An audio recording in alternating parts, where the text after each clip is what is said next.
question to ask publicly or not. I mean, we're streaming. Yeah.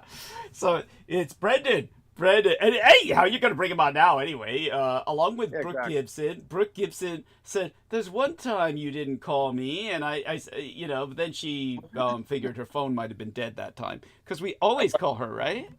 Like she was going to answer, but no, it wasn't intentional. Right. All right. Right. Well, if it happened, like she did say, there was a time her phone was just off and she wasn't getting any messages. That could be it.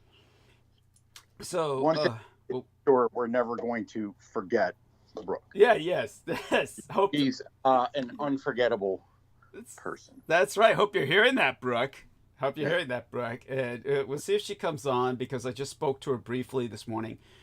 Not this morning. It was just before I took my nap when I came home.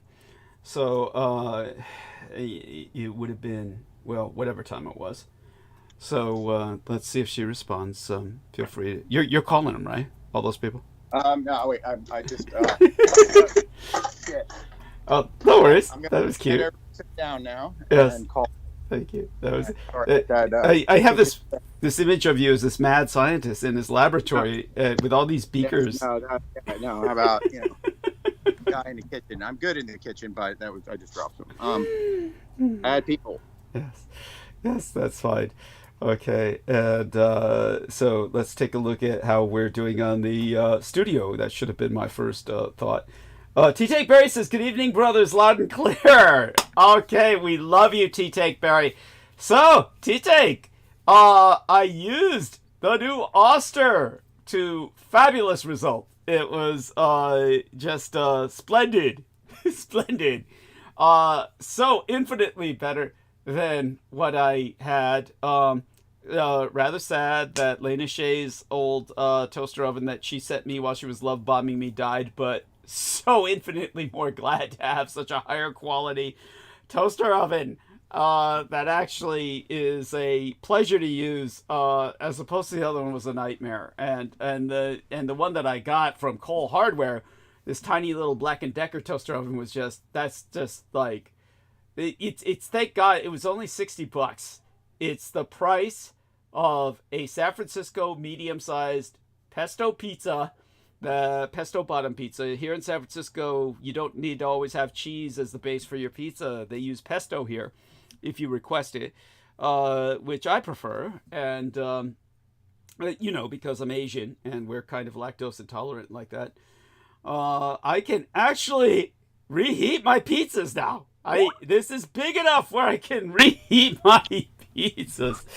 Aristides added me to this call. That's wonderful. I'm added to his call. Yes.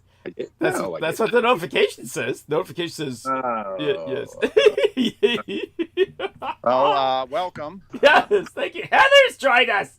Heather! Yes, you left us suddenly last time. I mean, but how's Vinny and yourself? Shout out to Eric Cradle while we're waiting. Hugs to you guys. And so that Brendan Zogan has joined us. Yes. So, dear Brendan, how's the siege? Any new developments in the horrors of the siege, the endless horrors of the siege?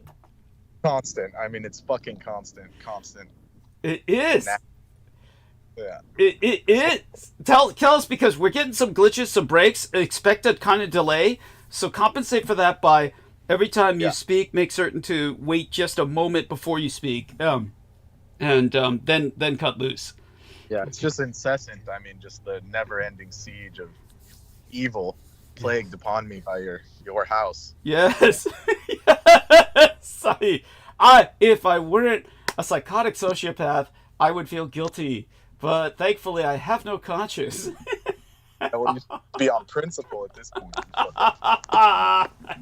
But everything's all right. It's good to hear that you're on. Yeah. Thank you. And I want you to remember, the reason that they keep doing this to you is because apparently this is my theory is that basically, for those of you who are somewhat unfamiliar, but those of us who are with us right now should all be familiar with the fact that I have a high tolerance to occult radiation. I'm effectively immune.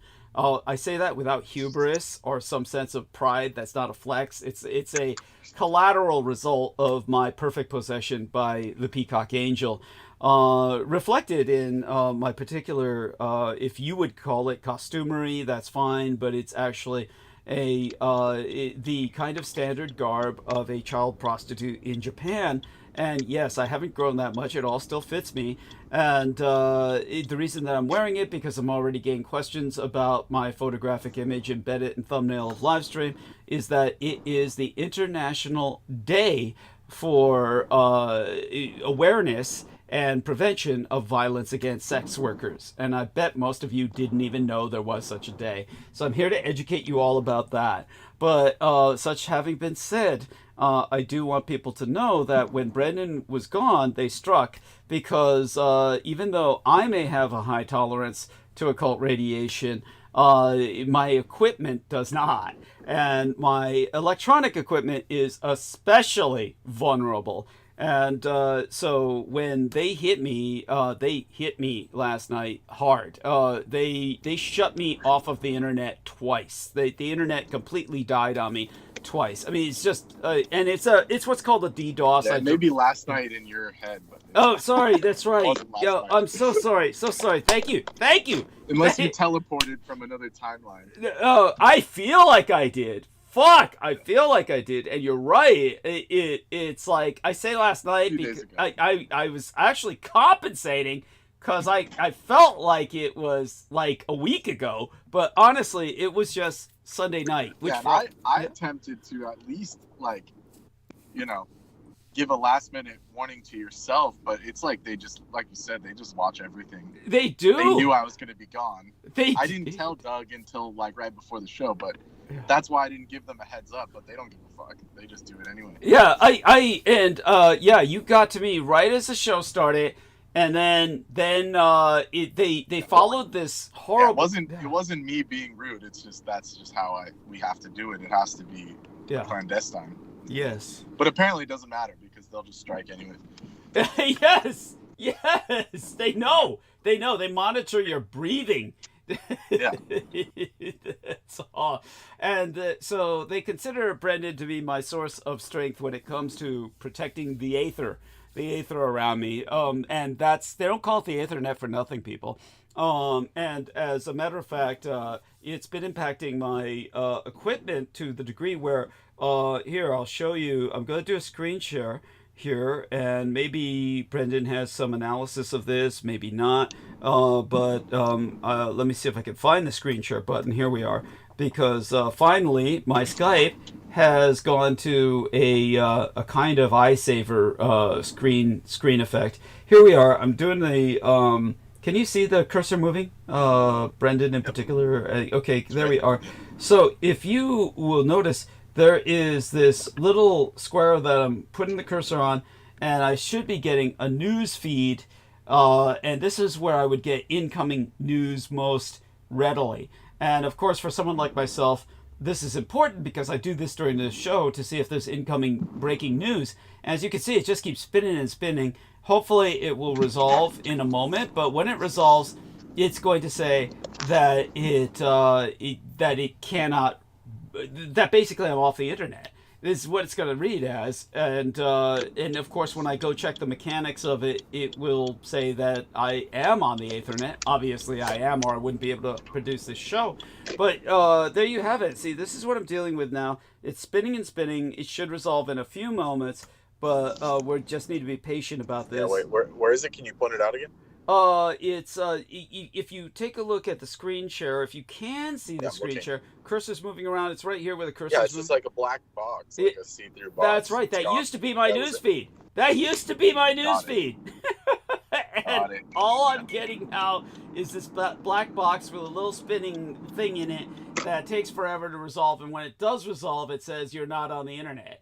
And so that is absolutely bizarre. So when I check into the gearbox, that I can access. It says I am on the Ethernet, which is obvious.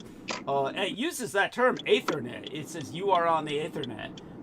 So when it does resolve and I press the right button. So here we are. So it's all part of this electronic siege that they've got me under, and they managed to cut me off from the immediate newsfeed. So there we have that. Just so you know, people. So I don't get the notifications that I do anymore that I used to. So that's, I get notifications of a different sort based on different things, but this was like the main, most convenient source. And it connects directly through like weather warnings and tsunami warnings. So that's interesting, is because they're depriving me of a follow-up on the weather warning or tsunami warning. So that means I have to check with the weather button and actually press the weather button. So I'm just going to let that go, because obviously it's not resolving at all. So such being said, you've seen what the issue is, and if you have any speculation about that or some way to fix that you could think of, we can go over that privately maybe. Yeah. Okay. But first I want everyone to welcome T-Take Berry, who has joined us on the call as well. So T-Take Berry, say hello, dear brother, and your Oster toaster oven is a lifesaver. Saved me from another day of eating melted plastic, and just an upgrade in my life. Okay. That's... Good evening, brother. Good evening, Brendan, Aristides, Heather. Yes. Good evening. Yeah. Hey, buddy. Yeah. I think. I'm glad. I think Brendan was trying to say something. They shot you. Yeah. They shot Douglas a cyber scam as soon as the Amazon package was due to be shipped out, and he fell for it and sent me the link. And of course, when I clicked on it, luckily my firewall on my smartphone detected it and didn't allow me to pass through and go to the other side. Thank God. Oh God, I was so afraid you'd get a virus from that.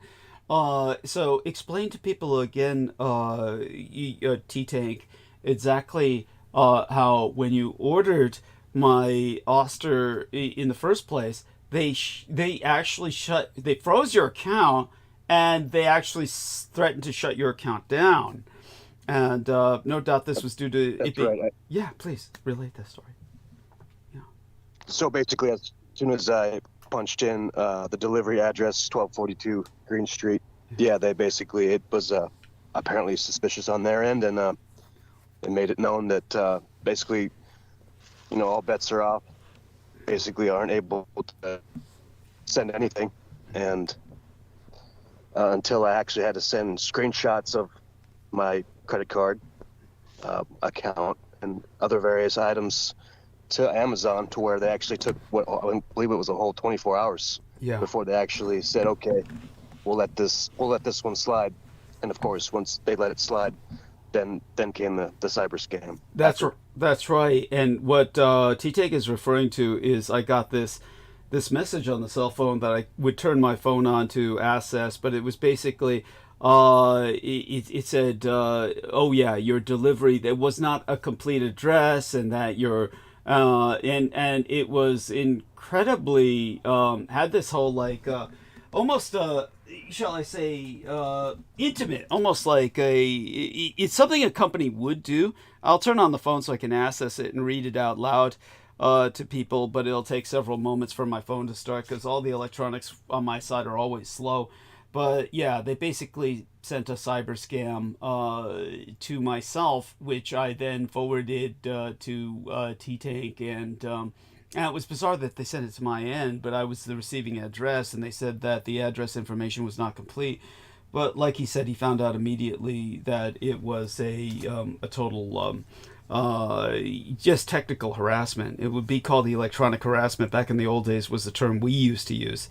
Of course, back in those days, electronic harassment, when we were talking about terms like that, would be basically putting people on a call list for like a telemarketer, so that they'd start getting all these calls from telemarketers for things they didn't need.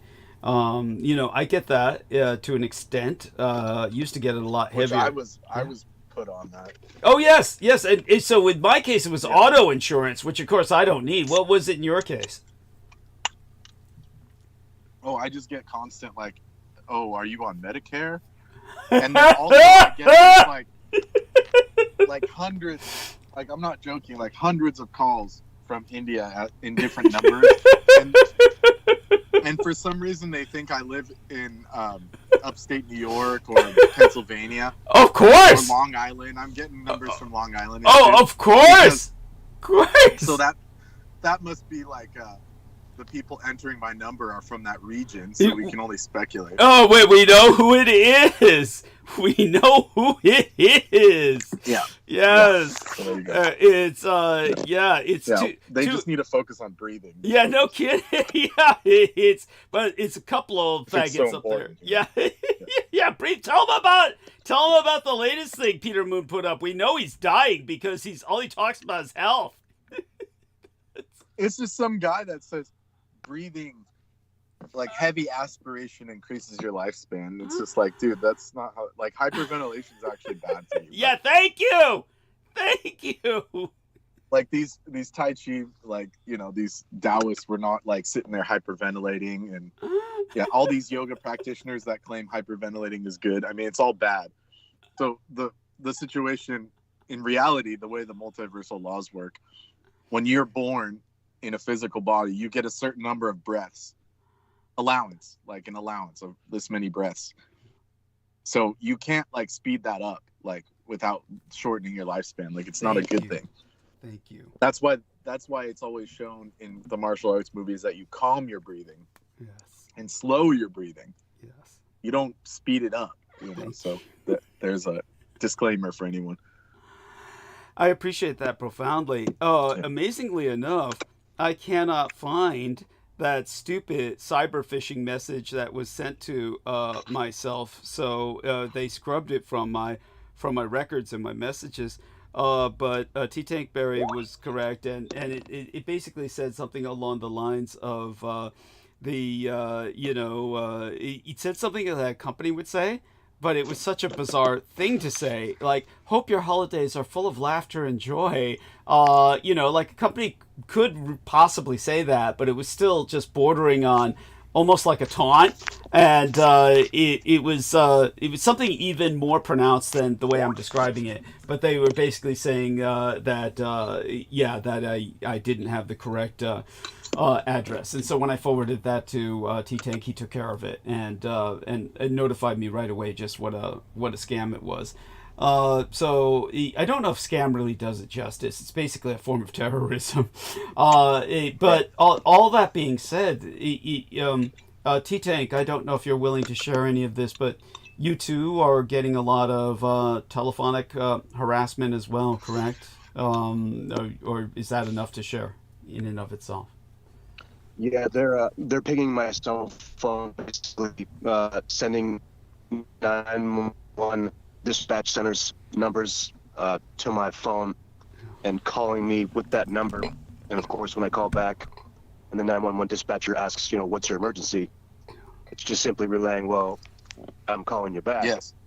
And then of course the typical response is would be incredibly dangerous. It's trying to get you caught up. Yeah, it's true. It's kind of like a form of swatting. It's a form of swatting, and basically because I'm usually in rural areas where I can see people coming, I got the drop on them, so to speak. Yeah. That it doesn't work because the dispatcher will ask, okay, well, did you report anything? It's like, no, I'm reporting this cyber scam, which if you don't know about it, I'm going to make sure to call you, because if they call you and say that I'm committing a crime or I'm doing something illegal, which that's what their intention is. Yeah. That it's not the case. So I have to cover those bases. And you're right to do so. You're definitely right to do so. I tried a similar thing with myself as well. Okay. And how did you respond? I just blocked the number. A lot of these cyber calls would say they would be sourcing out of like Virginia and stuff and say, FBI, IRS, and then a couple of them were local dispatchers. So what T-Tank is saying is absolutely true, and it's completely illegal and morally wrong to try and kill us like that. Yes. For the record. Yeah. Thank you. And it creates this like cry wolf scenario where our numbers become flagged, and then so if we call for help, it's like they're instantly suspicious. That's right. So it's wildly offensive, and super dangerous. Yes. Well said, Brandon. Well said. Thank you. And I couldn't have described it better myself. No, that's profound. And I want to thank both of you gentlemen for the courage in sharing that, because it is important so that our listeners understand the seriousness and the gravity of what we're dealing with on a daily basis on behalf of you, our listeners. So please, just remember, these men are putting their lives at risk just to help myself, and because they are affiliated with myself, they are terrorized to the point where they want to kill them. This is, as T. Tank Berry said, the equivalent of swatting. For those of you unfamiliar with that term, that's happened to me a few times physically, where certainly one time, that was during the Fleet Week San Francisco, when the Blue Angels were flying overhead. And I had told everyone that was a deeply traumatic time for me, that I would oftentimes hide under the bed, cradling a firearm. And that's when the police came pounding at my door at one point, because they were called and told there was a hostage situation at my home, which means they come with a full SWAT team and they're ready to break down. And it was only because I used to work with the San Francisco Police Department that they did what they did, which was, rather than just breaking through the door with a battering ram, which the SWAT teams do have, they instead kept ringing the doorbell and knocking, and ultimately called myself and inquired as to my situation, at which point I explained that I was fine, I was alone, and they asked me to come out. And of course, when I did, I was confronted with a fully armed SWAT team that then asked me to just quietly sit down and allow myself to be searched. And they looked inside my home. They did come inside my home and checked, and did kind of like, very cursory. It was not anything thorough. They didn't trash anything. And then left. Very professional, and again, thanks to the fact that I had been employed by them in the past, was the reason that I was treated so delicately. So this is something that otherwise would have been quite likely a deadly situation, where they would have come in shooting. So because I was armed, and the hope was that I would fire at them, and then they would fire at myself. So the people who are in the deep state are morally retarded. When Brendan uses the term, this is morally wrong, think of an organization of morally retarded individuals. And Morally bankrupt. Yes, thank you. And if you're listening, that's how I would put it. Thank you. And if you're listening, any of you deep state agents out there, and you know who you are, take it personally. And just remember, all of us are complicit because we pay taxes.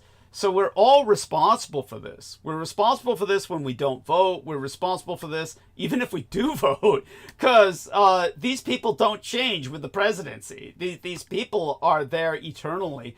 And God knows things are going to change now because Trump's in office, and that's going to make things simply worse. But it could get better in some respects, only in the sense that he's going to shake up the government so much it's going to be hard for them to maintain the same kind of corruption that they did before. He's going to introduce a new brand of corruption, but it's kind of like it's a new brand of corruption that might shake up the old corruption. It's one form of disease replacing or exacerbating another, but in other words, what I'm saying is the system will become more and more unstable and untenable. So they can't just keep doing this with the same rate of impunity that they did before, simply because they'll be dealing with other problems, such as budget cuts and stupid shit like that. So all that being said, anyone working with the United States government is particularly complicit because they're all part of this system. Does that mean I agree with Trump's desire to cut the government in half, cut it to the bare bones? Of course not, because that's insanity, and it impacts so many of us in ways that I will explain in monologue. But when I was doing the monologue last night, first thing I said, and everyone here is witness to this, I said, I'm going into monologue. And they cut me off. Just like that. Then I said, when I got back on, and it took 45 minutes. 45 fucking minutes to get back on because I have to, cut off the modem, restart it, get the computer restarted, and actually, basically get resettled. Had brief conversations with the people who came back on the show with me. Then I went into monologue, and the moment I said, I'm going to start in now on Elon Musk, then they cut me off again. So do remember, we are, in a very real sense, at the mercy of the deep state for my even being able to speak to you. Though I do believe that when Brendan is here and he's pumping in all of these sigils at a regular pace, it does somehow stymie their attacks. It does somehow make it more difficult for them to attack in such a DDoS fashion, meaning DDoS, DDoS, directed denial of service attack. Suddenly somehow it does become less easy for them. So they are somehow impeded by... Yeah, if anything, that proved it. Yes, yes, indeed. So true. It was like a proof of concept. It was like, I wasn't there, and all of a sudden it's just like constant attack. Yeah, not just one break in the show, but they cut me off twice. And God knows, there was no point in my coming back for a third time. So I will say again that it is proof of concept, and this is why they want to do the dangerous things they're doing to kill Brendan Sogat. They obviously consider him a eminent source of power on my behalf, and they obviously think the same of T. Tank Barry, or they wouldn't be doing what they're doing to him. They are capable of projecting via some analyses, not simply occult methods, but they're probably using occult methods as opposed to simply projection via a kind of calculus. But they probably foresee something in the future concerning T. Tank Barry that's very valuable, and so they are attempting to kill him now. With these things going on, obviously we have to be cautious and always remember that we're under constant attack and keep our vigilance. With that, I do want to check into the chat room while we say hello to Heather. Heather, honey, you haven't spoken yet, so say hi. Hi everybody. That's cute. And how are you? How's Vinny and yourself? We're doing fine. Wonderful. Any details you wish to share? No, I'm going to put it in the chat, but don't read it out loud. Okay. All right. And yeah. Shout out to Clarice Claudette. Clarice Claudette sent me a wonderful article on this drug that was coming out of Syria. You're familiar with this, right, Brendan? Some new drug out of Syria that was apparently keeping Bashar al-Assad in power, helped to finance him to a great deal. Oh yeah, I mean, these people were, I wouldn't say it's new, but they were doing any kind of, they're basically mafia. I mean, you could consider them mafia. Right. That's how they made their money. So, yeah. Any government that's under sanctions has to go to the black market. I mean, that's just basic. Yes. Geopol. Yeah. Thank you. And Clarice, I want you to know that if I remember correctly, it was yourself who had sent me all of those payday bars, and they are finished. They're actually all gone. The last one I tried to eat it had been there long enough where it moldered. So that was so apparently this drug is called Captagon. What a fascinating name. Captagon. Have you heard of this synthetic stimulant that earned billions for the Assad regime in Syria? How do we get in on this shit? I want to get in on this shit. Captagon. Oh my God. Yeah, I don't think you want anything to do with those people's drugs. Trust me. Because look at what Russia's got. They got fucking crocodile and shit, where it turns your skin starts falling off and shit. There's no point. Yes, that's good point. Good point. By the way, Eric Cradle says it looks like it's just amphetamines. I mean, it's nothing special. Yeah. Yes. Eric Cradle says it's a form of Adderall. So at any rate, let me Yeah, see. well, good for them. Jesus Christ! No, don't let Brooke know about it. She'll want in. Yeah, she's been taking it, right?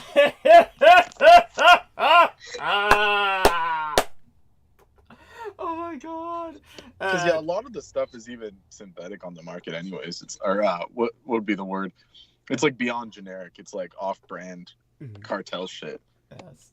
Yes. Like if you're buying off the street, you might as well be buying from Syria.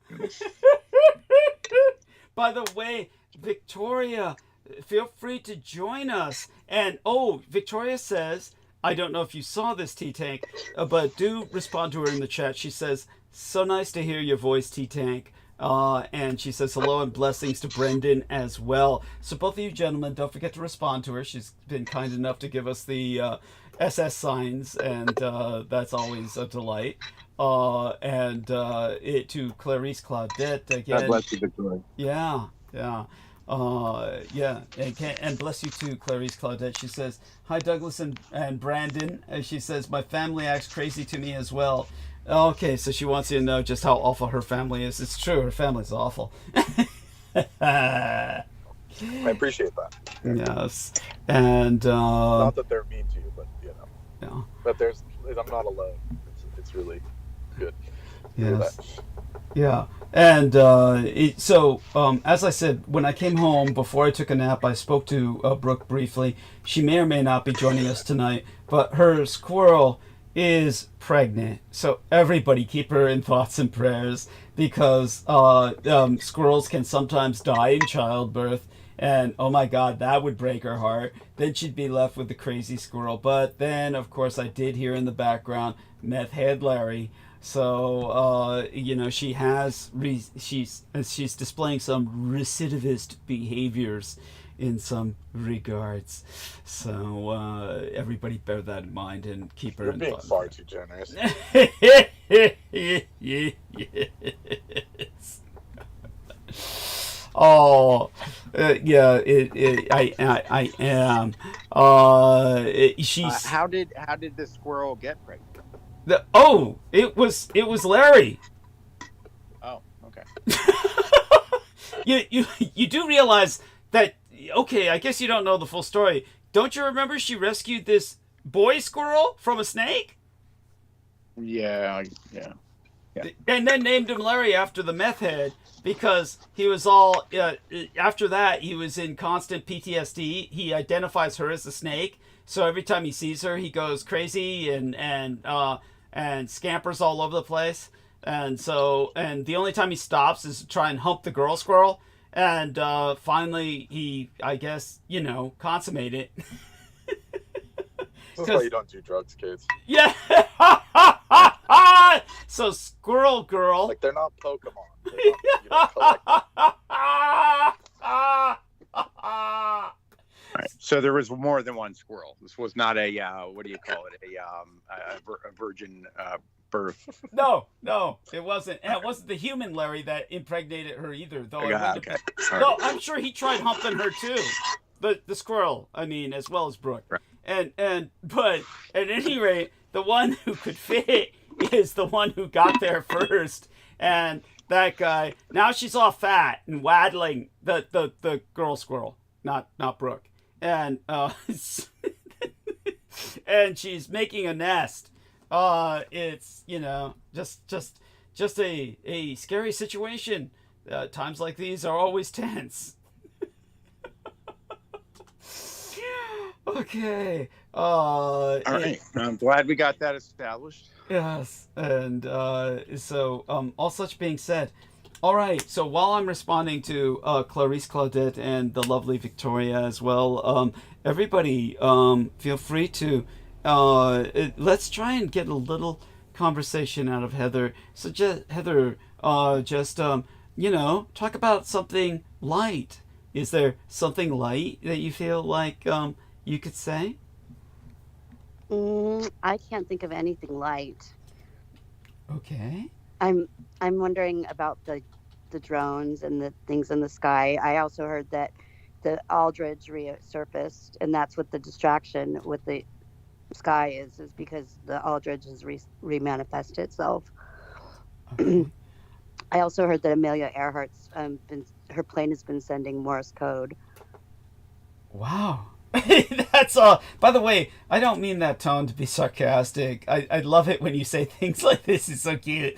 And where do you find this? It's just on the internet. Maybe you should stop looking at the internet. Yeah, I think so. All right, do you have other things you look at other than the internet? No.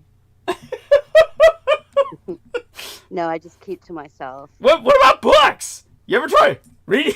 I mean, you read books. It's hard with my eyes being so bad to read fine print. Oh my God! Brendan says Sean Morton's dead. Is this true? Yeah. What? Yeah, he died Tell us today. about this. I think he just passed away this morning, early in the morning, like 4:00 in the morning or something. Oh my God! What did you do to him? I don't know. He's been struggling with cancer for like years, 5-6 years. Yeah. Well, it's like, this is a self-fulfilling prophecy. This is what happens because he was arrested. When he got in prison, he was doing anything he could to get out of prison. So he told me he was going to start faking cancer. And then guess what? Cancer really manifested. He did such a good job of faking the symptoms of cancer. He did all this research into it in the prison library about cancer, then researched it and then said, I'm gonna do the symptoms, and then, got himself into sick bay, and then it manifested. So, Brendan, is this possible that a person like him just visualized it so well that it just came about? Yeah, it's called an inverse placebo, and that's what everyone does when they say, I'm sick. You know how you get these people a lot where they'll say that. They'll walk around all day saying that, I feel sick, I feel this, and then the next day they're all fucked up. Yeah. The brain can produce not only miracle cures, but also miracle diseases. So that's why it's important that you have to realize that your words have power. It's a spell. You're casting a spell every time you talk. That's why the ancients only said what was necessary, and they kept to their word because they knew the words had power. So it's a very important lesson. Don't frivolously say things unless you're serious or you have the knowledge to back it up. Yeah. Otherwise, you'll get consequences that you don't want. There you go. Thank you. No, that's very important. Yeah. Are you driving right now? How long before you're home? No, I'm working. Oh, okay. Yes. Well, thank you for sharing that. And how about yourself? I don't get to just like disappear into a time warp for 3 days and say, "Oh yeah, yesterday I was on air." That's a privilege of you. So. Like, where did you go for 3 days where you don't know that it's been 3 days? Like, oh God! You know goddamn well where I go, and you know why I lose myself and why it's hard. It's Shangri-La. It's fucking Shangri-La where I go, and it's like, who the hell wants to come back to this? Shangri-La. That's even. That's like giving you too much credit. Yeah.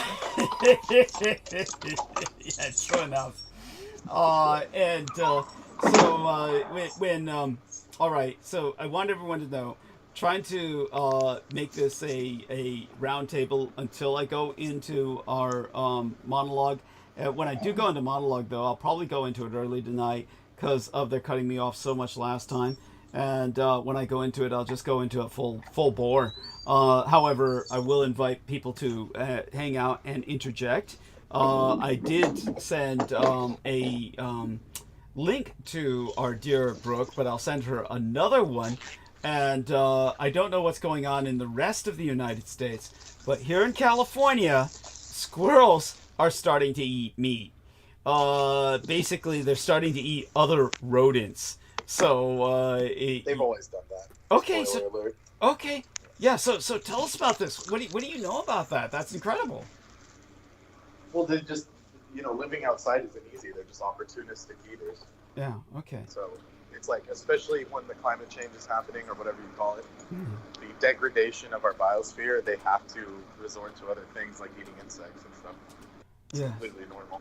Okay, But but they're more on the omnivore spectrum anyways. It's just that they're geared towards, like rodents, rodents can eat anything. I mean, rats and stuff. So they're just geared towards Yeah. the squirrels because they live in trees. They're geared towards like acorns and stuff okay. because of the teeth. Yeah. But they can chew through anything. But rodent teeth can eat anything, literally, including bone. So Whoa. they gotta do what they gotta do. Yes. That Especially here in California, we have ground squirrels, and they've Yeah. always eaten meat. They'll eat anything that falls to the ground. But it works well for them. I mean, they're everywhere. So. Yeah. Why is it then that these naturalists are making such a big deal out of this? They're like saying we're seeing them eat. California ground squirrels are actively preying. I guess the fact is that they're actively preying on other live vertebrates. Because people are not practical, and they're not connected to nature enough to just observe things. Good point. So anything becomes like a scandal or something they can talk about. Yeah. Exactly. It's just lack of connection in nature, and it's practicality. I think- It's like if they understood practicality, then Understood. Aristides? it'd be different. Yeah, I think also people have this conception that like animals that are considered, herbivores never ever ever eat, but the reality is most species that are generally herbivores, they do occasionally eat other animal stuff, whether it's by convenience or they're getting things that they don't have in their normal diet, like trace elements and stuff. Like so there's such a thing to find a deer, like nibbling on a carcass of something, and but it's most of the time that they don't. So people think that they never do. Right. I Right. think Brendan knows that.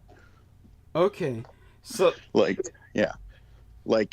think what is it, like chimps or chimpanzees? Are they generally, they're considered, most of the great apes are considered herbivores, but occasionally they'll get really fucking angry and kill a baboon and eat that son of a bitch. Chimpanzees definitely are not to be considered on meat. Right. But generally, you know what I'm talking about, bro. But gorillas and stuff, they won't really eat it. yeah. No. Yeah. And orangutans, like the bigger ones, they literally are vegetarian. Completely. Okay. It's Right. the chimps will just go berserk and eat anything.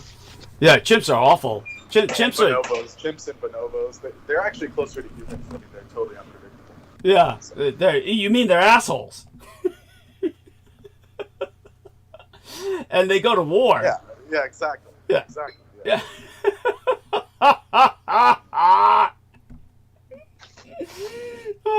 And but what else was it that was said about all of this? Oh yes. Now were you here to at the time, Aristides, that Brooke? This was before your time, I believe. But were you here, or do you remember anything about Brooke Gibson? The time she was all upset when they identified giraffes that were eating meat, and the giraffes were opportunists. Yeah. Do you remember that, where Brooke was like saying, right. do you remember she thought that was a conspiracy by the Rothschilds to breed carnivorous giraffes? No, when actually it's probably what I was saying, that every once in a while they do eat, they're not their normal diet for certain reasons, and it's no reason to absolutely freak out. Thank you. Thank you. No, quite true. Quite true. And so Heather's informed us that she needs to tend to something. She'll return in a bit. I'm not quite sure about so what we've got from the Daily Mail, which can be considered rather lurid. In other words, it can be considered this is T-Tank Berry has provided a link to the Daily Mail where they spoke about radiation levels spiking in New York that might be true. But we have to bear in mind that the Daily Mail has a kind of reputation for being somewhat of what they used to call yellow press journalism. In other words, sexing up the news a bit. And so far the authorities are in vehement denial that there's any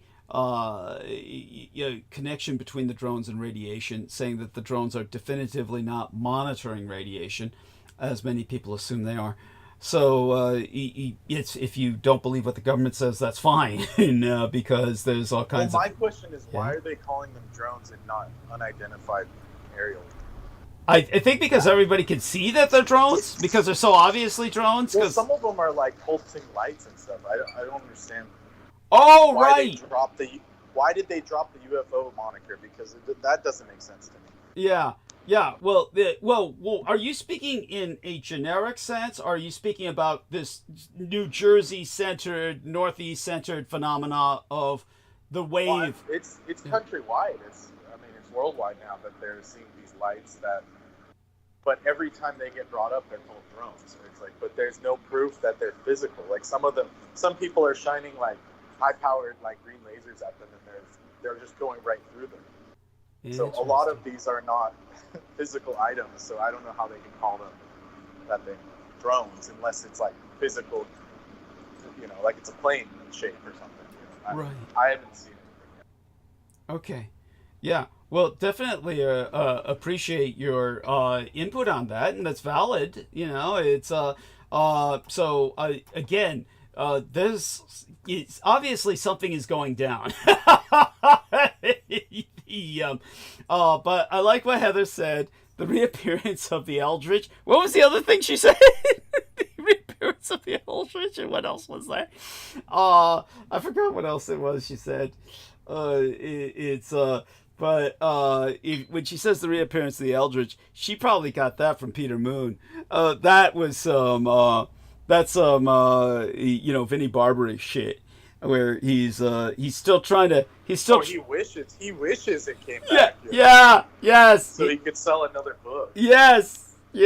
Oh, but he's not even in any shape to write a book anymore. He's just posting shit about hyperventilation. Yeah, the end of Last Crusade, Indiana Jones. Yeah. Yes. When the dude drinks the wrong cup, I swear to God, that looks like he. Yes. The dude that like turns to dust. There's like a couple frames when it's almost like dead ringer for what Pete looks like. Yes. And I'm not saying this in like any kind of malice. It's like uncanny. Yes. Got it. Yeah. Thank you. That's probably closer to what his state is like, Yes. Absolutely. Like if you guys like check it out, it's a few frames before he turns to dust. It was like almost a dead ringer for Pete. Absolutely. Like if Pete grew out his hair, it would look like that.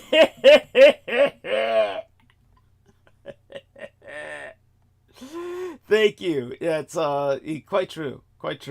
And Pete, of course, is like someone who is like I'll go a bit into him again during monologue, I'm sure, just inescapably. And the chick, German chick that told him to take the wrong cup, that was Marina. Yeah, that was my fan fiction. Yeah, I love it. Of course she was. Because I think in that scene she knows that it's not the Grail, but she gives it to him anyways. Yes. And he's dumb enough to listen to her. Yeah. He's like, this is the King of Kings cup because it's all gold. And then right after he dies, she's like, yeah, it's not gold. That's like the revenge of Marina. Is like he devolved right after she told him to F off. Yes.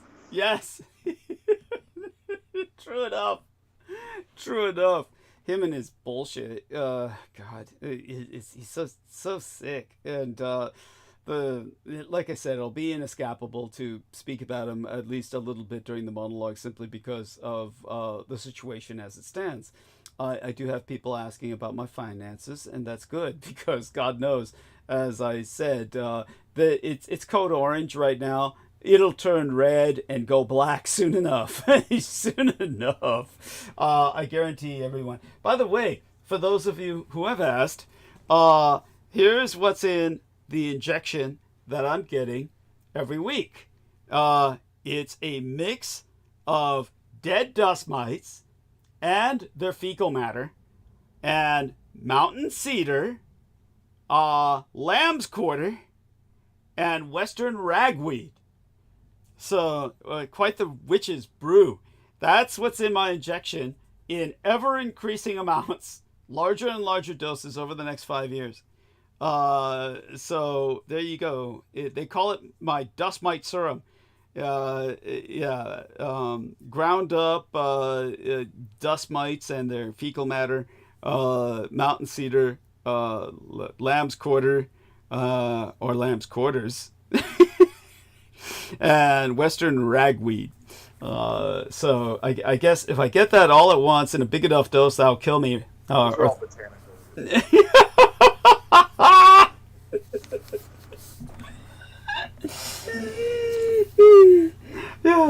Yes. Then again, everybody, as I've said before, most of you are unaware of the fact that in your lipstick and all your candies, you are eating bugs that industry has been grinding up for years. And they especially make the color red.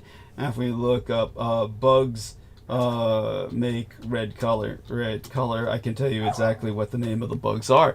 Cochineal, the cochineal bugs. And so cochineal bugs are harvested. They're turned into natural food coloring. Your red dye is their red blood, your red food coloring. So all your red candies, Red Vine Chew, if you're a big fan of Red Vine Chew, that plastic liquor shit that black people love. That's cochineal bugs are ground up into that, and it gives this nice vibrant red pigment. So it's in lipstick. All your lipstick, you put it on your lips. There you go. So don't be making fun of me for getting dust mites and their shit injected into myself. So all such being said, dear Victoria says, I'm 7 minutes behind listening quietly while I've company this evening. Okay. So at any rate, thank you for that, Victoria. Best wishes to you and your company.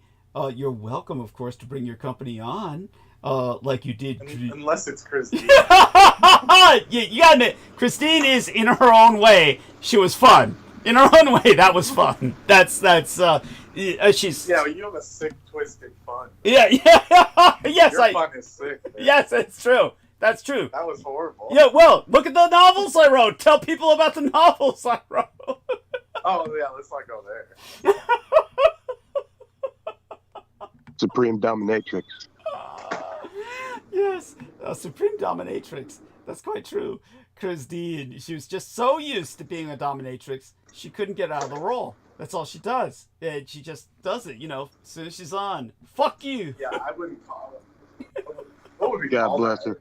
There's nothing dominating about that. It's simply offensive, right? It's simply offensive. I was trying to think of a funny comeback, but it's just so offensive. Yeah, exactly. Yeah. And self-indulgent. She's just so full of shit. And not only that, her assumption was everyone else was full of shit. Like, as soon as George comes on, hey, what scammer you got, George? You in Section 8 housing? What did she call it again for England? What did she call it? Council. She's accused George of being in council housing. I'm like, this dude works for his living. Like, he's never been in council estate. Like, this is like, that's like invitation. He grew up in that.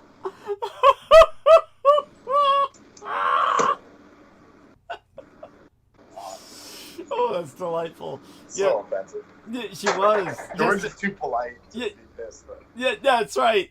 Her question to everyone was, what's your scam? Oh, what's your scam? What do you got going? What's your grit? How are you grifting your life? Yeah, how are you grifting? Yeah. Like, we're not all, like, skinny blonde chicks that are on heroin. We can't Yeah. grift your life. It's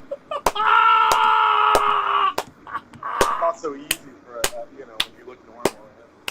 Oh, yes. Tell people how I was almost feeling sorry for her boyfriend because Victoria had turned us on to his poetry. She said, look, he wrote this poetry about shooting up. How he was like, I'm a... Yeah. got me over it. He said, "You can't feel sorry for this guy." Yeah, are you joking? I thought you were joking, but Shooting up water. how did that tug at your heartstrings? You know, like, come on. And how does Victoria feel sorry for these people? Like she said, she was involved with this guy for 3 years, and for 2 of those years. Well, I have a feeling she didn't really. She just felt like going through the motions because she used to date him or whatever. Yeah. But the subtext was she didn't really care. Yes. Over real quick. Yeah. I hope so. I hope that's the case. Because imagine dealing with someone like that for like however many years. It's like it's like you're like waiting for him to keel over. Yeah. Thank you. Good point. Good point. Good point. Like once they deny help for like the 5th time, you're just like good. Nah. Yes. Yes. True enough. I'm not gonna listen to you cry about rejecting the water. It's like just fucking end it. Do us a favor. I'm saying this from experience. I dealt with people like this. I Yes. literally had to save my, significant other from that, and then they just went bad anyways. So it's like, I don't know. It's true. And what Brendan is speaking of, among other people, it was his own father. Sadly. Yeah. No, I was talking about my girlfriend. Yeah. Yeah. Yeah. He did that to himself. He didn't have to do all that. It's hard to feel bad after a while. You know, like there's no, like my empathy runs thin. Oh, that's true. And you gotta admit, when somebody becomes that monofocal, it becomes impossible to relate. When you know. Like, and my dad had no excuse. It's like he didn't do any drugs his whole life, and then he like met some chick, and then they happened to all be an idiot. You know, it was just so dumb. Oh. Like, and he was like watching Breaking Bad before that. It's like, dude, you're not fucking Walter White. Oh my God, you're kidding me! That's incredible. That was just in my mind. Breaking Bad feels like yesterday. I was working with Laurie and Ann Fenton when Breaking Bad was on the air. It's still popular. Yeah. It's just, So. but it shouldn't make you want to do meth and die. But your dad saw that then, so that's like what, 10 years ago? Your dad only got into it 10 years ago. 15 years ago, like less than. Well, let's see. We're talking like from 2016. So there's not really that, like 2016. Right? You're gonna have to speak into your mic. Yeah. Like 2016 to 2020. That's literally how quick you can find me. God damn. It was already bad like around 2012, but it just really got bad towards the end there. 16 to 20. Yeah. Wow.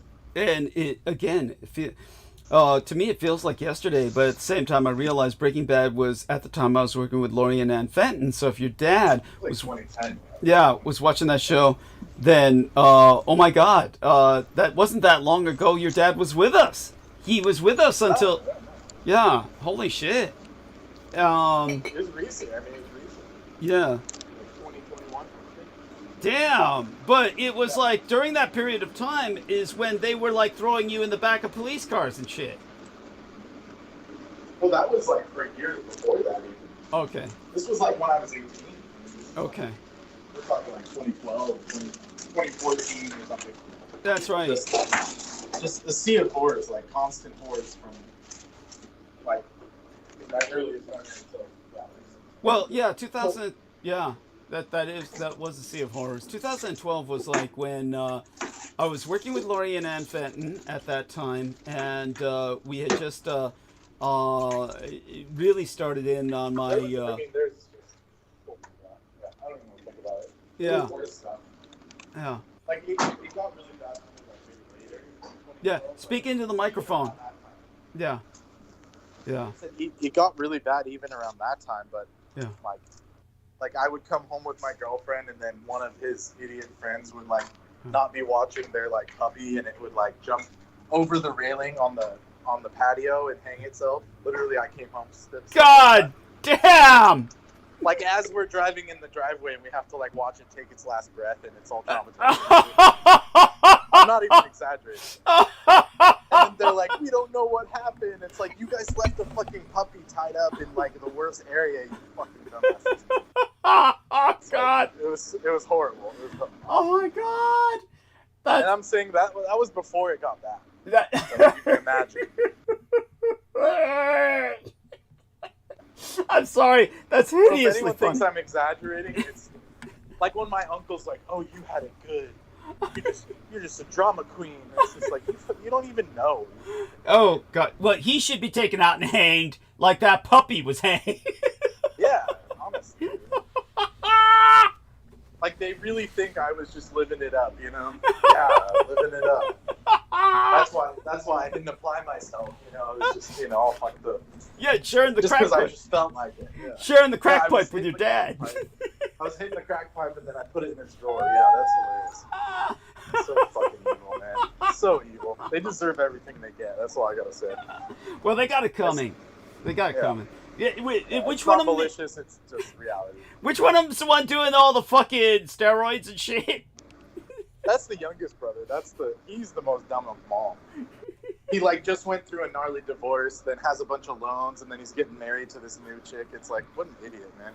And then steals my grandpa's house as quick as, like, while he's dying, just to like pay it off. And then I spoke to the lawyer, and the lawyer said, why would he do that? They had to pay like over 50% in tax. I'm like, I don't know, they're crazy. Like, and she was telling me like that's the stupidest thing she's ever heard, that, you know, before the trust expires, they're like trying to sell all the property. It's like that basically you're just giving away your money to the government.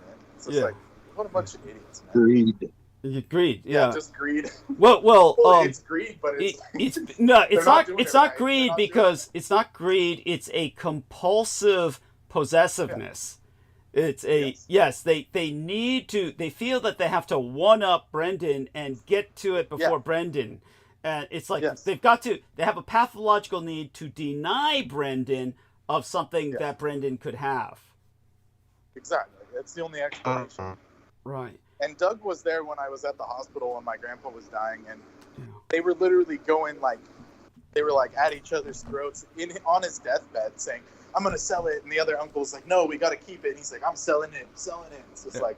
Right over his body. Right while he's still breathing. While he's like kicking and dying and stuff. It's horrible. It's awful. Like, you can't make this shit up. I mean, it's just. And then they wonder why I don't respect them. He's like, you have no respect for me. It's like, there's nothing to respect. You're like a cretin, you know, you're nothing. Unbelievable. Yeah, you have my condolences for your dad, Brendan. What's up? Say it again, T-Tank, please. I was saying that's fucked up that you had to go, that you're going through that, had to go through that, and condolences about your dad. Yes, I appreciate that. Thank you, T-Tank. Appreciate that. And it's so it's helpful to vent about it, but it's like, there's nothing good that's happened from any of my family. Yeah. Oh, but I understand the struggles of family. I get it. Understood. Yeah. So it's like I said, it's not good that we have to deal with it, but it's good that there are other people that can relate, because then you don't feel alone and shit. That's good. That's very important. I'll let everybody know. I mean, I'll get into this a little bit in monologue, but I swear to God, one thing I'll say about I'll dare to speak for Brendan when I say that I think offering condolences for Brendan's dad is a good thing to do, but at the same time, believe me, Brendan got so over his dad before his dad died. It was like, you know, the condolences are kind of like. You say that because you're a decent person, and it's to your credit, T-Tank, that you say that. But believe me, by the time his dad was dying, Brendan was over him. It was like he had done. Well, did you possibly meet my grandfather? Because I had like much more respect for him. Right. We'll take it as such. Let's take it as such. Yes. Absolutely. Yes, thank you. Yes. So and they didn't even visit my dad in the hospital when he was dying. I had to do that myself. They called me and said, "Yeah, your dad's dying, bye," and clicked the phone on me. And blamed you for his condition. And basically, put it all on me. Oh, it's your fault. And then when he was actually dead, they were like, "Oh, we're so sad." Well, remember the shit they said? Oh, it must be horrible for you. Yeah, stuff like that. It's just so evil. It's just crazy. It's crazy how deranged people can be in this world. You know, which is it doesn't make sense. Like it's not logical. Yeah, Pretty maniacal. yes, yes. Well, And the worst part is the gaslighting that where they try and make it like as if it's your fault or something. It's just insane. I mean, is that like their way of making themselves feel better, or are they just that evil? It's hard to say. oh yeah, you'd be amazed. It's like when Beaver's mother, my gang brother Beaver, his mother was like when his dad was alive. His dad died first, and his mother refuses to die. She just keeps lingering on. But when his dad was alive, his mother would yell at him all the time and say, "You piece of shit! Hey, you stupid idiot!" Like, but you know, then after he died, then his mother said, "Good thing I never yelled at him. Good thing I was always kind to him." It's like it's amazing how the brain rewires itself so that people excuse themselves for all responsibility. They all do that. And then they'll all tell you how... Everyone's a saint in their own mind. And beyond that, they'll all tell you how good their memories are. I have never met, a single person, that this is an exaggeration, let's just say I've met all too many people who claim they have a near photographic memory. Yeah, those are, oh, good thing I've got a near photographic memory. No, you have a very vivid imagination. Yes, that you think is your memory. It's all fabricated memory. Thank you. Thank you. It's with the majority of people, and they've got their own narrative that they've restructured in their mind's eye, where they're always the innocent. Yes. At any rate, all I can say is, I'll go into this just a little bit during monologue, but I can't go into it too much because I really don't know. And for the record, it's called eidetic memory. It's not photographic. Thank you. Eidetic. Thank you. Not that you were wrong. I'm just saying, like, that's what it's called. Yes. Eidetic. It could also be pronounced eidetic. But at any rate, it's yes, that's the correct term for it. And as a matter of fact, I don't know why that never became a normal term. It should have been like a normal term, like we use the term Asperger's, or like we tell people what do we use all the time these days? Autistics, the autiste. Yes, why don't they use the term eidetic or eidetic for the memory people? I guess there's so fucking few of them. That's why. I guess because too many people are already claiming that they have the, Yeah, everyone thinks they have it, but we know they don't because they're not all depressed, because it's fucking... Thank you. My memory is really good, and I hate it. It's horrible. Yes. It's fucking awful. Thank you. Oh, it's true. It's true. If you have you want to get rid of shit, but you can't get rid of it because it's just ingrained. And, Thank you. It's a curse. It's a fucking curse. Thank you. Though I must admit I've developed a talent for burning and bleaching my memory pretty good. People have to remind me of all kinds of things. I used to be. Yeah, but that also takes work. It does. It took a lot of work. Yeah, trust me, I've tried. I fucking tried. That's right. Oh my god. At any rate, I right now, I feel so bad because we're bringing up this kind of victimization and the family. I feel so bad of all people, Natalie Samantha Rupnow. Now, I don't know about her victims, but I have to say, when it comes to women who are driven to mass shooting, because women almost never commit to mass shootings. Was this the Wisconsin? Yeah, the Wisconsin chick who killed the kids at the Christian. Was it a chick? Yeah, before she killed herself.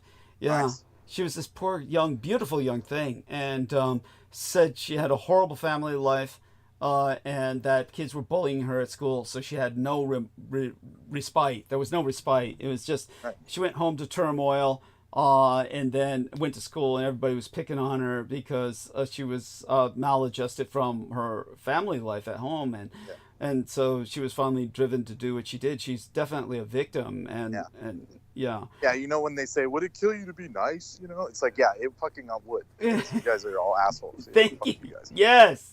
Yes. Like people gotta stop this shit. You know, it's Yeah, like, thank like you. there's no excuse. Like this American culture. I mean, it's worldwide, but America has it really bad, where they just think like they just want to joke on everyone. That's like the detriment of Gen X. You know, not to Yes. create like a generational war, but I'm saying that's their detriment is they always Ethical. shit talk everyone.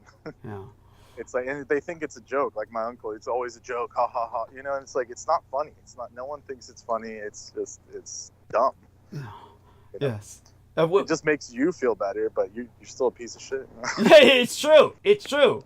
That they try to use levity to alleviate the gravity At of the the expense of situation. others. Yes. Thank you. What was that you said, T-Tank? Anti-culture.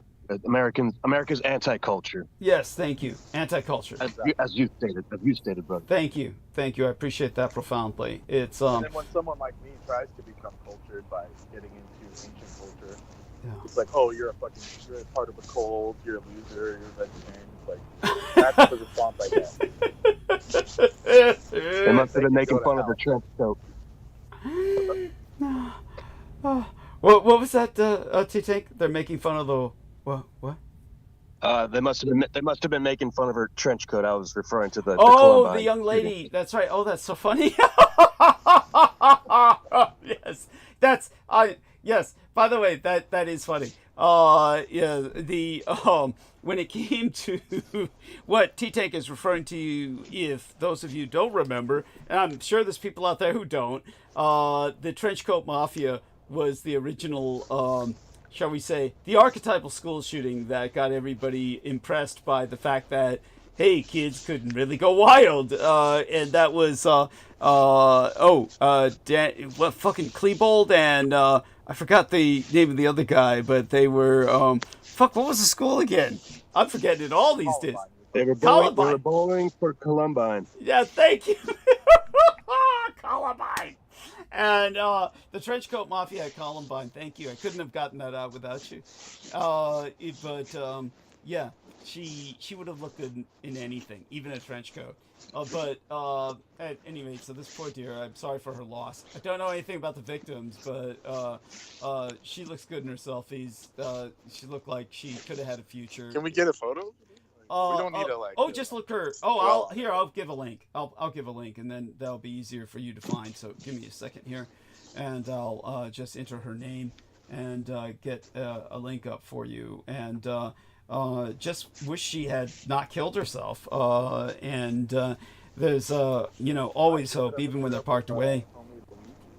Here we are. So there's some better selfies of her, but here's the search link for now.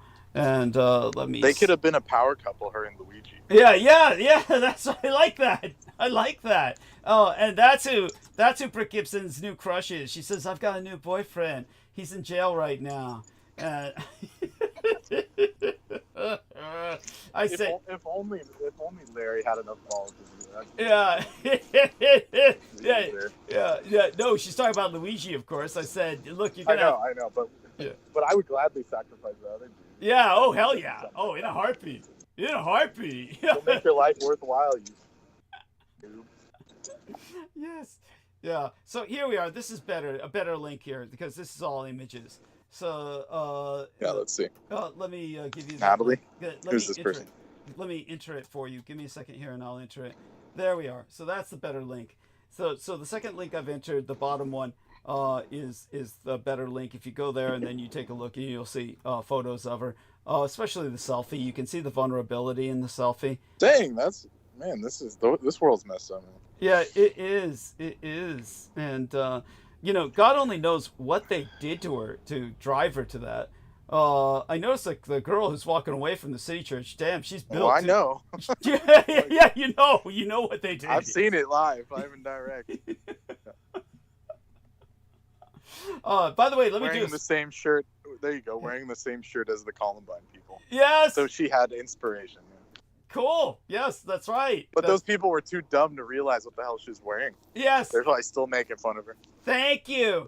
Thank you. Probably made fun of her when Like they that saw. was the warning. That was like the, that Yeah. was the warning. Like, look, I'm wearing this shirt, and then they were still like, oh. Yes. Thank you. Thank you. Dumb. It's so true. So true. Anyhow, yeah, I'm doing a screen share right now, so I don't know if you gentlemen can see this, but I don't know this chick. I can see why the cameraman focused on this chick. Yeah. Damn, Which one? This chick. The cameraman's focusing on her. I can tell why. Oh yeah, well. Yeah. Is that a teacher? She's built. She's a kid. Yeah, they're growing up fast these days. God. Yeah, they're putting stuff in the milk. Yeah, they are.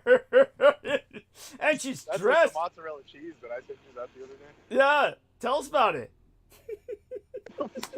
It was just a meme about mozzarella cheese, and they showed a chick with the same setup. There we are. Yeah, I'll send it. Yeah. Well, why is she dressed like that? Who goes to school dressed like that? You're gonna complain? I'm not complaining. I wish no one else said anything. All the boys were probably like, yeah. Oh, yeah, of course. Yeah, I mean, I wish they all dressed like that, but actually I don't, because half of them don't look like that.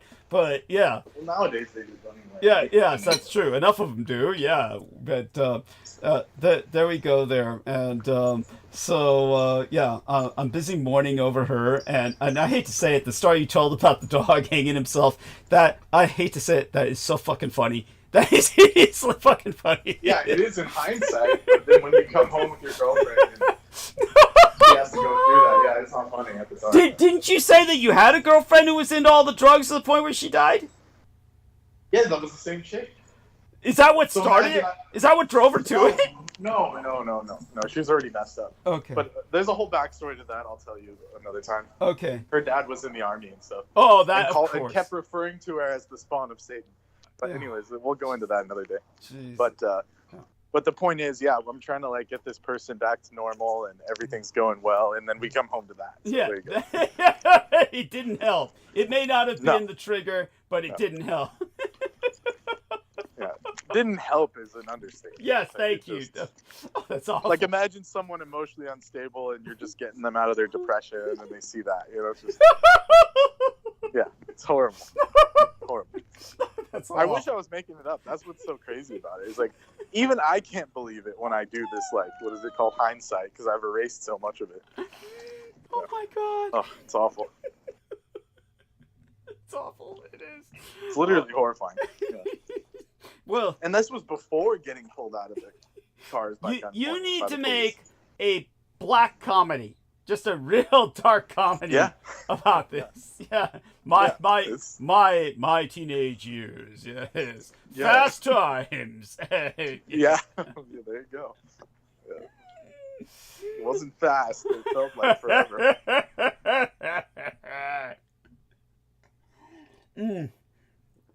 I've got to get this tea done before he makes me choke on it. Yeah, I'm afraid he'll say something at the wrong point where I'll just choke on it. Some zinger or something. Okay, so now that we've gotten that out of the way, we've been on for how long now? About an hour and 18 minutes. So I'll probably start in on monologue soon. And unless someone else cares to join us, we'll see if we're joined by anyone else in the next few minutes. Then I'll probably start a monologue at the bottom of the hour. And, oh, yes, I guess I need some water around me. I'll have to go reach for a bottle of H2O. And I'll count on you guys to hold the mic while I do that. So, are you guys ready, Aristides? I'm here. Okay, excellent. I'm so, here. Hold the conversation with these two gentlemen. I'll be right back. And I'll give the blurb. It'll take that long for me to get the. Oh gosh. Yeah. Blurb. Yes. Blurb. Yeah, I'll go mute. I know. Okay. Thank you. All right. If it's not too late here, everyone, if you haven't yet, you should right away hit the thumbs up upvote. This is important for the algorithm purposes and to combat downvotes that are placed. You can't see them. YouTube hides them, but various detractors of Douglas do put them there, and that affects, at least temporarily, the ability for the program to be searched, displayed, suggested, etc. And so it's very important. Make sure you're subscribed. Nearby, there should be a subscribe button. Make sure the notification bell is turned on so that you receive notifications the program started either on time or sometimes has to be a restart, such as last time. And it can take some minutes for that to happen. So that's helpful there. And if you're really ambitious and you have an account to do all this stuff, you can go into account settings. For me, on the PC, it's under the upper right corner. It's under switch account. If you go there, you can create and switch between channels, which are different than your account. And each channel, you can create other channels, can do separate upvotes. So you can do multiple upvotes as one person if you're so inclined and ambitious, and that'd be helpful. So I always throw a few down as soon as I get on, kind of switch between and just hit the thumbs up. It's really easy. So you can do that if you want. All right, so who else is here? Who we have? Oh man, anybody want to come off mute? I'm back. Okay, you're back. Saved by the bell. Yes. Right. Oh my God. So okay, what I'll do now is well, let me see. Not the bottom of the hour yet. We'll might give it 10 minutes, or I might just start in. But let's ask everyone to rally around. Okay, those of you who aren't here now, get back because I'll get started, and then we'll till then, of course. Yeah, we don't have enough troops for a buster call. You might as well just start. Yeah. Thank you. That's a good point. And well, love all you guys do. The Navy is thin these days. Yeah. How's your friend in the Navy doing? Well, I haven't heard from him, but the last I heard, he was doing all right. He's like, he managed to get off the deployment list, so I think he's all right. Yes, that's right. He knew better. I told him all the stuff you knew, and I said, look, whatever you do, don't stay on the ship because thank you. They're gonna, hot war is on its way. So yeah. He listened, and now he's doing some desk job in Virginia. So. Oh, good man. Maybe if I'm inclined, I'll try and contact him. Yeah, got it. And that'll be nice. Just to catch up and see how our man is doing in the service. But I'm glad that you told him about all that. How did he respond when you told him everything I knew? How did he respond? I'm sure he wasn't too surprised, or. No, he tries to keep it low key. Okay, there we are. Your information's not easy for a lot of people, but I told him about the anti-gods and everything, so cool. He at least knew ahead of time. Yes. Yes. Excellent. So, yeah, but like you said, yeah, my information is hard for most people to take. All right then. Well, yes, thank you. Yes. We'll be keeping it somewhat conventional tonight because I'll just stick to talking about mostly about policies and the horrible impacts they're going to have on all of us. But we'll start with. He's not even in. He's already going to shut down the government. So that's just a yeah. teaser. You noticed that? Thank you. It's such an important point. And all I know is if I ain't getting paid, I ain't working. How much they crab out. Can't force me. Yes, thank you. And that's but by the way, just well, Brandon, I got that because Clarice Claudette was saying that earlier. Brandon, while he's with us to back this up, Peter Moon and Brooke Gibson both said to me on separate calls at separate times, like, the Blood Boys in that environment with all that partying and all those drugs, and like trying to tell both of them. By the way, Peter Moon towards the end was really trying to get in on the Blood Boys. This was like he was like trying to that. You know what it was that he actually alluded to was that he was trying to out my son's husband, Sugar Daddy, who the enemy already knows. On air. I mean, he straight up said that on air. Yeah, and he was like trying to tell me that he would go all the way and deliver the goods, like dox him, if I didn't give him access to the Blood Boys, because he kept claiming it was for an interview. And I realized why he and Preston Nichols, the only thing they had going together was this affiliation for young boys, which Peter Moon had alluded to several times on this program about the Montauk boys, and then saying that, oh, you know, these are the perfect Montauk boys, and he'd say they were young, blonde, effeminate, and he would go into this on air and then quote-unquote defend Preston Nichols when we talked about his pedophilia. And but he himself was trying to quote-unquote get in on the Blood Boys to quote-unquote interview them, which I said had no relevance to anything that we were talking about. And he was getting more and more irate and more hostile with each conversation about that. That might have been one of the many factors, aside from not wanting to pay me for, you know, his doing what he did towards the end. But the fact was he was always the enemy. He was always a pedophile. And we know that because people would actually write that on the photograph of him with this extraordinarily underage girl near the birthday cake. You remember that photograph, Brendan? That was his daughter. Yeah. But remember they wrote 3 words. Pedophile. Yeah. It was up there for months. We never told him because it was hilarious. Well, every time I would show that picture to people, they would say, "Is that his wife?" And I'd be so tempted to say yes. I'd be so fucking tempted. I always wanted to say yes, but I never did. I said no. Well, it's not much different. Yeah.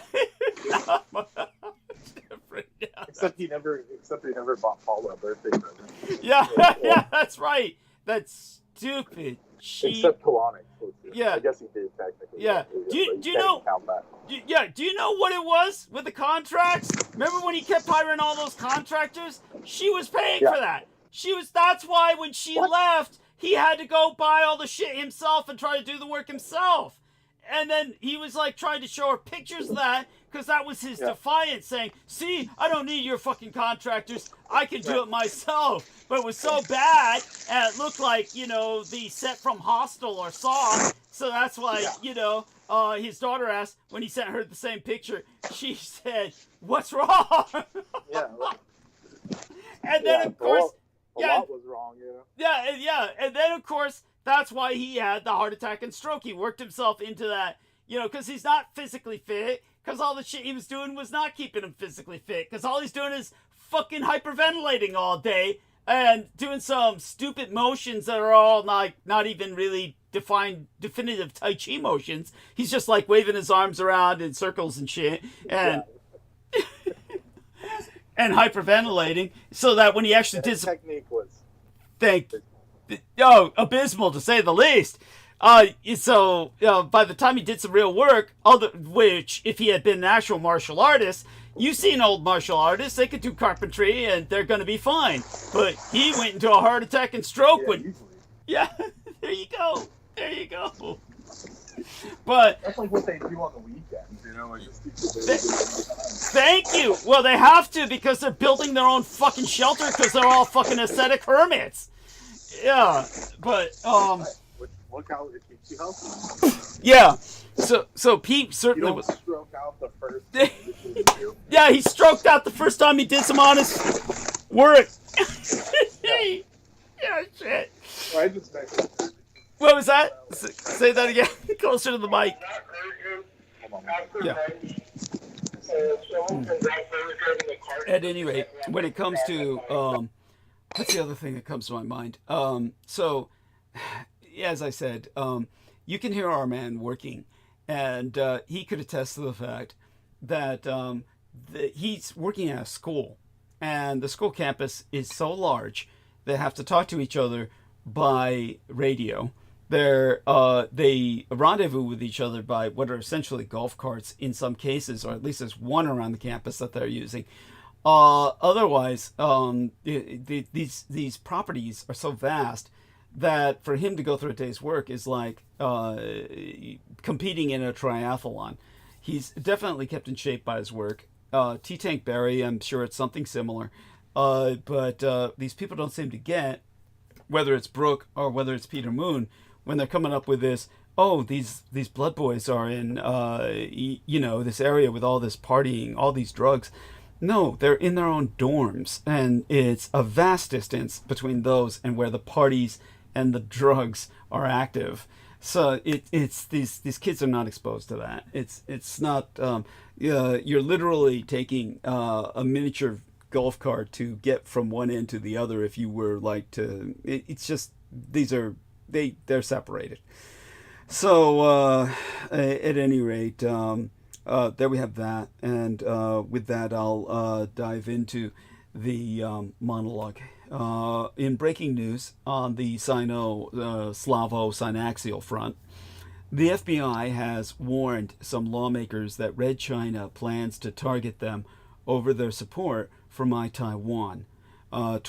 United States officials familiar with the briefings told NBC News that the FBI has held classified briefings warning of a handful of U.S. lawmakers that the Chinese Communist Party is working to create fake stories to portray them in a negative light because of their hawkish views of Beijing and support for My Taiwan. These U.S. officials, who asked not to be identified due to the sensitive nature of the briefings, said that one of the false stories being concocted by the CCP is that these lawmakers are espousing pro-Taiwan views because they were taking quote-unquote bribes from My Taiwan. While deep in the Eurasian mainland, we have a monster hit on our hands: the brazen assassination of a Russian general proves that the Ukraine's spies remain lethal. The head of Russia's nuclear and chemical defense forces, Igor Kirillov, who was killed in a Moscow explosion, was guilty of ordering the abuse of chemical weapons. The day before yesterday, on December 16th, Ukraine's domestic security service accused the head of Russia's nuclear, biological, and chemical defense forces, Lieutenant General Igor Kirillov, a Russian general, of abusing internationally banned chemical weapons in Ukraine. Yesterday, Mr. Kirillov was dead within 24 hours. Russian officials admitting that he was killed in an explosion set off by a device planted at an apartment block in Moscow. The Russian Investigative Committee concluding that Lieutenant General Kirillov was killed outside in an apartment building after a device inside a scooter detonated. His assassination is the most brazen carried out by the Ukrainians in Russia itself to date, but it is not the first. Ukraine's security services remain professionally lethal. Okay, so such being said, dear Brendan, before I go on this side of the Atlantic, back to Luigi Magnoni for a moment, feel free to share with us how I was telling people how incredibly vast these properties are and why the Blood Boys are separated from all the drugs and all the partying. And just where you work, I was trying to describe that it's like participating in a triathlon every day. Just tell them how vast even a school's properties are. Some of my colleagues, they have pedometers, which I don't, but I'm sure it's equivalent to theirs. We're talking like 10,000 or more steps a day minimum. So this is like we're walking like miles and miles just to do these jobs because, these schools are huge. Thank you. They only have 4 of us working on this like massive acreage and shit. Yeah. So, it's not easy, and they're expecting more and more of us from us, and it's not to say that, we're like being rude or like lazy. It's just they're expecting so much of us that it's getting to absurd levels. And my prediction is that within 4 or 5 years, there won't be anyone willing to work these jobs, and they'll have to resort to they'll have no choice but to use robots. So they don't have enough foresight for that, but they'll learn the hard way. So true. And when it comes to these kinds of jobs, why do your friends or why do your coworkers wear the pedometers? Is this for their health reasons, so they can monitor their health and just? Because how do I say this nicely? Because they're strange. They're all like, how do I say it nicely, Doug? Neurotic. No, it's like he's autistic. The kid's autistic. He has to measure everything. It's like interesting. Got it. So it's compulsive. compulsive. Yeah. Okay, got it. Okay. He just does a lot of weird measurements of stuff, and not that it's bad. It's just that's what he does. Right. That's what Like they he do. knows the exact. It's like almost Rain Man level. It's like he knows the exact amount of chairs we need per tile on the floor. Oh, Like, well, it's like he's a some gift. Sheldon. He's a gift Yeah. in that Yeah. sense. Oh my god. Yeah. It's nice, but then it gets to neurosis. Like, you know, he's not doing like astrophysics like the Sheldon character or whatever he was doing. You know, it's, Yeah, got it. and he's admitted to me. I'm not saying this against him. He's literally said that this is the only job he can do. That's why he wants to do it. Right. Because before this job, he's never had a job before. So he admitted that. So God. yeah. This is like the pinnacle of his existence. How did he get it? How did he get the job? They'll just take anyone. My supervisor, he literally said, as long as they have a pulse, like, Yeah. I don't give a fuck what they're doing. And I'm like trying to explain to him, like, this dude needs, you know, you guys can't put too much pressure on the new guy. Like, he's the guy with the, you know, genetic issues, let's call it. And he's like really slow at the work, but it's just because he's new. And the guy's like, my boss is like, I don't care as long as he's moving. As long as he's moving, I don't care if he goes to the last minute. And it's just like, they don't care. They'll kill you. These people. They don't care what's wrong with you or what kind of shit you have. They'll, you know, if you drop dead, they'll walk over your body and stuff. Oh, So, it's so yeah. true. It's so sad and yet so true. And even he's injured. He got like some kind of like hip issue and stuff. And it's just like Jesus. everyone I know, there's like a time limit to these jobs. Like since I've worked here, I've seen like catastrophic injuries pretty much at every school. And every time I'll ask, I've only been for a couple of years now working, and I'll ask like, oh, how is this guy from this other school? And they're like, he's injured. He's out on an injury. Oh, and that reminds me of what you said about the power of the brain. With you know, what I was familiar with in security was I would go to different security sites, and you'd always hear some asshole saying, "Life's a bitch," and then you die. And then you marry one. Well, sometimes they'd say that, but most of the time they'd say, yeah, and then you marry one, and then you die. But most of the time they just say, and then you die. But when I would come back to those same sites, not too long later, like maybe months later, what happened to what's his name, or you know, Mr. So and so, and they'd be like, he died, you know, because well, that's the power of the brain. There you go, that negative reinforcement. They manifest their own destiny. Such being said, I don't know, Brendan. I wanted to comment. Yeah, please. When What were you going to say, though? I was gonna say, comment first, and then I'll ask you a response for this guy in the chat room. Oh, okay. Well, I was just going to comment when you brought up Taiwan. Yeah. Did you have a chance to review any of my comments? Not in depth, but bring up the main points, please. So there's a company called AMD. Yes! Advanced Microprocessors. Yes, by all means. And, yeah. Yeah. So they're known as Team Red. All I could think of was Helsing. The Yes. Millennium Group. The Millennium Group. Yeah, the Millennium Group. Okay, so they're known as quote unquote Team Red, and their colors are black, red, and white. Yes. Red, white, and black, the colors of the Nazi flag. Yes, go on. Yeah. And so one of their designs is this graphics card, and when it's operational, there's like a designed R on the side, because it's like whatever R edition or whatever. Yeah. And when it powers up and it gets to a certain speed, it shows a Hakenkreuz. Yes. And so some of the people filming it that are like have no idea what's going on, even though they're supposedly nerds, they're like, oh God, you know, like they're all shocked by it.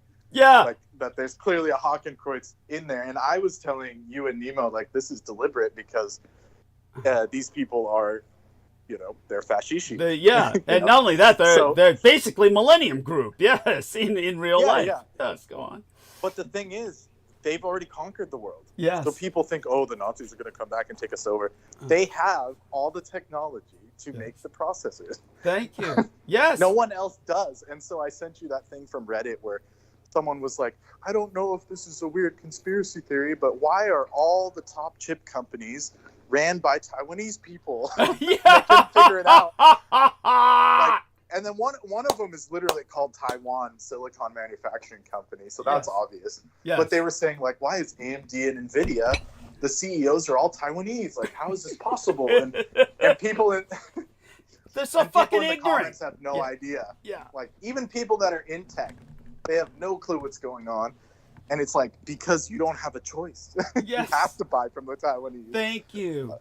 Thank you. And the people that can make it, like Germany or Japan, they ain't giving it to the West. They ain't giving it to China or Korea. Yeah. They don't care if Taiwan's the only one making it. So they definitely won't give it to the Brits, or the Brits are the ones running it anyways. But it's just they won't. They don't have enough people that can make it. Yes. Technically make it. Yes. So they allow the Taiwanese to do it, and then thereby the whole world is ran by, the Millennium Group, quote unquote. There you go. Yes, thank you. Quite so. And to the point where they can sequester Hakenkreuz into the machinery.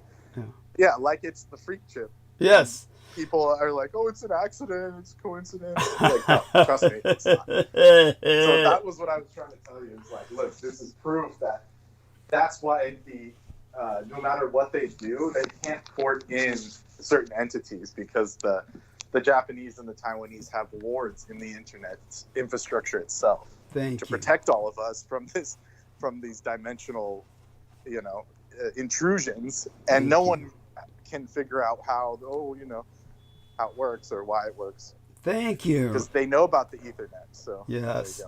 That is so important. That is so important. And if people could only see this, I guess what I can do is share the links. So thank you for reminding me of that. Very important point. And let me see, I'll have to access them through your messages. So I'll go into Brendan Zogit's private messages and get these links to our listeners in the chat. And yes, of course. And tell us about anything else you feel is relevant, such as Israel grabbing more land, the Russian tankers running aground. Oh my God, yes, whatever else you feel is relevant, by all means, yes. Yeah. Thank you. Oh, I don't think any of that's relevant, really. Yeah. but this one certainly is. Oh, there's the mozzarella thing. Yes. There you go. There she is. Yes. Like silicone tits. Yes, it does have that look. Oh, yeah. Sorry I didn't get to any of these earlier. That's right, because I just came home and now I'm seeing them. And you're... and then the Japanese floating our economy. Even though Trump's claiming, oh, we're going to fix everything, it's like he has to go make deals with SoftBank. So there you go. 1 second, I'm getting a phone call. Okay, so he's going to handle that, and then we'll have him talk of some things. Like, what I'm going to do now is take this YouTube video link and share that with our listeners. We're going to press the share button here. And this, of course, is as is explained by our man Brendan Zogit. These are the fans that cool your computing system, and in this case, they demonstrate the Hakenkreuz. So this is a ward built in that helps prevent these.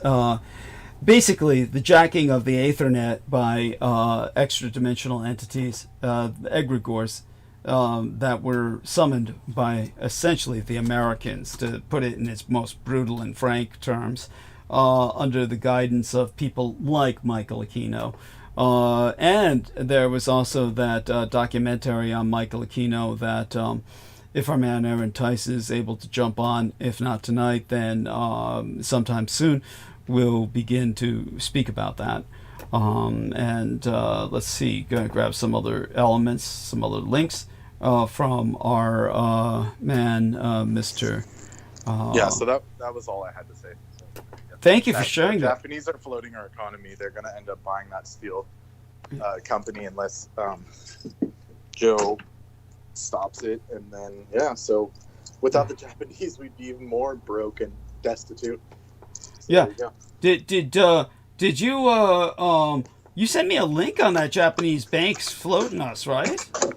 Did you not? Yeah. I can't see the Son, who's the Son. Yeah. That's his first name. His name is Son.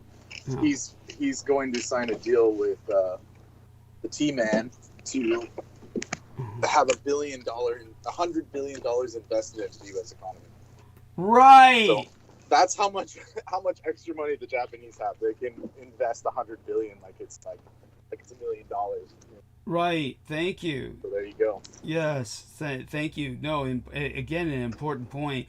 So let me see here. As for that Syria's, where they're claiming the secret services and tactics equal Nazis, Stasi methodology.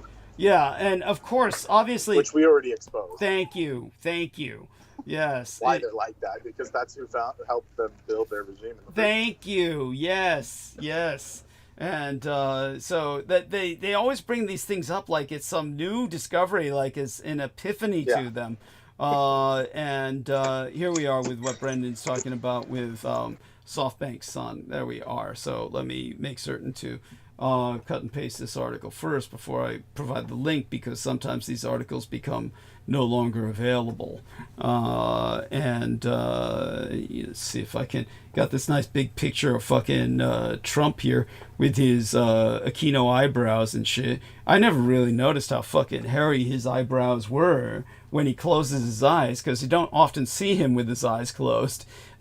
So when you catch him with his eyes closed, he's looking distinctly older, that's for sure. He's getting old. And the president's office is not what will age him further. Don't buy into the bullshit. Probably the most, I'd say the most astute thing that my cosmetologist V ever pointed out was the fact that all of these presidents who are supposedly aging as they are in office, the office is aging them terribly. First off, you'll notice that when they're out of office, they live for fucking ever. They live forever. Once they're out of office, that stress, quote unquote, that people claim that they were exposed to, it's all a bunch of shit. Beyond that, they are basically, as she said, they have makeup men to make them look old, because exactly as she pointed out, they could afford cosmetologists just like people who are involved with cinema.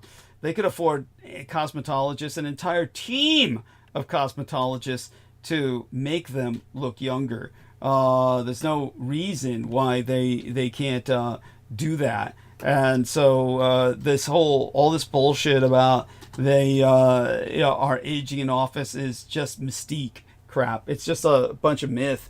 They have all these makeup artists make them look older so that they can dramatically impress their audience, you, the tax-paying electorate, that they're doing something serious. And it's all a crock of shit. They aren't doing anything serious, and they aren't doing, they're not at all impacted by their work.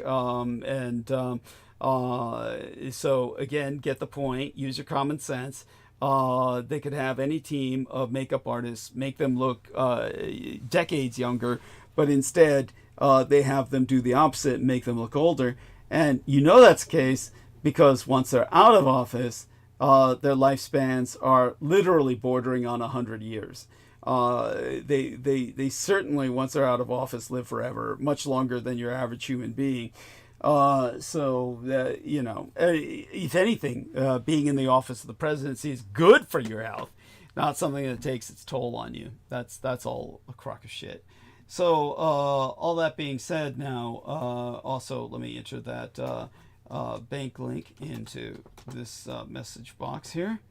And with that, I will go back to thread of narrative for tonight. This side of the Atlantic, Luigi Magnoni has been charged with the first-degree murder of the United Healthcare CEO as an act of terrorism. Luigi Magnoni, the suspect in the shooting of United Healthcare CEO Brian Thompson, was indicted in New York on Tuesday for murder as an act of terrorism. An unsealed 11-count indictment charged Magnoni with 1 count of murder in the first degree and 12. Yeah, ain't that something? It's yes. like when they deny your cancer treatment, that's just business stuff. Yeah, thank you. That's not terrorism on a level of just dealing, Outrageous. destroying people's lives. But Thank you. Outrageous. Should be the inverse. They should start. Yes, absolutely. Absolutely. They should have been charged. Telling some old lady, oh, you're not getting your tumor removed, too bad, and they laugh about it, talk about terrorism. It's true. It's true. Yeah, and they'll literally say things like that. Your care is not approved because you're too old. They'll literally say things like that, like you're too old for this care to be constant. Yeah, to be justified. Yeah, and so they should be accusing Brian Thompson of this, not this poor guy, who, as far as I'm concerned, was acting in self-defense. At any rate, and they charged him, 3 accounts of murder in the second degree in the fatal shooting on December 4th, on my mother's birthday eve day, along with other weapon and forgery charges. At a news conference announcing these charges, the Manhattan District Attorney, Alvin Bragg, and other top law enforcement officials said Magnoni intended to evoke terror with the killing. In a class of murderers who are legally, that doesn't mean it's morally right, but they're legally committing structural murder, structural violence. They're committing structural violence. At any rate, his actions, this is what the prosecutors added, to quote as they, were intended to intimidate or coerce a civilian population and influence the policies of a unit of government by intimidation or coercion. A unit of government? When did the fucking insurance corporations become a unit of government? This is because they have government contracts. See? So, I guess if you're a government contractor... Because that's how they control people. Thank you. And they can't even talk about being on the street. They can't even lie about it anymore. They're just like, it's part of our government. Thank you. Keeping you guys down. Yeah, killing the you. only country in the world without universal anything. Yeah, thank you. We're the only nation in the world without universal health care. Thank you. The only developed nation. And, at any rate, Luigi Magnoni faces a sentence of life in prison. I mean, places like Thailand, the monarchy themselves fund the doctors. Thank you. And if you're a foreigner, you get free medical care. If you fall and break your arm on the beach in Thailand, they will come take you to their own hospital, pay for everything, and they let you go at no cost. That's incredible. That's And incredible. then they have the nerve to say, "Oh, it's a developing country, the monarchy." It's Yeah. Thank you. What assholes? What assholes? We live with. This is not the best of all possible worlds, people. I think you're all realizing that now, if you haven't already. At any rate, Luigi Magnoni faces a sentence of life in prison without the possibility of parole if convicted.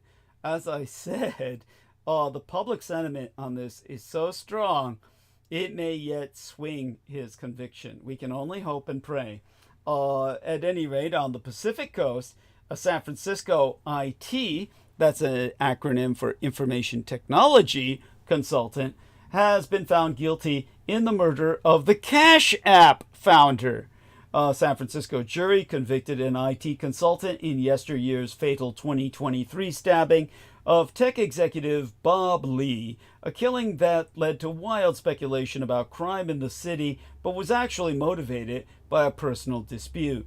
Prosecutors concluding that Lee, who founded the popular money transfer service Cash App, was fatally stabbed by Nima Momani after an argument about the suspect's sister.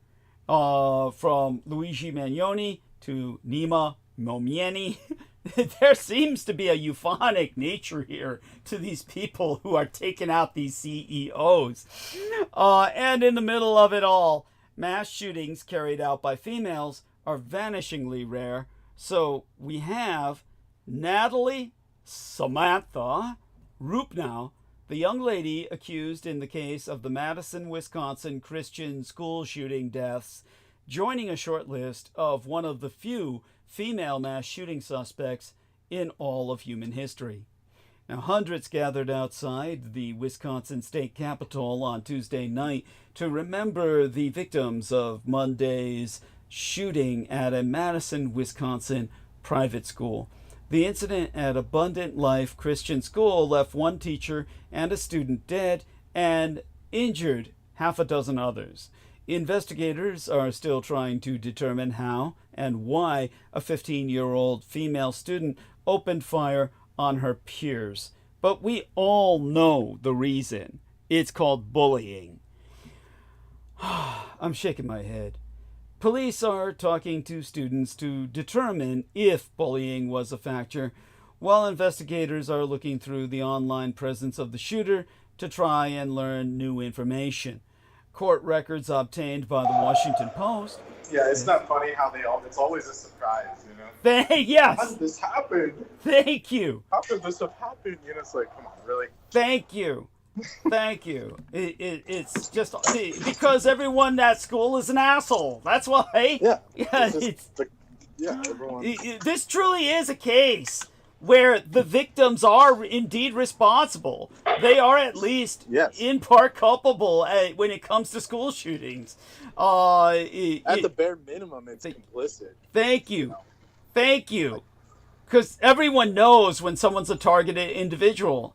And all they have to do is tell the authorities repeatedly if necessary. Well, they don't even do anything. I mean, I've seen so many things, you know, in my life.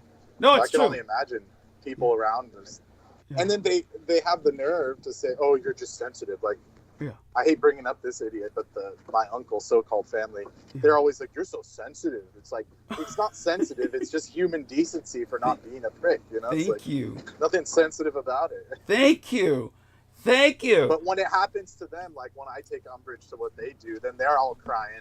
Oh, absolutely. It's unappreciative, you know. It's like, it's this double standard madness that, you know, you can do it, you can dish it, but you can't take it, to quote a John Lennon song. Thank you. That's how it is. It's like, no wonder people go, 51 ballistic. No wonder they go ballistic. Yes, literally ballistic and start shooting. Yes. Yeah. Yeah. Literally kinetic, Yeah, thank you. Good term. Yeah, kinetic. Ballistics, yeah.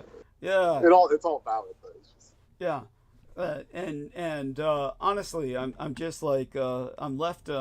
Again, my sympathies are with the shooter when it comes to this case. Seriously, for that girl, honest. Thank you. On that. Thank you. I appreciate that profound. And people would call us insensitive for that. Yeah, I know. Really? Well, they're fucking stupid. They don't get it. Yeah. It's like children are horrible, and they have no conscience, and they usually never develop one.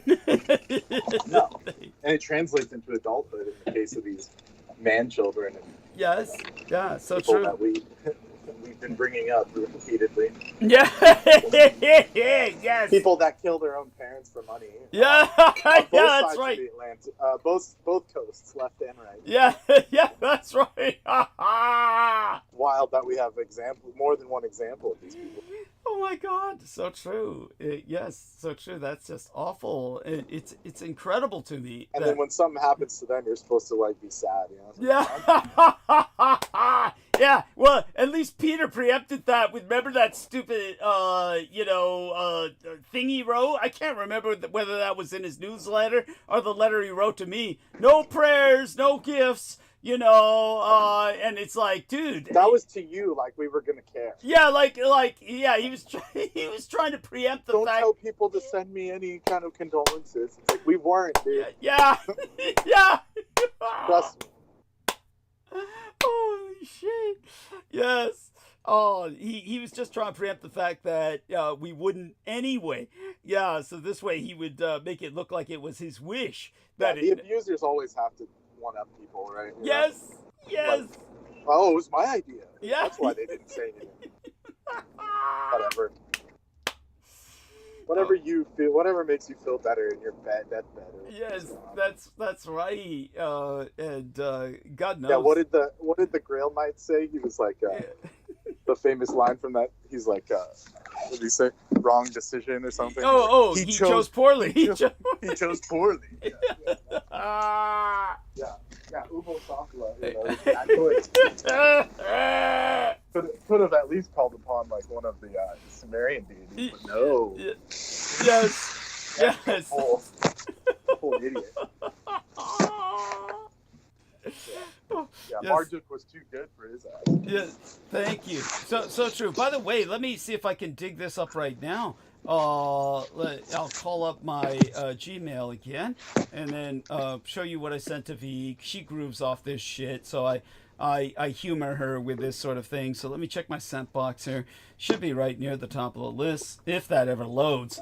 Okay, here we are. Let's see, Ancient Alien. There we go. I didn't know what else to refer to this as. So let's take a look if I can find the link here, and I'll give you the link because that's going to be better than just showing you the email. Mark that off as unread. Shut that down. Look this up in our. Here we are. So this is from. Yeah, there we are. It's he gets that at work, and it's like he said, people are walking for miles a day at work. Sure, the same is true for T-Tank Barry. It's like, see, people who work for a living, it's like you have no idea.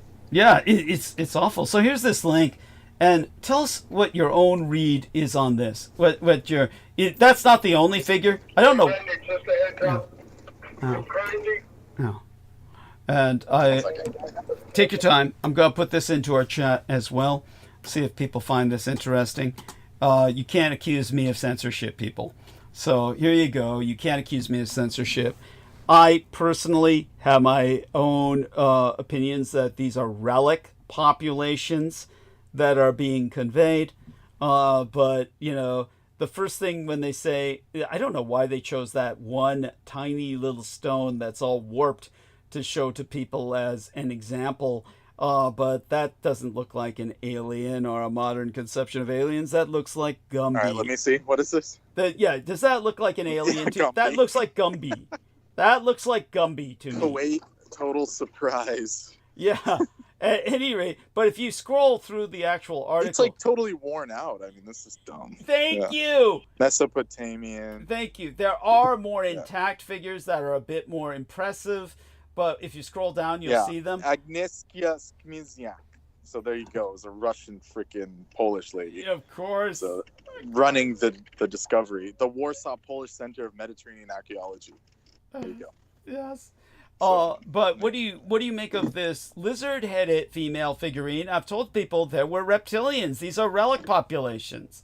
So yeah, this is just like a being they had to deal with. Yeah. Yes. It's like, thank you. And it's like suckling a dragon. Like, yes. I mean, yes. Like there's clearly like a smaller figure that's like a dragon, you know, so it's just. Thank you. Thank you. I like how they call it, female figurine and all this shit. Yeah. Well, at least they could figure that out. Glad to see their sexuality isn't all confused. They don't. But they. Where did they call it? Aliens? They instantly went to alien. Yeah. Oh god. Alien-like. Yeah. They have to say that. They have to say that. Yeah, it's an alien, all right. You know, because you're the freaking alien. Yeah. Thank you. Thank you. Yes. Yeah, that's probably what they thought when they saw these crazy Arabs coming in. Yeah. Thank you so much. Yeah, and so, like, to be real, these beings were extant on Earth, and they still are. They just had to go into hiding because of all the last 2,000 years where everyone wanted... It was basically like a status symbol to go fight a dragon. You know, that's where this whole Middle Age thing came from. Yes. So they were out there just killing these innocent beings that happened to look reptilian. And there were all kinds of beings. There were bear people, there were snake people, there were, you know, there were monkey people, you know, it's like, but they all, you know, were either killed off or had to go into hiding because of what we've become due to the mismanagement of the Svartalfar, the dark elves and the dwarves that affect our world, our consciousness. Thank you. There you go. And the Nordic people again refer to these dwarves as dwergor. Yes, that would be. Yeah, the Dwegar are the dwarves. Yeah, but they're the ones that were like the smiths and stuff. Like they did a lot of the technological, like metallurgy and stuff. Right. But the Svartalfar were the ones with the high technology and the flying craft and the stuff we would call microchips now. Right. So it's not aliens per se, but Thank they're you. definitely extraterrestrial because they're from another realm called Svartalfar or Svartalheim, Thank you. which is one of the lower planes, and they have high technology, and their cities are like Star Wars, like some Star Wars shit. And that's the secret they don't want people to know. Thank you. That they're actually affecting humans, Yes. giving us all this stuff, no matter how detrimental it is. Yes. So there you go.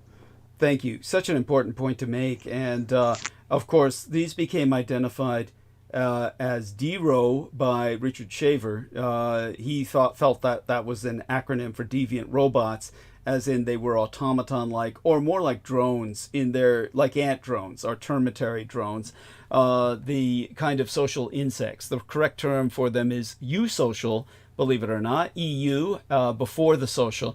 Eusocial insects, meaning positively social insects, because apparently there are social insects that are not positively social, whatever the fuck that means.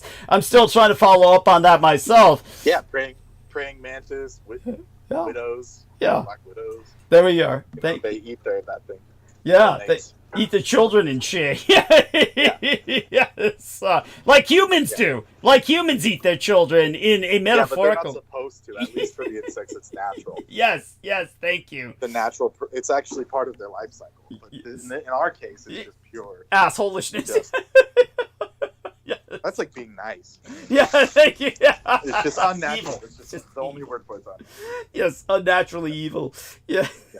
You'll end up having a colostomy bag, having someone like, well, I won't name names, but having someone take care of you. Yes. On a colostomy bag. Yes. And so when it comes to these dark among the dark D-row that Richard Shaver was referencing are of course the Cho, which then of course as Brendan brought up, Peter Moon had heard of them from me, brought them up again later as if he had never heard of them before. But you know, the question he was credited. His name was on the talk of you and Bartsy's. Right. Like he was supposed to be a participant, but he never showed up or something. It was like he was there, but he wasn't really participating because he didn't have much to say. That's why. Right. I mean, what the fuck did he have to say? You know, when. But that proves that he was activated because he had plenty of time to conversate with you or whatever. But this just was more proof that he had to wait till a certain time for them to say, "Yeah, we'll go work with Doug." Yes, that's true. Absolutely true. By the way, that's true. He used to appear with me on the what's her name, Christine Joanna. He also did say that what's her name had to keep him at bay. But that's right, Laura Lee Solomon. But at the same time, he did appear with me on Christine Joanna Hart's program along with Max Spears. And he couldn't bind you in her care because she actually was proficient in the lesser banishing ritual. That's true. Golden Dawn. Yes. So he probably tried, but it didn't work at that time. So he waited till everyone was out for the count. That's right. That's quite true. All of that is quite true. For those of you who don't know, Laura Lee Solomon was a OT occultist. So, yes, she was practicing. And she was outspoken. Yeah. And she said she mastered the lesser banishing ritual, which basically makes you invulnerable to people on Pete's level. Thank you. Yes, quite true. Oh, by the way, that's what our lady Brooke was complaining about. She wanted to contact you because she feels that, first off, she was saying to me, I think Pete's cast a spell on me. And I said, well, no fucking shit. What the hell do you think we've been saying? Of course. But she knows that. And what she meant to say was, no. As my mom's father used to say, the Okie, back in the day. Yeah. Yes. They late and $1 short. Yes. But then she qualified. She meant to say that I think a spell of, what did Brendan call it? She said, I said confundity. Confundity. The veil of misdirection, or the veil of confusion. Yes. Thank you, because she's like says that she knows she needs to get something, and she'll be looking at it, staring at it, and leave the room without picking it up, that sort of thing. Which, by the way, we all do that. What did I go to this room for? At least I do that enough. And well, that's normal. That's the way the brain works. When it goes through a portal or a door, it walls it off as if it's a different location. Yes, that's just part of the brain's function. Thank you. That's why the ancients had the lentil thing around their precincts, because it would be like the tori in Japan. Yeah. It's like it signals to your subconscious this is a sacred space. So our brains are wired to register that it's a different dimension entirely, actually. So that's why that becomes difficult. So she wants to talk to you about that. So do reach out to her. She said she I have been. I'm sorry? I have been trying. Oh, okay, but do continue, because she was trying to look up. I said, haven't you seen his calls to you? And she said, oh, I see a few, but I think they're interdicting most of my calls to her as well as yours. Definitely. Yeah, whenever we're trying to call her, it's in the dozens. Yeah. In the dozens. Yeah, but keep trying at any rate. And like for instance, I got through this today. And so definitely we'll try and educate her about that. What did you say that they like the Tory lentil? Did you say lentil that they put over their doors, the Europeans? Lintel. Okay. Post and lintel. Like Stonehenge. Oh, okay. That shape. Okay. Body shape. Okay. Got it. In anthropology, we call it post and lintel. Interesting. So it was the earliest form of architecture. So that way you would know you were going into a sacred dimension or a space, a sacred space.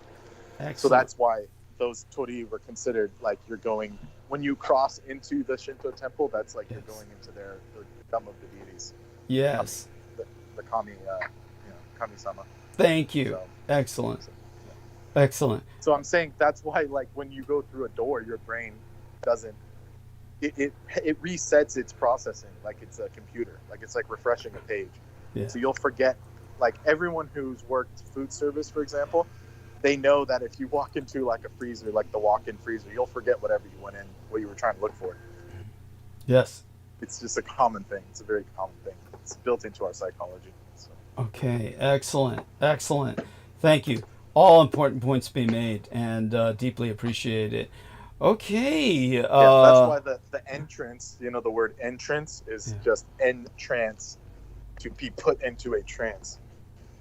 Wow. And to entrance you. Yes. It's encoded in the language. Incredible. Very good. And so that being said, all right, I'll get back into the narrative with that, and we've covered a lot of important ground. Let's take a look at the numbers are good. Oh yes. So Brendan, before I jump back into narrative, let's John, who we will treat his query as serious. John says, I thought you were using PM. First he says, okay, it's I don't know if you're able to access the chat room, Brendan, but if you could take a look at the two statements from John. I could check, yeah. Yeah, the first thing John says is, hey Douglas, I unlocked weather manipulation through spirituality. Only he writes it spirituality. So at first I didn't know what he meant. And they follow me with a C-130 today. What should I do? Okay, it's hard to take that seriously. Second thing he says is, I thought you were using PM, meaning Peter Moon, whose real name is VB, or Vinnie Barbaric, as a channel, because he decided what I was doing. He described what I was doing and what was on my phone at the time. Oh, so he says, I thought you were using PM as a channel because he described what I was doing and what was on my phone at the time. Okay, we'll take that as semi-serious as well.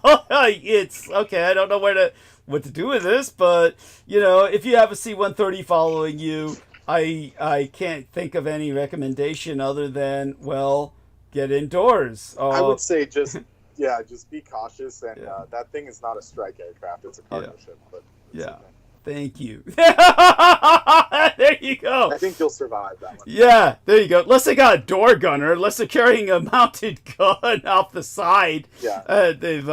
But yeah, That would be rare. Yeah. I mean, yeah, those things aren't armed. Like, they're notorious for being that's true. basically Yes. beach whales. in the Yes. sky, you know. Yes. Yes, that's cute. That's They're only like, those are the ones that they take tanks and stuff in. I don't. yeah. Yeah, no offense to your statement, but I doubt that because they were following you. You know, it's just maybe coincidence. Let's call it coincidence. Yeah, I mean that's a lot of fuel. That's Yeah.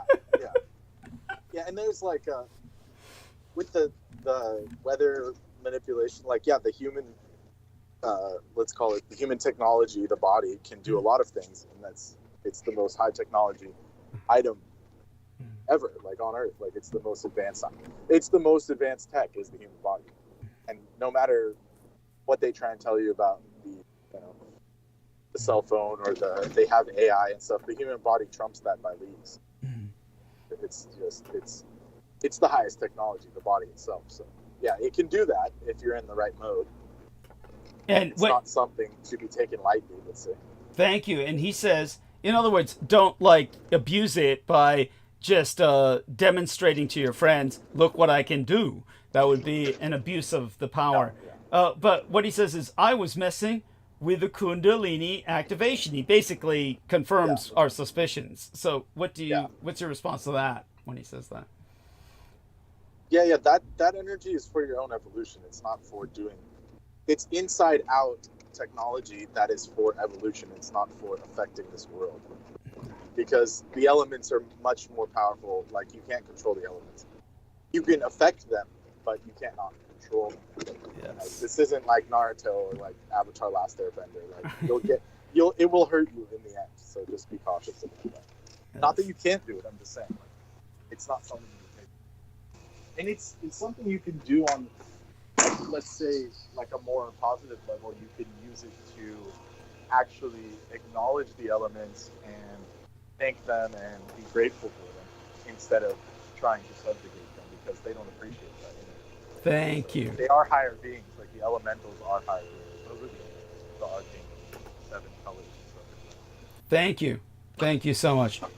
And The 5 elements are what sustain your body. right. Talking to your mic. 5 elements are. Talking to your mic when you say that. 5 elements are.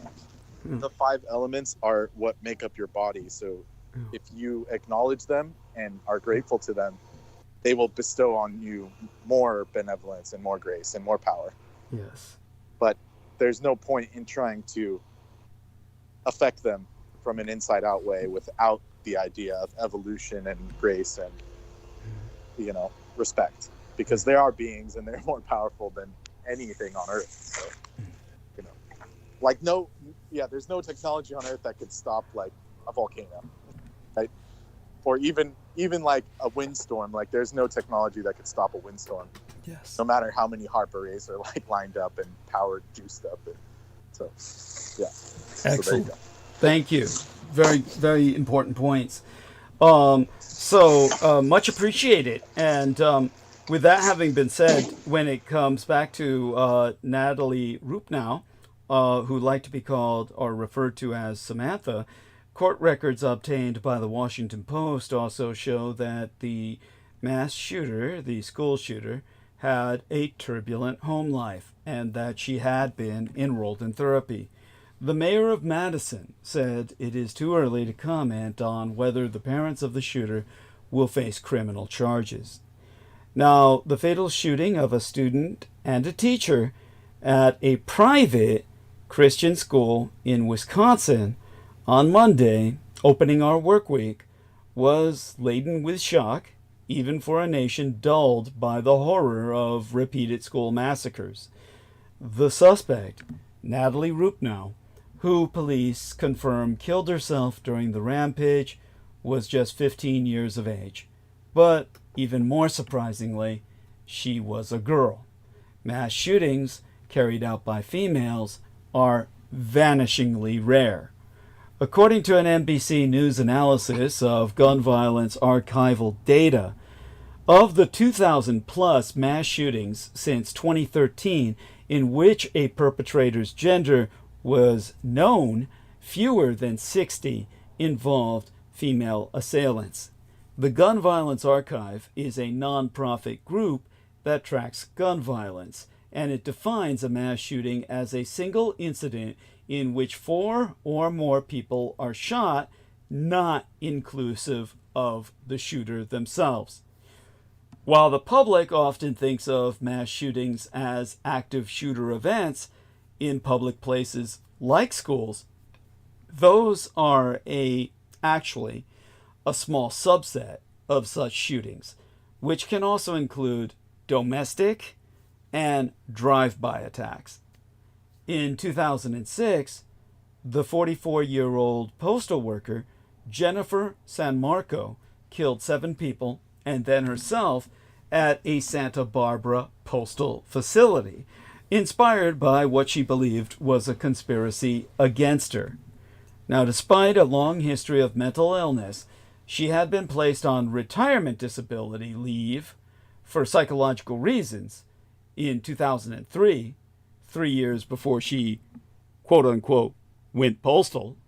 She was able to buy a 9mm Smith & Wesson handgun with no problem after a routine background check, as confirmed by law enforcement officials at the time. In 2014, the former tribal chairwoman, Sherry Lash Rhodes, surname spelled Rhoades, then 44 years of age, as well, opened fire and killed 4 people and critically injured 12 others at Cedarville Rancheria tribal office in the remote Northern California town of Alturas. And the shooting took place during a hearing over her planned eviction from a property on tribal lands. The dead included Rhodes's 50-year-old brother, Rurik Davies, her 30-year-old nephew, Glenn Calonico, and her 19-year-old niece, Angel Penn, who was holding her newborn baby when she was gunned down. The infant was unharmed. This is as the court heard all this. Now, Rhodes was sentenced to death in 2017 and remains one of the fewer than half 100 women on death row. A Rite Aid distribution center worker, Snokia Mosley, who was 26 years of age at the time, killed 3 people and injured 3 others at her place of work in Aberdeen, Maryland, before killing herself in 2018. She had a history of mental illness, but her 9mm handgun was legally owned. After, I think there was another shooting that was carried out by... Right. There's some irony about the, you know how like those Andrew Tate type people, they're always like, women can't control their emotions, they're all unstable. It's like, the irony is like, yeah, the men obviously can. Yeah. These chicks are like incredibly tolerant for what they've had to go through, I'm sure. Oh, not defending them, but you know. Oh, you get my point. Believe me. Most of these women, by the time they're driven to do something like this, either they are, as I've just related, mentally ill, or they've been driven to mental illness, literally driven crazy, by everyone around them, just abusing them nonstop. Which is what people are trying to do to me. It's not working. It hasn't worked yet. Yeah. Even that idiot, my family, so-called family, he's like, you're crazy, just like, he mentioned some family member that's like actually crazy. And I was like, I've been like looked at by many doctors and the doctor literally laughed at me when I said I wanted to go get some counseling. She's like, you're fine. Yeah. I believe me, I know. Because I was like one of the few people, like, as you know, that could actually have a conversation on like any kind of level with them. Thank you. Like, yeah, you're not crazy. Like, thank you. Yes. I mean, believe me. I mean, they deal with crazy people all the time. They know. Yeah. And she laughed at me when I said, "Oh, I'm ADHD or something." She said, "No." Yeah. No, I appreciate that. And I did like, their testing or whatever, and she said, yeah, you have like 0 mental illness. You just, Yeah. And I didn't even tell her the backstory. I did the backstory. Thank you. No, I appreciate that. It's almost like a miracle I'm normal, or baseline. I'm not normal. Well, none of us are. I mean, what the fuck is normality anyway? The normality is like a social construct of shall we say a generic yeah. But by the way, anyone who's considered normal by this society, you're fucked, because society is sick. Yeah, exactly. We're in a sick society. So the idea of anyone being normal, it would mean that they're well adapted to a sick society, and by that very definition are sick. So there's no norm to be had here. I will talk about that concept of norm again, but yeah. What'd you say? That's all I'll interject. Say that again. I said that's all I will interject. I was just saying, like, yeah. Okay. Yeah. They, if you're not crazy, they'll force you. They'll try and get you to, by treating you like shit, they'll try and get you to go crazy. They'll eventually. That way, yeah. Thank you. They point the fingers at you. Oh, he was crazy. See? They'll say, see? That's what they do to you all the time. Oh, yeah. He was insane. Oh. Yeah, well, it's just like, yeah. By the way, do you remember what Noreen had told Heather Holman? Yeah. Yeah, that Peter Moon was hanging out with me specifically. They wanted you to go postal. Yeah, he was he was told at some point I was going to go postal and he'd have something to write about. Like, I think that's actually funny that they thought that, like, disfiguring you would make you go crazy. Thank you. As if you couldn't drag your way out of it, so to speak. Yeah. No pun intended. I mean, I would just go the supervillain route of Darth Vader or Cobra Commander. That's all, I mean, right. It's just. Well, you got the joke. I said you just drag your way out. Yeah. That too. Yes, that's cute. That's adorable. Sexy too. Yes, yeah. And which does remind me, for those of you who are asking, there is a text. Just expand the text. That's the summary of tonight's show, and you will find a little bit more about today, the International Day of Violence to End Violence. The International Day to End Violence Against Sex Workers is observed annually on December 17th. But if you look up the International Day to End Violence Against Sex Workers 2025, they will say Wednesday. I guess that they've rescheduled it this year for my transmission. But it's observed. Yeah. For next year. What's that? For next year? For who? What? Next year? For 2025. Oh, it's interesting. Did I write 2025 when I entered that? That's funny. Let me see if I said that. I know, but I was wondering, did I enter that way? I'm wondering why it said Wednesday. Let me see. Look it up for 2024. Thank you for reminding me of that, because that's an excellent point. Let's see now. And sex workers 2024. Let me look that up. And yeah, you're right. It says Tuesday for 2024, and then when I enter 2025. Then it says Wednesday, December 17th, 2025. There we are. But, okay. Because it's a leap year this year. Yes. Okay. Got it. So, thank you for reminding me of that. There's an extra day next year. Excellent. So, that explains that. At any rate... Because I don't think it's a lunar holiday. No, it's not. No, that would be funny. Yeah. But basically... Yeah, for context on that, a solar date never changes. Yes. Like Christmas, it's always on the same day. Yes. But a lunar holiday always changes because the phases cycle. It cycles through the moon phase. Yes. Like we're talking like Ramadan and Hanukkah and this thing. Thank you. The lunar holidays will always be a different date. So if you ever see a holiday that has different dates, it's lunar. That's right. Thank you. Very much appreciate it.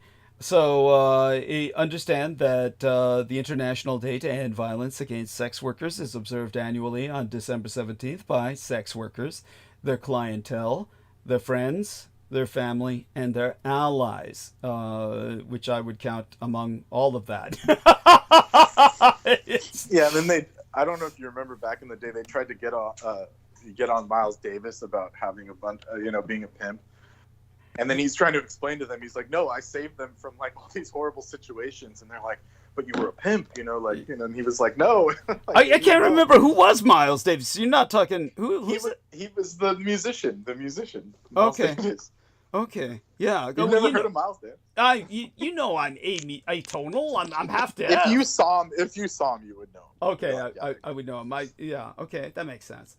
That makes sense. Thank you. And but at any rate, thank you for that. The American jazz guy, you know. Okay, yeah, I get it. I get it. And was he black? Of course. Stupid question. I know. Yes. Well, there we go. But but he was like, there was like one interview when he was really old. He was like, yeah, I was a pimp and stuff. And they were like all shocked, and it's like, and he's trying to explain to them that like these girls were all fucked up. He was trying to help them, and they're like, but how could you pimp them out? And he was like, you know, trying to explain the situation. They just wouldn't have it. Of course, trying to make them look bad. Oh well, there you go. It's amazing the way. It's like damned if you do, damned if you don't. Like that's why these people need that holiday. You know? It's like, yeah, thank you. Geez. So true.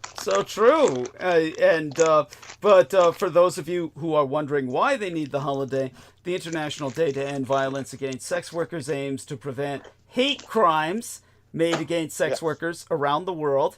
As a group that faces extreme marginalization, sex workers are in need of protection and an end to stigma.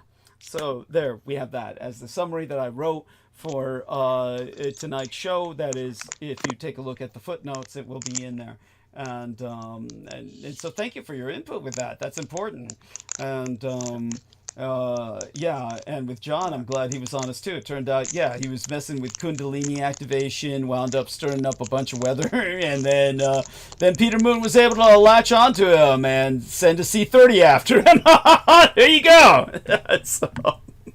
Yeah. Well, yeah. I felt a disturbance in the force after you said that. But notice we haven't been knocked off air. Not that I'm inviting it. I'm just saying. Yeah, well, thanks. Yeah, no, it's true. Thanks to your presence, I think it has a lot to do with it. But I could definitely hear that. Like, literally heard the what is it? The metaphysical etheric static. Yeah. Like, yeah. They're like casting. They're like right now. They're like casting in their basement. They are. They are. Lame. Yes, thank you. It's they keep trying though, because but when you're gone is when they're really effective. It's true. But it's very strange. I mean, it's like like I'm not like some like freaking what is that Mephisto and shit. They think you are. They think you are. I'm Saruman in my basement with the freaking orb and shit.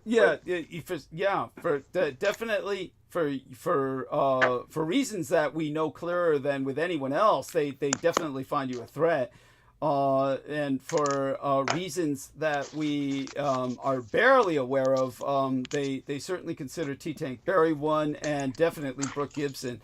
I mean, it was when I was talking to that idiot Vinnie Barbaric that one time about his having gone silent. The time I said, I brought up the time that I asked him to hold the show and he instead went mute, and then everybody left, because that's what people do. Once you go mute, everybody leaves the show.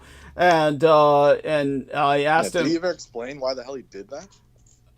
When I asked him, was that an act of passive aggression, he exploded, and that's when he gave the ultimatum. Okay, I'm leaving the project, and you can just do the show with Brooke.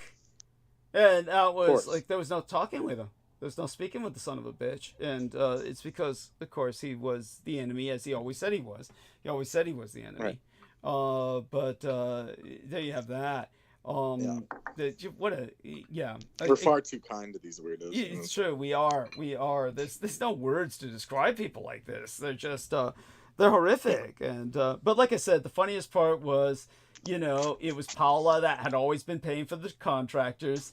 Then once she left, when he tried to prove, of course, that he could do it, himself. Then he went to, first thing that happened was when he tried to rent all the wood and all that shit, or what was it, rent the truck to carry the wood he purchased. Then they put him through the ringer because they knew this guy was going to crash the fucking truck, because they could see how tremulous he was, and it had the wandering eye and all that shit.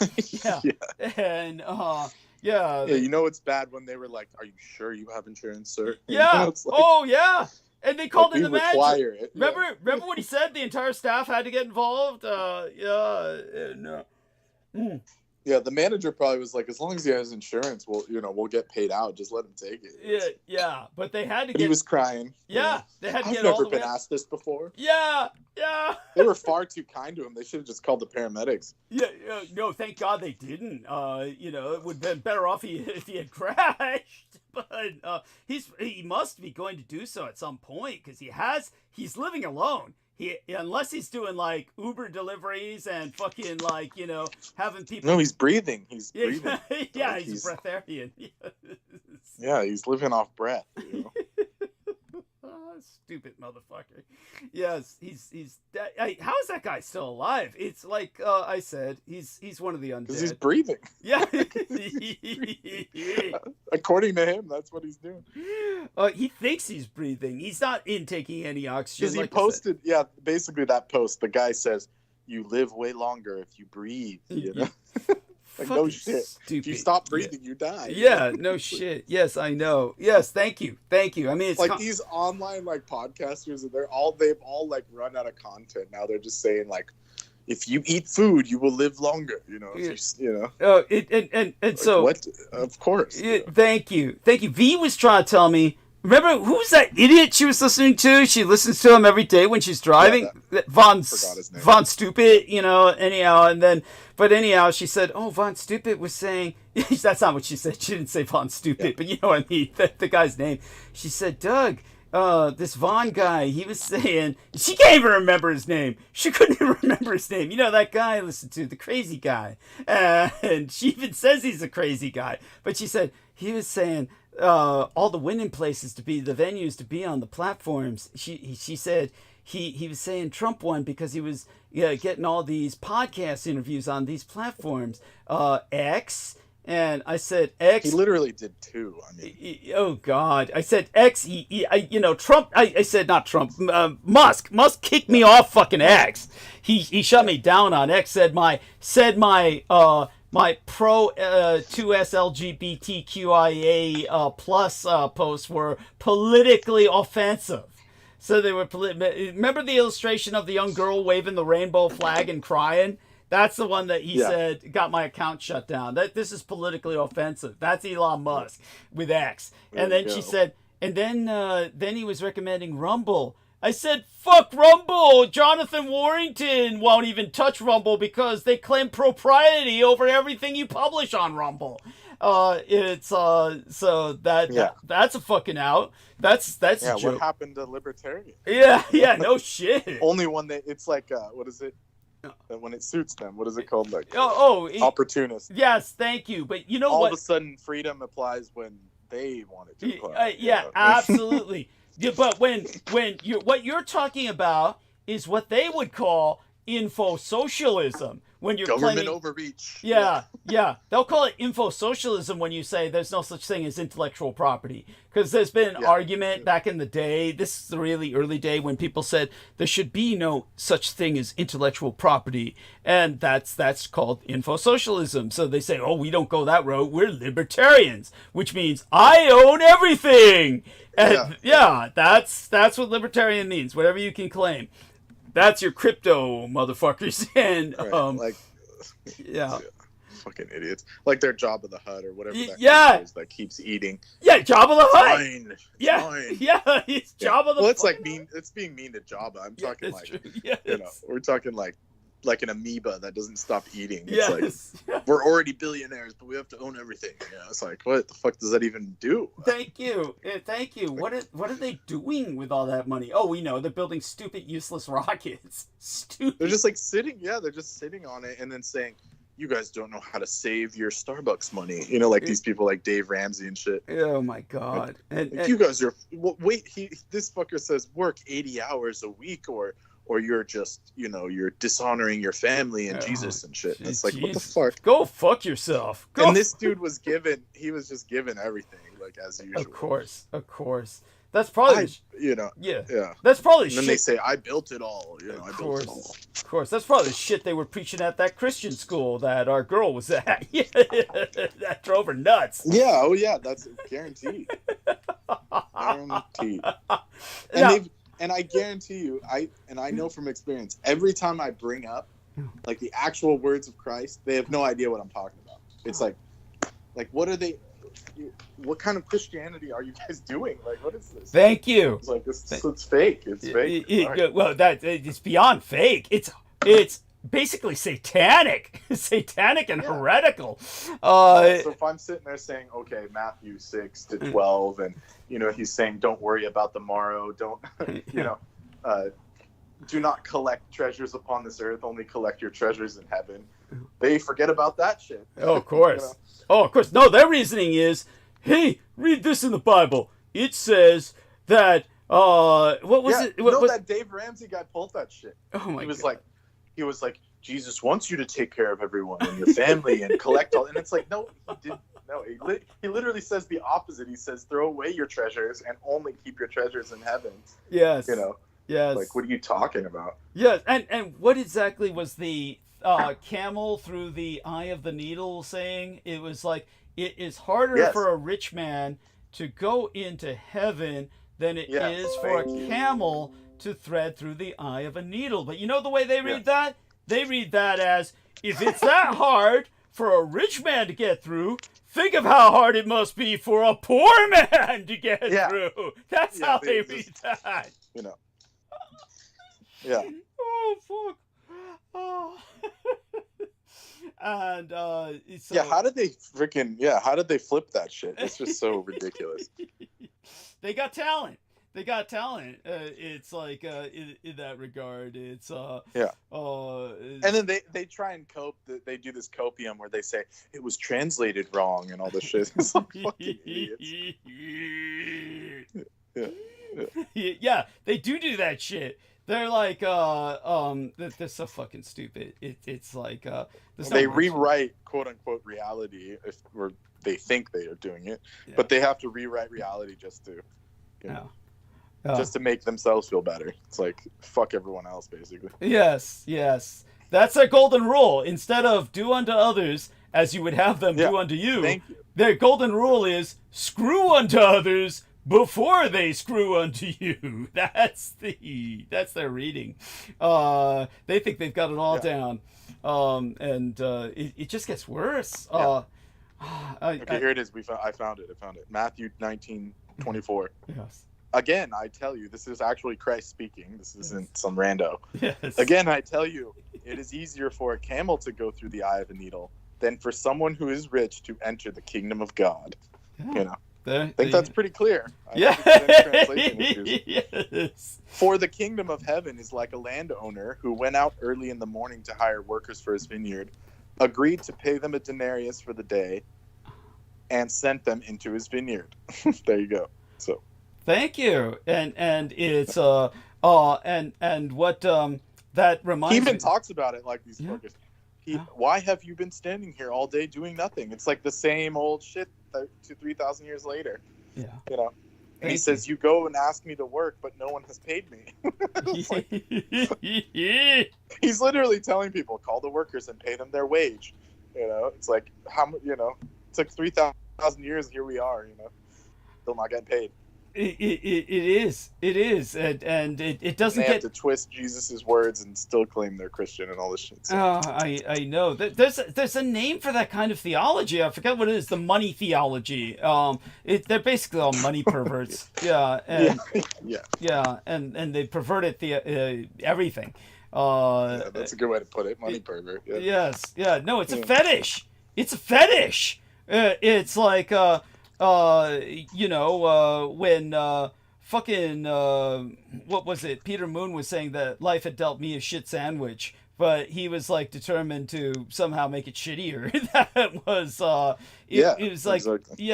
it was you know, when we come back to these examples, it's because they're examples for our listeners that are experiential, just so listeners know. It's not because we're obsessive. It's these people are object lessons. They're like walking object lessons, whether it's the relations of our man Brendan here, or, you know, what I was dealing with Peter Moon, who, by the way, for people to understand it, just remember Peter Moon was claiming he was in a marriage with me. He said it on air. So, we have a marriage going. Yeah, we've got a marriage going. It's just so sick.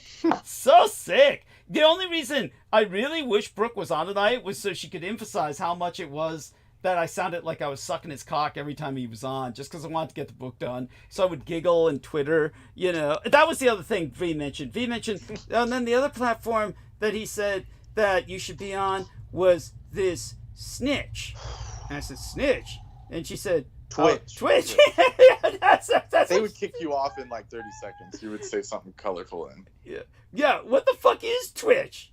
I never. Yeah. It's the video game streamers and all the hot gamer e-girls. They're called e-girls. The gamer chicks. They'll go on there and, like, you know, basically dress up in cosplay and play video games, and all the incels are, like, you know, fawning over her and giving her money and simping. Shit. That's simping.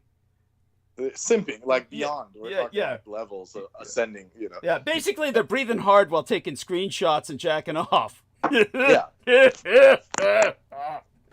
exactly. Unfortunately, and then so that's what they're making money doing. But you can't say anything political, like they'll kick you off. Like you would. Yeah, there you go. Maybe you can on your off days you could just dress up and do it. You know, just find some easy video game and just do it for the money. You know? Yeah, while dressed in drag, while dressed in my yeah, that's what I'm saying. They wouldn't notice. Yes. Most of them are boys anyways, but that's the secret. Oh, it's not a really big secret. Even if it was known I was a boy, they wouldn't fucking care. You know that. They'd be down for it. Oh, anyway. I know that for a fact. Yeah. I'd still hit it. Yeah. It's like, there you go. Oh my god.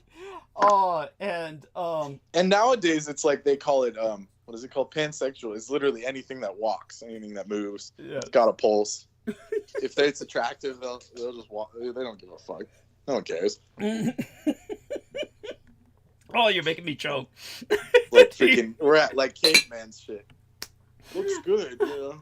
Oh my god. What was it? Smash, Hulk smash. Yeah. I love it. What is it V said about the red ginseng? Let me read what she said here. And it pairs up with what she was trying to tell me verbally, which didn't make much sense to me. Here we are. V says, here, let me see. She said, you cannot get a lot of red ginseng. Take only till spring at longest. March or April stop for the year. So she says the red ginseng is hot and it can only be taken during the winter. And I told her, honey, it's fucking Game of Thrones winter here. I'm fucking freezing to death. Send me some of this shit. And she's like, well, yeah, I'm just telling you, it's a medicine, you know, and it makes you hot. So you can't take it during springtime. Is that true? Is that true? Or is she just like following some book thing that doesn't make sense?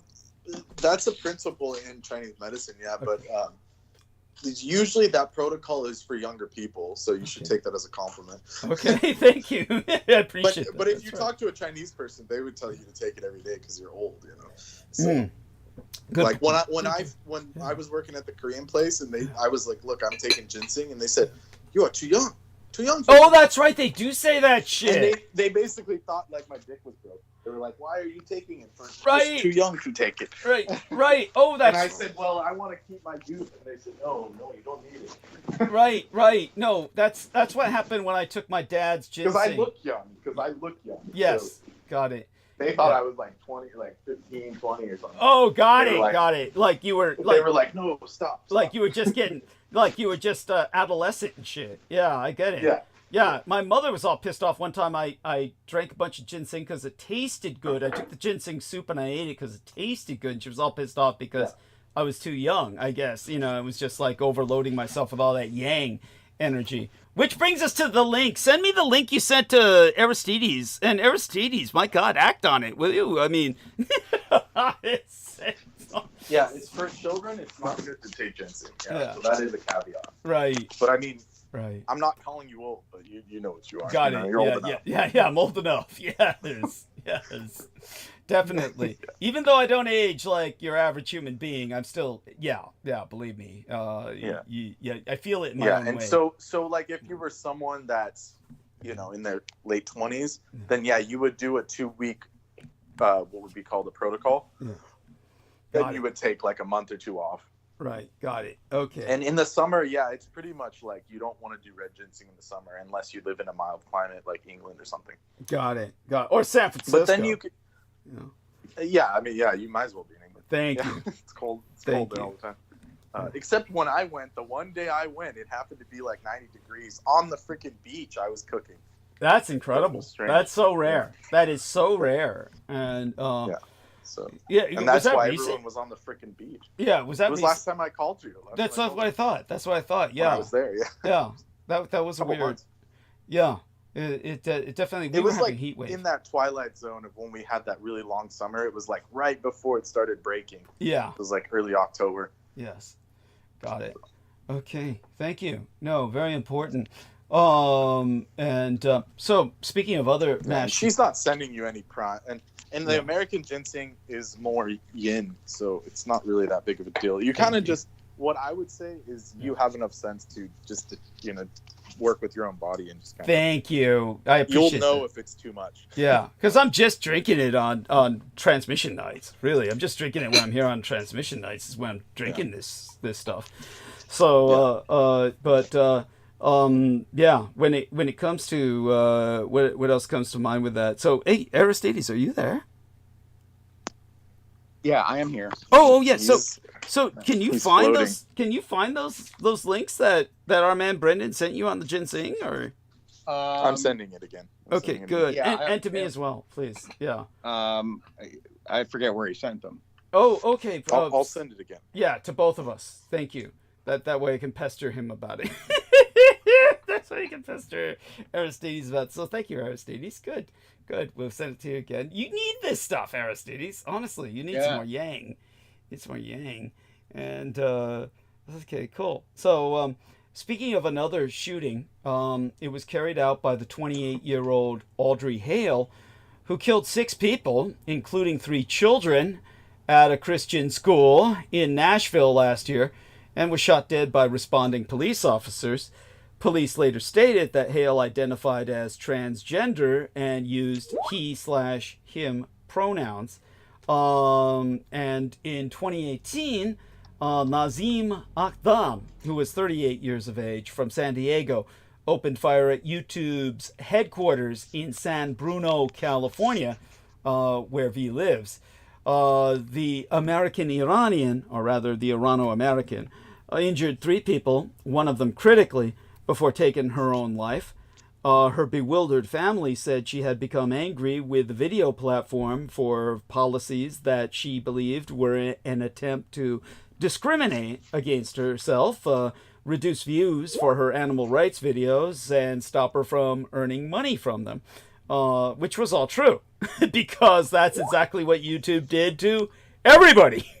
But she bought... go on. After that, they rolled a lot of it back to the point where they even took away some of your stuff. Yeah. They lowered their, their clamps. They took their clamps off your channel even because everyone was sick of their bullshit. Yeah. Thank you. That's so important to bring up, and it's basically YouTube knew they were fucking people over, and that's why they locked the building down. That's why she killed so few people, was because the building was under lockdown. She could only hit the people who were daring at their own risk to eat lunch outside. They had been forewarned by YouTube, you eat outside at your own risk. And so they couldn't resist the sun. They were eating outside, and they paid for it with their lives. Yeah. And then she couldn't get in the building, so she shot herself. It was so sad. I wish she had gotten in to kill more people. Yes, I'm seriously saying that. I mean, for those of you who don't know, you don't know YouTube. These are people were earning their livelihood like she was on YouTube. There were people who this had become their job. Yeah, exactly. They were playing with people's lives. They had done that with the first adpocalypse. Yeah.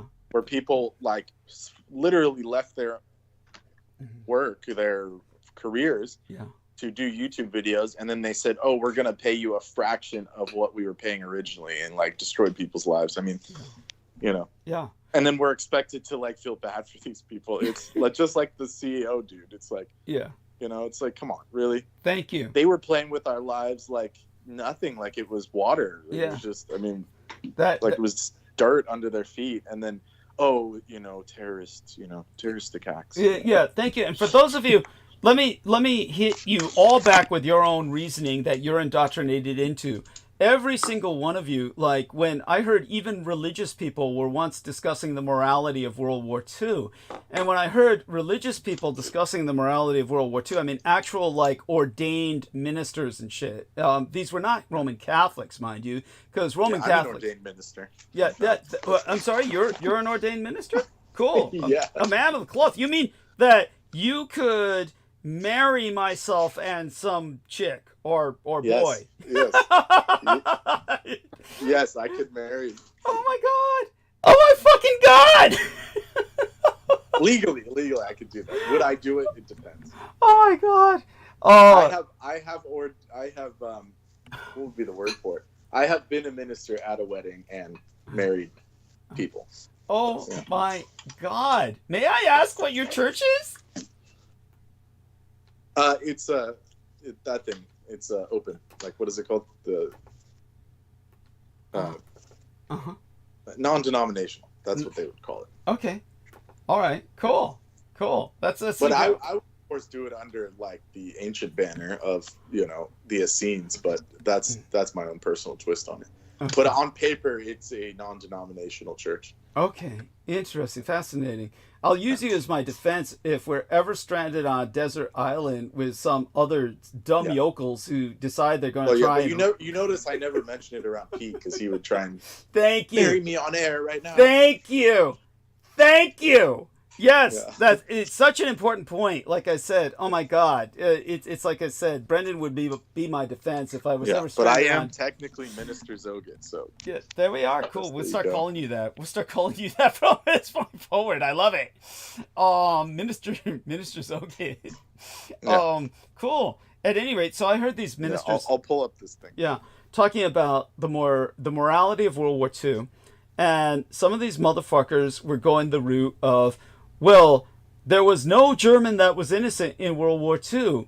As long as they supported the government out of patriotism, they're responsible for what happened in the camps.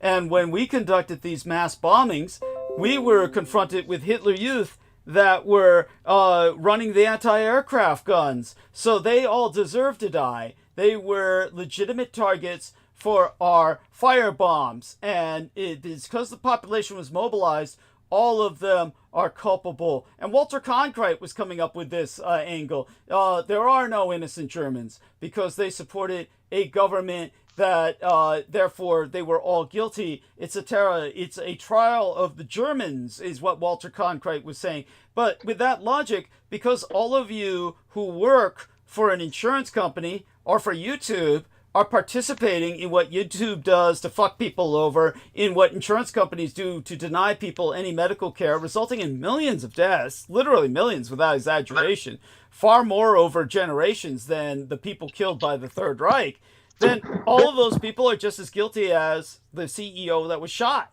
All of them, that's why when this woman went to shoot people, this Irano-American woman, who police said purchased her Smith & Wesson 9mm, again, a very common weapon for all of these people, her semi-automatic handgun, she did so legally, despite all of them having a history of mental illness or identitarian issues, they still were all legally able to purchase firearms, which speaks more about the system than it does about them. But the fact is that when they're using it to kill these people who are just workers, these workers are not innocent any more than people working in a death camp are innocent by your definition, by your own social definition, where you say all these people involved with the system are as guilty as anyone else at the upper echelons. then all of the people working in the insurance companies deserve what that CEO got. He was merely taking the fall for them. All the people at YouTube deserved, at the far highest levels, what those people who this woman shot got. But those who she shot were not innocent and thus deserving. Right. Yeah, so there you go. I mean, that's the logic so to use against these here's people. my paperwork. I found it. Yeah, okay. You are hereby certified that you are an ordained minister in good standing with the company, the church. Okay. You are authorized by the ministry in accordance with local law to perform any and all Christian religious services, ministerial and evangelical duties. We ask that you connect with the ministry regularly and walk, minister, and spread the gospel of Jesus Christ in accordance to the faith. Blessings to you, serving our Lord honorably. There you go. Well, since Trump's coming into office, and all these motherfuckers are religious fanatics and fundamentalists who claim that, we need to become a Christian nation. I take this shit with me to the airport. You believe it? Yeah. Then, why don't you and I turn this show into a church so we don't have to pay taxes? Sure. Yeah. I'm an ordained minister. Yeah. Legally. Well, we've got to start a church. Yeah. Minister Brendan Soget has been ordained as an independent Christian clergy.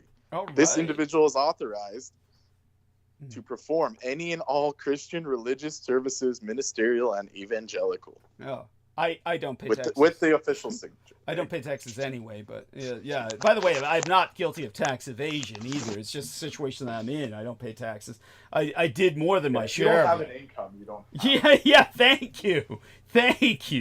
Yes. And people on Social Security don't have it. Yeah. And just so people understand, however, I'm counted as working because I'm with the 250% working disabled program. That's what pissed me off about Peter Moon, is that no matter how many times I explained that I'm considered to be working, what I'm doing is my work, he still couldn't get it and would tell people, Doug's on disability. It's like, he's just such a these pricks. It's just yeah. We can go on for hours about that. Like my uncle's like, you're not applying yourself. Yeah. As if Peter Moon were gainfully employed. That piece of shit. Yeah, you're just scamming a bunch of dead people. Yes, and Romanians for cheap labor. Yeah. I'm glad they scammed them back. Yes. Oh my God. So what we need to understand is that shootings, school shootings, mass shootings, those are a profoundly masculine act. What I read to you just now, when I'm reading back at some of these examples I'm looking up online, Nazim Akdam, who was not the transgender you're thinking of, because I'm getting other people writing me about this other transgender person. This other transgender person was caught alive, okay? This one was killed in San Diego. Nazim Akdam was killed.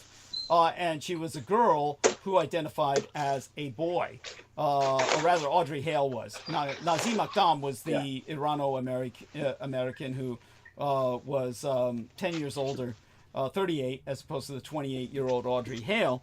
And she was, of course, she killed herself before the police got there. And that was at YouTube in San Bruno, which is the city V lives in.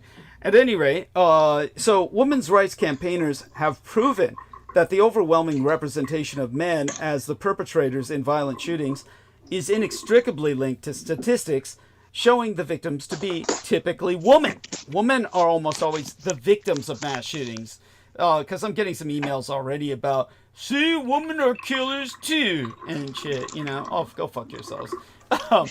Yeah, a 2019 study in the California Law Review called mass shootings a profoundly masculine act and pointed out that many of the victims of violent and fatal crimes in these United States are women and are linked to a wider pattern of domestic violence and ideological misogyny, which has come flaming back with the Trump administration. Just by the statistics that you brought up, it's like we should arm more women because they have better trigger control than these guys. Thank you. By that logic, they should all be armed, Thank you so much. So true. So true. And Yeah. and Because really, they're the ones getting shot anyways, like you said. yes. So there you go. Yes. I mean, I'm just left so profoundly just saddened by people who don't understand this or refuse to understand it. It really shows Right. a lot about themselves. It really exposes Well, it themselves. plays into that red pill shit where they're saying, well, women don't have like emotional control. It's like, well, Thank you. not Yeah. by the stats. The stats, like, Thank you. they're They're far too controlled. far too compassionate at this point. Yes. Yes, absolutely, absolutely. And so when it comes to misogyny, now there's a subject I should not get lost into tonight because it'll take me from what I'm trying to articulate, and but nevertheless, it does need to be emphasized to an extent. It's definitely come roaring back. It's something that many people will not survive, unfortunately, because it's being essentially supported by the Trump administration. When he returns to Washington, he's going to be flanked by an entourage intent on imposing its archaic vision of gender politics on the entire nation. I mean, throughout American political history, trois capable, qualified, experienced women have run for president on a major party ticket. Both have lost to one man, Donald Trump, perhaps the most famous misogynist ever to reach our highest office. But in 2024, what was even more alarming than in 2016 was how Trump's campaign was evinced to be promoting a version of this country in which men dominate public life, while women are mostly confined to the home, deprived of any voice, and neutralized as a threat to men's status and ambitions. So, I mean, this time around, I wasn't even hopeful. I didn't let myself entertain any quixotic notions about what having a woman in the most powerful position in the world might mean for our status and sense of self. I simply wished for voters to reject the idea, pushed so fervently by those on Trump's side, that women should be subservient incubators, passively raising the next generation of the men who disdain them. And my wish did not pan out. Your body, my choice, forever. That's the white supremacist influencer Nick Fuentes, who has personally dined with Trump at the seat of honor at his right-hand side at Mar-a-Lago.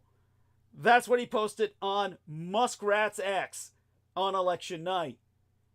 And the right-wing troll, John Miller, wrote on that same site, woman threatening sex. Yeah, that dude. Yeah. Go on. That dude is the Holocaust denier.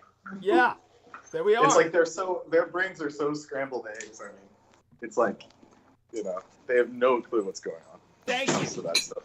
Absolutely. Just like, how can you be, they think they're fascist, but they have no clue what's going on. They're totally burnt. Yeah, the fascists. Like I said, scrambled egg brains. Thank you. The fascists empowered women.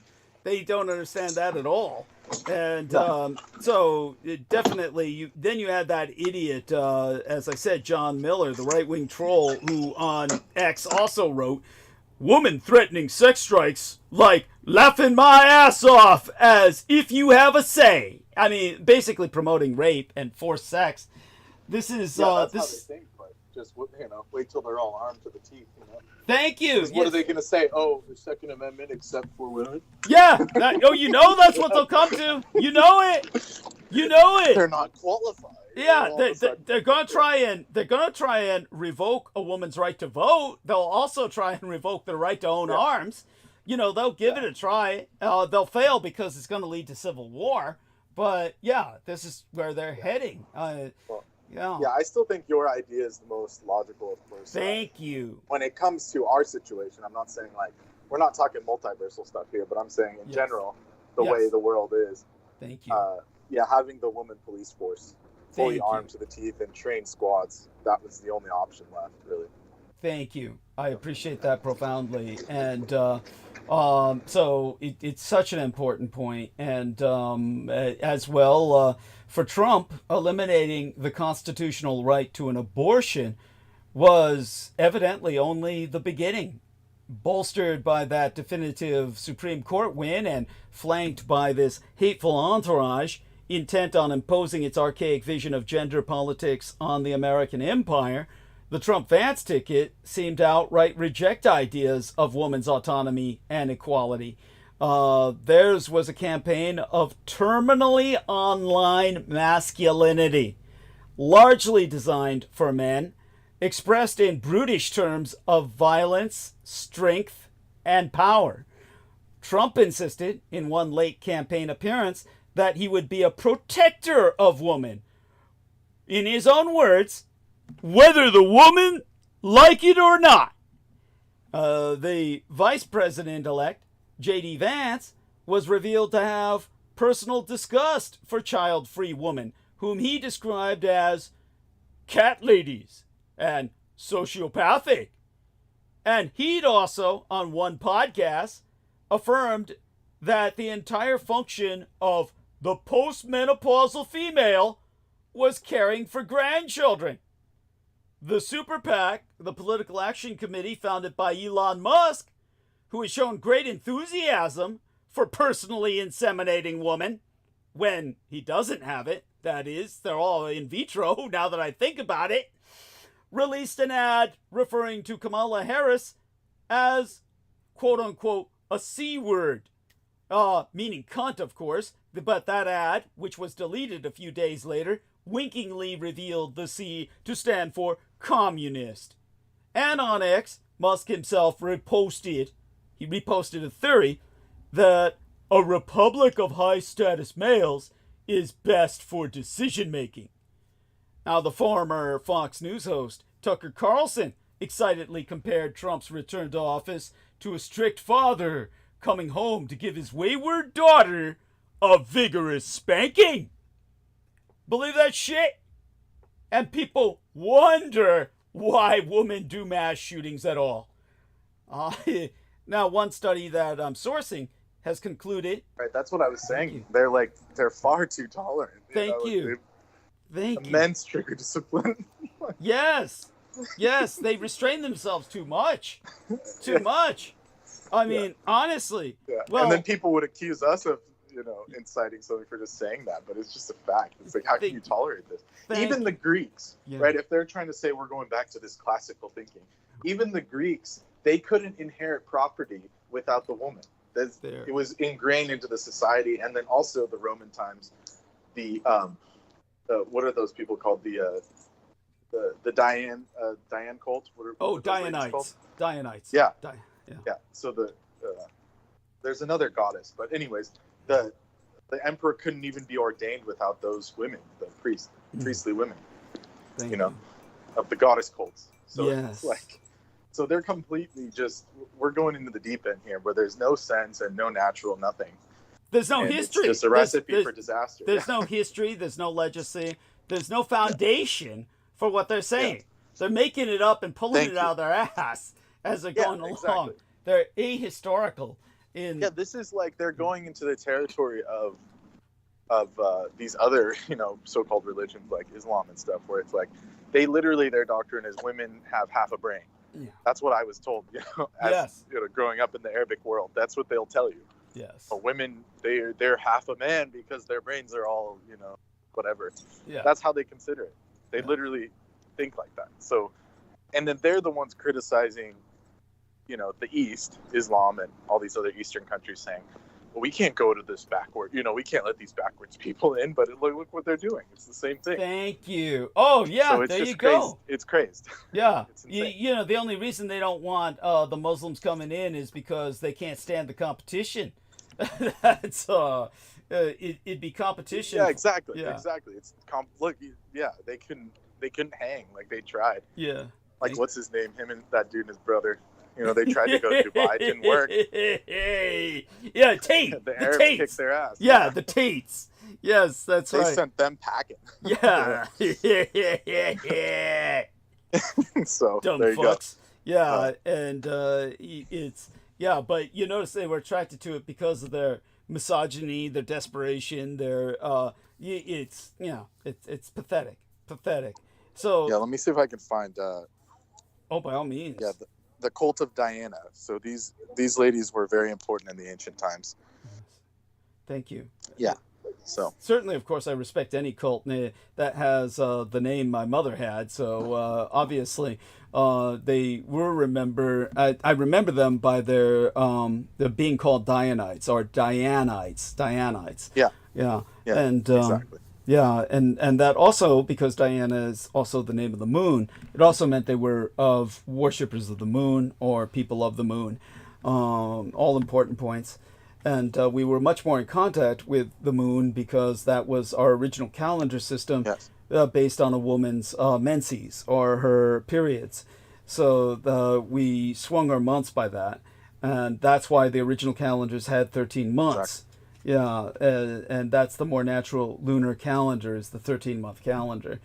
And by the way, at moments like this, Peter Moon would go into droning a bullshit about females or other bullshit that he remember the stupid shit. Everything he said was so full of shit. Two things that stand out just in memory of the kind of bullshit he was slinging and spewing was he said the Arabs hated the Germans. Oh, more than anything. No, in North Africa, they hate the Germans. They love the Germans. They sided with the Africa Corps. How do you think the Africa Corps had its success? And they improved by leagues and bounds. I mean, between them and the Brits, the Arabic world freaking excelled. Yes. Yeah. So it was only after the war that they all fell apart again. Yes, that's right. That's right. And this is why they were all claiming independence, and that was the birth of these movements that were progressive at the time and anti-colonial. And then the other stupid shit he was saying was, aside from the... Okay, thank you. This is what they're called, the Vestal Virgins. There we are, Vestal Virgins. Meaning, of course, they had the vases. Go on. Yeah, the cultists of Vesta, and they were also in league with the Diana cult. Yes. And they're the ones that helped choose the Roman emperor. Yes, that's right. Yes. The Vestal Virgins, because the vase is the symbol of a woman's virginity, and they held the vase, the sacred vase. Yes, and so the cup, cup of life. Which is female. Thank you. It says chosen between the ages of 6 and 10. This is the Brits having to rewrite it, but basically they were the ones that selected the Pontifex Maximus, meaning the highest priest, which was the Khazar. Yes. The emperor himself. Yes. So it wasn't without her, the highest, Vestal Virgin and her entourage, anointing him as the highest priest for him to even be a pope or a priest or anything. But they edited that later when the empire split and all that. So all this stuff that they're doing modern age, where they're just trying to delete the feminine aspect, is just completely crazy. I mean, thank you. And making them second-class citizens. This is not how the ancients did it. Thank you. Nowhere near how they. And what I learned about the Greek culture, though, they couldn't inherit property without the female, without the female being involved in the inheriting process. Like, she was the one who held the property because it was considered she was Gaia, representative of Gaia. Yes. And they hated women. So there you go. Yeah, I think I've heard of that, but that's pretty. What would they call these things? That's pretty based.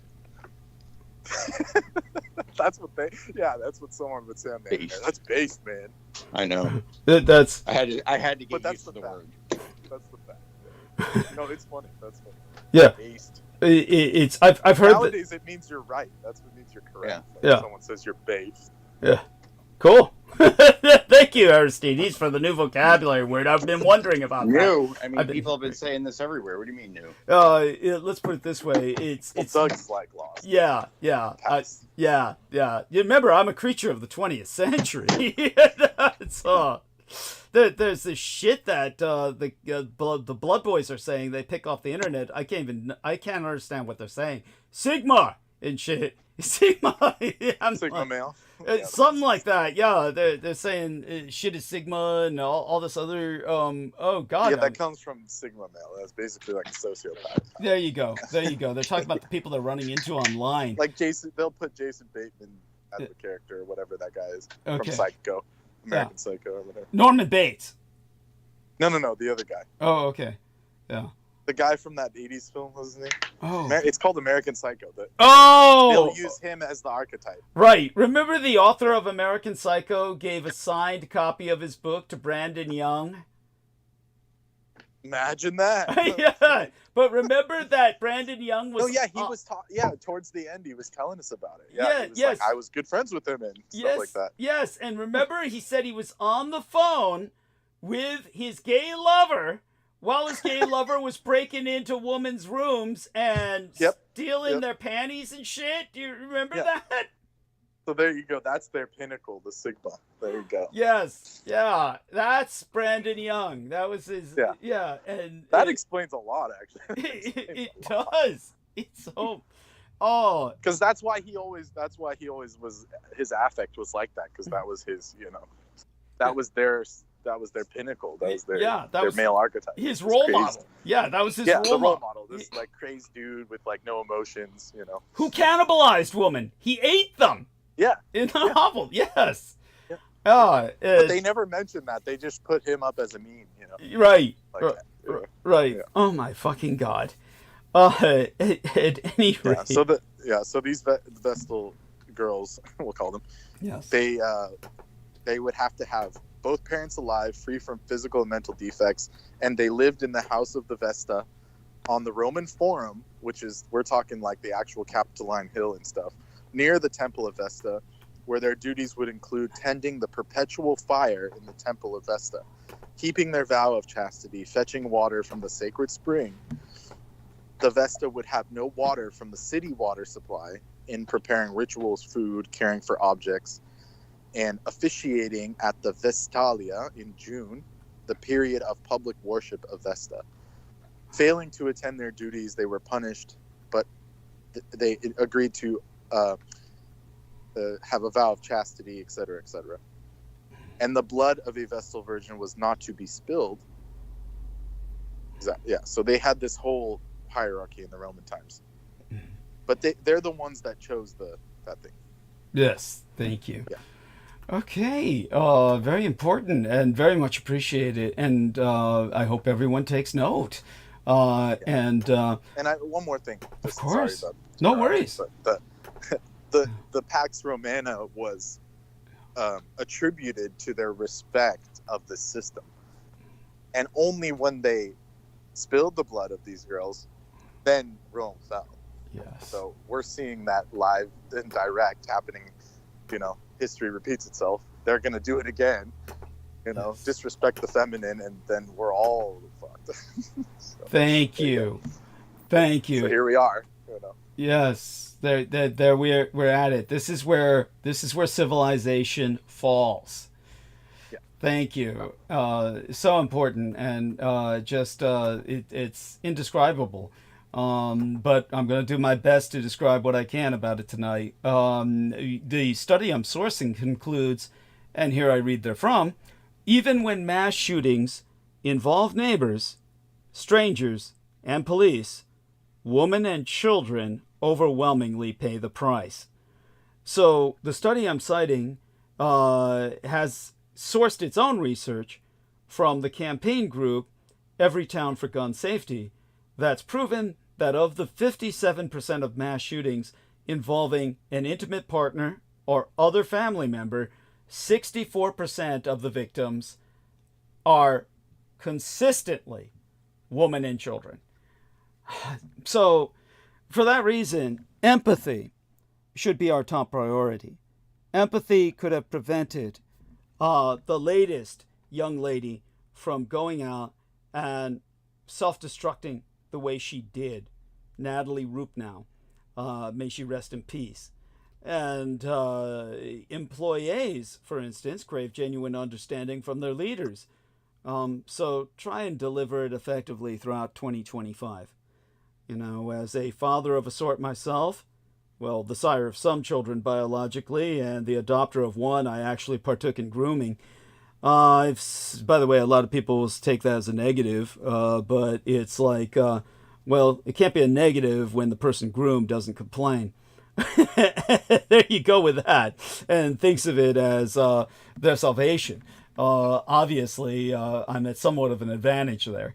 But I've seen firsthand that people are, well, some people are naturally empathetic. My son, for example, can't help but get upset when he sees someone hurt or in trouble.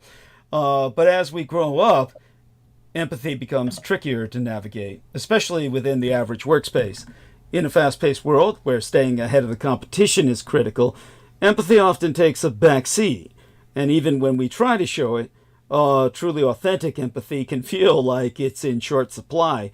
There's been a recent survey of 1,000 U.S. workers that found that 52% felt their company's efforts to be empathetic were not genuine. That's a big disconnect between what leaders think they're doing and how their employees actually feel. The reason that's important is because work is our extended family. What I'm participating in right now is work, but you, as my listeners, and all the people on Team Dietrich, who could be considered my staff, well, you're really extended family. And it brings us back to how much empathy we feel with each other. With 2025 just around the corner, now's the perfect time to rethink your interactive approach for the year ahead. Prioritizing empathy isn't just a nice to have, it's essential. It builds mutual respect, it improves productivity, and it helps keep great employees aboard. And so I think that one manifestation of empathy is active listening. See, unlike sympathy, which stems from personally relating to someone's experience, empathy means showing compassion even when you could never directly relate.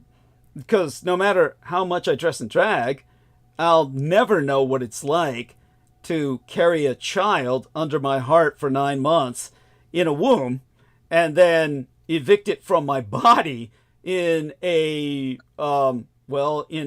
vaginal phenomenon that I'm told feels pretty much similar to taking a shit, which makes a lot of sense when you consider the product that most people turn out to be. I'm sorry, that's the truth. It's kind of like my sister. My mother said, yeah, giving birth to her was like taking a shit, because she turned out to be what she turned out to be. For leaders, then, that means attempting in earnest to understand where employees are coming from, even if the experience doesn't resonate. There's this one Harvard Business Review that notes, active listening is the first step to being genuinely empathetic. Engage with body language that signals your interest. Arms uncrossed, nodding when appropriate, not nodding off, and maintaining eye contact. People can sense when someone's listening to respond rather than understand, when they're just waiting to give their 2 cents. Good listeners stay present without rushing to interject. That's not a subtle complaint against the interjections tonight. I want those. But for your average listener, you can tell when somebody is just waiting to pounce. That would be like a Peter Moon or a Vinnie Barbaric psyche. For a manager, this means giving an employee your full attention. Show that you're receptive to what they're saying and don't necessarily have the answers. You're there to listen. And, of course, check your biases. On Stanford Graduate School of Business's View from the Top Speakers Series, Lena Nair, the CEO, Chief Tennis Executrix Officier of Chanel, championed empathetic and compassionate leadership and emphasized the lack of role models who embody those traits at all. Nair explained how she acts with sympathy. She said, I believe everyone's voice matters, not just the ones who speak loudly. Diverse perspectives matter to me. So empathy requires recognizing your own biases and doing your best to transcend them. By actively listening to every voice, including the quieter ones, The Chanel CEO acknowledged the tendency to favor more assertive personalities. Being cognizant of our biases helps to avoid filtering out voices based on surface level assumptions. And giving equal weight to each voice also helps foster collective intelligence, which inherently mitigates bias. And by embracing diverse perspectives, leaders can also counter confirmation bias, the tendency to seek information that aligns with our existing views.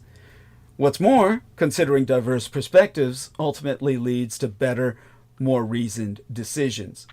Okay, I don't want people sent. Look, I'm getting an email. What about Ian West? You didn't listen to him. Dude, we gave him too much time. Okay? Next, I'll be bringing up Trampus Nicholson. This is like what I fucking get. This is what I fucking get. Honestly, it's. Yeah, we gave them empathy. Are you kidding? But thank you. Joking? Are these people joking? Thank you. We gave empathy to fucking Jambo the Reese Monkey. Look what it gets us. Yeah, exactly. Yeah. Hey, you know how many hours we sat there listening to these people without saying, kicking them off air? Thank you. Talk about empathy. Thank you. Talk about listening. Thank you. Look, I realize these people sending me these notes are just trolling me, but, you know, Right. it's fun to respond. It's obviously a joke. Yeah, yes, it's still fun to respond to. But yes, look, I've given too much time to people who this was in a misguided attempt on my part to destigmatize mental illness. That's what it came down to. I'm sorry. Yeah. I just can't keep being that generous. But yeah, all such being said, let me sip some of this tea here before I continue. By the way, Aristides, you're off mute. If you could please, thank you. Just, What? Did I make noise? What the hell was I doing? it sounded like you were keyboarding. Maybe I'm just. Oh yeah, you're probably right. Sorry. Yep. No How worries. do you not know Hello. what you're doing? Yeah, how's it going? Everything All all right, right? great. Yeah, no, everything's going fine. Yeah, I'm Thank you, taking Aristides. notes, Douglas. I'm furiously taking notes about Thank the show you. so that we Thank stay you. organized. All right. No, I appreciate that. I'll have to send them to you one day. No, I You get a appreciate kick out that of it. profoundly. Yeah, no, Aristides is the man. Okay. Honestly, he is the man. I All love. right, but let's talk about that in private. Okay. Yeah, sure. That's delightful. Okay, that's all right. Brendan Zugan is gonna marry us. I'm kidding. Right. That's a joke, people. Just so you know. Right. At any rate. Oh yeah, don't say that because Pete's gonna come back fuming. Yes. Why didn't you marry me and Doug? Yes. Yeah. Oh, he will I'm gonna, be. I'm gonna triple curse you now. No, he's fuming now. He's fuming now. Oh, It's Brendan. like if, Yeah. and I could have had the chance. Yes. Oh God. Yeah. Then If it wasn't for that Brendan, so it's like the Scooby-Doo villain. If it Yeah. wasn't for you meddling kids. I Yeah, could've married yeah. Douglas. Yeah, and you know he wanted it too because he would have claimed property. He would have said, "See, I own half of everything. Yeah. I own half of everything. All that." I shit." own the crypt even though you're renting and Yeah. the box art company. Yeah. That son of a bitch. At any rate, so true enough. So in terms of expressing empathy, you need to express it externally. Actively listening to each voice and overcoming biases is only part of genuine empathy. Leaders must also express their empathy externally. As the saying goes, actions speak louder than words. Empathetic leaders seek to understand employees, but also how they can take concrete steps to support them. So when a colleague opens up to you, there's this one Harvard Business Review article that suggests responding with phrases like, "That sounds really tough. Would you want to share more information with me so I can understand more about where you're coming from and how I may be able to support you?" So with that approach as a template, you're not claiming you know what someone is going through at all. So you're not sympathizing. Instead, you're communicating that you're prepared to help them, which is actually more important. Now, I myself have learned that an open door policy is a good start by demonstrating, a good start to at least demonstrating empathy, but it's not always enough. Taking the time to personally check in with employees, actively listening and working together on a strategy to navigate any challenges have proven far more effective when I'm tutoring my lads, the blood boys. And I think that's part of the reason why I'm the most popular tutor. Well, there's so many reasons I'm the most popular tutor that the blood boys have. But it's certainly the reason that my staff, if you will, Team Dietrich, hangs with my company, because they know that quote-unquote management and what leadership I can claim to provide are genuinely interested in their well-being, engagement, and long-term success.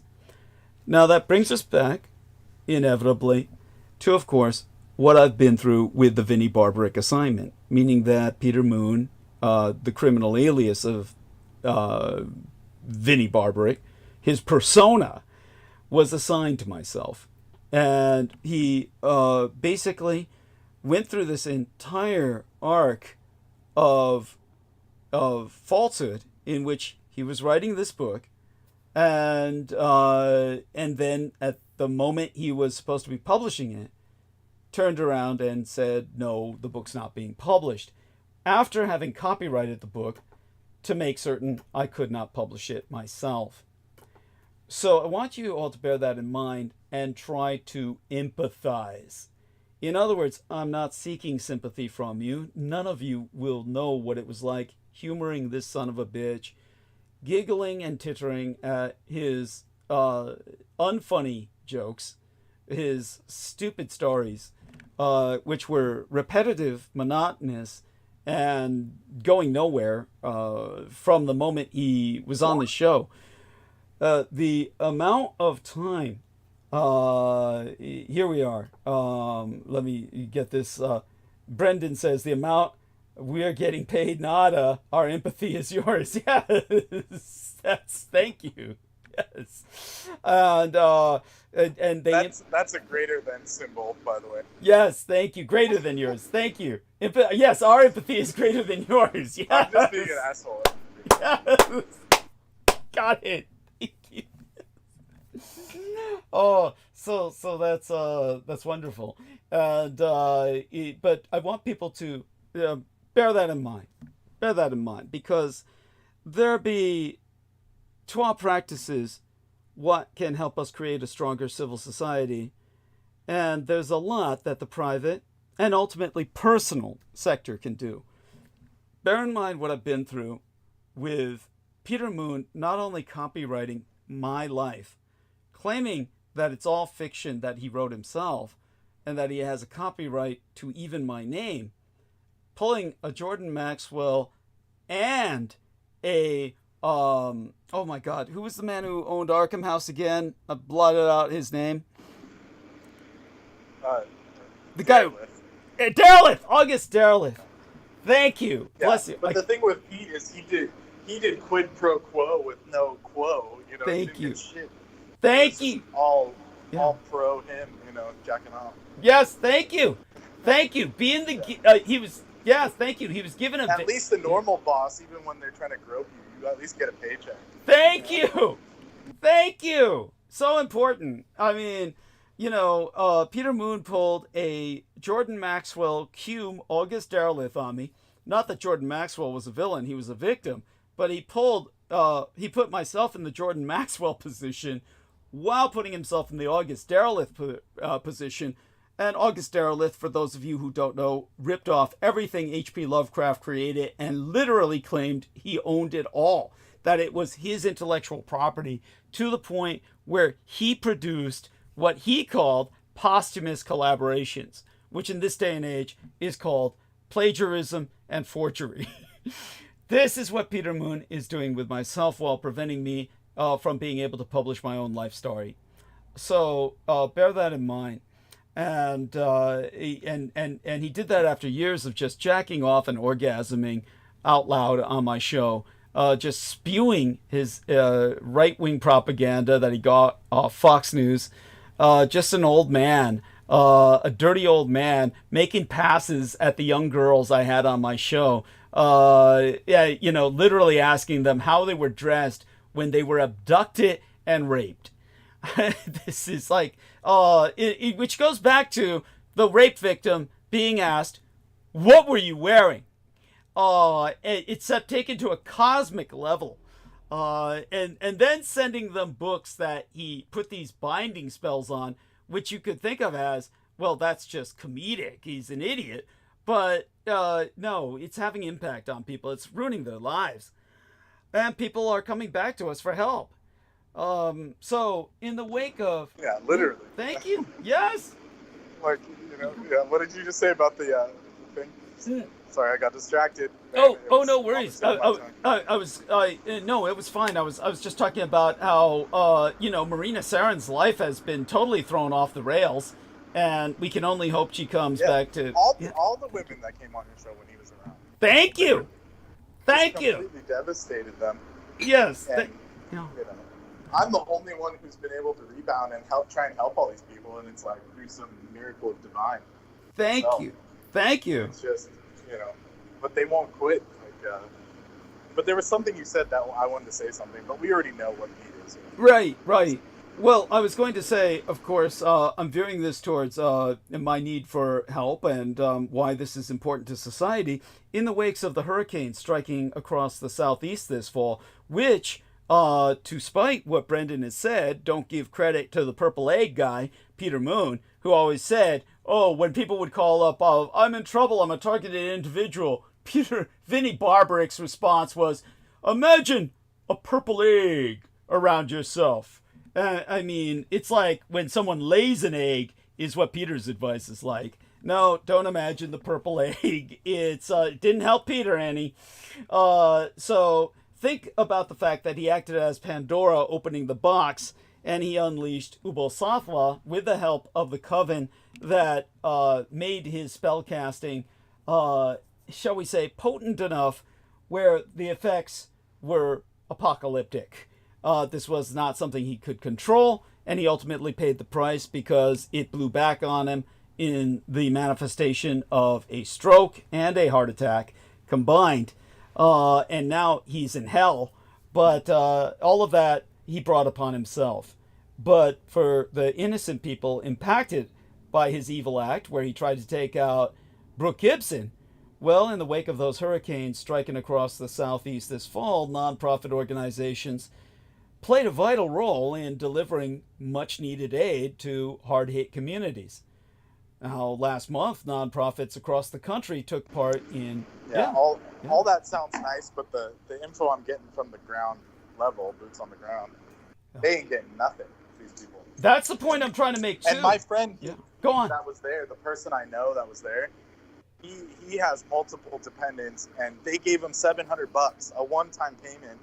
And these so-called nonprofits haven't given anyone anything. Like, they're still stuck in trailers with no running water. The town still has a boil water warning. I mean, it's ridiculous. And then, it's all true. Back to that SpongeBob meme where they're like, when they sell a bunch of those patties and they're telling Mr. Krabs, like, we don't know what to do with all the money. We tried burning it, giving it away. And it's like the meme is like Ukraine and Israel, like the flag on those people. Yeah. And then that's what they're telling those people. We didn't know what to do with all this money, but we ain't giving it to you. Thank you. Giving it, we're sending it to other countries, just as they're, the government's way of just F you. We don't care about you. So, there you go. Yes. No. Important point to be made, and all true.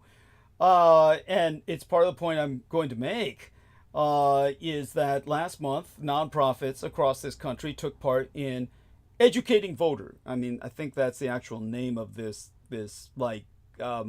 thing they're doing. There's no other word for it. They registered young people to vote, and they encouraged broad participation in the democratic process. It's especially clear today that participation in civil society, whether through giving or volunteering, is vital to the functioning of our national community and society itself.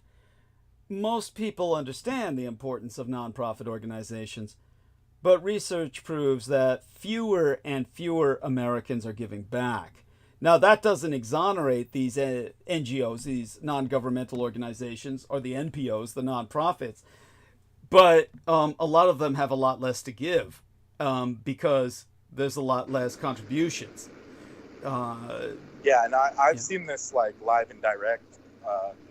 This year we had like some kind of canned food drive, and I was talking to the people that run it here. Yeah. They said this is the lowest turnout they've ever had in the history of this school. Thank you. There's like people don't have even food to give from their pantries. Like it used to be like SpaghettiOs, you know, that were in the back of the pantry. Like people are so broke, they don't even have that. Yeah. So they're also stocking up. They're also stocking up for the tariffs. Don't forget that. Yeah, exactly. Basically, people can't give away what for their own survival. Yeah, reasons. Thank you. I mean, that's the insanity of our misadministration. That's in this guy. It's like Brendan said. This guy hasn't even stepped into office yet, and he's already broken the government.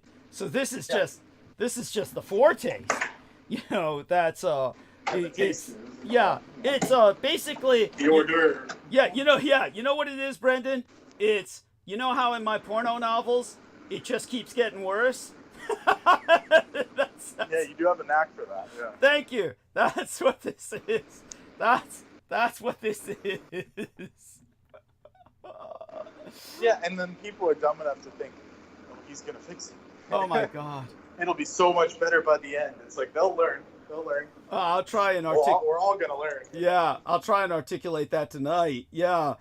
But let's most people understand the importance of nonprofit organizations, but as I said, the research proves fewer and fewer Americans are giving back. The donations to nonprofit organizations continue to grow year over year in terms of total dollars, but they're coming in from a smaller pool of individuals, skewed towards those with a high net worth. Only those that can afford to give are given. Tax breaks, of course. Yes, thank you. Thank you. You had to add that cynical touch to it, but it's right. It's right. He's right. He's right. Cynical, but true. That was the phenomenon that was recently explored in a landmark report published by the Generosity Commission. That's a blue ribbon panel of social impact leaders led by Jane Wales of the Aspen Institute.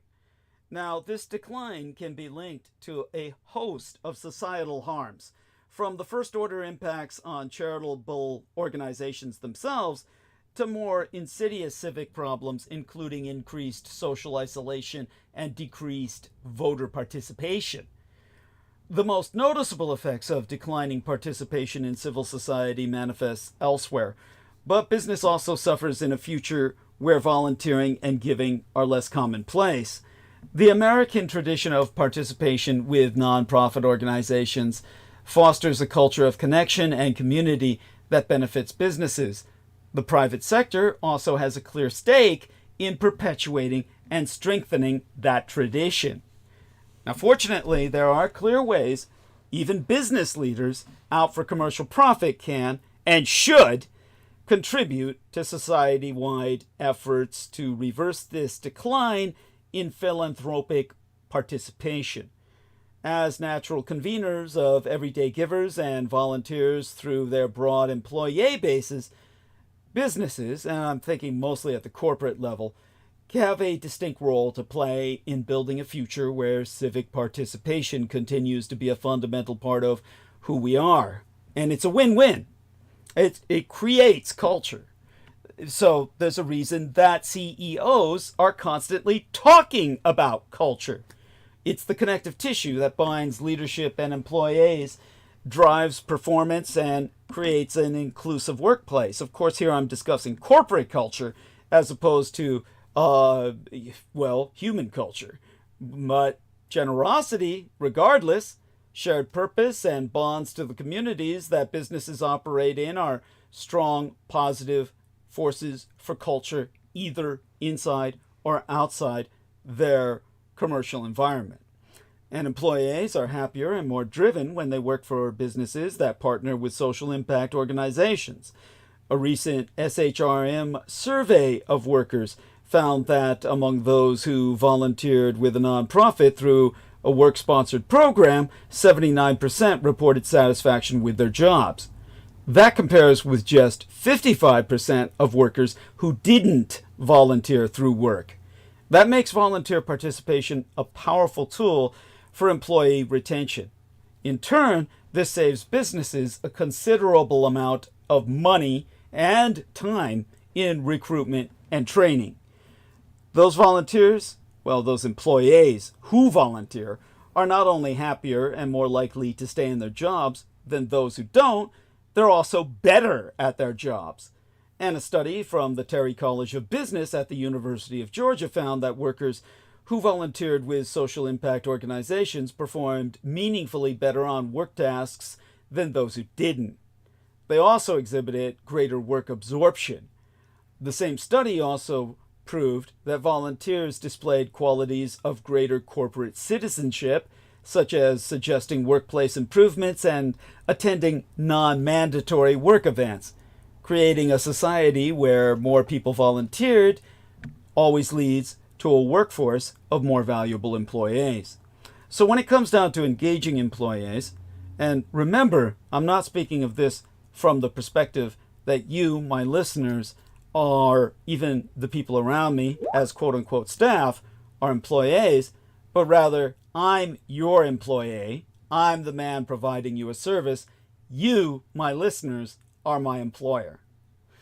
So remember, I'm volunteering, and these positive effects from volunteering may be even more important today when many businesses operate on either a hybrid basis or fully remotely, which is what I'm doing with all of you. While many employees value the opportunity to work remotely, there remains a strong desire for in-person culture that volunteer and civic opportunities can address. The Blackbaud Institute's research has proven that corporate volunteers have flocked back to in-person volunteer opportunities after a pandemic-era trend of remote volunteering, with 87% of all corporate volunteer hours now occurring in person, compared to 66% in 2021. So businesses can take a number of steps to create a culture of volunteering within their own workforces and contribute to broader participation in civil society itself thereby. The most direct way may be to offer workplace volunteer opportunities, whether that's in person or remote. They can also host micro-volunteering events. This can look like, well, low-time commitment opportunities that last about 15 minutes to an hour to encourage those employees who aren't used to volunteering to get started. So offering opportunities where employees are invited to bring their friends and family may also create a welcoming environment for first-time volunteers. And businesses can also incentivize volunteering among their workforce by offering paid time off to volunteer. I mean, imagine that concept.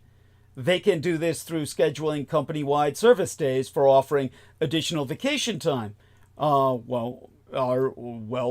from scheduling company-wide service days, offering additional vacation time dedicated to volunteering. Well, before I get into this any deeper, dear Brendan, make certain to say good morning to everyone, or good night, yes, depending on wherever they may be. Please, by all means, if you can come off. There we are. Yes. Good night. Good night, everybody. And yeah, have a good night. Oh my goodness, speak into the microphone, please. I am speaking into the microphone. I said, have a good evening and good night. Bless you. May the force be with you.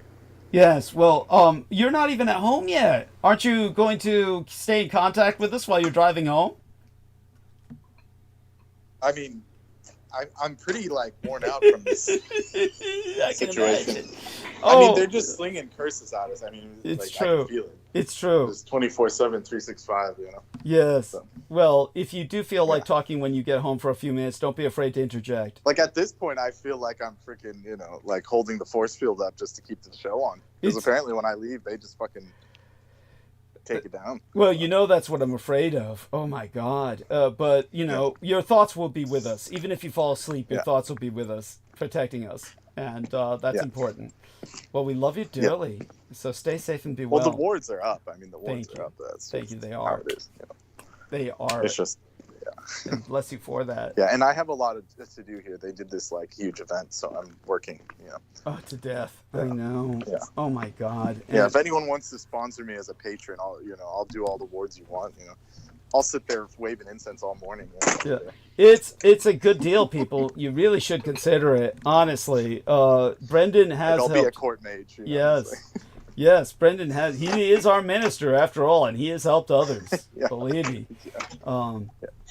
Yeah. So there you go. All right. Well, Yes. anyways, have a good night. And if I come back on, then so be it. But Okay. I'll talk to you later. All right. Well, stay safe and be well. Okay. We love you dearly. Bye for now. And of course, that's Brendan Zogid, our court minister and mage. And so when it comes to, say, for instance, as I said, you could schedule company-wide service days or offer additional vacation time dedicated to volunteering. Imagine that. And companies, the supercorps, the corporations, they could also provide grants that endow a number of employee volunteer hours for specific organizations. This contributes to a greater sense of shared purpose. So this is our central challenge and opportunity that I'm presenting to all of you tonight. Most of us derive satisfaction from feeling that we're a part of something greater than ourselves.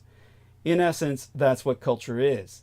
It's sharing a common purpose with those around us. Now, even businesses have as much of an interest in instilling that sense of common purpose as any sector. That's why fostering a revival in civic participation is a central challenge and an opportunity for today's generation of social and commercial leaders. And for all of you, take the punchline to heart. Giving to charity benefits society. Well, you know that already. But this is where you have to understand the reason I've put it or framed it in employee-employer terms is because, again, I'm your employee. I'm here to provide you a service. And that service will ultimately, if I get enough support through listeners like yourself who spread the word, then when the Civil War happens and it all falls into anarchy, then I can help to reinstall a new order. That's what I offer as a Nazi, a National Socialist. Obviously, I'm a law and order kind of guy. I'm a man who presents solutions. Indeed, some would say final solutions. And we don't even need them to be genocidal. It's not even what I'm advocating. But some problems, believe me, you can solve so that they don't reemerge again. These could be, well, problems like famine, problems like plague, problems like poverty. National Socialism, or Nazism, can solve all that. Fascist societies don't suffer depressions. This is why Taiwan, the fascist society on the surface world, never collapsed in terms of its economy when the Asian bubble burst.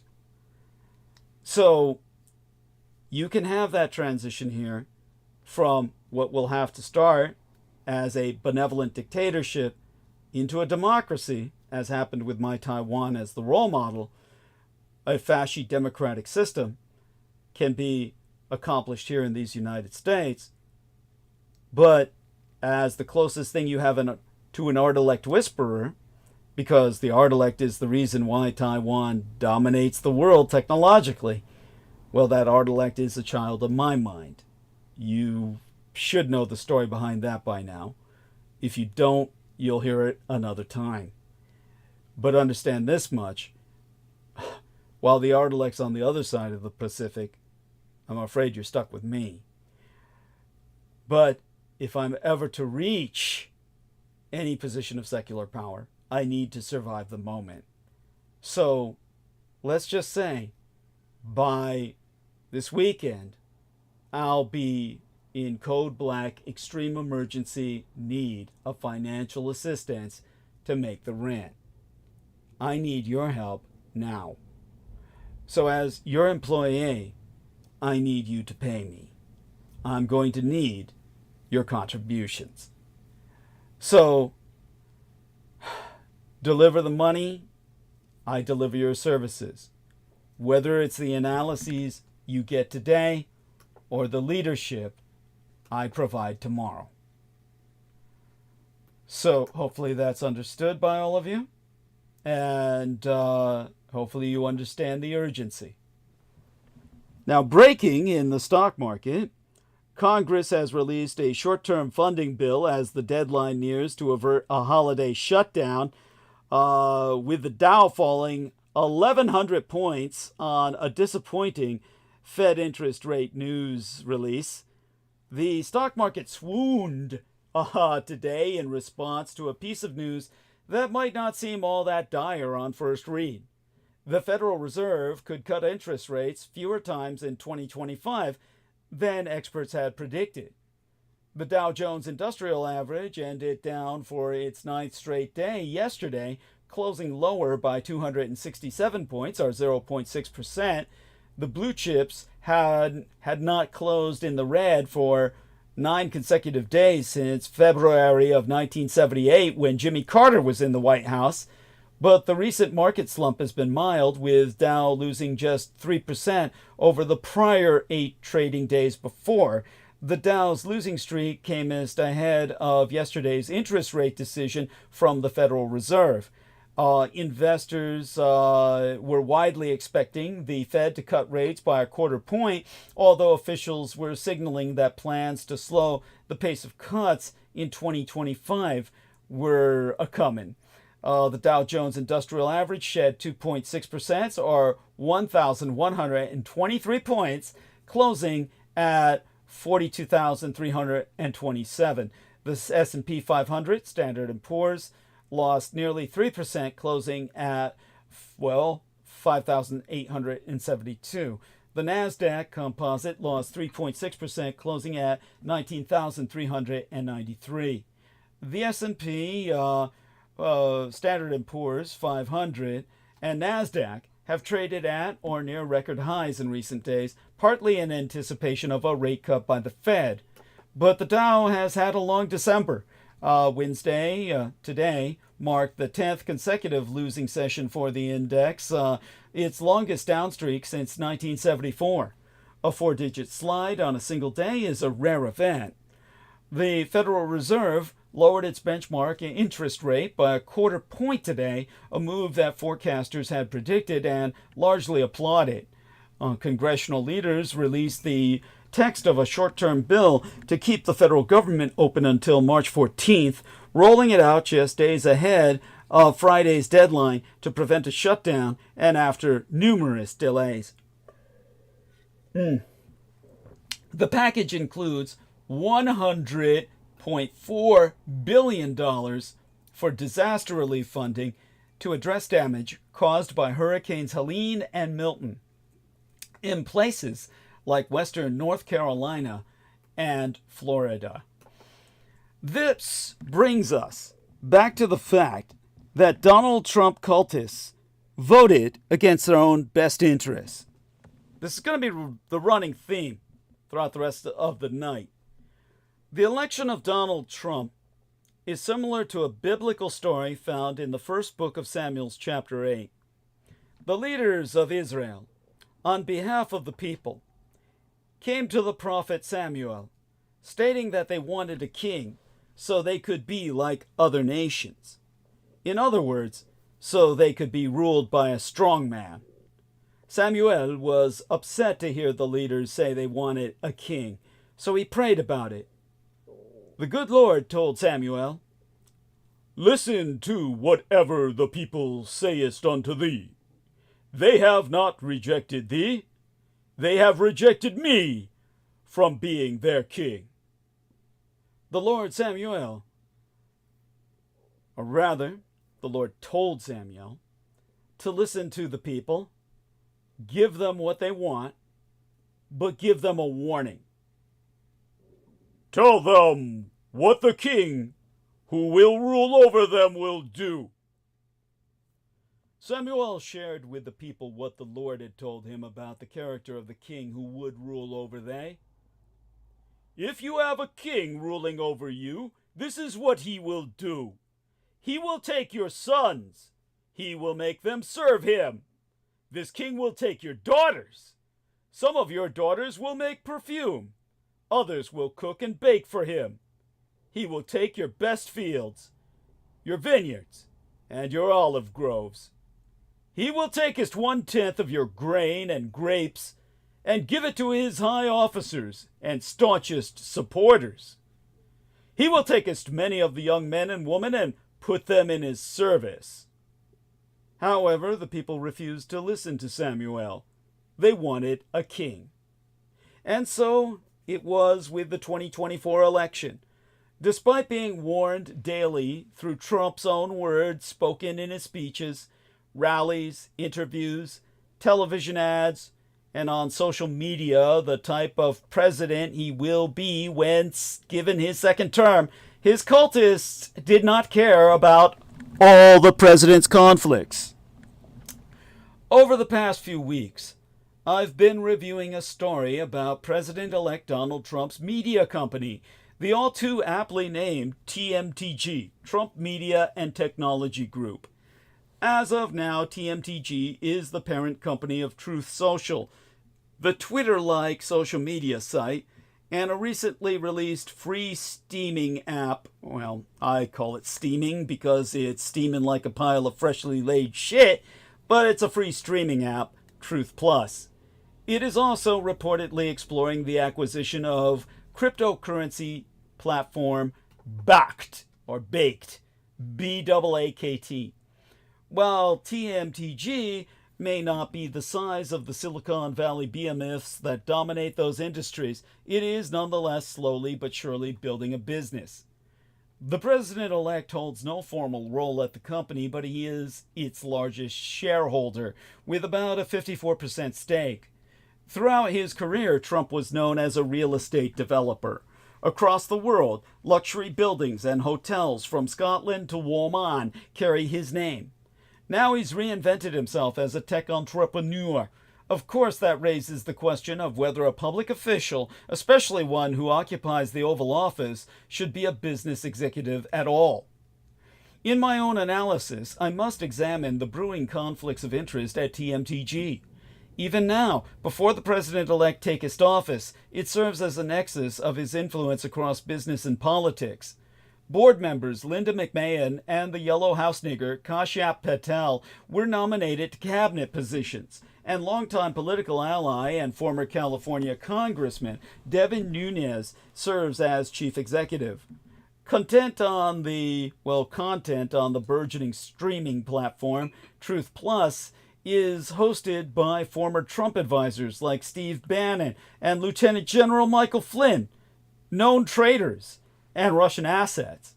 Even Baked, the crypto company TMTG is rumored to be interested in, was founded by former Georgia Republican Senator Kelly Loeffler. Senatress, I mean to say. In Trump's first term, his hotel business served as an ethical minefield, with foreign governments booking massive room blocks, much to the chagrin of various watchdogs. Now, as Trump prepares to re-enter the White House, might his new business present similar conflicts, albeit reprogrammed for the digital age? Because unlike the hotel and golf course business, social media has the ability to influence public opinion. That alone creates an entire new set of ethical and democratic quagmires for the American empire, especially in a world where we're addicted to scrolling on our phones and where much of the public's news consumption has been reduced to short snippets on social media feeds. President George H.W. Bush's former chief ethics attorney, Richard Painter, so told the Fourth Estate that he's getting into new businesses, including social media and crypto and some other stuff. So what should they do? Divest. This is not just about profiting on social media. It's about the ability to abuse the media to stay in power, which is why we traditionally have freedom of the press in these United States. We assume the media is going to be separate from the president. There's only one way left to fight the power of the right-wing media apparatus. Now, on Friday into this weekend, ABC News settled a lawsuit brought by Donald Trump over statements made on air by the anchor George Stephanopoulos. These statements were all true. Stephanopoulos said Trump had been found civilly liable for rape. The judge in the case said so. Trump didn't like Stephanopoulos telling the truth. He sued him and his employer, and they caved. ABC News and Stephanopoulos are going to give $15 million fucking dollars to Trump's presidential liberty, wherever and whatever that will be built. They also plan to issue an apology on air for speaking truthfully about Trump. This is a BFD, a big fucking deal, though it may not seem that way. In libel law, the truth is the best defense. You cannot defame someone, legally speaking, if what you're saying is true. You cannot be held liable for injury to their reputation. This is not to mention the impossibility of injuring the reputation of a public figure like Donald Trump, who just won an election. Stephanopoulos could have accused him of having unlawful carnal knowledge of pigs. It would not have injured him. So ABC News almost certainly would have won on the merits if the case got beyond a judge's dismissal.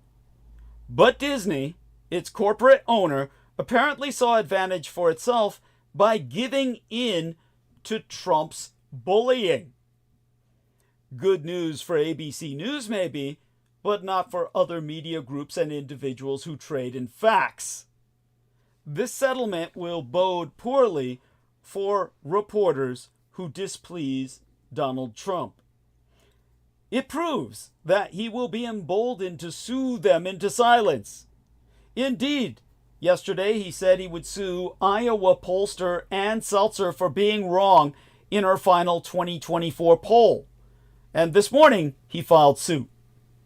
The ABC settlement also proves that employers will betray reporters if betrayal is politically expedient.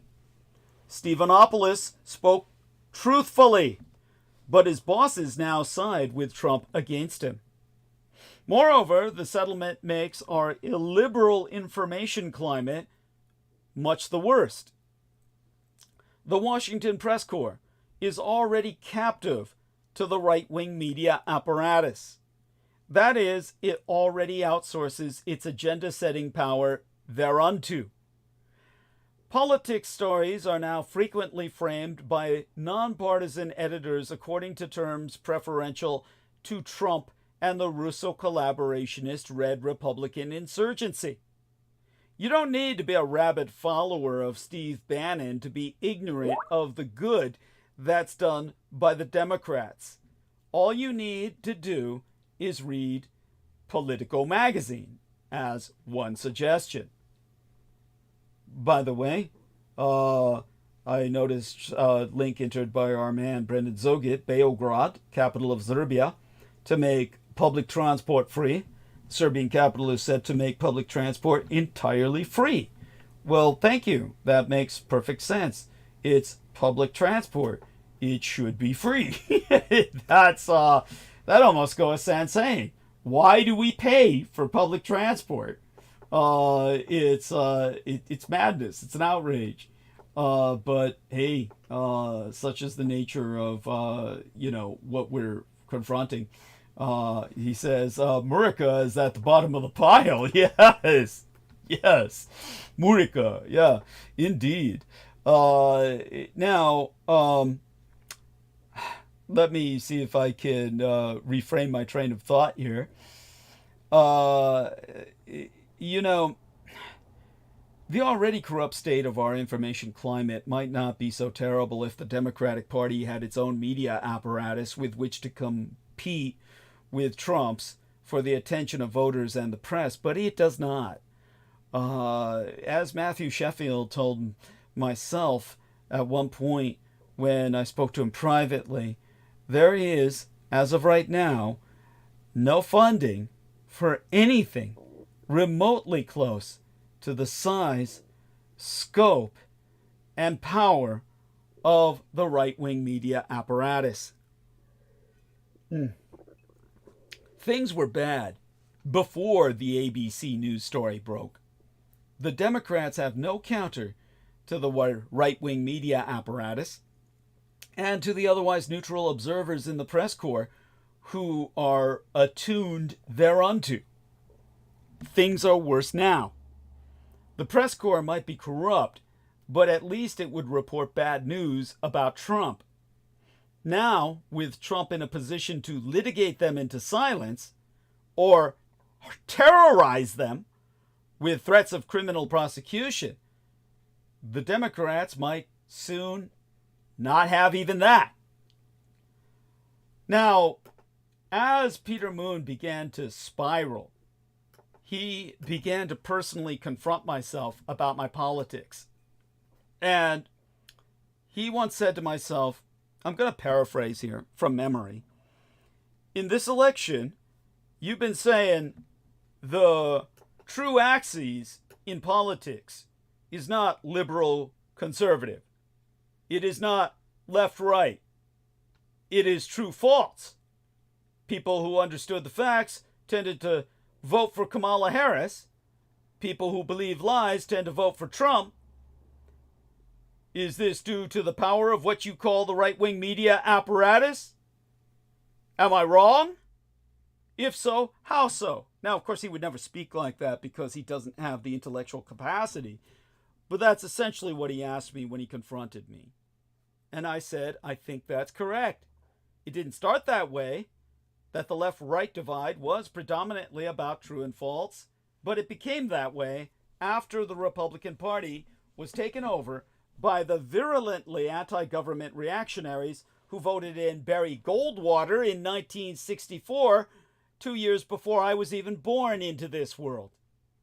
Since then, they have grown their ranks by introducing new false beliefs, false gods. It began with people who thought that the government was always evil and could never help people. Ronald Reagan's formulation that government is the problem, not the solution. They expanded that to the idea that biology was a lie, promulgated by evil secular humanists.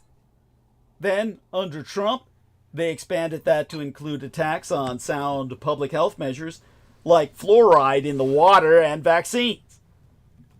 Oftentimes, whether someone has college education is used as an ersatz measure of how Trumpy they be, but that's not the real divide. It's about cognition. The objective experience is that people with lower cognitive skills tend to be socially conservative, actually politically reactionary, or tend to be in the unaligned middle where facts are few and far between. Ultimately, this is why I said you need a dictatorship under myself and America Führer for a century of progress to educate successive generations in critical thinking. It's because ultimately democracy requires an informed citizenry that understands how to think properly. If you ask me, how do you define how to think properly? It's called critical thinking processing, critical thought processing. It's something you can look up. This is why the right attacks public education so vehemently. They need ignorance in order to win. As I discussed in the days of Vinnie Barbaric, masquerading under his programmed persona of Peter Moon. Again, to paraphrase a private conversation I had with him, one of these decisive confrontations in which he went all the way to the flip side, he said to me, "You call it the Republican ecosystem. I think a lot of liberal lefty types think of it as a cop-out, as in Harris will lose because she's a bad candidate. Don't blame the media. But I don't think many understand how large the ecosystem is, how it can and did make the difference or will make the difference in this election, because at that time we were talking about the election wasn't even coming yet. It was pending, but not yet upon us. So he challenged me, can you explain how media trumps policy? So my answer was dedicated followers of politics, and even many who work in it, oftentimes become invested in the candidates themselves. But ultimately, political systems matter more than candidates. What Trump or Harris say they'll do, or what they each said they would do, was, and is important. But millions of people do not pay much, if any, attention to the specific policy declarations. They may not even know who's fucking running. Right before the election, Google searches for "did Biden drop out?" spiked. Millions of Americans who were able to vote had no fucking idea that President Biden was not even on the goddamn ballot. It's astonishingly and depressingly true. Just as another example of what I'm talking about, during the 2016 race, 41% of adults were unable to give the names of Mike Pence and Tim Kaine, Kaine, as the running mates of Trump and Hillary Clinton. This is the level of ignorance that we're up against. And it only gets worse. According to a post-2024 electoral survey, 45% of swing voters, it asked people who were open to voting for Trump or Harris, said they got their news from social media. The number was even higher, 52% among people who had voted for Trump for the first time ever. By contrast, only 39% of swing voters watched local news, and just 15% said they read national newspapers like the New York Times. Then another thing I remember Vinnie Barbaric, alias Peter Moon, confronted me about when he demanded to know from myself, do the Democrats take ignorance seriously enough? So, look, ignorance is ultimately fatal to democracy, because in a democratic society, the responsibility of governance rests upon the shoulders of the public. If the public does not know the difference between what is true or what is false, then it will make bad decisions. Authoritarians who want to repeal democracy and pluralism can only do so through manipulating people. For decades, people on the center to left have generally outsourced educating the population to K through 12 schools and public universities. But learning is something that takes place throughout our lifetimes, whether we realize it or not. And so people who want to have economic and social justice need to educate the public about our perspectives through all kinds of media, websites, podcasts, videos, memes, etc., and also through local organizations like service clubs and unions. Our society has lost all the safe third spaces that Sammy Romero and I have discussed in the past, where we can all come together and learn from each other, and more especially to partake in our community's collective memory. Without real progressive infrastructure, we are leaving people to be manipulated by authoritarian religion and deceptive media outlets like Fox. Now, research has proven that people who are most likely to get sucked into authoritarian cults like QAnon and hardcore Trumpism are alone and isolated. Many of them gravitate toward the only people who are there. The same thing often happens with young people in gangs. So that brings me back to another challenge from Peter Moon, whose real name, his real identity, his secret identity is Vinnie Barbaric. What are the Democrats doing wrong? It seems to me they have no answer. Just hope that Trump once he has power, will implode. So as of this moment, there are no funded political ecosystem projects. This absolutely must change as soon as possible.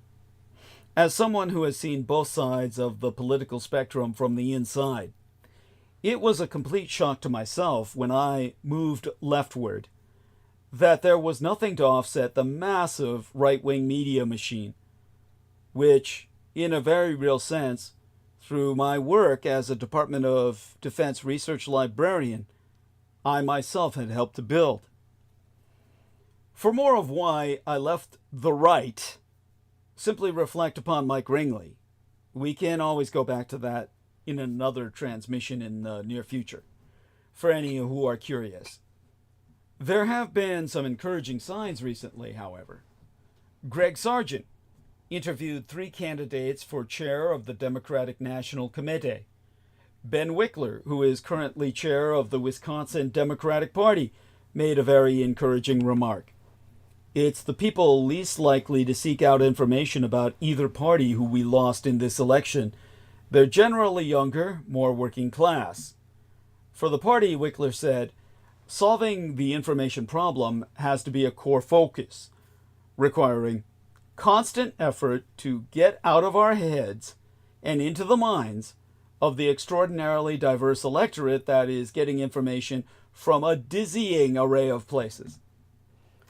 Minnesota Chair Ken Martin and former Maryland Governor Martin O'Malley also made important remarks about Democrats' ecosystem disadvantage. I encourage people to check out Sargent's column, Sargent, like Gent Magazine. That used to be a big boob magazine. Sargent. Anyhow, he wrote a column all about this that you need to check out. Ken Martin made an especially important remark also about how Democrats have become addicted to ineffective television ads that have zero lasting impact. And they take away money from the thousands of center-left commentators who would love nothing more than to be paid to advocate against the Republican Party's extremism and for a shared future where everyone has a chance. Still, regardless of many of Trump's former cabinet members and those who worked in his own misadministration during his first term, warning that he should not be anywhere near the White House for a second term, his cultists did not care. This brings us to the Electoral College itself. President-elect Donald Trump received enough electoral votes to officially clinch the presidency, a major milestone that he reached when Texas's electors awarded him that state's 40 electoral votes. While Trump won the election on November 5th, his victory was formalized that Tuesday of the 6th, dated as the 6th, he won it on 6th, and it was formalized on Tuesday, the same fucking day, really, as presidential electors gathered across the country as part of the constitutional process to officially elect a president known as the Electoral College. It takes 270 of the 538 electoral votes to be elected commander-in-chief. Trump won 312 in November's election to vice presidentress. Kamala Harris is 226. Now, presidential transitions abide by a series of laws and norms that enable the outgoing administration to brief incoming officials with non-public information and to fund transition operations. The 2024 presidential election was close, but nowhere near a landslide. Yet the small victory hadn't stopped Trump from claiming a mandate. The Trump team's rejection of a transition deal, any transition deal, adds a wrinkle to its transparency pledges. The president-elect's team said it would disclose its donors' names and not take donations from foreigners, but it isn't legally bound to adhere to those promises. In fact, the 2024 presidential election was as close as it could come. It certainly didn't feel that way on election night and in the days immediately after. It became clear that President-elect Donald Trump was on pace to win relatively early in the evening interactive maps of election results showing the entire country shifting right. By Thursday, Trump had won 51% of the votes that had been counted to that point, more than 3 percentage points ahead of Vice Presidentress Kamala Harris. Headlines declaring that Trump's victory was resounding and a rout. His allies proclaimed it was a decisive win and claimed thereby a mandate. But ballots were still being counted. And as we've since gotten more data and had the time to put the 2024 election in perspective, the truth has become crystal clear. Yes, the 2024 presidential election was close. With more ballots counted, Trump's national popular vote lead went down to 1.6 points. And Harris could have won if she had done just a couple of points better in just a few states. Any argument that the 2024 election was a landslide is a lie. It relies on a combination of recency bias and the abusing the wrong measuring sticks. So, yes, there is a right way to measure an election's closeness. Let's go through those measuring sticks one at a time as part of tonight's civic education before I dive deep into what will piss you off. The most obvious one pointing to a Trump landslide is the margin in the Electoral College. After months of punditry about how the 2024 election could be one of the closest of all time, Trump ended up winning all 7 major swing states, which came as a surprise to many Americans, although it shouldn't have been since we and, myself and many other analysts cautioned that a sweep was possible, even likely as an outcome, which is why I detached myself personally from politics for many weeks preceding the election. Assuming there are no faithless electors, that will give Trump a healthy 312 to 226 electoral vote margin when the Electoral College convened on December 17th. That was yesterday, really. But because of its winner-take-all nature, the Electoral College isn't a good measure of closeness. Imagine an election where one candidate wins every state and district 50.1% to 49.9%. That candidate would romp to a 538-0 victory in the Electoral College, but that election was obviously still very fucking close. The same principle was at play in the 2024 election. Trump won 6 of the 7 major swing states: Georgia, Michigan, Nevada, North Carolina, Pennsylvania, and Wisconsin by 3.2 points or less. And he won Wisconsin by just 0.9 fucking points, less than 1%. Michigan by just 1.4 points, and Pennsylvania by just 1.7 points. That's important, because if Harris had won those 3 states, plus all the states and districts she actually did win, she would have gotten exactly 270 Electoral College votes. From this way of thinking about the election, you can see that Pennsylvania was the decisive state in the 2024 campaign, what is called the tipping point state. In other words, if Harris had done just 1.8 points better across the board, or even just in those 3 states alone, although that's not usually how elections work, she would be the presidentress-elect right now. So let's look at Trump's win in a historical context. That's a pretty close election by any standard. And we can see just how close it is by putting that number into historical context. There have been 20 presidential elections since the end of World War II in the Pacific Theater of Operations, and in only 6 of them was the tipping point state decided by a smaller margin than Pennsylvania was decided by this year. Granted, 12 of those elections were 2016 and 2020. In both those years, the tipping point state was Wisconsin and was decided by less than 1 point. In that sense, it's understandable that 2024 felt like a big win for Trump. It was relatively big for him, but it certainly wasn't big if you take the historical long view, as I must do, or even the medium view, as you must do.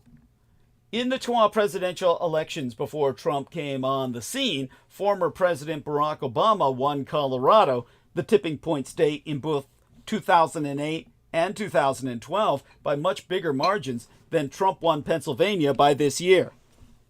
And in fact, the same is true if you look at the Electoral College margin, Trump's main claim to landslide status.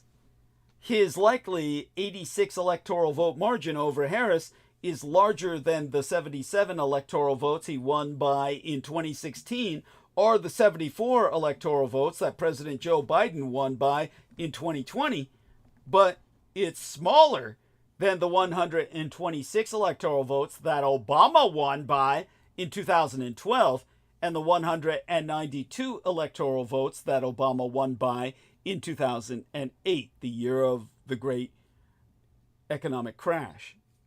And once again, it is only the 14th biggest electoral college victory since the end of World War II in the Pacific theater of operations. Another way to assess the closeness of an election is, of course, the national popular vote. While the popular vote doesn't affect who actually wins the election, it can be relevant in discussions of how big a mandate the winner has to govern by. By this measure as well, 2024 was a historically close election.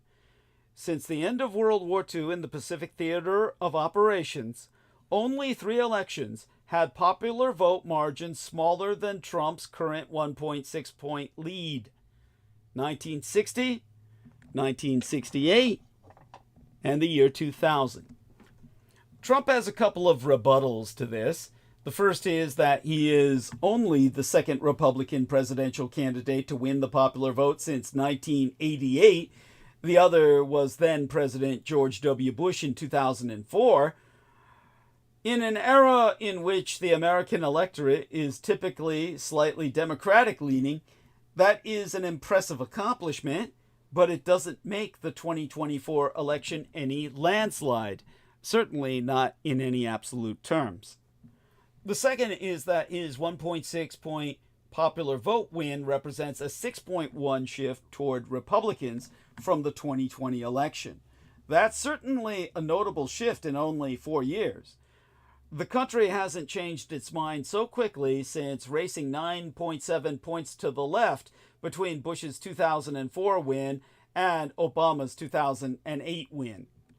But most of that movement is because Biden set a relatively high bar for Democrats by winning the 2020 popular vote by 4.5 points. If Biden had won by just, say, 1 point instead, the shift toward Trump wouldn't stand out. High expectations for Democrats in the popular vote, along with the widely circulated maps showing big swings toward Trump in virtually every country, well, every county I mean to say in the country, may have played a big role in setting those early narratives that Trump had notched an overwhelming win. Another was probably the media's repeated warnings before the election that it might take days to project a winner.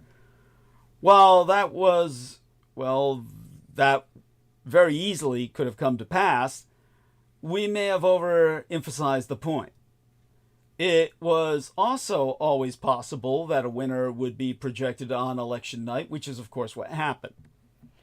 After it took until the Saturday after Election Day for media outlets to project that Biden had won the 2020 election, the relatively early projection in 2024, ABC News projecting him as the winner at 5:31 a.m. Eastern on Wednesday, probably made Trump's win seem more decisive.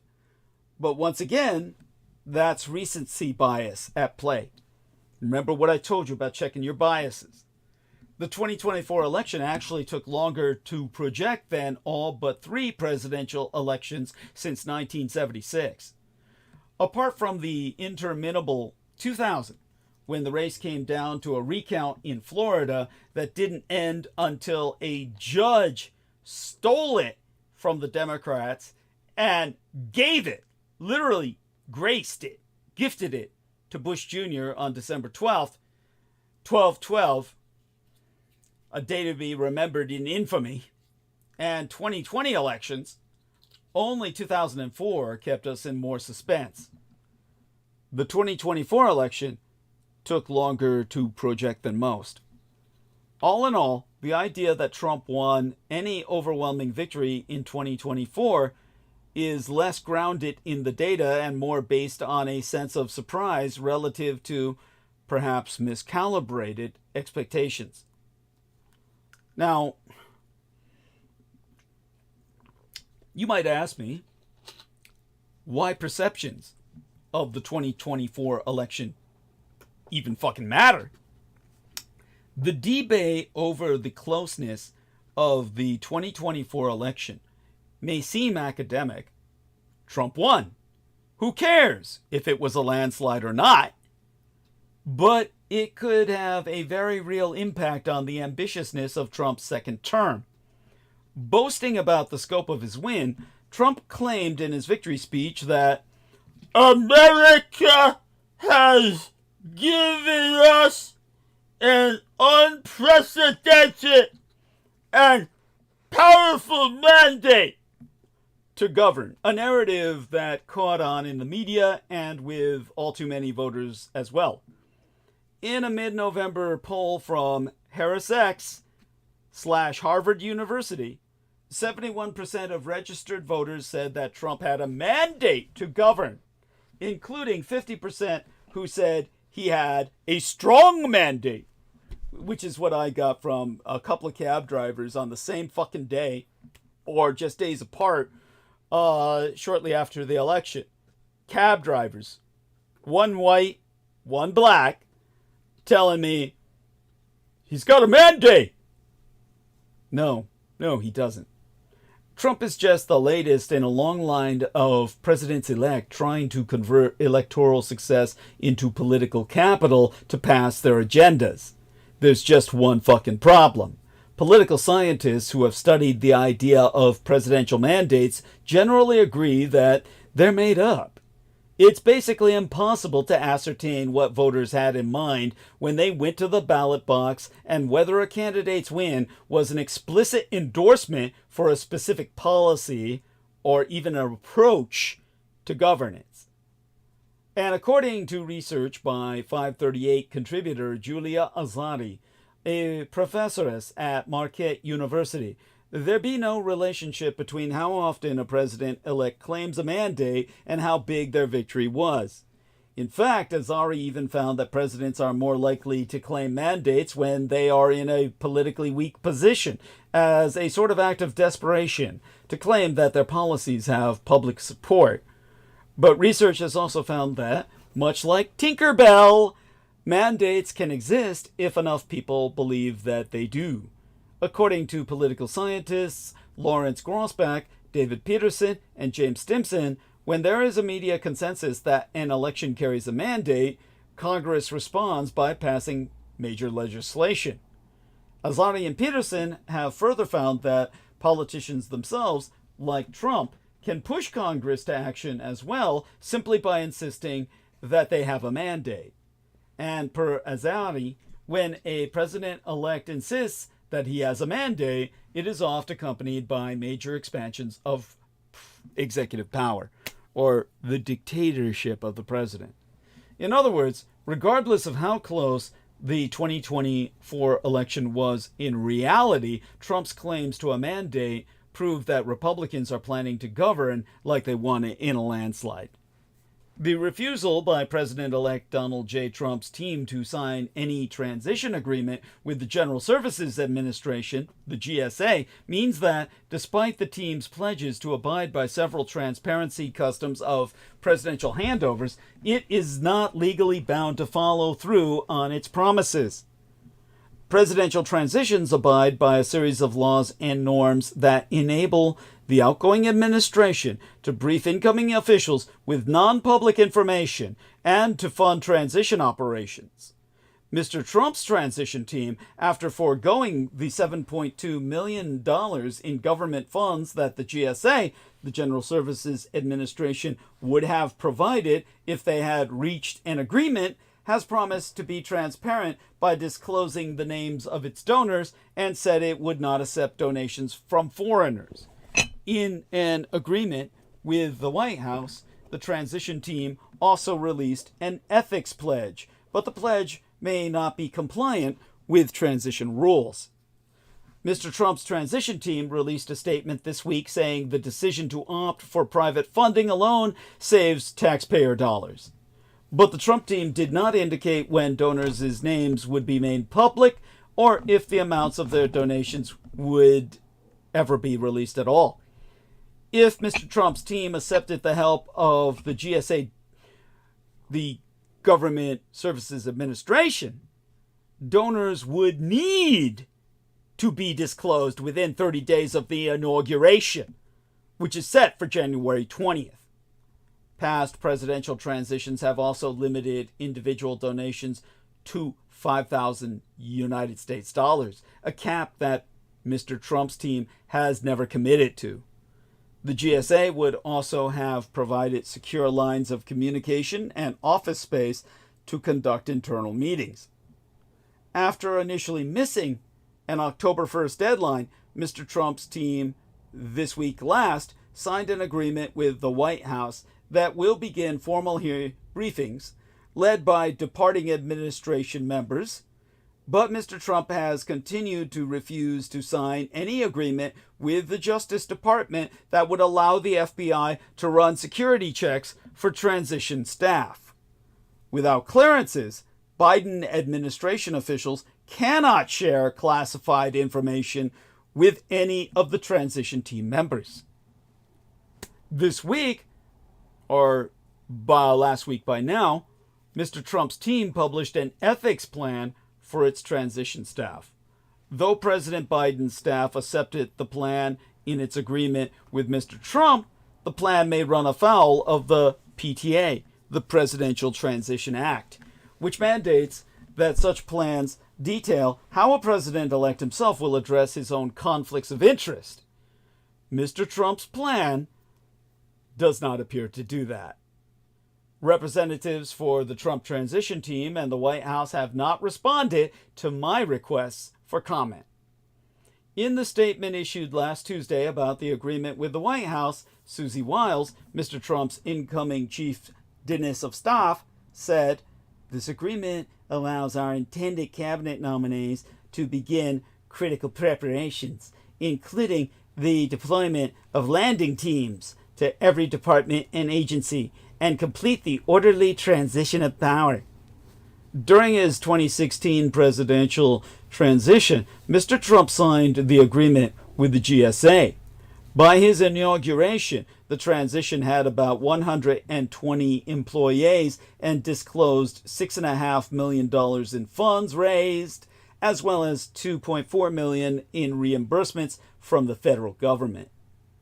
During this latest campaign, Trump said nothing about what could be done to help the poor, the working, or the middle class.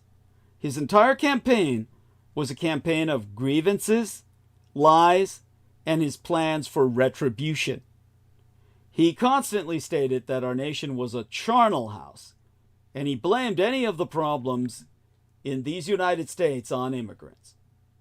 This brings us to Harris's plans. In contrast to Trump, Kamala Harris, during her campaign, proposed several key initiatives to support the poor, the working, and the middle class as part of her campaign. These initiatives would have clearly helped Trump supporters. Harris's most significant promises were: 1. Tax relief and support.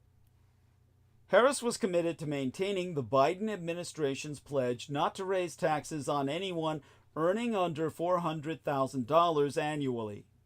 She was planning to expand the Earned Income Tax Credit and make permanent the expanded CTC, the Child Tax Credit, providing substantial financial relief to working families. The Child Tax Credit helped drive child poverty to a record low of 5.2% in 2021. Many of these children were children of Trump supporters. The Republican Congress's failure to extend the expanded CTC caused child poverty to spike in 2022. Harris also proposed new tax credits for families with a newborn. Number 2, affordable housing. Harris proposed addressing the housing crisis by building 3 million new housing units, promoting affordable rental construction, and offering tax incentives for first-time homebuyers. She also planned to expand the down payment assistance program by providing families with a $25,000 down payment aid for their first home.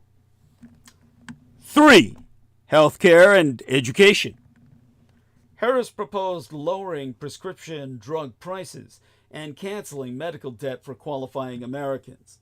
On education, she advocated for affordable childcare, strengthening public education, and reducing student loan burdens, including record investments in minority-serving institutions and community colleges. 4. Workplace and wage improvements. Harris was planning to increase the federal minimum wage, establish paid family leave, and eliminate sub-minimum wages for tipped workers and those with disabilities. She also emphasized creating pathways for non-college graduates through apprenticeships and job training. And finally, well, let's have Brendan interject before I go to the 5th point she had, Kamala Harris had. Well, I guess that was just Brendan checking out. At any rate, number 5 was energy and climate goals. Harris pledged to lower household energy costs and invest in clean energy jobs while holding polluters accountable.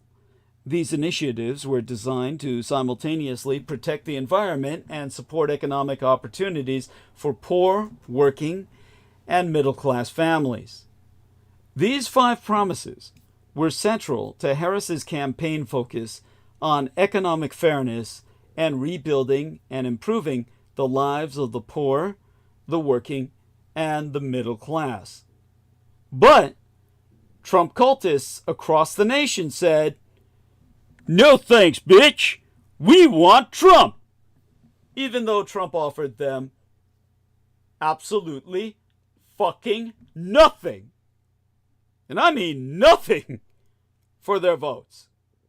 Throughout the campaign, Trump amplified his grievances and fostered distrust in institutions, even when contradicted by facts or his own party's officials.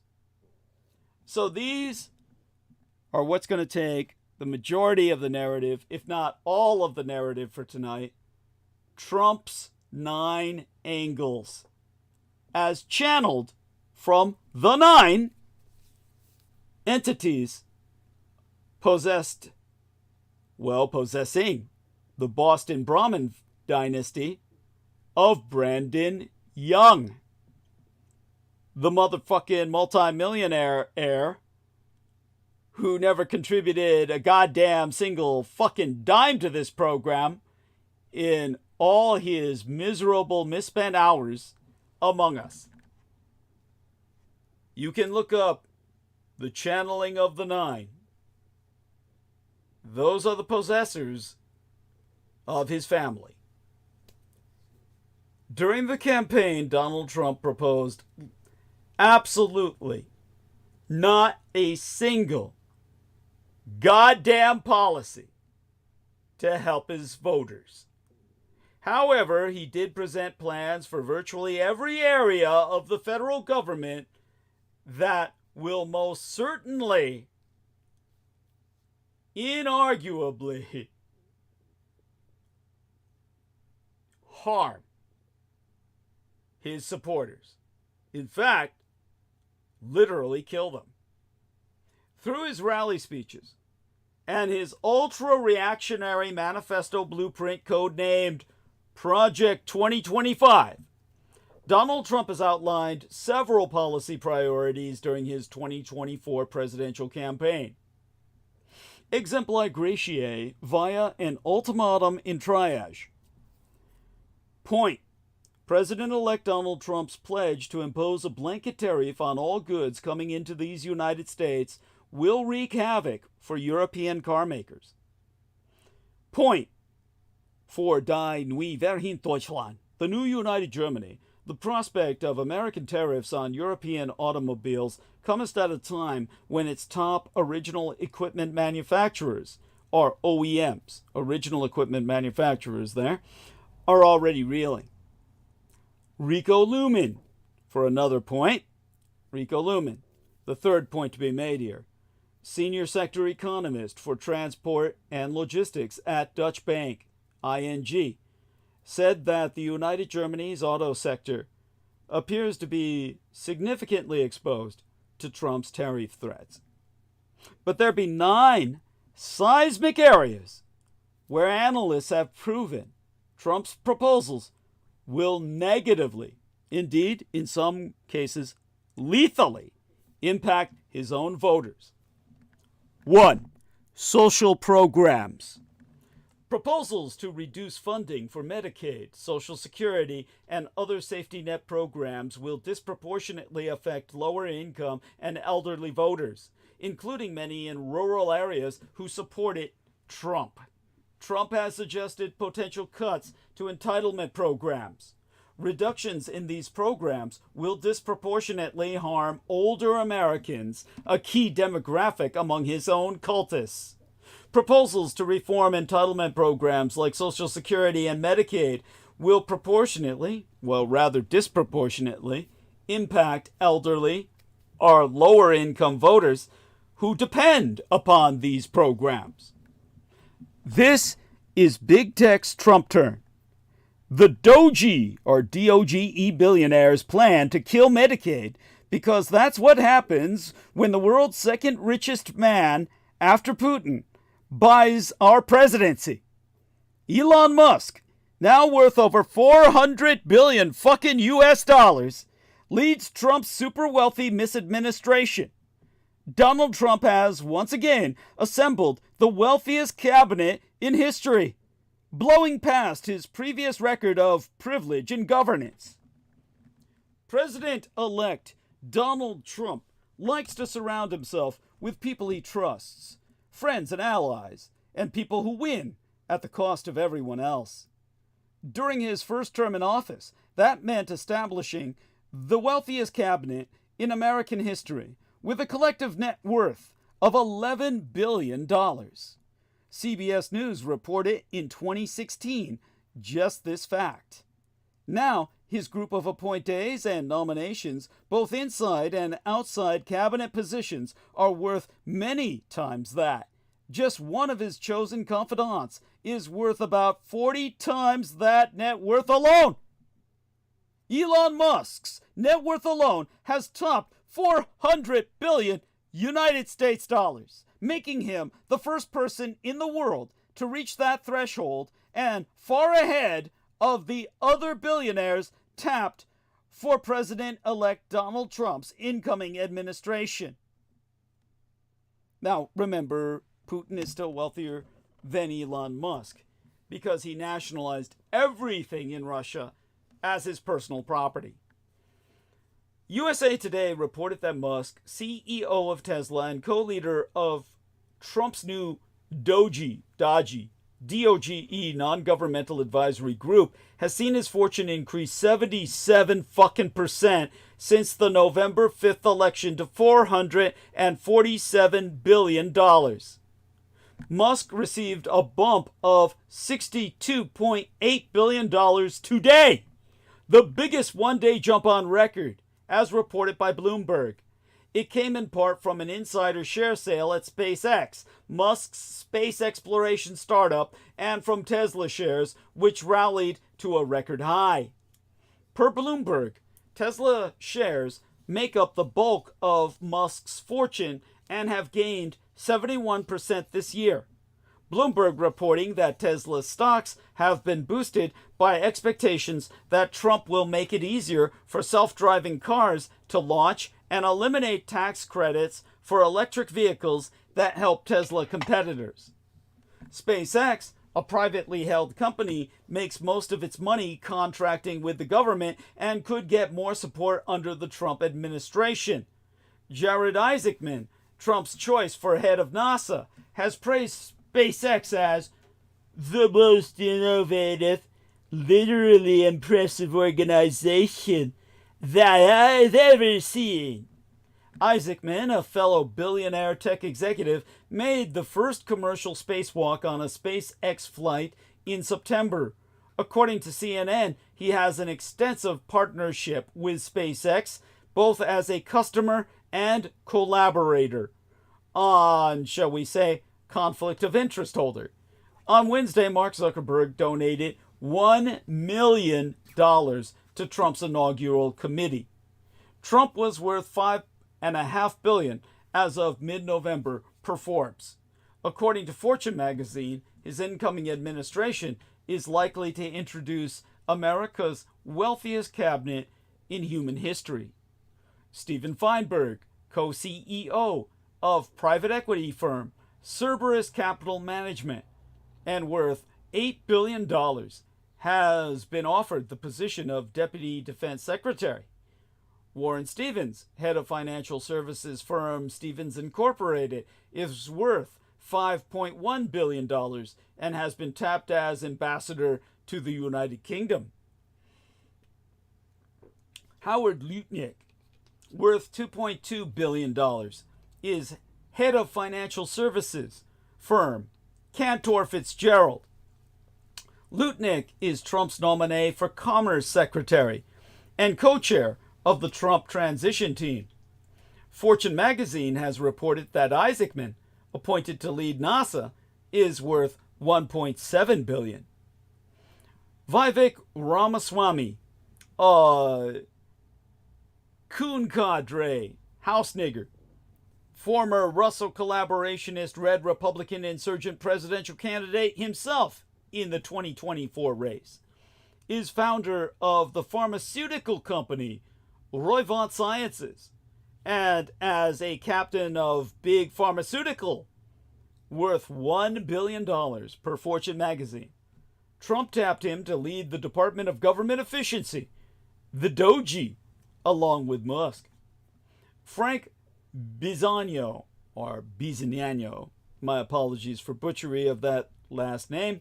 Frank Bisognano, president and CEO of fintech company Fiserv, and worth $1 billion himself, has been tapped as commissioner for the Social Security Administration. In 1935, President Franklin Delano Roosevelt created Social Security, an insurance contract between Americans and the federal government that pays out on certain life events. As a financial safety net, Social Security protects Americans from what the Democratic Party Franklin Roosevelt called the hazards and vicissitudes of life. Roosevelt's plan has been vital to the American people and has delivered payments on time for generations. Today, 180 million employees are paying in, and 87 million people are receiving retirement and disability benefits under said program. Due to fluctuating demographics and other factors, payouts under Social Security now exceed pay-ins, and most analysts agree adjustments are needed to keep the program afloat. With the help of Elon Musk, Republican lawmakers, who will soon hold majorities in the House and Senate, will try to cut guaranteed benefits instead of increasing the program's revenue. This is when billionaires slash programs to fund their own tax cuts. Russo collaborationist Red Republican insurgent legislators are toying with reducing payouts under the system, including raising the retirement age and other benefit cuts. As one Russo collaborationist Red Republican representative recently told Fox Business Network, "We're gonna have some hard decisions on Social Security, Medicaid, and Medicare." Trump's Russo collaborationist Red Republican Insurgent Party will be making hard choices, meaning they will be cutting benefits in order to fund tax cuts for their wealthy donors. Trump has tapped Elon Musk and his nigger, Vivek Ramaswamy, another billionaire, to slash government programs and regulations through a not yet existent DOGE, DOGE, the Department of Government Efficiency. Musk and his nigger Ramaswamy went to Capitol Hill last week, or the week before last by now, to talk up their plans under DOGE, after which Republican lawmakers publicly confirmed that everything, including Social Security and Medicare, is now on the table. What's not on the Russo collaborationist Red Republican Insurgent Party's table is fairly taxing billionaires like Musk and his nigger Ramaswamy, including requiring them to pay their fair share of Social Security taxes. During America's golden years, the wealthy paid their fair share in taxes. Today, the tech industry's Trump taboo is quickly becoming a distant memory. Many voters do not understand that oligarchs, CEOs, heirs, and the uber-rich pay far lower taxes today than they used to. From the 1930s until the mid-1980s, America's top earners paid over 60% of their income in taxes, and the percent fluctuated according to federal need. In order to finance American participation in World War I, for example, Congress increased the highest tax rate to 77% in 1918. And yet, somehow, the Carnegies, the Rockefellers, and the Fords still lived extraordinarily luxe lives. The highest tax fell to 25% from 1925 through 1931, triggering the Great Depression. Then Congress raised it again in 1932 to 63% for top earners. In 1944, to fund World War II, the top rate peaked at 94% on taxable income over $200,000, the equivalent of $2.5 million in income in today's dollars. It wasn't until Ronald Reagan and the 1980s that taxes on the wealthy started nosediving to today's top effective tax rate of 27% for the nation's top 10% of earners, thanks largely to the Russo collaborationist Red Republican Insurgent Party's need to reward its C-suite donor class. When Trump bemoans the passage of a great America from yesteryear, he never acknowledges that the greatness was built on the backs of labor and from the wallets of wealthy taxpayers. On Social Security alone, if the uber wealthy paid into Social Security at the same time as the lower and middle classes, the fund would remain solvent and be able to expand benefits instead of slashing them. At present, Social Security taxes are capped for the wealthy, meaning they stop paying Social Security taxes at a certain level, which is far below their actual earnings. In 2024, Social Security tax cap is set at $168,600, meaning income over that amount is not subject to any Social Security tax whatsoever. I will place this in live stream. There's Vicky Johnson. Thank you so much, Vicky. Kisses to Vicky. Mwah. Love you, honey. And we're going to put this into our call as well for the lads in particular to access later. And this should help you with visualization of what we're talking about. Top federal tax rates and what they've gone down to in 2024. First, let me give some kisses to Vicky. That's obligatory. And we'll take it from there. Here we go. Live stream. Kisses at Vicky. Okay. Here we go. Mwah. Love you, honey. All right.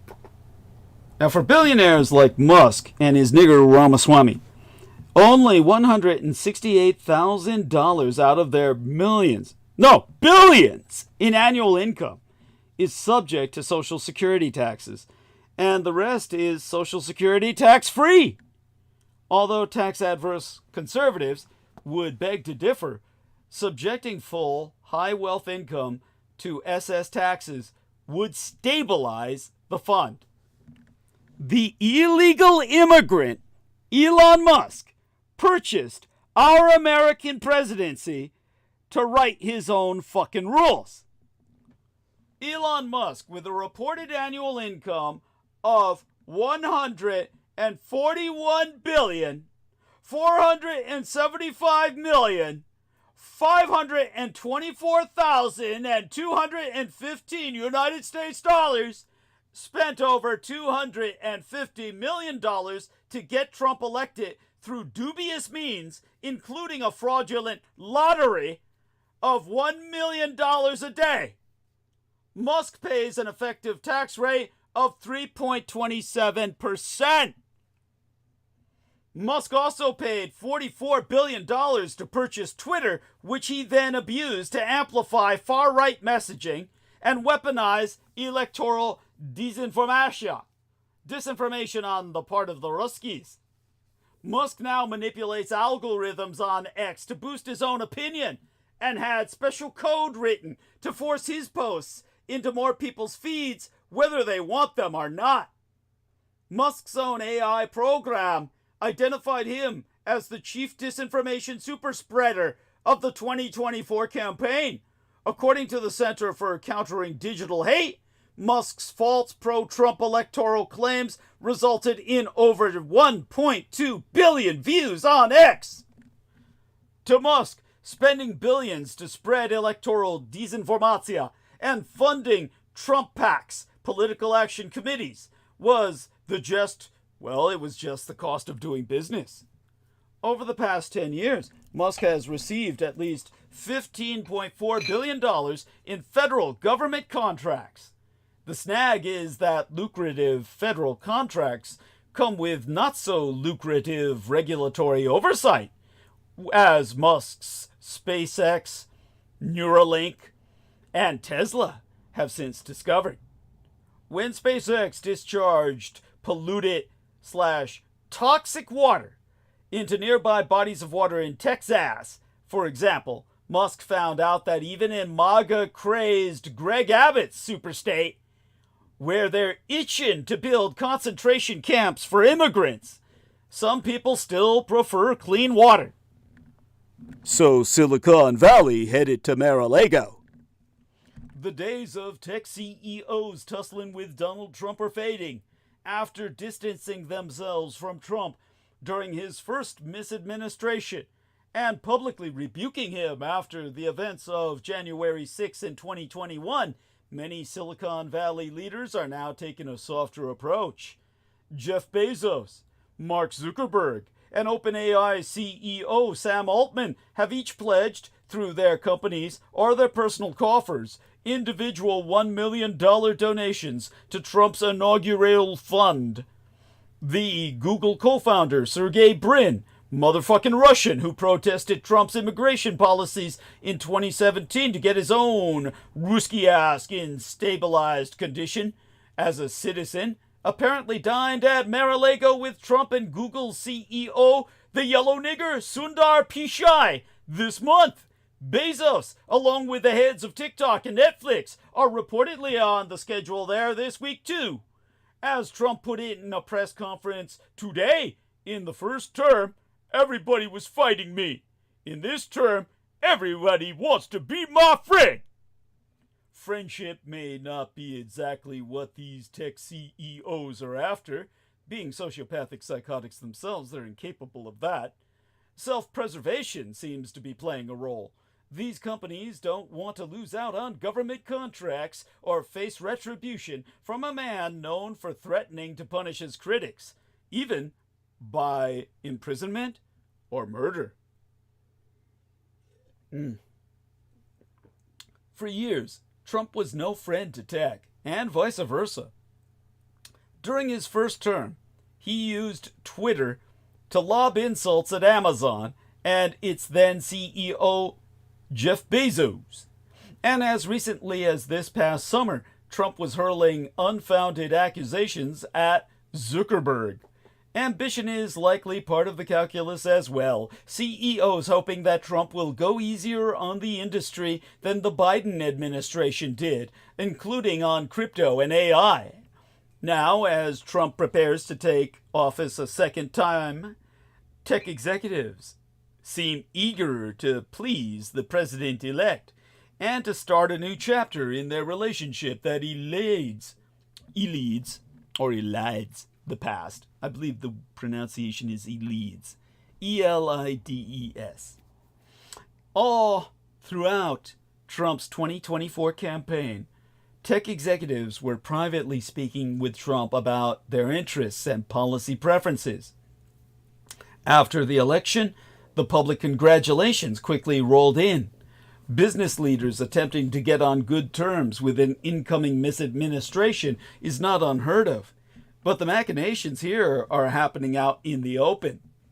As Ali Breland wrote last week, until recently, elites and politicians who worked together feared the scandal of the sausage-making process being revealed and the public backlash that could come with it. Now, with Elon Musk setting a new standard, the lowest you can imagine, for blatantly self-serving political participation, including attempts to influence the outcome of an election, his peers are operating more brazenly than they once did. Beyond the tech CEOs who are donating to and hobnobbing with Trump, several prominent venture capitalists who stumped for Trump are now advocating for their fellow tech leaders to be nominated for roles in the Trump administration. The venture capitalist David Sachs, an outspoken Trump cultist, has been named the AI and crypto czar for the incoming administration. And of course, the vice president-elect was once a venture capitalist too.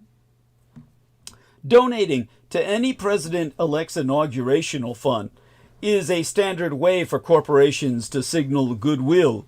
Some tech companies, including Google and Amazon, quietly gave relatively small amounts to Trump's first inaugural fund, according to data published by Open Secrets.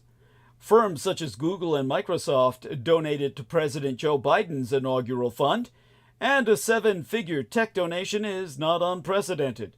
Microsoft gave more than $2 million to President Barack Obama for his 2013 inauguration.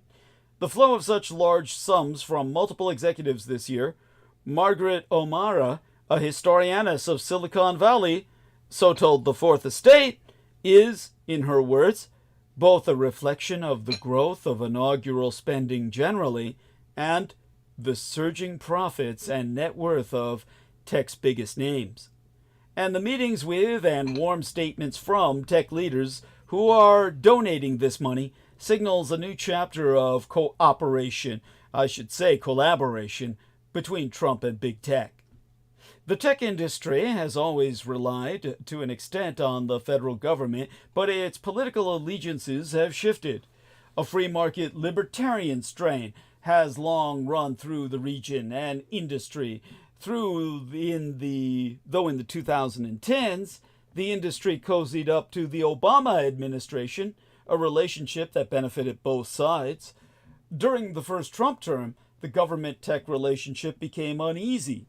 Social platforms attempted damage control after blowback from employees and abusers who blamed them for Trump's ascent to office.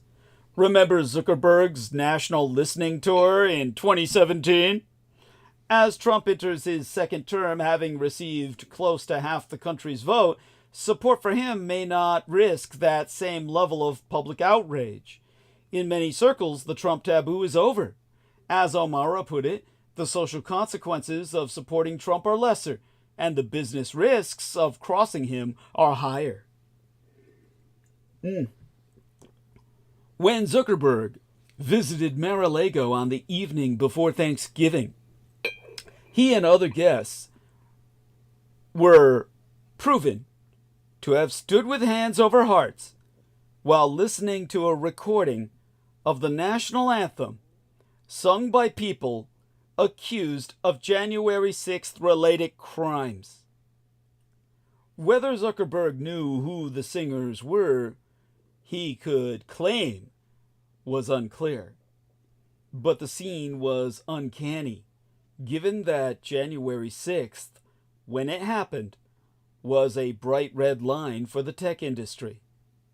Facebook, Twitter, Instagram, and Twitch banned or suspended Donald Trump, and companies such as Amazon paused donations to election deniers.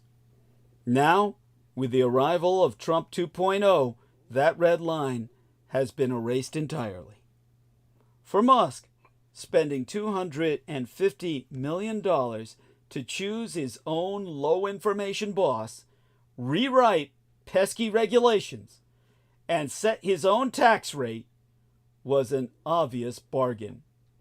For the rest of us, now that the oligarchy is firmly in charge, Americans must brace for program cuts and policies enriching only the super wealthy at everyone else's expense.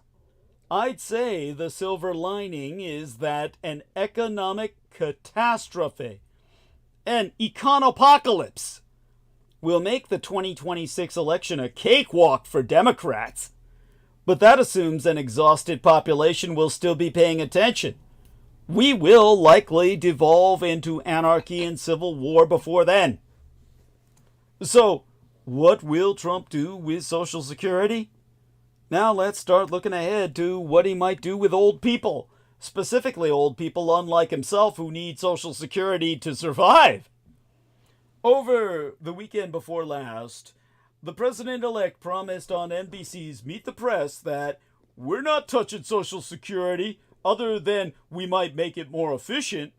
That, he swore, includes eschewing previously floated ideas such as raising the retirement age.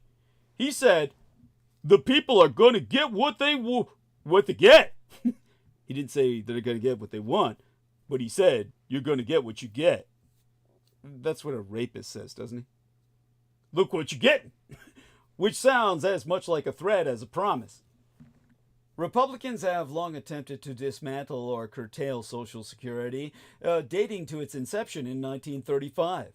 And despite Trump's assurances, his fiscal attack dogs, the illegal immigrant Elon Musk and their running yellow dog Vivek Ramaswamy were on Capitol Hill the week before last, leaving lawmakers suggesting that everything is on the table when it comes to cuts. So, what exactly might we get under Trump 2.0 when it comes to the country's most popular social safety net? I used to work for the government myself, so let's dig in. Why mess with Social Security at all? Social Security is one of the most popular programs the government runs, with 87% of Americans, regardless of party, agreeing that protecting it should be a priority. That's because a lot of us, even middle-class savers, worry about what will happen once we can no longer work. So as much as Social Security is a combo forced savings / insurance policy that some on the right grouse about, it also holds a deep place in our psyche as the safety net that will catch us from falling into poverty in our senior years, even those of us who claim to hate government handouts, like Ayn Rand, who win on Social Security regardless. People talk cavalierly about Social Security not being around forever, but secretly have no other survival plan for their old age. For about 50% of Americans over age 65, Social Security accounts for about 50% of their income.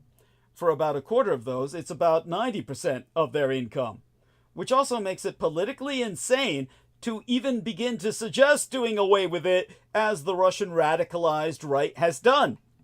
About 68 million Americans, mostly through age or disability, receive checks each month. That's a lot of ballots, which Trump presumably understands. But there's also this. Social Security is living on borrowed time. The system will probably run out of money by 2034 if nothing changes. So, I guess it's all about digging a deeper hole. Despite that chilling reality, Trump's only detailed plan on Social Security so far is one that would put it deeper in the hole: ending taxes on benefits and tips. That will bankrupt the system even quicker, since those taxes are revenue streams keeping it afloat.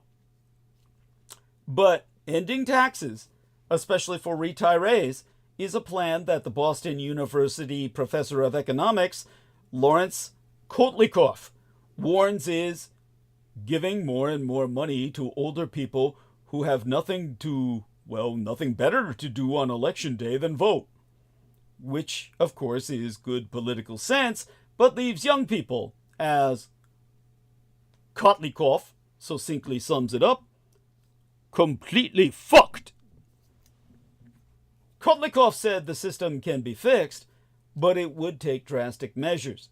He'd like to see an entirely new system put in place that allows younger workers to put some of their contributions into the market, yet still receive a guaranteed annuity when they retire. Privatization of different varieties has long enamored Republicans, and some fear that may ultimately be Trump's goal, in effect forcing the savings part without any insurance on returns. Trump recently nominated Frank Bisignano, a financial services executive who is documentedly paid well over 100 million United States dollars a year in the private sector to run the Social Security Administration. Bisignano said in a news release that he looks forward to applying my experience to transform our Social Security system. Yeah, that's Bubba. That's Bubba Bisignano talking. Big Bubba. And then there's the dodgy dudes, the Muskrat and Coondog Ramaswamy, who swear they are going to cut $2 trillion out of government spending, which would be difficult to do without touching Social Security. But, to be fair, the last time Social Security was transformed was under Ronald Reagan. That actually didn't turn out terribly and was surprisingly bipartisan at the end. After numerous threats of drastic cuts, Congress ended up, among other changes, raising the retirement age to 67 from 65, which gave the system some extended life. Thoughtful bipartisan reform could save the system again. I myself see trois major fixes. First, raise the retirement age once more, as people are living longer. Second, remove the cap that allows high earners to shield a large part of their wages from paying into the fund. In 2024, high earners paid Social Security tax only up to $168,600. After that, their earnings were never taxed for any Social Security purposes. Taxing those additional wages would go a long way towards stabilizing Social Security, but Republicans hate taxing the rich as much as Democrats hate raising the retirement age. Daniel Hammermesh, a professor emeritus of economics at University of Texas at Austin, points out that a lot of people say they don't expect Social Security, but deep down, they're relying on it. I can't stress enough that there is a reasonable solution, god darn it, but costs everyone something politically. So, cut or no cut. Since bipartisanship is not my top expectation for the next 4 years, where does that leave us? Well, Teresa Ghilarducci, professores of economics at the New School in New York, predicts malign neglect. She said she thinks Trump is likely to do nothing but simply sit back and watch the ship sink. This wouldn't affect current benefits or his aging base, since there's enough money left for about a decade of payments, but it would make it excessively difficult for any future administration to save the program since the debt will be exponentially worse. Gilded has been quoted as saying that doing nothing is a deliberate strategy to, in her own words, shrink Social Security by default, leaving millions of Americans with reduced benefits. Trump is clever enough not to promote unpopular things like raising the retirement age, even though the Republican Study Committee did. He is just running out the clock. Watching the ship sink is what Alan Auerbach, a professor of economics at law at UC Berkeley, in my own Golden, California, expects as well, pointing out that the majority of government spending goes to Social Security, Medicare, Medicaid, and defense. Alan Auerbach, a professor of economics and law at UC Berkeley, I must reemphasize to remind myself, has gone on record to say, good luck to them. If I had to pick one outcome that is most likely, I would say absolutely nothing will happen. We know that the Social Security Trust Fund is going to run out of money, and that means something has to happen. Non-defense discretionary spending is a pretty small share of the budget. If you take $2 trillion out of that, you're talking about making it disappear completely. Translation? Billionaires transforming things rarely works out well for the little guy, and often doesn't work out how the billionaires think it will. So, should you trust Trump when he says the benefits of those currently receiving Social Security are safe? Well, believe it or not, I'm going to say yes. Almost certainly, those receiving checks now will not see the amount drop during Trump's tenure. But doing nothing with Social Security in the next 4 years may just be the worst outcome of all, leaving dreaming of retirement workers in their 40s, 50s, and younger, paying into a system that can never pay them back. Now that I've shared with you the plans of Trump's unelected multi-billionaires, Elon Musk and his pet Hindu Vivek Ramaswamy to undermine Social Security, the most popular and successful program in the federal fucking government into which you've paid for your entire working life, I must expose their plan to gut Medicaid on the rising of the night tide before they DDoS or direct denial of service my ESS, my electronic access to the internet again. Medicaid is less politically popular than Social Security or Medicare because it mainly supports poor children and families who have little or no political voice. But Medicaid covers far more Americans. Medicaid insures nearly half of all children in these United States. It covers 1 in 5 women of childbearing age. It also pays for a large portion of our nation's nursing home care and mental health treatment. States and federal government share its costs, which totaled $880 billion United States dollars last year. Now, the dodgy billionaires are planning to gut it. First, by turning Medicaid into block grants, in which states get lump sums regardless of how many people sign up for the program. Republican Senator and founding Dodgy Caucus member John Cornyn has already publicly stated that he favors the approach. As more poor children and needy families sign up, block grants will force states to increase their own spending on Medicaid or restrict who gets it. Given the strain on state budgets and the negligible political voice of Medicaid recipients, it will almost surely be the latter. A second method for gutting Medicaid favored by Musk, Ramaswamy, Cornyn, and other dodgy caucus members is to impose work requirements on Medicaid recipients. They claim this would save the federal government at least $100 billion over the next decade. But the reason for the saving is that work requirements would cause more than 500,000 people, most of them unable to work, to lose coverage completely, according to estimates from the Congressional Budget Office, the CBO. The third idea Dodgy is considering is to cut back on the expansion of Medicaid that came with the Affordable Care Act. That expansion enabled adults with families earning up to $43,000 a year to get health care coverage. Under it, the federal government pays 90% of the costs.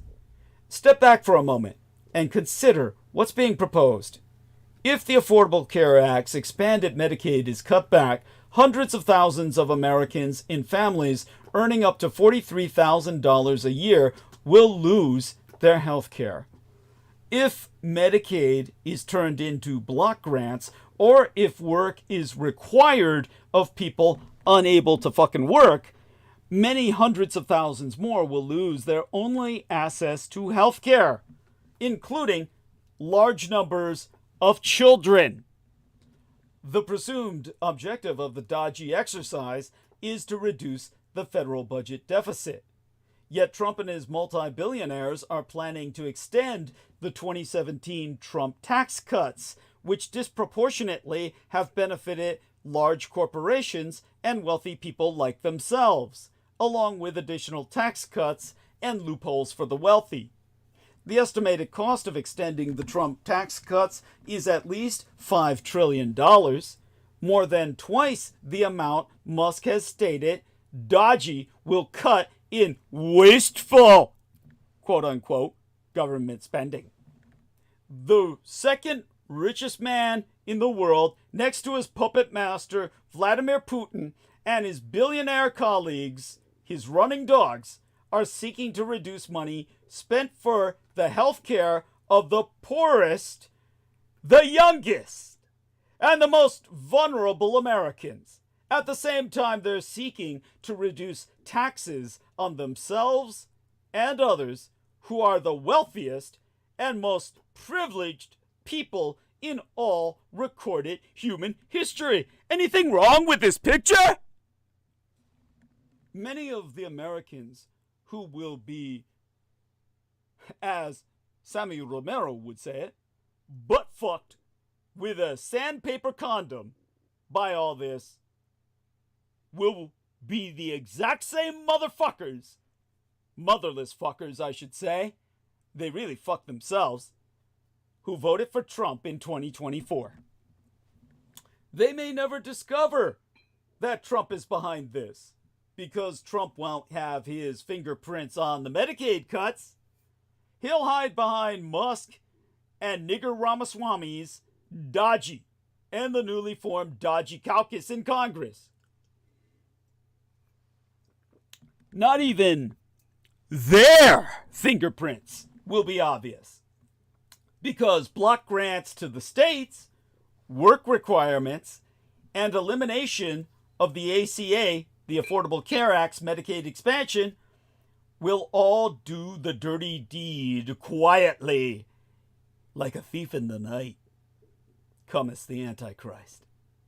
Nor will working Americans discover that big corporations and the wealthy are reaping all of the savings from the gutting of Medicaid in the form of lower or nowhere taxes. Most working Americans haven't yet discovered how fucked the 2017 Trump tax cut has been, skewed as it is to the wealthy and big corporations. So why should they discover it in future years? One more thing. Employer-sponsored health insurance, available to most salaried workers in large corporations, but rarely to hourly workers or contract workers, remains untaxed. This is one of the largest tax expenditures in the federal government. As I said, Medicaid costs about $880 billion a year. The exclusion from taxes of employer-provided health insurance costs the federal government a very large fraction of that. The Joint Committee on Taxation estimated $299 billion in 2022. The Congressional Budget Office projects $641 billion by 2032. It's another well-disguised benefit for the privileged that's underwritten by the non-privileged. Yet I'd be astonished if Dodgy touched it. Why go after the costs of Medicaid and not the costs of employer-provided health insurance? For the same reason, Trump's billionaires will happily cut taxes on themselves, even as they gut healthcare for millions of poor, starving, sick, impoverished kids and working class families. What's considered waste and fraud often depends on whether one is looking downward or upward, and the billionaire dodgies look only downward. But the biggest waste and fraud is found at the high rungs, in tax loopholes and tax expenditures abused by wealthy individuals and big corporations. Hey, did I hear anyone out there say carried interest? When Trump chose Dr. Mehmet Oz, the multi-million-dollar celebrity doctor who infamously promoted hydroxychloroquine while holding over $615,000 in shares of that drug's distributor, to lead the Centers for Medicare and Medicaid Services, Trump said, Doc Mehmet Oz will cut waste and fraud within our country's most expensive government agency. Believe that! And you must be dumb fucking stupid enough to believe in the hydroxychloroquine from Oz. Okay, number 2 of Trump's 9 angles, the tax policy. While Trump has promised tax cuts, well, observers have proven that benefits will skew heavily toward the wealthy and corporations, potentially increasing income inequality. Well, most certainly so. Poor, working, and middle-class voters will see fewer benefits. Tax analysts confirm that Trump's tax proposals will only increase income inequality, leaving middle, working class, and poor supporters with minimal relief. Tax reforms like his 2017 Tax Cuts and Jobs Act provided significant benefits to corporations and the wealthy, but middle class, working, and poor Americans saw nothing. No benefits whatsoever. Nada. Zip. And those who voted for him deserved it. Since we've already kind of covered that, but all this stuff bleeds in, I'll leave that for now and turn to number 3, healthcare. Repealing or weakening parts of the Affordable Care Act will lead to higher premiums and loss of coverage for all too many voters, particularly in rural areas with limited healthcare access. It is, those ignorant white trash coon crackers who fuck each other incestuously and voted for Trump. Will fail. It will fail in so many ways, other than in fucking them when they're not fucking each other.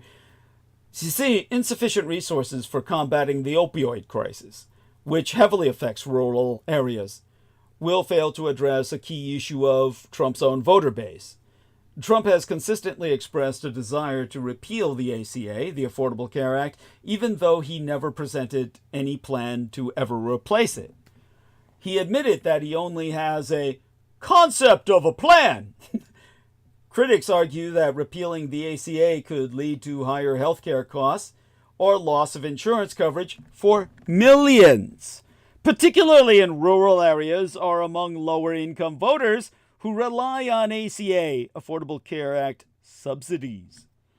And when Trump says, I've got a concept of a plan, that's like me saying, hey, I got a concept of a pill that will make everyone's turds of equal consistency so that they're sheathed in that mucus that gives us all the solid turd that we all know and love. Slide out from our anus comfortably so that we get drop after drop of turd without, runny, messy diarrhea or that hard constipation. Just right. Goldilocks turds. And golden color, too, so they look sun-bronzed when you flush. At any rate, sure, I've got a concept, but I have no fucking technical idea how to pharmaceutically make that happen. So that's my concept of a plan with no Well, without a plan. That's what Trump's got when it comes to replacing what he's going to take away. Well, let's put this into a historical context, because I'm a historian. You see, infectious diseases killed Victorian children at alarming rates. Their novels, the fiction that they wrote, highlight the fragility of public health today. Remember when John Crapper invented the toilet seat? That's why I went scatological on you. That's when the human population exploded, because we were no longer throwing our shit into the street and, well, literally wallowing in it like pigs in shit. You know, between 40% and 50% of children never lived past age 5 in these United States during the 19th century. Popular authors like Charles Dickens documented the common, but no less gutting grief of losing a child. Yeah, Brendan Zogit says, I sound like a writer for South Park. Laugh out loud. Indeed I do. Well, that's because we're in the shit. He's a side job? I should get a fucking side job writing for those motherfuckers. Better than the shit they churn out now.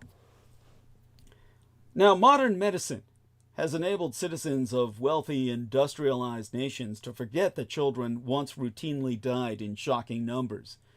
Teaching 19th century English literature to my blood boys, I regularly encounter gutting depictions of losing a child, and I am reminded that not knowing the emotional cost of widespread child mortality is a luxury. In the first half of the 19th century, between 40 and 50% of children in these United States never lived past the age of 5. While overall child mortality was somewhat lower in the United Kingdom, the rate remained near 50% through the early 20th century for children living in the poorest slums. And believe me, most of London was a fucking slum.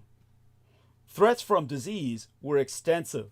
Tuberculosis killed an estimated 1 in 7 people in these United States and in Europe, and it was the leading cause of death in these United States in the early decades of the 19th century. Smallpox killed 80% of the children it infected. The high fatality rate of diphtheria and the apparent randomness of its onset caused panic in the press when the disease emerged in the United Kingdom in the late 1850s. Multiple technologies now prevent epidemic spread of these and other once common childhood illnesses, including polio, tetanus, whooping cough, measles, scarlet fever, and cholera. Closed sewers protect drinking water from fecal contamination, except in the crypt where I live, which is why I've got to get some lady to take me in out there. I'm open for offers. Pasteurization kills tuberculosis, diphtheria, typhoid, and other disease-causing organisms in milk, which is why the Republicans, because they're the red party that wants to fucking kill you, pushes unpasteurized milk.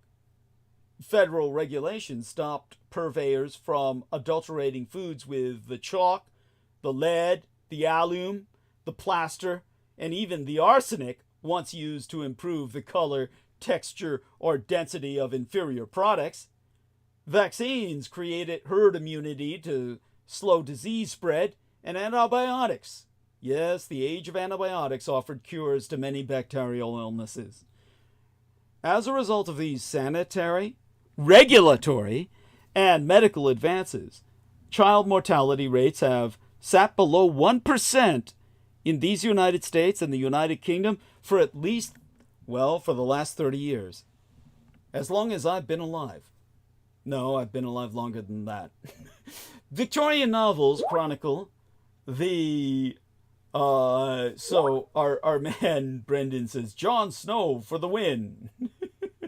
The Bronte sisters had average age of 37. Yes, quite so. I'll bring that up. Thank you for reminding me. I would have forgotten. So I'll try and weave that into the narrative. Now, as I said, Victorian novels, they chronicle the terrible grief of losing children, depicting the cruelty of diseases largely unfamiliar today. They also warn against being lulled into thinking that child deaths can never be inevitable again. Routine death meant relentless grief. Novels tapped into communal fears as they mourned fictional children. Little Nell, the angelic figure at the center of Charles Dickens's wildly popular work titled Ye Old Curiosity Shop, fades away from an unnamed illness over the last few installments of that serialized novel. I'll see if I can find a illustration of that. Little Nell dies. Here we are. Little Nell dies. Okay, let's see if I can find the here we are. We're getting there. Images that do justice to this. I think this one probably does the best, I guess. The death of Little Nell. I cry just looking at this. I showed this to the Blood Boys and they were all crying. Well, now you can join in the tears. Here we are. I'm going to put it in the text box first for our lads here on Team Dietrich. And he says, back then the village was crowded and polluted. And despite being perched on the edge of open countryside, Haworth had a death rate to rival big cities. The average life expectancy was just 24, with 41% of children not reaching their 6th birthday. Or they could move in with Douglas Dietrich in the crypt and suffer the same fate. He says, laugh out loud, actually, 24 YP? What? Not quite sure what he means by that. Anyhow, he put a nice snowflake for my illustration, the death of Little Nell. Now let me share that with the rest of you. Here we are in live streaming and holding good numbers. Here, there you go. Read it and weep. And I don't mean that to be sarcastic. Basically, get this. It was serialized into newspapers for people to read.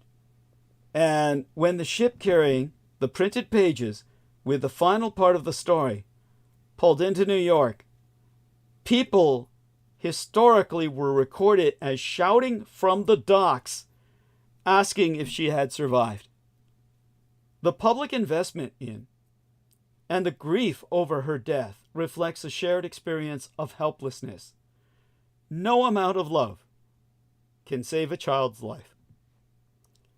11-year-old Anne Shirley of Green Gables fame became a hero for pulling 3-year-old Minnie May through a dramatic battle with diphtheria. Readers knew this as a horrendous illness in which a membrane blocks the throat so effectively that a child will gasp to death. Children were familiar with disease risks. While typhus runs rampant in Jane Eyre, surname spelled E-Y-R-E, killing nearly half the girls, I almost said ghouls, at their charity school, 13-year-old Helen Burns is struggling against tuberculosis. 10-year-old Jane is filled with horror at the possible loss of the only person who has ever truly cared for her. So, let me give you an example of this. We'll put this one first in the live stream. And it's on the other side of this 10th page, which I am sharing with you. I'm going to put this into our text box here now.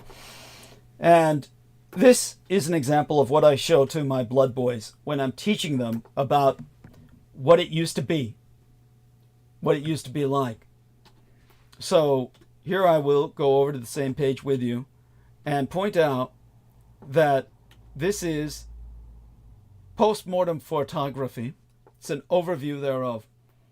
If you go there and scroll down, you'll see a young lady Let me scroll down with you here. I'll find it for you. What to look out for. There's a young lady holding her dead sister. So many people were dying that they took photographs of them just to remember them. Here we are. Mark A. Anderson Collections of Postmortem Photography. University of Ann, Michigan Arbor. These were infants. The one on the right, not the old lady holding that poor dead baby. That's bad enough. The one on the right where the child looks alive but she's sleeping, that's A.D. Webster, this young girl and her sister. A.D. Webster's the photographer. That was they visited to dress up the sister, take a photograph of her before burial. It's unspeakable. There's an entire chapter that deals frankly and emotionally with all this dying in the book titled Jane Eyre. Jane cannot bear separation from quarantined Helen and seeks her out one night, filled with the dread of seeing a corpse. In the chill of a Victorian bedroom, because they had no heating, she slips under Helen's blankets and tries to stifle her own sobs as Helen is overtaken with coughing. A teacher discovers them the next morning. My face against Helen Burns' shoulder, my arms around her neck. I was asleep and Helen was dead. The disconcerting image of a child nestled in sleep against another child's corpse may seem unrealistic, but it is very like the mid-19th century memento photographs taken of those deceased children surrounded by their living siblings. The specter of death, such scenes remind us, lay at the center of Victorian childhood. Fiction was not worse than fact. Victorian periodicals and personal writings remind us that death being common did not make it any less tragic. Charles Darwin agonized at losing the joy of the household when his own 10-year-old daughter Annie succumbed to tuberculosis in 1851. The weekly magazine, Household Words, reported the 1853 death of a 3-year-old from typhoid fever in a London slum contaminated by an open cesspool. But better housing was no guarantee against waterborne infection. President Abraham Lincoln was convulsed and unnerved, his wife inconsolable, watching their 11-year-old son Willie die of typhoid in the White House. Now, I'm going to share again with you here.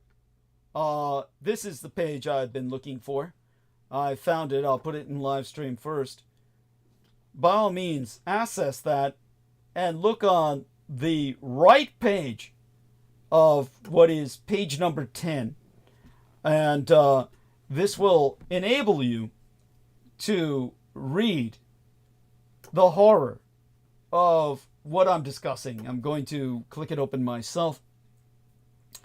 So there's a ability for you to scroll down and scroll to the right.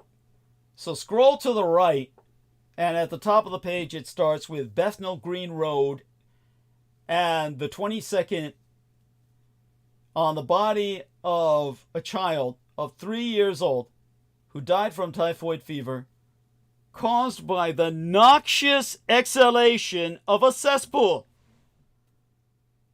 If you can imagine a cesspit so fucking filthy that just to inhale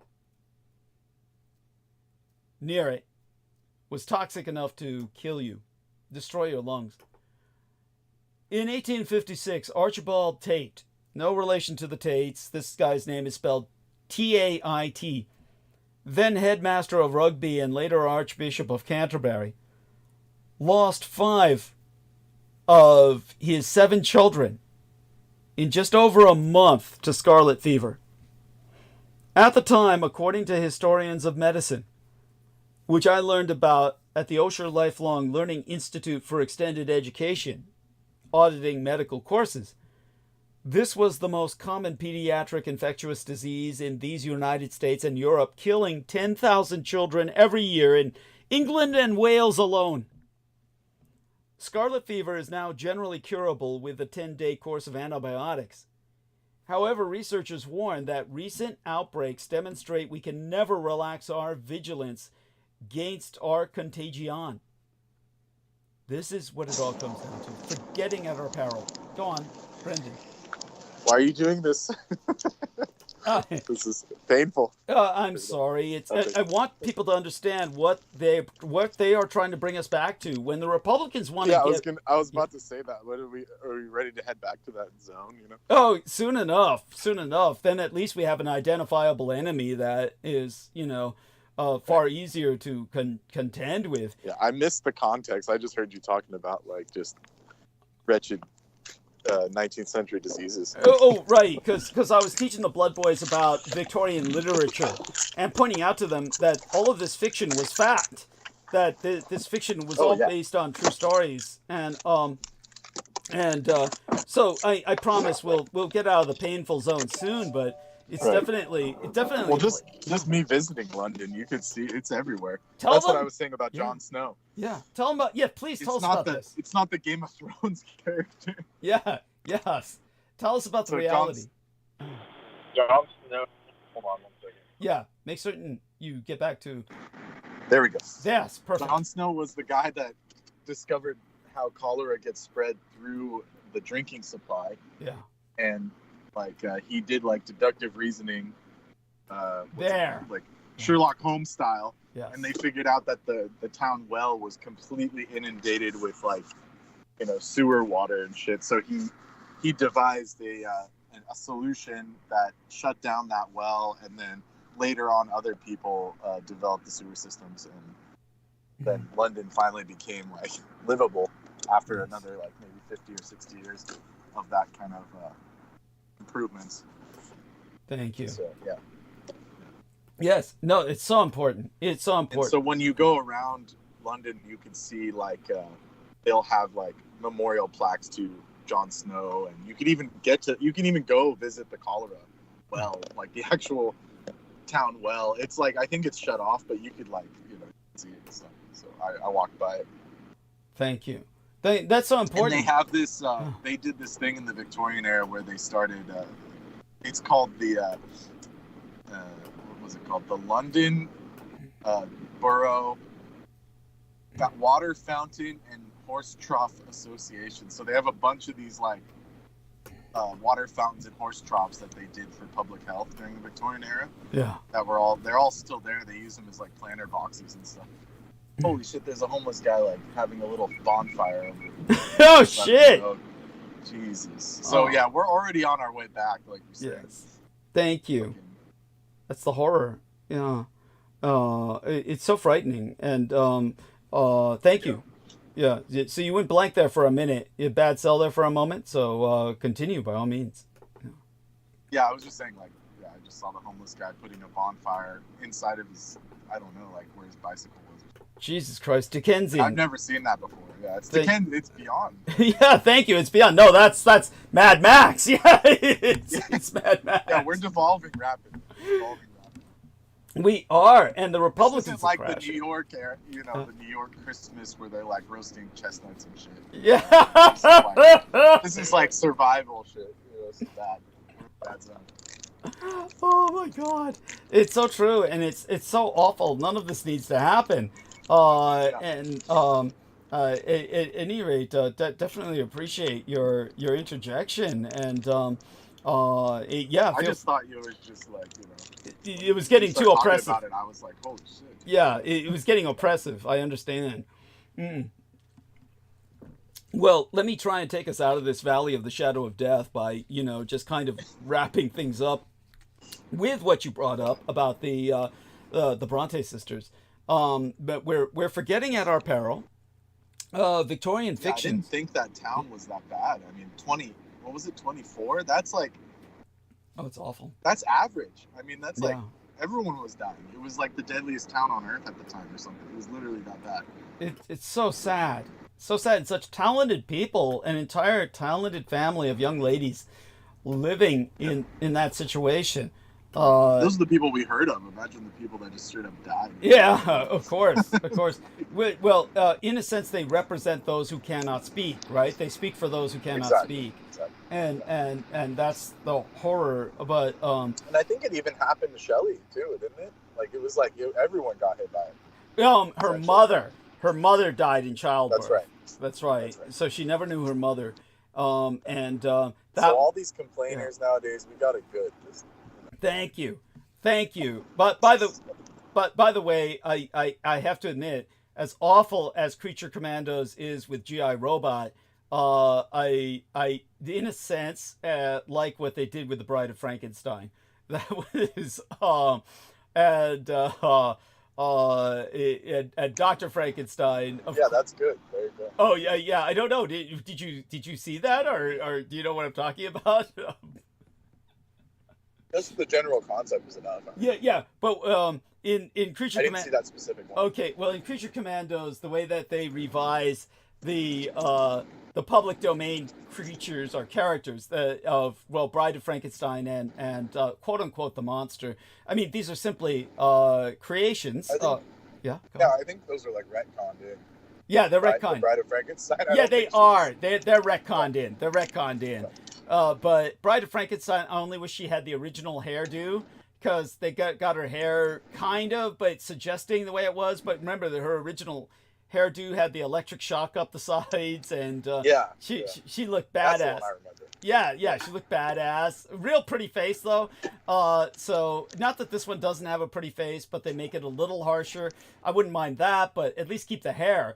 But when she's animated by the Doctor, and they make the Doctor with a British accent. He's German, for Christ's sakes, but they make it with a British accent, and but nevertheless, it's appealing. Yes, yeah, hello. But at any rate, with a British accent, he's like trying to describe to his original creation, the man, who's waiting in the background with these, graveyard flowers that he's stolen off of graves and shit. Then the Doctor is animating her, and so he says, "Stay back." She's just coming into the world. She's confused.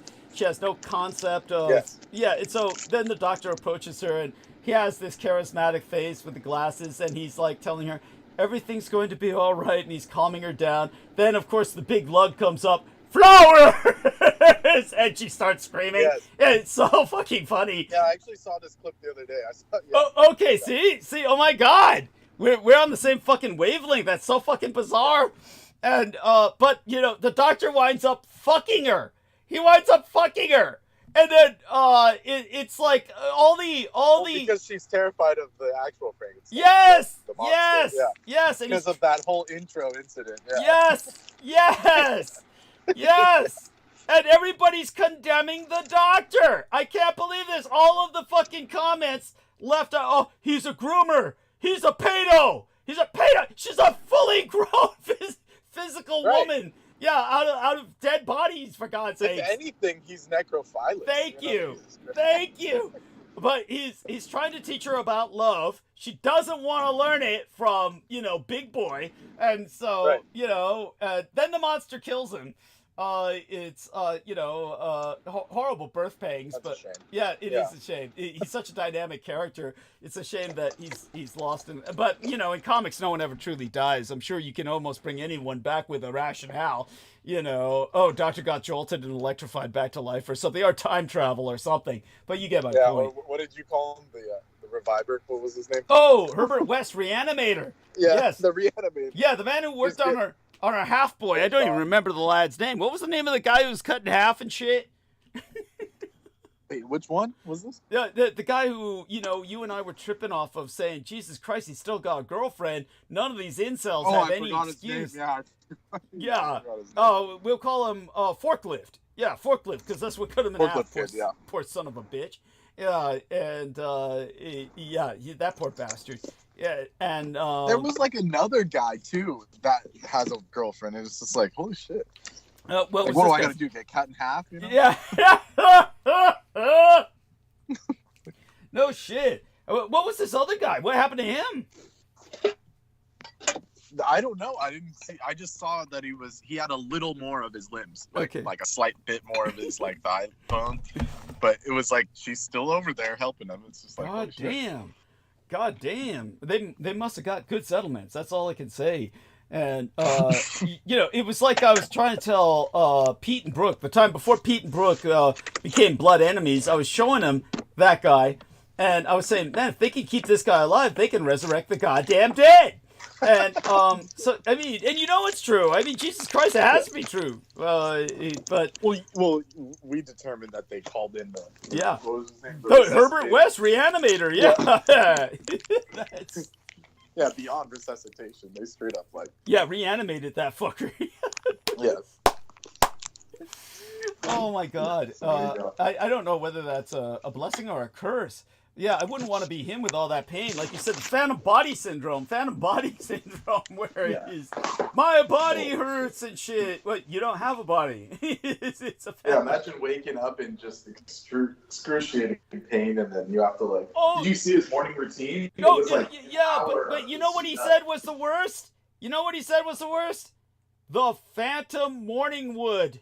He said the phantom morning wood, that phantom image of his cock standing up. He said, "Oh, you know, I keep waking up thinking I gotta piss because my dick's so hard, but you know, all I got's these." Did he really say that? Or Yeah, no, he was saying that. Yeah, yeah, Oh, shit. Uh, that's. yeah. I wake Oh up. man, that's a whole nother level of torture. Yeah, but all he's got is these colostomy bags and, you know, these, what do they call the piss bag? Catheter. The catheter goes right into his body and shit, yeah. I keep waking up thinking, oh, this dick, it's got to go down. It hurts so bad. And then, oh, but all I got is this this catheter. Oh, Damn. poor son of a bitch. Yeah, they never mentioned that. Did they save the rest of the pieces? Like, I don't think so. No, God, no. What would they do with them? Oh, probably. Well, there's nothing they could do with them. They were beyond contribution. You know, you couldn't give that shit to somebody else. No, it's all flat. It's all two-dimensional and Right. shit. Ground a hamburger by the forklift. Oh, fuck. Yeah, that's what it sounded like. Holy shit. Yes. Oh, No excuse. No. so all that being, so do you have the capacity to hold the call while I take? Well, now that I talked about that morning wood, I feel like I've got to relieve myself. Can I void my bladder while you hold the call? I could do my best. Okay, I'll be back in just a few minutes. Because Yeah. like I've just been getting, Whack. I don't know how to say it, Yeah. just hit by all these freaking curses that they're slaying It's true. It's on true. your behalf. Yeah, I know. Like I said, thank God I'm a psychopathic sociopath, or I'd feel guilty. Oh my God, but I do worry about you, for purely selfish reasons. Yeah, pretty much. Yes.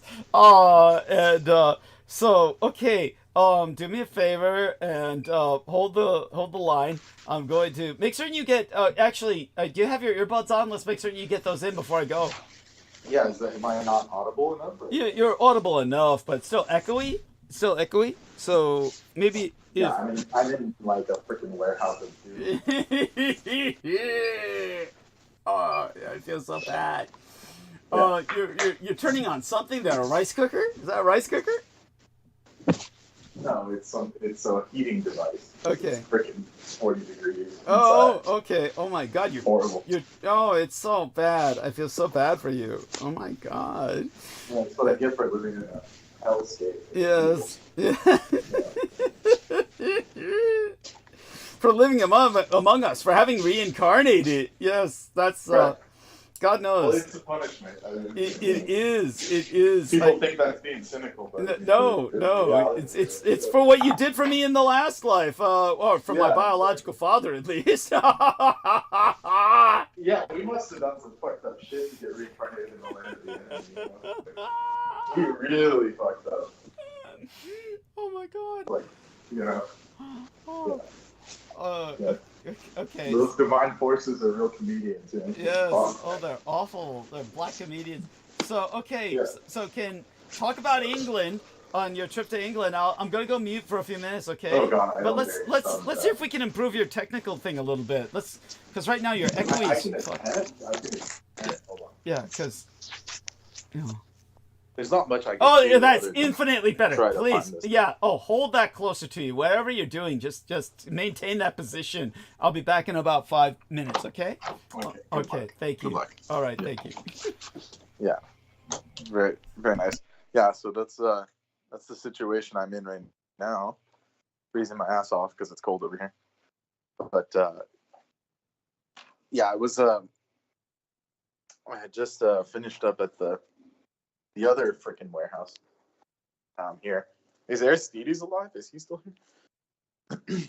I can do what he does when I'm on. Yeah, Hey. he's here. He's here. Yeah, I'm actually here. Are you okay? Probably not for much longer, but yeah, I'm here. Oh, okay. Good. Right. Yeah. Any ideas of what I should ramble on about for a bit? Any quests? Anything quest related? Not at the moment, but we can figure it out. Yeah, true. That's very true. Yeah, I could blab about ginseng. That's always fun. Yeah, I still something I'm meaning to get back to. I haven't ordered anything, but I'd like to. Yeah, no worries. The red one sounded good. I don't know. Yeah, red's best, I think, my opinion. Mm-hmm. You know, there's many things that could be done with ginseng, but the Chinese like the American one the best, and it's they've been bringing it over since like the time of like the Jesuits and whatnot. So it was considered like a cash crop even in the 1800s here in America. So it's one of the most like legendary things. Let me see if I can find the book that I have about it, and I will tell you more about it. It's just my library is getting to be cumbersome. So let me see. Here it is. And I'll tell you guys about a little bit about the ginseng background of American ginseng. Am I still audible? No?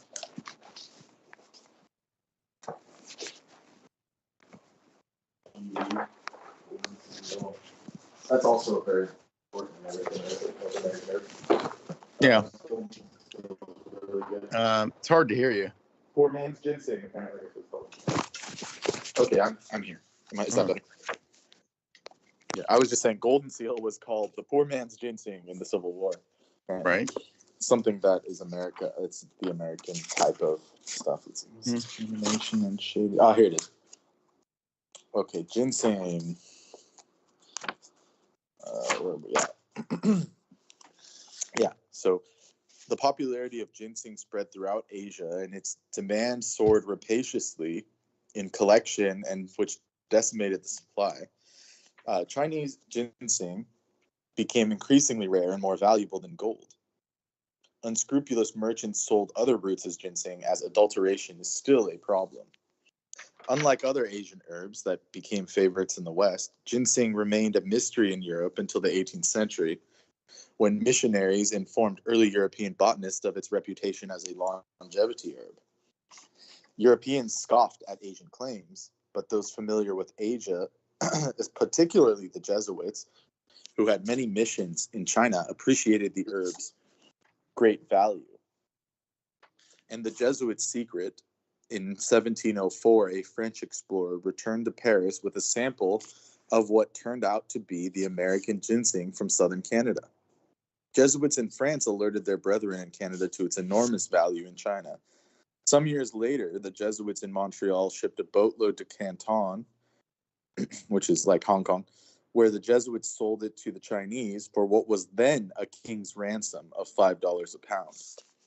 Immediately, the Jesuits began shipping to China as much ginseng as the Indian Native American collectors could find. They made a fortune and kept the lucrative trade a secret for many years. But word leaked that the celibate fathers, fraternal orders, seemed to take an unusual interest in a certain low-growing herb, which was rumored to be an aphrodisiac in far-off Cathay.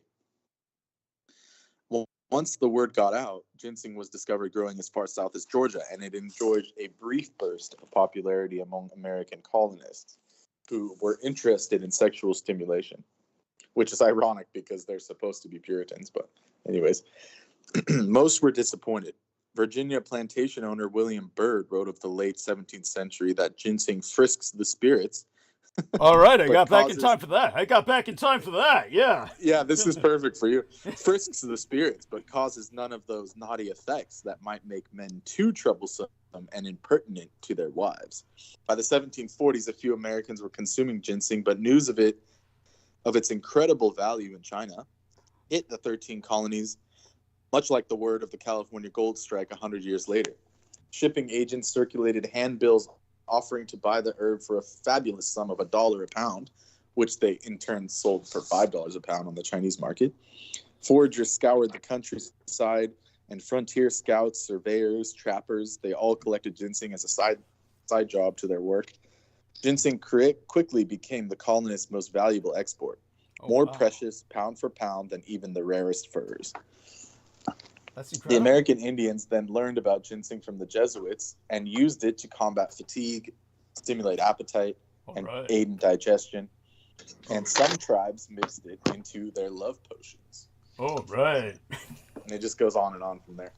The Cool. Jesuits are the ones that discovered American ginseng as it's, in the form we know it as now. Incredible. That's thank you for sharing that. Give me a second here. I got to fix my earbuds. My earbuds got all entangled with all that. Oh, I can There keep we are. blabbing on. Now This is I a managed to long article. untangle them. Now I got to stick them back in my ears. Make certain Yeah, I get each one in the right orifice. And there we are. Yeah, I don't think you're putting it in the right place.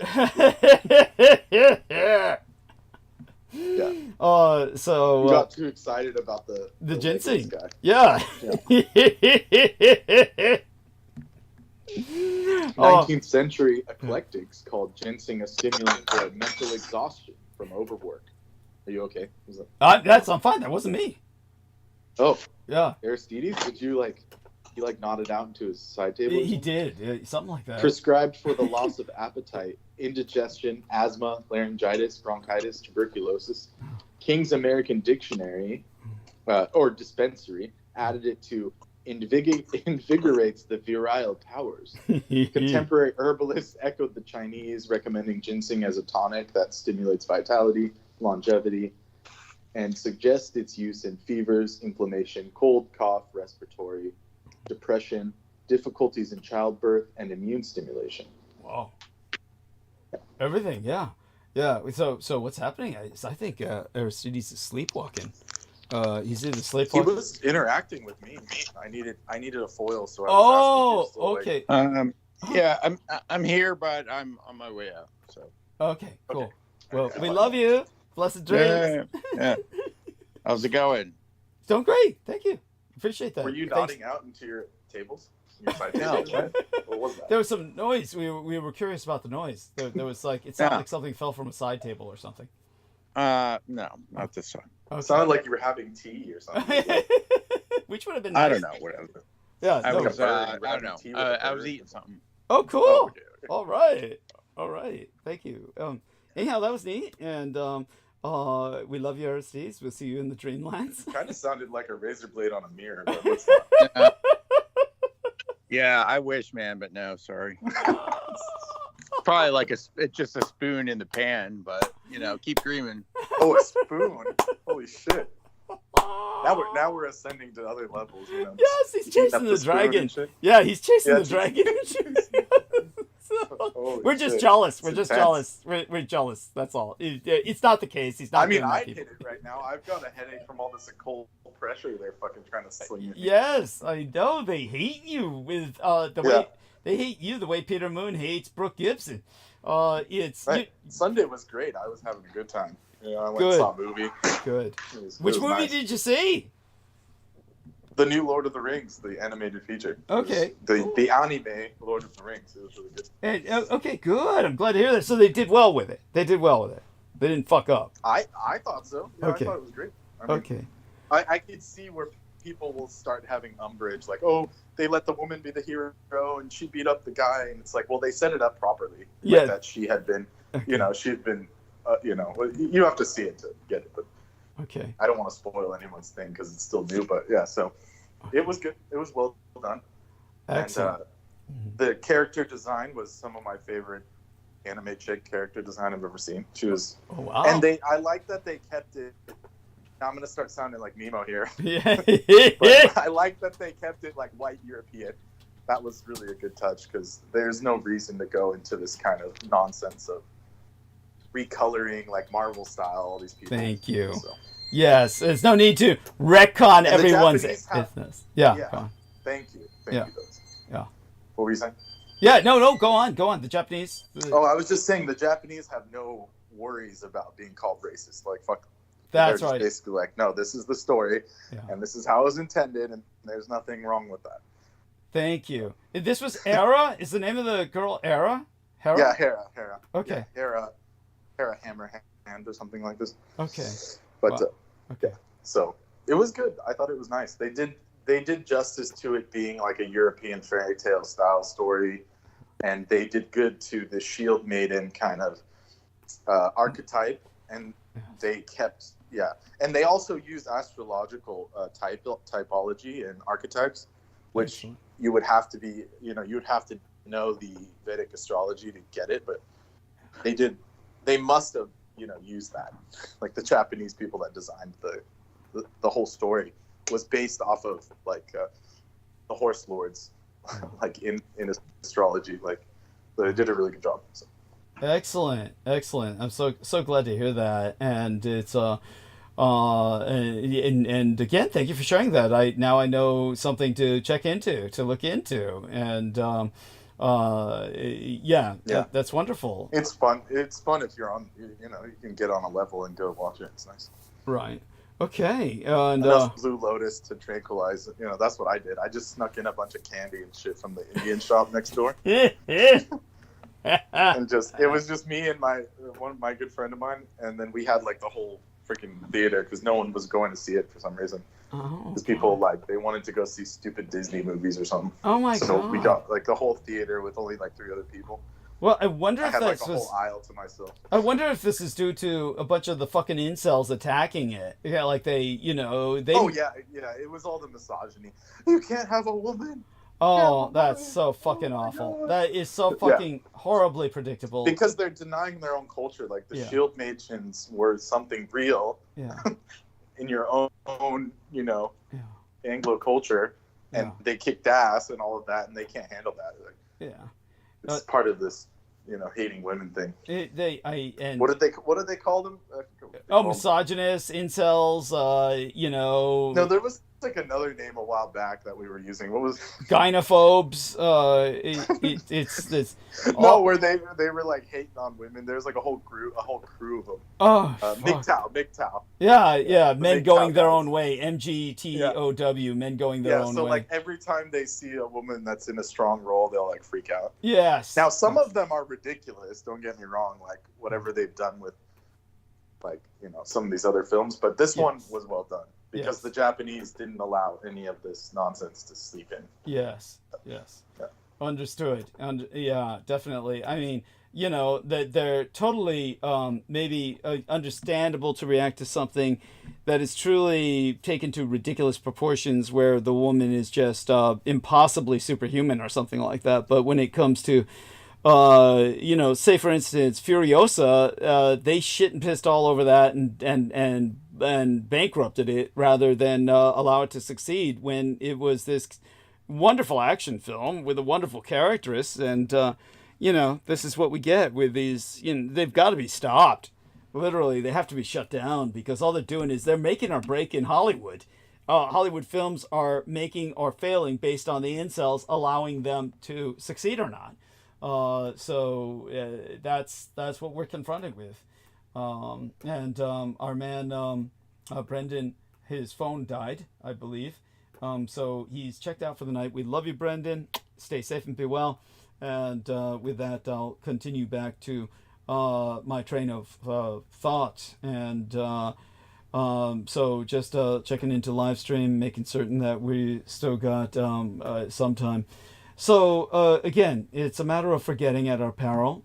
Victorian fiction, or their novels, I will say fictions in the plural, the Victorian fictions, they linger on child deathbeds.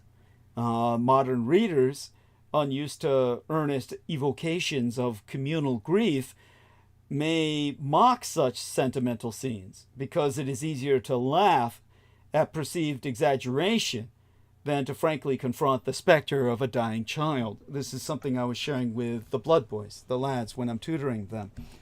You know, in 1841, at a time when a full quarter of all the children he knew would die before childhood, Dickens wrote, "She was dead. Dear, gentle, patient, noble Nell was dead." Now, for a reader whose own child could easily trade places with little Nell, becoming mute and motionless forever, the sentence is an outpouring of parental anguish. So these Victorian stories, they commemorate a profound, culturally shared grief. To dismiss them as old-fashioned is to assume they are outdated because of the passage of time. But the collective pain of a high child mortality rate was eradicated not by time, but by effort. Rigorous sanitation reform, food and water safety standards, widespread use of disease-fighting tools like vaccines, quarantine, hygiene, and antibiotics. These are all choices. They're not mandates. Nor are they rights. They are privileges. And the successes born of these choices, these privileges, can unravel if people begin choosing differently about health precautions.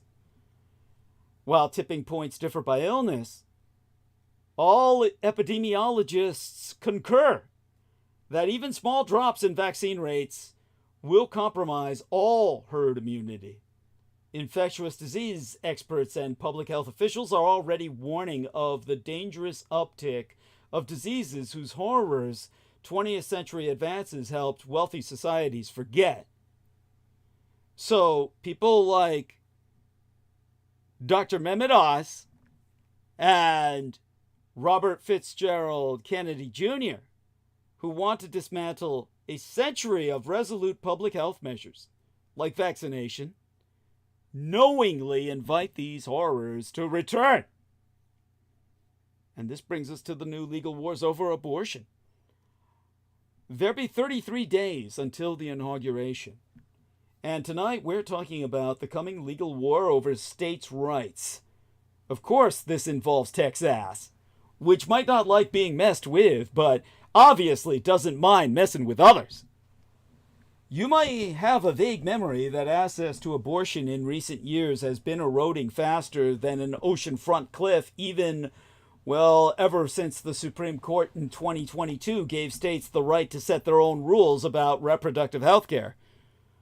Since then, 13 states have enacted near total bans on abortion, and 6 states have limits after 6 to 12 weeks. These laws, taken together, make it extremely difficult to get an abortion across the southern United States and leaves nearly 30 million women living under abortion restrictions. That number includes 57% of all black women of reproductive age in these United States. Women seeking abortions have two options: travel out of state or have medications sent to them, often from a state that protects women's rights to reproductive care. Since the Dobbs decision, as the Supreme Court's ruling is known, 8 states, including New York and my own golden state nation of California, have enacted so-called shield laws. Think of the shield maidens. These laws are meant to protect healthcare providers, now known as shield law providers, and others involved in giving care, whether in person or via telehealth, from the laws of states with bans. A lot of these laws, including my own golden California's, offer safeguards such as refusing to cooperate with investigations into providers based in shield states by giving services to those in states with bans. refusing to extradite them if a state with a ban tries to file criminal charges, or giving a right to those sued by states with bans or individuals to sue back. These laws have allowed providers to ship around 10,000 abortion pills per month into states with restrictions. And abortion requires more than one pill, so that's not 10,000 abortions per month to you fucking stupid ass, ignorant Christo perverts out there who have no idea what real Christianity is about. And it provides altogether some measure of relief to women with no other options. You know, because they've been raped by a bunch of Christo fuckheads like the rest of you incels out there. Take what I say personally, motherfuckers. Because I know you've all fucked your own mothers. At any rate, shield laws are largely in uncharted constitutional waters. Because, until now, states really haven't fought with one another over dueling laws yet. In general, the Constitution orders states to cooperate with one another's court rulings to avoid chaos. But there are, unfortunately, exceptions to every rule. Enter Texas. Last week, Texas Attorney General Ken Paxton sued the New York doctoress Margaret Daly Carpenter, who provides telehealth abortion care. Carpenter allegedly treated a 20-year-old woman in Collin County, Texas, in July, who was about 9 weeks pregnant. By the way, say good night to everyone first before you go to bed, dear Brendan. Yes, so Brendan will hopefully come on to say good night. Thanks for the Shield Maiden Yes. gifs. Thank you. Yeah. Good night, everybody. I have to get some rest. I'm getting, certain things are happening over here on my end. I can imagine. And they're hurling Cruciatus curse. Tell people about the Cruciatus. It's a pain that never goes away, really. It's it's the torture curse in Harry Potter. That's why I referenced that series. Yeah. It's like, so they can basically put any kind of pain on you that they want from a distance, kind of like voodoo, with the voodoo doll thing. So well, just visualize your enemies. They are Peter Levinda and Don Webb. You can look up both their names. Don Webb's surname is spelled W-E-B-B, W-E-B-B, I believe. But Don Webb and Peter Levinda, they're your enemies. This is the high level that they've gone to. These are the big guns. And just picture them frying and burning and their purple eggs collapsing upon them. and just them being consumed by fire.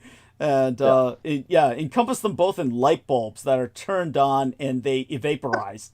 Yeah, they vaporize in that light bulb circuit that's inside of the light bulb. What do they call that? The light bulb circuit heats up like... Filament. The filament. The filament, that's it. Picture them encased in a light bulb and the filament just vaporizes them when you turn it on. That's it. And but keep yourself in enough painkillers, Blue Lotus, whatever it takes. We love you dearly and stay safe and be well, okay? Yes, many blessings and Okay. hails. Thank you. It sounded like you said "Hail Satan" before you got it off. No, just hails, just Hailz. Yes. Okay. Good. Hails as in health. Yes. Most certainly to yourself. Okay. Yes. All right. Blessed be. Hell is the goddess of healing. So there you go. Yes. Yes. Hail is the goddess of healing. Hail. Helgin. Helvelgin. Yes. Lovely name. Hel, the Yeah. consort of. She was actually the goddess of healing. Yes. So when a warrior dies, you go to hell, but it's for respite before you go to Valhalla. She heals you. Excellent. Good job. Yes, there you go. All I can think of is that, I don't know if you were old enough to remember that old Bob Hope film, but when I was young, I loved that film, or rather, at least the scene in which Bob Hope's trying to overcome his cowardice, and basically his dad shows up who's dead, and he goes, "Dad!" And his dad, he says, "Hey, oh, aren't you in hell?" And his dad says, "Yeah, and I love it." and he's got this woman, a devil with him. The woman's got this long forked tail that she's spinning around, and he says, "Look at this sexy little bunny. I'm loving the fact that I died a sinner and all this shit." And that's when Bob Hope finds his courage and he charges the enemy and under heavy fire. That's probably the funniest thing Bob Hope ever fucking did.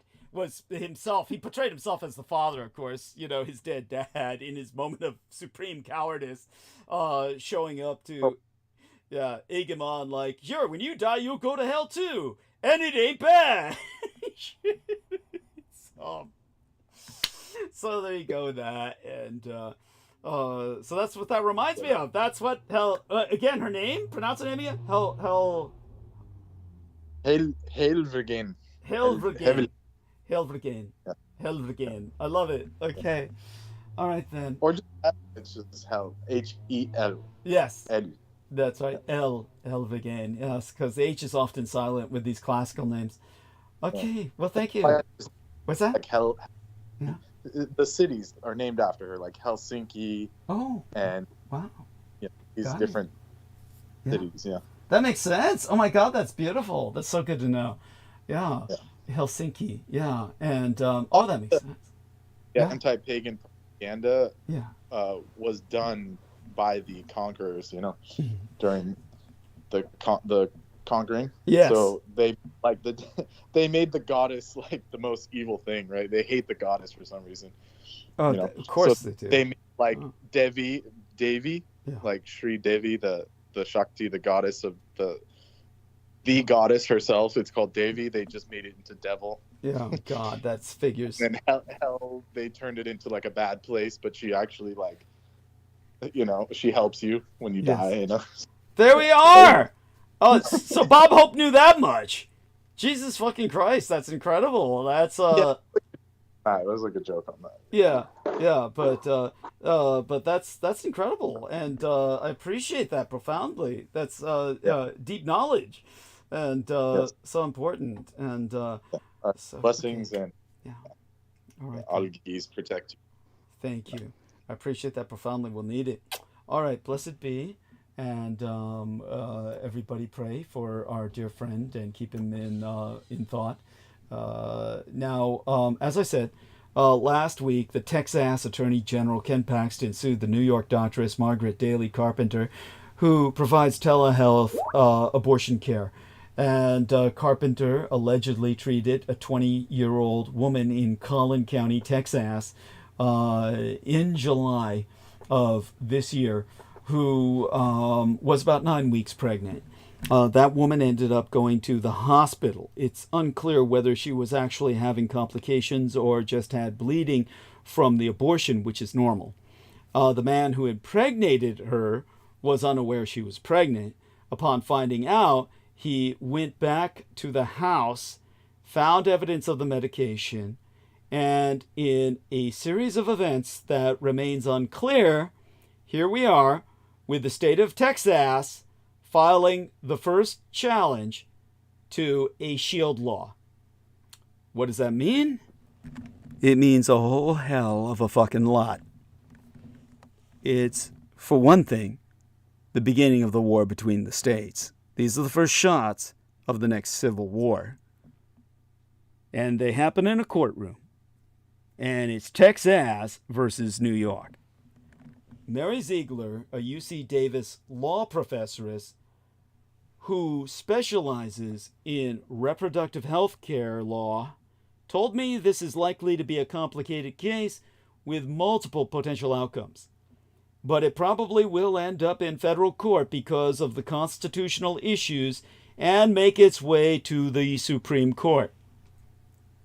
The big issue could be whether New York has to respect Texas law, something that would fall under the full faith and credit clause of our Constitution. Short answer, yes, mostly. Maybe not. She expects the coming year to be full of cases attacking shield laws and shield providers. Ziegler said these cases probably will go far beyond doctors prescribing pills and could include people who travel into blue states for care, Uber drivers who provide transportation, internet service providers that even provide or gift the knowledge. Basically anyone involved in the process of obtaining an abortion. Per Ziegler, Texas has a somewhat decent case. This is not going to be the only challenge to shield laws. We are seeing anti-abortion groups actively recruiting plaintiffs. This is not one legal war. It's a bunch of legal wars. Well, what it really is law versus fear.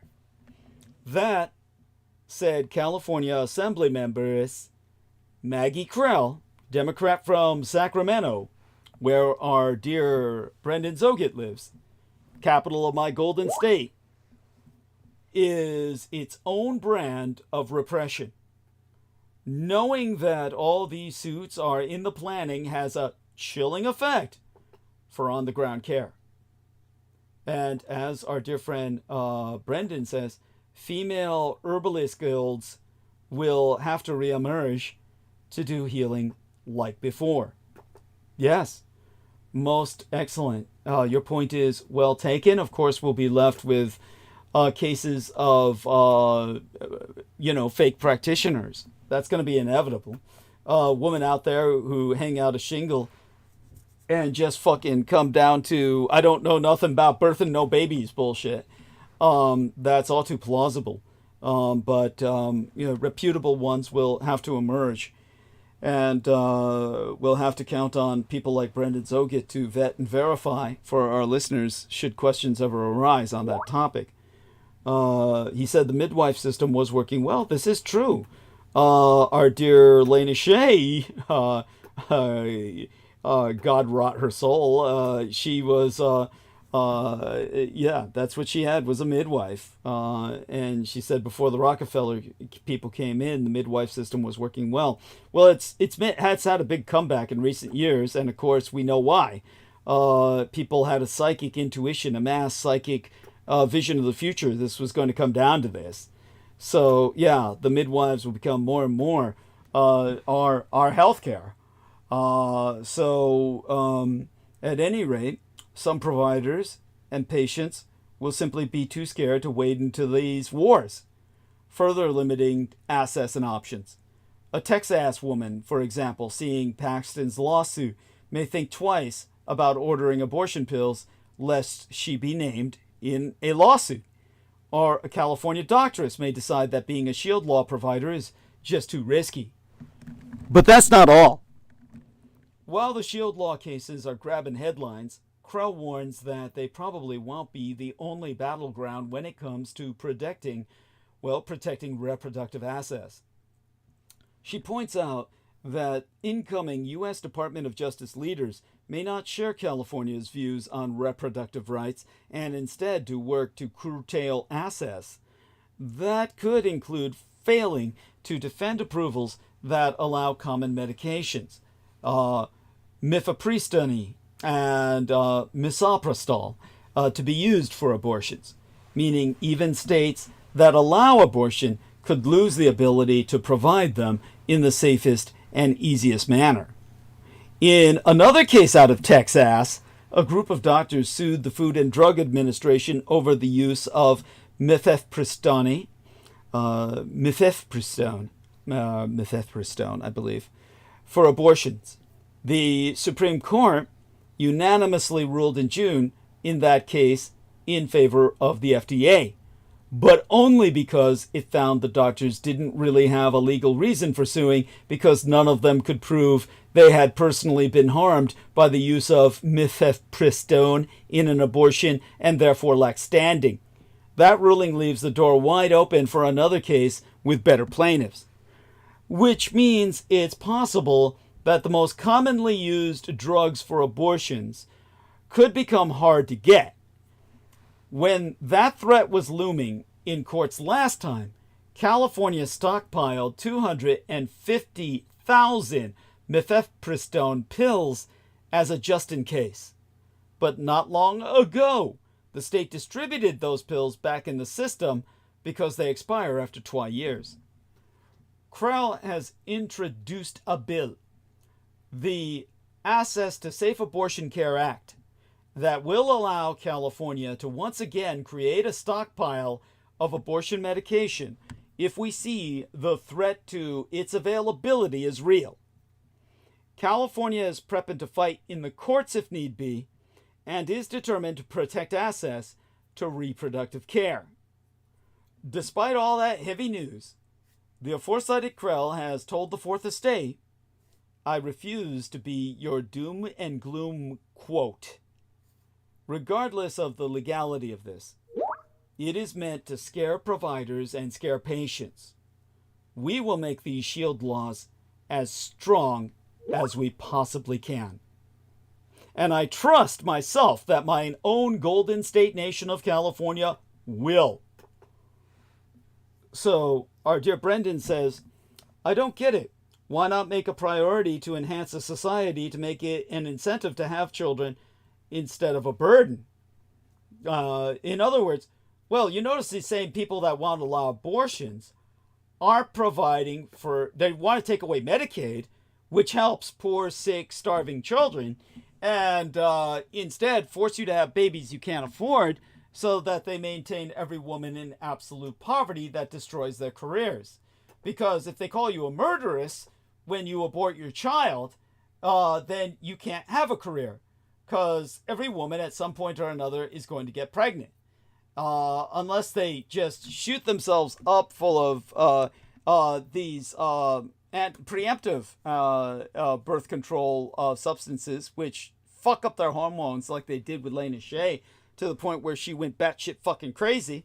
And those hormones cause suicide and everything else in women.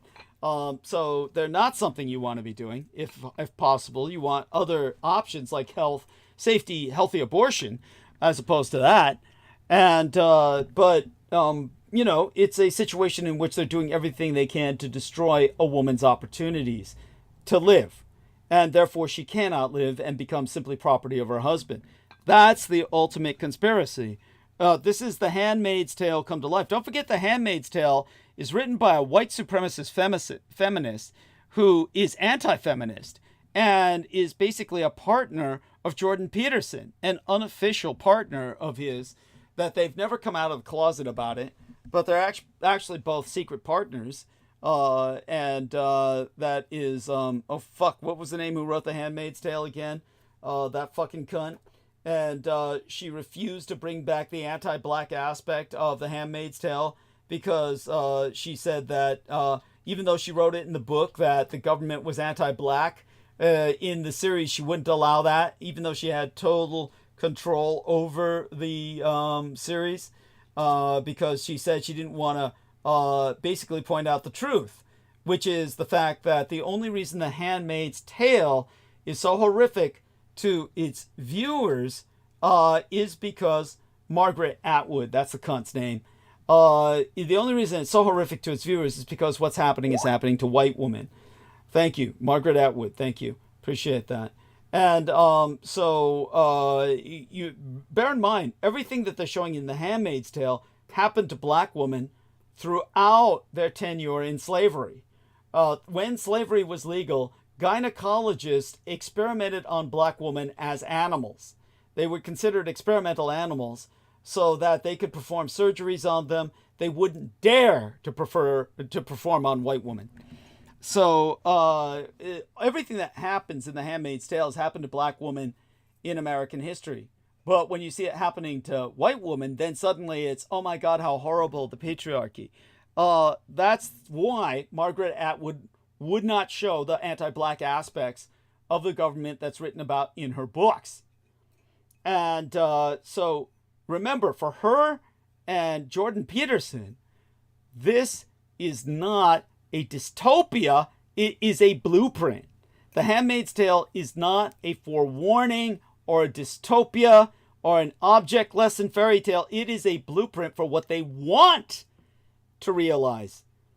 And that is why we will have a civil war. Those who want Gilead, The Handmaid's Tale dystopia, or those who don't. Waging war against each other first in the courts of law, and then, on the field of battle. I'm going to, have an army of women armed to the teeth. Those that aren't so insane, so stupid, so brainwashed, and out of their fucking minds on drugs.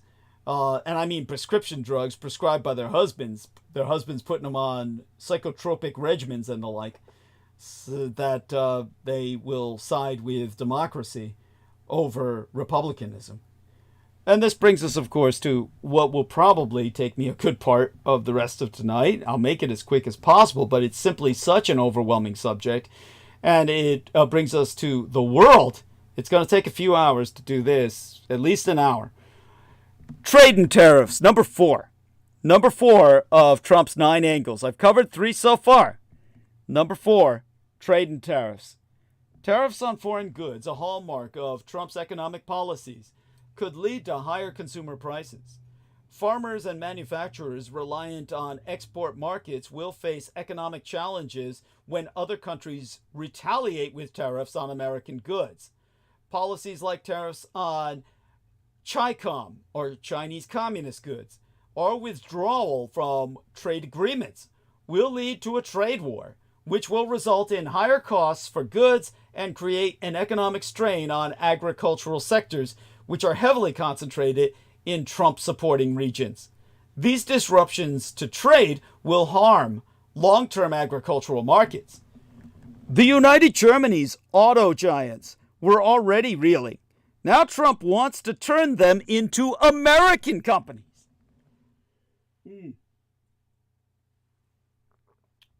President-elect Donald Trump's pledge to impose a blanket tariff on all goods coming into these United States will wreak havoc for European car makers, with United Germany's crisis-stricken automotive sector thought to be particularly vulnerable. Yes, and as our man Brendan says, but he invited Xi Jinping to his inauguration, laugh out loud, so they can kiss and make up. Well, I doubt that's going to happen, but you never know. I'll explain why it could. Because they're fellow dictators. And we'll see how it goes. I mean, this is going to be sick. I don't mean in any positive way.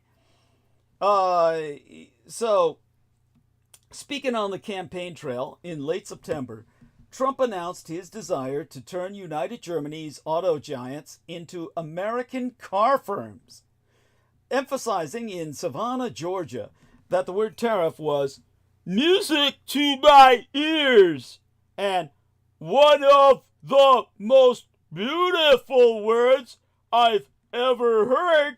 Trump said, I want German car companies to become American car companies. I want them to build their plants here. Trump has since announced plans to introduce new tariffs on the Communist Chinese Empire, the Dominion of Canada, and the United States of Mexico in one of his first acts in office. This measure consists of an additional 10% tariff on all Communist Chinese products coming into these United States, and a 25% tariff on all goods coming from Canada and Mexico. So here's what our man Brendan says. Georgia's economy is floated on the BMW factory. What the fuck? Well, thank you. Well, like he said, he wants all German manufacturing plants to be relocated to the United States. He might as well just declare war. Europe wasn't mentioned in Trump's first tariff announcement, but European Union policymakers will likely be worried that it's just a matter of time before the president-elect turns his attention to that 27-nation bloc's auto sector. Yes, he says, they're going to make his head spin, laugh out loud. We can only hope. I mean, I'm going to thumbs up that. Yes, but who knows? They're so fucking eviscerated. He says they got Eastern Europe to employ. Yes, that is fucking true. If he wants to start a trade war, well, that'll force them to finally engage with enough of Eastern Europe. Right now, for the United Germany, the prospect of American tariffs on European autos comes at a time when its top OEMs, its WEMs, as they're pronounced, its original equipment manufacturers, are already reeling. Volkswagen, Mercedes-Benz Group, and BMW, the Bavarian Motorworks, are all issued profit warnings. They've all issued profit warnings in recent months, citing economic weakness and sluggish demand in the People's Republic of China, the world's largest car market. The United Germany is by far Europe's largest exporter of passenger cars to these United States, accounting for 23 billion euros, that would be about 24.2 billion US dollars, worth of exports yesteryear, according to data compiled by the statistics agency Eurostat and the ING research. That represents 15% of United Germany's total exports to the American empire. The potential imposition of tariffs on United Germany's car makers would therefore make a bad situation even worse. Rico Luhmann, senior sector economist for transport and logistics at Dutch bank ING, has said that the United Germany's auto sector appears to be significantly exposed to Trump's tariff threats. Via video call, Luhmann told CNBC, and here I quote his T, "It is the heart of the manufacturing industry, right? So the automotive industry is linked eventually to the steel industry and the chemical industry. So it is the whole supply chain that's involved here." When contacted by myself, a United German's government spokesperson declined to comment. But let's track with Volkswagen, Bavarian Motorworks, or BMW, and Mercedes-Benz. Well, some analysts have chosen not to take Trump's pledge to turn United German car firms into American car companies at face value. They warned that additional American imperial tariffs will intensify the challenges facing the global automotive industry. Via video call, Michael Robinet, executive director of automotive consulting at S&P Standard & Poor's Global Mobility, told CNBC, and here I quote his T, "It was rhetoric on the campaign trail, but there is going to be some pressure on imports, whether that would be through a tariff or some sort of other unilateral action. One area that is still concerning for a lot of economists, including myself, is the fact that we're still hovering around basically 4% unemployment in the United States. So trying to drive a lot of additional work in the United States is going to be problematic, to say the least." So our man Brendan reminds us the Japanese are consolidating preemptive of TARD's tariffs.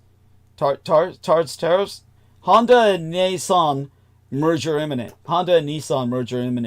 Okay, so that sounds intriguing, and it's like well, thank you for that information. That's important, of course. And, of course, I'm not too worried about Japan. For some reason, Trump isn't threatening Japan. I think it's because they won the fucking war. So, at any rate, the Wolfsburg headquarters, that's Volkswagen that I'm thinking about. He says they're the main investors in America. Oh, yeah. Remind everyone about the $1 billion fucking dollars. Oh, you did already. Yeah. He said, a la SoftBank. Yes. And thank you. Since Japan is investing $1 billion, they're basically preempting Trump's trade strikes at Japan. As he said, $100 billion at least from AI SoftBank, minimum. So the Japanese are basically purchasing Trump. They bought Trump. So just remember that, people. The Japanese won the fucking war and they bought your fucking president. So shut the fuck up when you're trying to doubt Douglas Dietrich about what I say. Now, separate to Trump's proposed tariffs on communist China on the Asian mainland, Canadian Dominion, and the United Mexicano States, the American president-elect has vowed to impose a blanket 10% or 20% duty on all goods coming into this country. It remains unclear, however, whether this pledge will become American policy. Now, we got another link from Brendan. Crimes against humanity charges recommended for ex-Philippine dictator Duterte. Absolutely. The Philippines' lower house of Congress has recommended filing charges of crimes against humanity against former President Rodrigo Duterte and police officials over a hardline crackdown on illegal, everything, on illegalities, period. Yes, I join him in laughing out loud on this, and hopefully it will ultimately happen to Donald Trump because he wants to be a Duterte figure. He wants to, extrajudicial killings, yes, indeed, of drug dealers. And so Trump he wants to go to war with Mexico over that. I'll get to that in a second. Thank you for reminding me. And when he's doing all the drugs, yeah, no shit. Yes, I mean, he's a fucking drug fiend himself. And here we are, the success of Honda Nissan merger, far from certain. So thank you, I'll check into that. Americans call it Nissan, but it's Nissan, the original pronunciation. Okay, as I said, it's a spokesperson for Volkswagen told the American press, "We are evaluating the tariffs Trump has proposed," which is like, that talk about saying nothing. The Wolfsburg headquartered company of Volkswagen said that more than 90% of the vehicles it currently sells in the American market are produced in North America, and they meet the criteria for duty-free treatment under a free trade agreement between these United States, Mexico, and Canada, acronymized as the USMCA, United States, Mexico, Canada. Nonetheless, it is known that Trump's proposed tariffs on Canada and Mexico will bring an end to the USMCA. Mercedes-Benz, meanwhile, said it employs more than 11,000 people in these United States, producing mainly passenger cars and vans across 12 key locations. A spokesperson telling CNBC, "We look forward to a constructive dialogue with the new administration in the United States." Good fucking luck.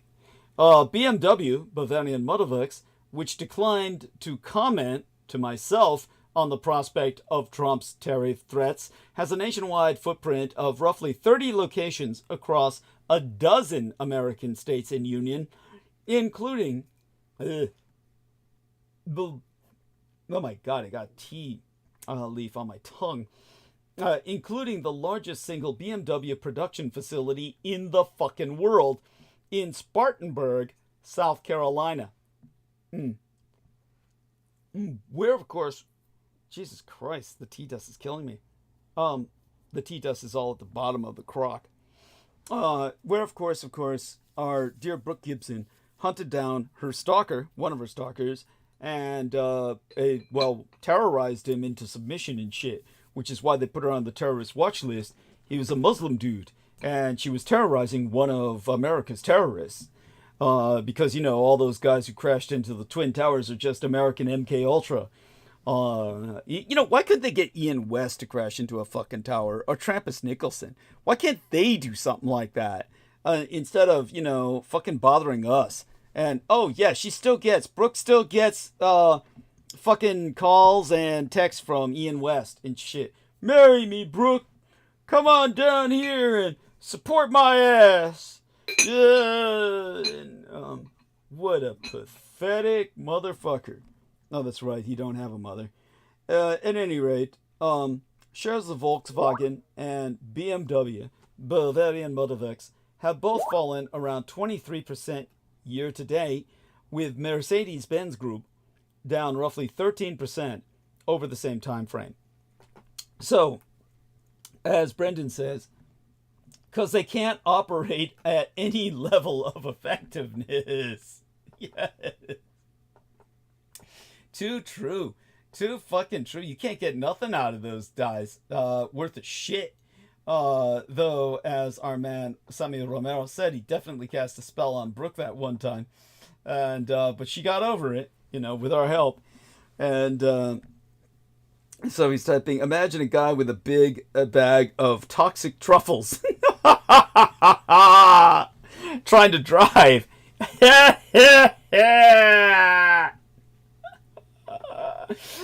that dumb son of a bitch. Yeah, he was offering to drive us? Holy fucking shit, what a goddamn idiot. Yes, he's like, what a loser. And he expected us to go with him. Like, we wouldn't think about that. Like, all right, yeah, let's go. And he was gonna share that with us and shit, and then accuse us of trying to frame him for murder and all this crap. Yes, lame as fuck. Yeah, that's what these guys are. It's so true. What a group of losers. Driving in SF on a cocktail of drugs. SF meaning San Francisco for our listeners. Yeah, why couldn't he fucking crash? How is this guy like not crash himself is beyond me. It's like he's too chicken shit to go for it, and he thought that was normal. Yeah, he did. That's the part that's so disturbing. And he took a Waymo. That must be it. That had to be it. He took a fucking Waymo. There's no other way that he could have gotten away with what he did. And it just goes to show people how fucked up these people are. And all right, so we'll get back to smashing Waymo later. So not tonight, but soon enough. So let me get back onto the call.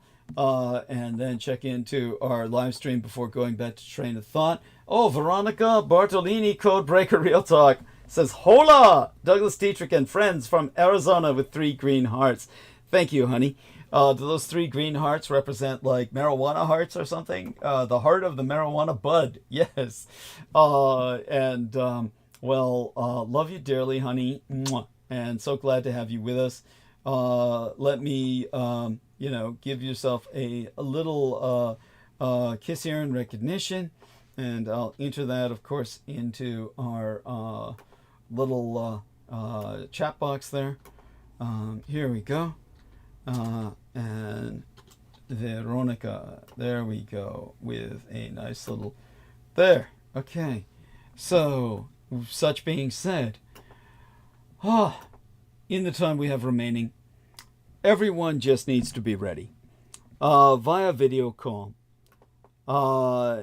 the above, I should say, aforereferenced individual that was speaking, either he was the Volkswagen spokesperson or the oh God, who, if I can remember my source for this, my source for the quote, because it's certainly something. Let me see if I can find the quote itself. Here we go. Let me look this up. See if I can find the individual in question. Okay. Okay. So, let me just source this here. Go back through my notes. Look this guy up. It was oh God. Poliskanova, the senior directress, Julia Poliskanova, the senior directress for vehicles and e-mobility supply chains at the campaign group Transport and Equipment. She was recorded as talking to the American press on a phone call. And what she had to say was that Trump wants more tariffs, so everyone just needs to be ready. And she said, I think it is just important for Europe to continue its own course, be it on the European Green Deal or on the electrification agenda. Trump risks putting America behind on a lot of this clean tech and EVs, meaning electric vehicles. So it is an opportunity for Europe to actually accelerate at the same time. It will be bad news in the short term, for example, for United German car makers. But it is important to understand that this is what the world is. And we just need to do what is best for Europe and European industrial interests, and that is not slowing down. So it's exactly like you said, Brendan. As I said, this is the Senior Directoress for Vehicles and E-Mobility Supply Chains at the campaign group Transport and Environment, who said, her name's Julia Paliskanova. And Julia Paliskanova said that Europe's just got to go on its own way and just basically mobilize its own resources to, well, sell to itself, if that's what it takes, to Eastern Europeans, if that's what it takes. And yet, at the same time, Trump's coming to fucking Russia's rescue. The fall of the former Syrian dictator Bashar al-Assad is a serious blow to Russia's geopolitical ambitions. But the Russian dictator Vladimir Putin is about to have a friend in the White House. You know, we should be pressing the West's advantage right now. Dictatorships seem stable and almost invulnerable until the day they fall. Syrian dictator Bashar al-Assad's regime crumbled in days in the face of an offensive led by Hayat Tahrir al-Sham, acronymous as the HTS, a group that the United States considers a terrorist organization. But the Syrian civil war, for now, is mostly over. Hundreds of thousands are dead. I sprach more than a decade ago in favor of Western intervention in Syria, back when the Butcher's Bill was still then in the tens of thousands, and finally gave up when Assad repeatedly abused chemical weapons and got away with it. I predicted at the time that President Barack Obama's decision against military action would undermine America's position in the greater Middle East, embolden Iran, and gift Russia its first major outpost in the region. Some of my worst fears, sadly, came true, while bodies piled up in the Syrian rubble for the next decade. Obama's defenders point to congressional opposition, but he claimed that he had the authority to act alone, and I think he was fucking right. His last-minute reversal, a case study that I would use to teach the Blood Boys about, stunned his national security team, and it's not, in my view, a pretty story.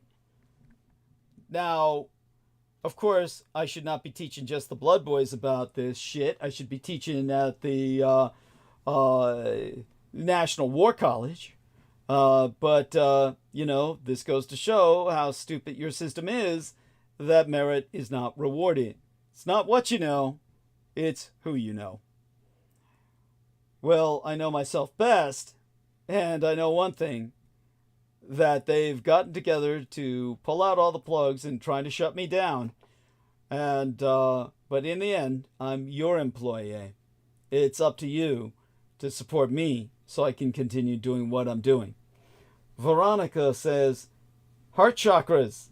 Ah, thank you. She says, laugh out loud. Plenty of kisses though, so let me give her a burning heart. There we go. My own heart chakras in return. Here we have it. There we are. There you go, honey. Okay.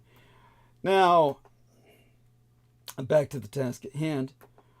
Now, I would not even begin to predict Soraya's future, but I can identify one of the biggest losers, besides Assad himself, of course, now that this nightmare is over. Vladimir Putin. That is, until Donald fucking Trump rides to his master's rescue. You see, Soraya was a symbol of Russia's desire to return to superpower status, a perch in the Middle East that even Putin's Greater Soviet's predecessors never achieved. It's hard to overestimate the value of such a position, close to the West's energy resources and important waterways, to any Russian government, past or present. In 1973, the Greater Soviets tried to jump into the region when they invited the United States to join them in putting Soviets and American troops between Israel and Egypt during the Yom Kippur War. The White House rejected that proposal, and the Kremlin then said that it would go in with or without the United States. The Nixon administration's response was to order U.S. forces to raise their global nuclear alert status. The Soviets got the message. Some 40 years later, Russian jets were streaking over Middle Eastern skies so regularly that U.S. and Russian military commanders had to keep a line open between them to deconflict their operations. As Russia's geopolitical position in Syria has collapsed, Putin's prestige and credibility have taken a serious hit. Putin has long prided himself on being an ally who never cuts and runs. As, Nick Vozdev, a veteran Russia watcher who serves as the director of the National Security Program at the Foreign Policy Research Institute, told the Fourth Estate. In the Middle East, Putin has oft contrasted the fecklessness of American presidents with his steadfast support to those he views as Russia's loyal partners. He has marketed this consistency as a selling point as to why he is the better mediator for regional disputes. Putin, however, helped seal Assad's fate when Russia invaded Ukraine, dividing Russian attention and capabilities so badly that when HTS and other rebels launched their offensives, Moscow was unable to offer much help. Now the world has seen Assad chased from his own palace, while Putin did nothing, a spectacle that casts doubt both on Putin's power and on the value of his word. Of course, half the nation of Armenia was exterminated by Muslim insurgents because of Vladimir Putin, so the Armenians already full know that Putin is no friend. Yes, our dear Brendan says, greatest fumble of Russia. Indeed. And it's like, at any rate, Putin is also in other shit pits of his own making. The Russian economy is suffering from sanctions and from the costs of his military misadventure in Ukraine. On the ground in Ukraine, his troops are advancing slowly through a meat grinder in a war that was supposed to be over in a week. North Koreans are fighting alongside Russians, and a senior Russian military officer was blown up in the streets of Moscow itself. The sprawling Russian Federation now looks like a banana republic that needs assistance from Pyongyang's hermit kingdom, then can't even keep one of its own generals safe in the national capital. Putin's very bad year could be a very good opportunity for the West and for the besieged Ukrainians if the Americans and our allies continue to strain Russia's military on the battlefield and Russia's economy in the global marketplace. In other words, if someone other than Donald fucking Trump were about to become the leader of the free world. Trump openly admires Putin and has obviously, by all evidence, spracketh with him multiple times since leaving the White House in 2021. He is unlikely to press the West's advantage. Indeed, at a press event yesterday, or the day before, Trump called President Joe Biden's decision to allow the Ukrainians to use U.S.-supplied long-range weapons to strike deeper inside Russia itself stupid, and complained that he had not been consulted. He wasn't president, you dumb fuck. Emphasizing that he would reverse Biden's policy, Trump said, I don't think that should have been allowed. Not when there's a possibility, and certainly not just weeks before I take over. So here we go. Germany, CDU's Spahn says, non-integrated Syrians should leave. Okay, that's one of the alternative parties in Europe. Of course, honestly, I kind of clap my head to this because it's one of these things that, they will prove to be a incalculable advantage to Germany. You want German acculturated Syrians on your side. I've said before, my own idea is to reconstruct East Prussia using their population, but that would not be a deportation. That would simply be expanding Germany's borders. So he says CDU, Christian Democratic Union, about face. That's true. He says, as predicted, now rolling back Merkel's mistakes.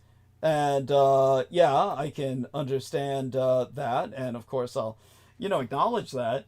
But that's one of the few things that could prove to Germany's advantage that she did. By the way, fact check here. People have been killed at such levels when it comes to the general I'm thinking of, or let's put it this way. By the way, do you know whose accent I'm imitating every time I do Trump? It's an injustice to the Goonie guy, but what's the Goonie guy's name? I keep making his accent the Goonie guy's. Mr. Baby Ruth. I guess we could always fall back and call him Baby Ruth. But anyhow, people are already asking me in emails, what exactly will Trump do differently? Well, during his campaign, Trump said he could end the war in a day. Now he says that the war is a tough one. It's a nasty one. With people being killed at levels that nobody's ever seen. He says, don't do sloth dirty like that. He says, don't do sloth dirty like that. Trump is scum. Yes, he's right. Sloth's got heart, man. Sloth has got heart. I'm doing sloth dirty. He said Sloth had a good heart. This is true. He's Sloth's evil brother, okay? He's his evil twin. Sloth is great. I love Sloth. We all love Sloth. But, Trump is his evil twin. Just think of it like that. At any rate, for a fact check, with Trump saying nobody's been killed at levels, people are being killed at levels nobody's ever seen. People have been killed at such levels in many modern wars, but it's to Trump's credit if he is indeed, for once, sincerely concerned. Trump claims to want a peace deal. The problem is that, in practice, any peace deal means letting Putin keep his imperial acquisitions while he gears up for renewed fighting. Trump has named retired General Keith Kellogg as his special envoy for Ukraine and Russia. Kellogg, who accepts the risible Russian line that the war is spurred in part by Moscow's fears that Ukraine would have joined NATO, has argued for continuing to arm Ukraine if Russia won't agree to a ceasefire. That might seem like a hard line, but it's pure theater. Putin knows this game, and he will simply repeat his Crimea playbook from 2014 and 2015, agreeing to peace negotiations while engaging in chicanery and ceasefire violations behind the scenes. The weapons to Ukraine will dry up, the West will look away in shame, and Putin's tanks will roll again as soon as he's caught his breath. I pray I'm wrong, and that wiser heads prevail on Trump to take advantage of Putin's misfortunes. I'm not sure who such people would be in a circle that includes advisor Elon Musk, a Putin puppet himself, and possible Secretary of Defense Pete Hegseth. More likely, Trump will go on with his campaign of retribution at home while the Russians do whatever the fuck they please. As Brendan sayest, no honor among the thieves. Events in Soraya have opened a historic opportunity, but sometimes the man and the moment do not meet. With his own sponsor state of Russia taking a desperate stand to save the ruble, Trump can easily afford the pretense of threatening a 100% tariff on the BRIC, a Brazil, Russia, India, China bloc of nations if they act to undermine the US dollar. To reiterate, Russia's central bank halted all foreign currency purchases for the remainder of the year while actively selling Chinese yuan in hopes of propping up the ruble. The ruble, currently worth a fraction of a penny, hit lows not seen since the start of the Ukrainian war. President-elect Donald Trump on Saturday before last, threatened 100% tariffs against a bloc of 9 nations, the BRICS bloc, if they act to undermine the US dollar. His threat was directed at countries in the so-called BRIC alliance, which consists of Brazil, Russia, India, China, South Africa, Egypt, Ethiopia, Iran, and the United Arab Emirates. Turkey, Azerbaijan, and Malaysia have applied to become members, and several other countries have expressed interest in joining. While the US dollar is by far the most used currency in global business and has survived past challenges to its preeminence, members of the alliance and other developing nations say they are fed up with America's dominance of the global financial system, which is kind of like saying you're fed up with your doctor while you're in the middle of surgery. The dollar represents roughly 58% of the world's foreign exchange reserves, according to the IMF, the International Monetary Fund, and major commodities like oil are still primarily bought and sold using dollars. The dollar's dominance is threatened, however, with BRICS's growing share of gross domestic product and the alliance's intent to trade in non-dollar currencies, a process known as de-dollarization. In a Truth Social post, Trump said, "We require a commitment from these countries that they will neither create a new BRICS currency nor back any other currency to replace the mighty American dollar, or they will face 100% tariffs and should expect to say goodbye to selling into the wonderful American economy." I'm so bad. At a summit of BRIC nations in October, the Russian dictator Vladimir Putin accused these United States of weaponizing the dollar and described it as a big mistake. At the time, Putin said, "It's not us who refuse to use the dollar, but if they don't let us work, what can we do? We are forced to search for alternatives." Well, the Russian Empire has specifically pushed for the creation of a new payment system that would offer an alternative to the global bank messaging network, acronymized as SWIFT, SWIFT in the uppercase, Society for Worldwide Interbank Financial Telecommunications, and allow us Moscow to dodge Western sanctions and trade with partners. Trump said there is no chance BRIC will replace the US dollar in global trade, and any country that tries to make that happen should wave goodbye to America. Research proves that the United States dollar's role as the primary global reserve currency is not threatened in the near future. An Atlantic Council models that assesses the dollar's place as the primary global reserve currency states the dollar is secure in the near and medium term, and continues to dominate other currencies.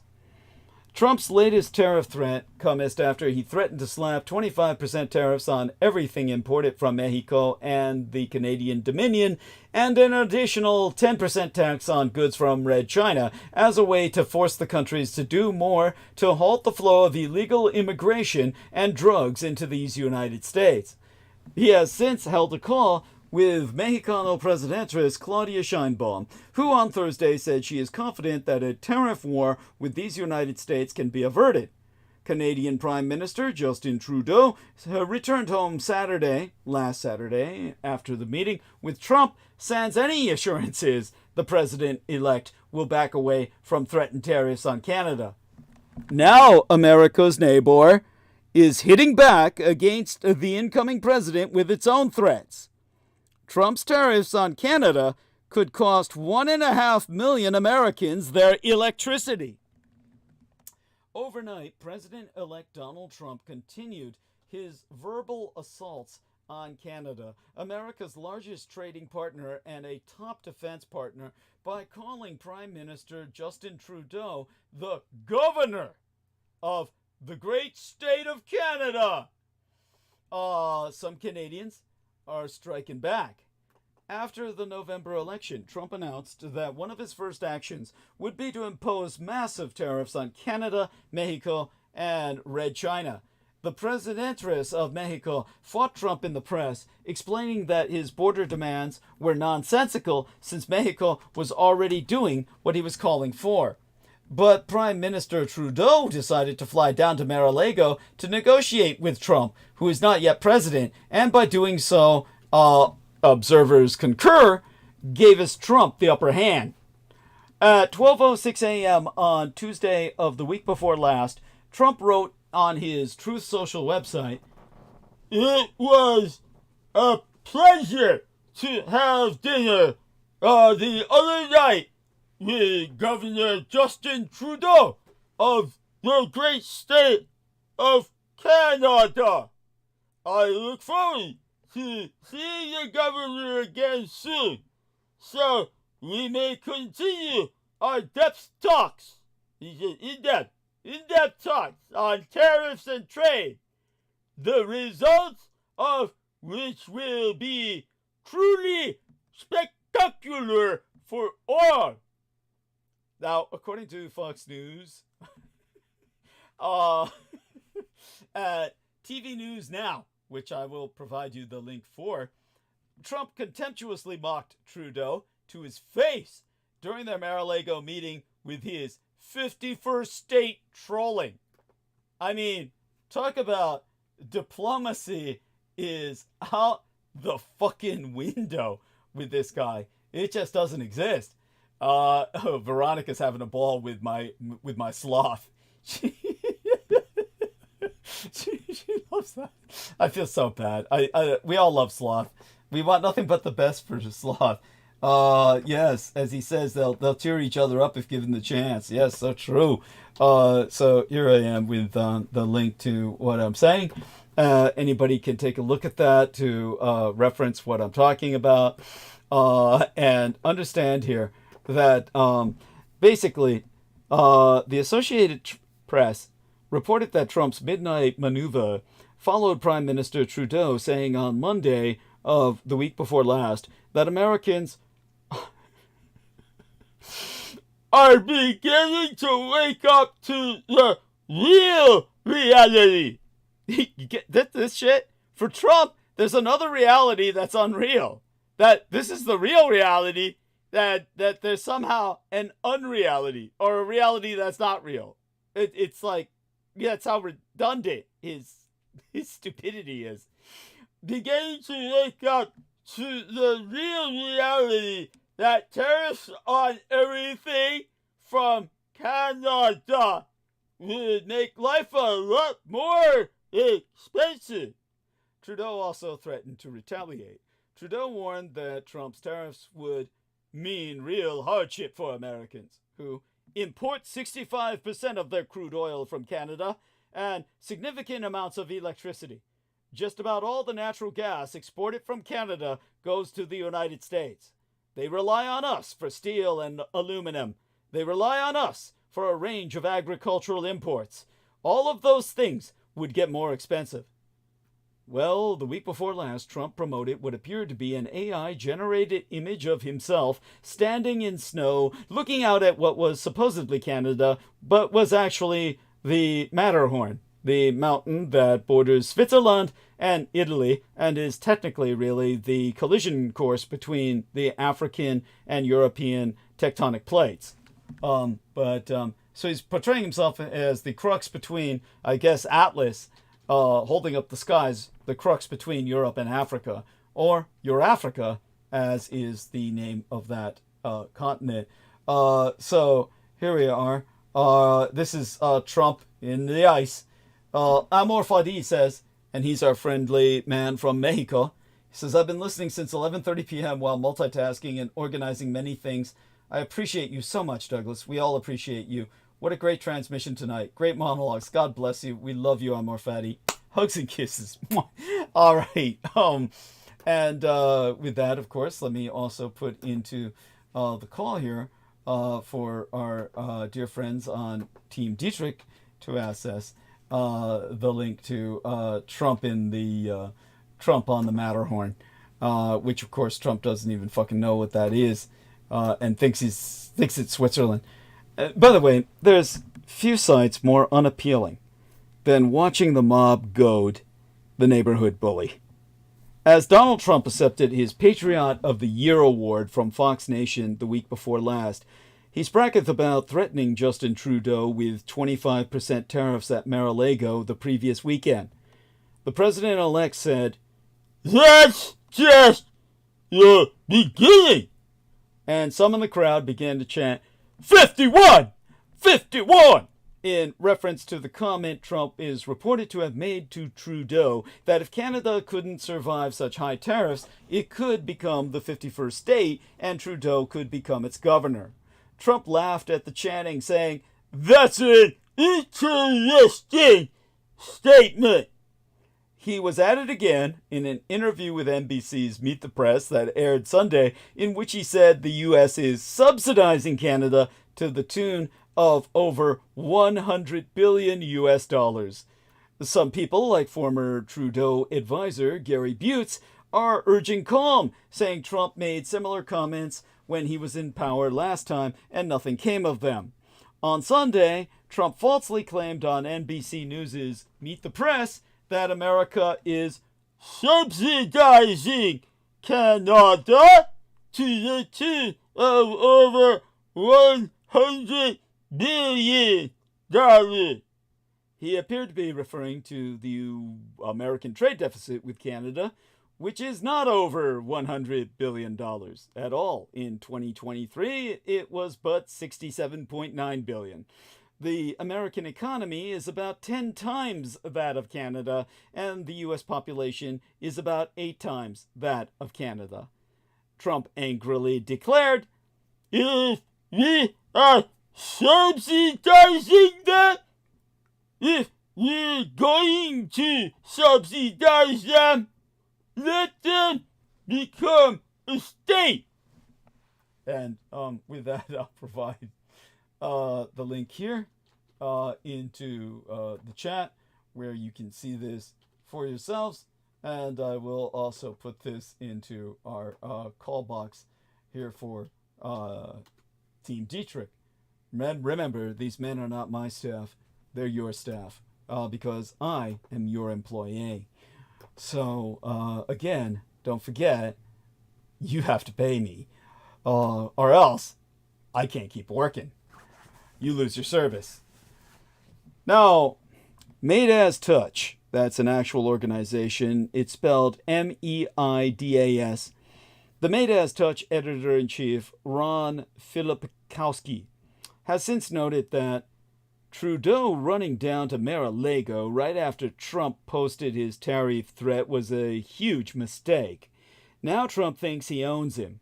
Amazing, after all this time, so many people still have no clue, know how to deal with him.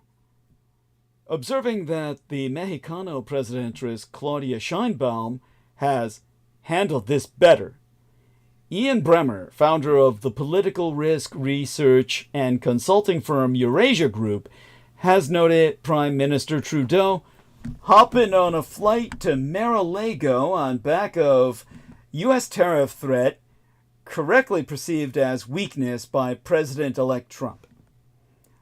But observers in both these United States and Canada are blasting the president-elect himself. The Atlantic magazine's David Frum, a former Bush 43 White House speech writer who reportedly coined the term axis of evil, wrote that Trump's great state of Canada would have cast 20 Senate votes to convict him at his 2021 impeachment trial. The New Yorker's Susan Glazer observed, perhaps Trump doesn't realize that annexing Canada would be handing Democrats control of the House, the Senate, and the White House?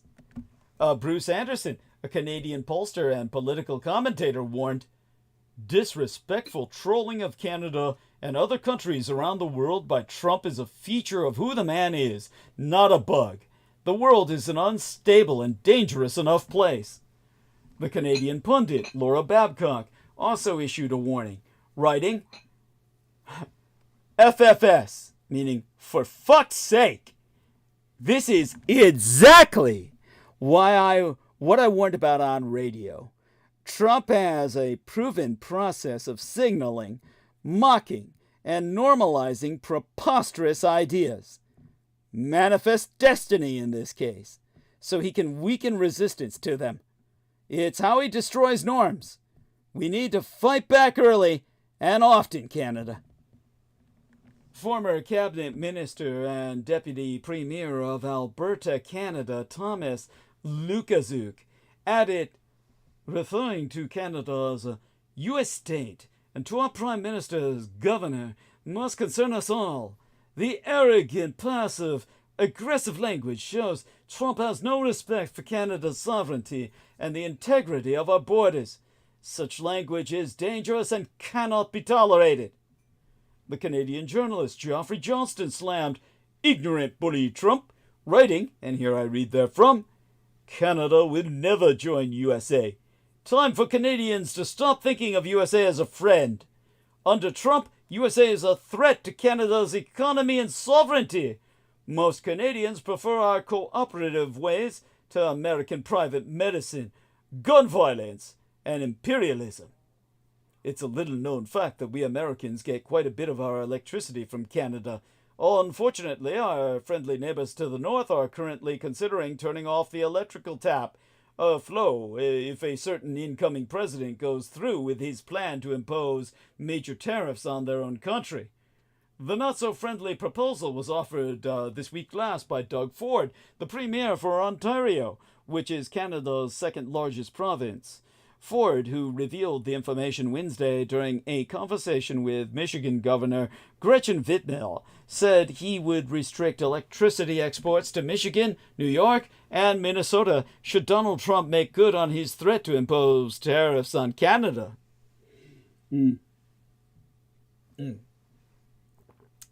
Per the Associated Press, Ford said, it's a last resort. I don't think President-elect Trump wants that to happen. We're sending a message to the United States. If you come and attack Ontario, you attack the livelihoods of people in Ontario and Canadians. We're going to use every tool in our toolbox to defend Ontarians and Canadians. Let's hope it never comes to that. Ford also claimed he was considering limiting the export of certain minerals that are vital to the manufacturing of electric car batteries. It stands to reason that both of these things could have negative impacts on EV or electric vehicle makers in these United States, which would be particularly bad for Trump's political ally, Tesla CEO Elon Musk. Ford also mused about limiting Canadian alcohol exports to these United States so we couldn't drink our way out of our problems either. An analysis from the Electrical Information Administration notes that the U.S. and Canada have a deeply intertwined energy system in which physical cables deliver power to many communities on both sides of the national border.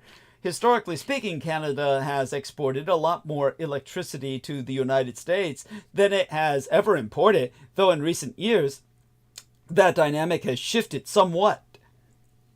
In 2023, the electrical sales from Canada to these United States represented some $3.2 billion. Ontario delivered power to some 1.5 million United States households last year, as noted by the Associated Press. Prior to the election, a host of economists warned that if Trump went through with his plan to impose major tariffs on countries throughout the world, it would have an enormous, potentially apocalyptic impact on Americans' pocketbooks. Defenders of Trump's proposal have mostly characterized it as a bargaining strategy, in quotes, which is designed to elicit political and economic concessions from the countries that he targets. In a recent conversation with Fox News, the former National Economic Council Director Larry Lindsay said, the president, I think, will use them as bargaining chips. I think that's important for everyone to keep in mind. It's how the bargain ultimately works out in the end that's going to determine whether it was a successful strategy. I'm not sure how great a bargaining tactic it is if you openly admit that Trump has no intention of following through on his threat, but I suppose we'll have to wait and see whether the incoming president can, like his book so infamously put it, cut a deal. But Trump won't need the army or a 51st state to subjugate Canada. More likely, he will use mercantilism as an economic weapon to try to get what he wants. That's the buzzword. Mercantilism. An economic policy designed to maximize a country's exports and minimize its imports. It's what John Ivison believes incoming U.S. President Donald Trump will use as, or rather abuse as, an economic weapon to try to get what he wants. Hence the threat of tariffs against top trading partners. Prime Minister Justin Trudeau, meanwhile, has promised that Canada will respond. If U.S. President-elect Donald Trump imposes the new 25% tariffs on Canadian imports and argues that retaliatory tariffs were successful when Trump put tariffs on Canadian steel and aluminum in 2018. These Monday comments were Trudeau's strongest language yet in signaling his government is preparing retaliation if Trump follows through on his own threat. Now, the former Trump attorney Michael Cohen, who was convicted of lying to Congress, thinks the president-elect will march the U.S. military into Canada and Mexico after seeing Russia and Red China amassing new empires. That would seem highly unlikely, but not because the idea doesn't appeal to Trump himself. Goddamn well that's what he wants. He wants to renegotiate the world and leave it a very different place. His biggest concerns are border security and the trade deficits he has with Canada, Mexico, and the communist Chinese. But truth be told, fighting isn't his style. He's a bully who abuses coercion, threats, and teasing as a way of dominating or intimidating. Most likely, he will abuse mercantilism as an economic weapon to try to get what he wants. There are plenty of historic precedents of countries abusing economic pressure for political ends. Scotland voluntarily gave up nearly 400 years of independence, in part to escape the mercantilist navigation acts imposed by England. Those laws ensured only English ships could carry tobacco and sugar from the North American colonies, badly damaging the Scottish economy and leading directly to the Act of Political Union in 1707. Similarly, Trump is intent on winning the trade relationship with Canada by annexing Canada. But the United States is not losing to Canada, far less subsidizing it at all. Many factors influence trade flows. Demand for imports is robust if the government is spending more, which Washington has been. If a strong dollar makes imports cheaper, and if the economy is going at full throttle, which it is in these United States, where the labor market is healthy and consumer spending increased 3.7% in the third quarter. The bilateral relationship with Canada is also heavily skewed by the fact that 60% of American oil imports come from north of the border, and the oil price is double what it was 4 years ago.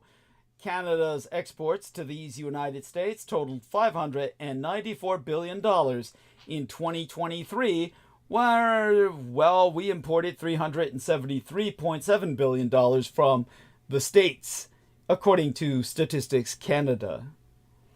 The trade deficit is not itself a problem, but for Trump, deficit means defeat, and the United States is the victim. Now, a French court sentenced Pellicot, ex-husband of Gisèle Pellicot, for repeatedly drugging her and recruiting dozens of other men. Dominique Pellicot sentenced to 20 years in prison, 49 other men convicted. What the fuck happened here? Mass rape case that shocked the nation. So there we are. Gisèle Pellicot, basically the ex-husband of Gisèle Pellicot was sentenced to 20 years imprisonment. There we are. It was a mass rape case. He and 49 other men gang raped his wife. Yes. This is why men are fucking scum. That's like, oh my god. Pellicot and 50 co-accused. That's her husband, Dominique, ex-husband, Dominique Pellicot, and 50 co-accused in the rape trial of the century. Oh my fucking god. Yes. See, these are like the porn novels that I wrote to basically describe what I saw going on at the Presidio military base. And so they're all true stories. And the only person who's read them is Brendan Zoget. Fuck, it's a wonder he even talks to me.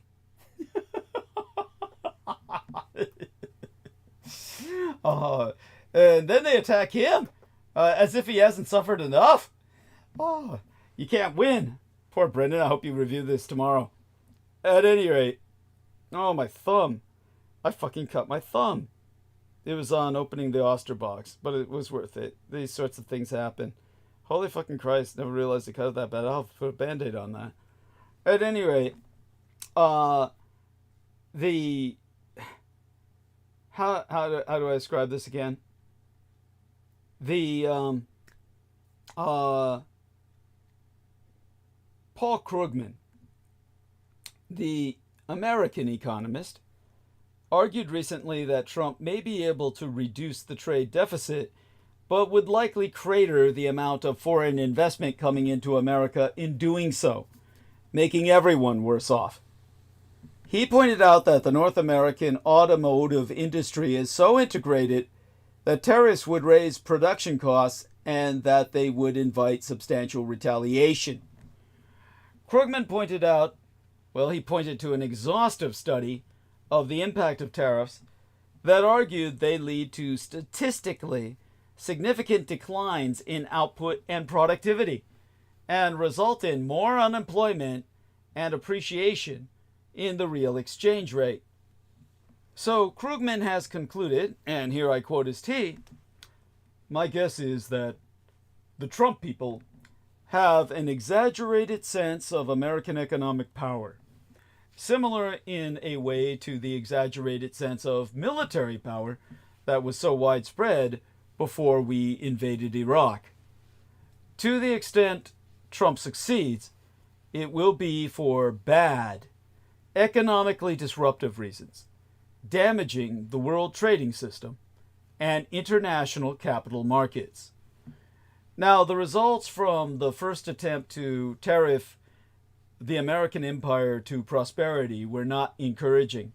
Trump imposed tariffs on 350 billion United States dollars of Communist Chinese goods and put duties of 10 to 25% on imports of steel and aluminum.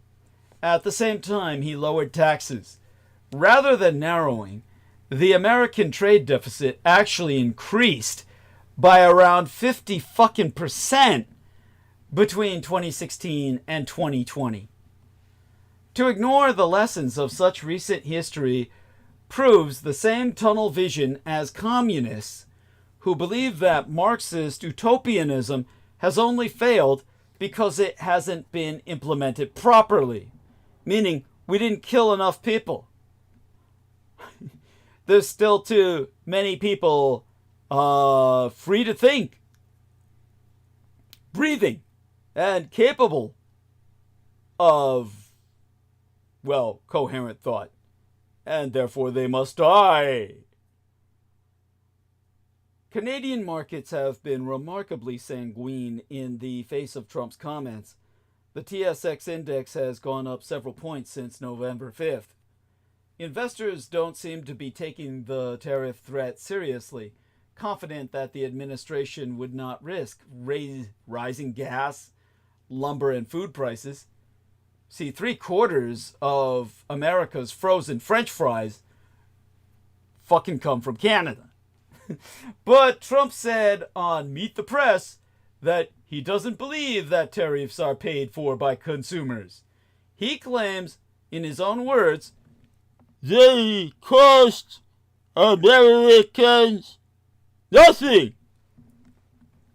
The president-elect and his mercantile evangelists, like Peter Navarro, who will be back in the White House as his trade advisor, see trade deficits as a threat to national security that can only be defended against by building a fortress, literal and figurative, along America's borders. To Navarro, the American empire has no trade allies. In his words, only competitors that cheat and dump. Taking that thinking to its logical conclusion, well, taking that illogical thought process to its logical conclusion, it casts a new and chilling light on the AI-generated image of Trump standing on a mountain range next to a Canadian flag and the caption, "Oh, Canada." Now, no one should be freaking out.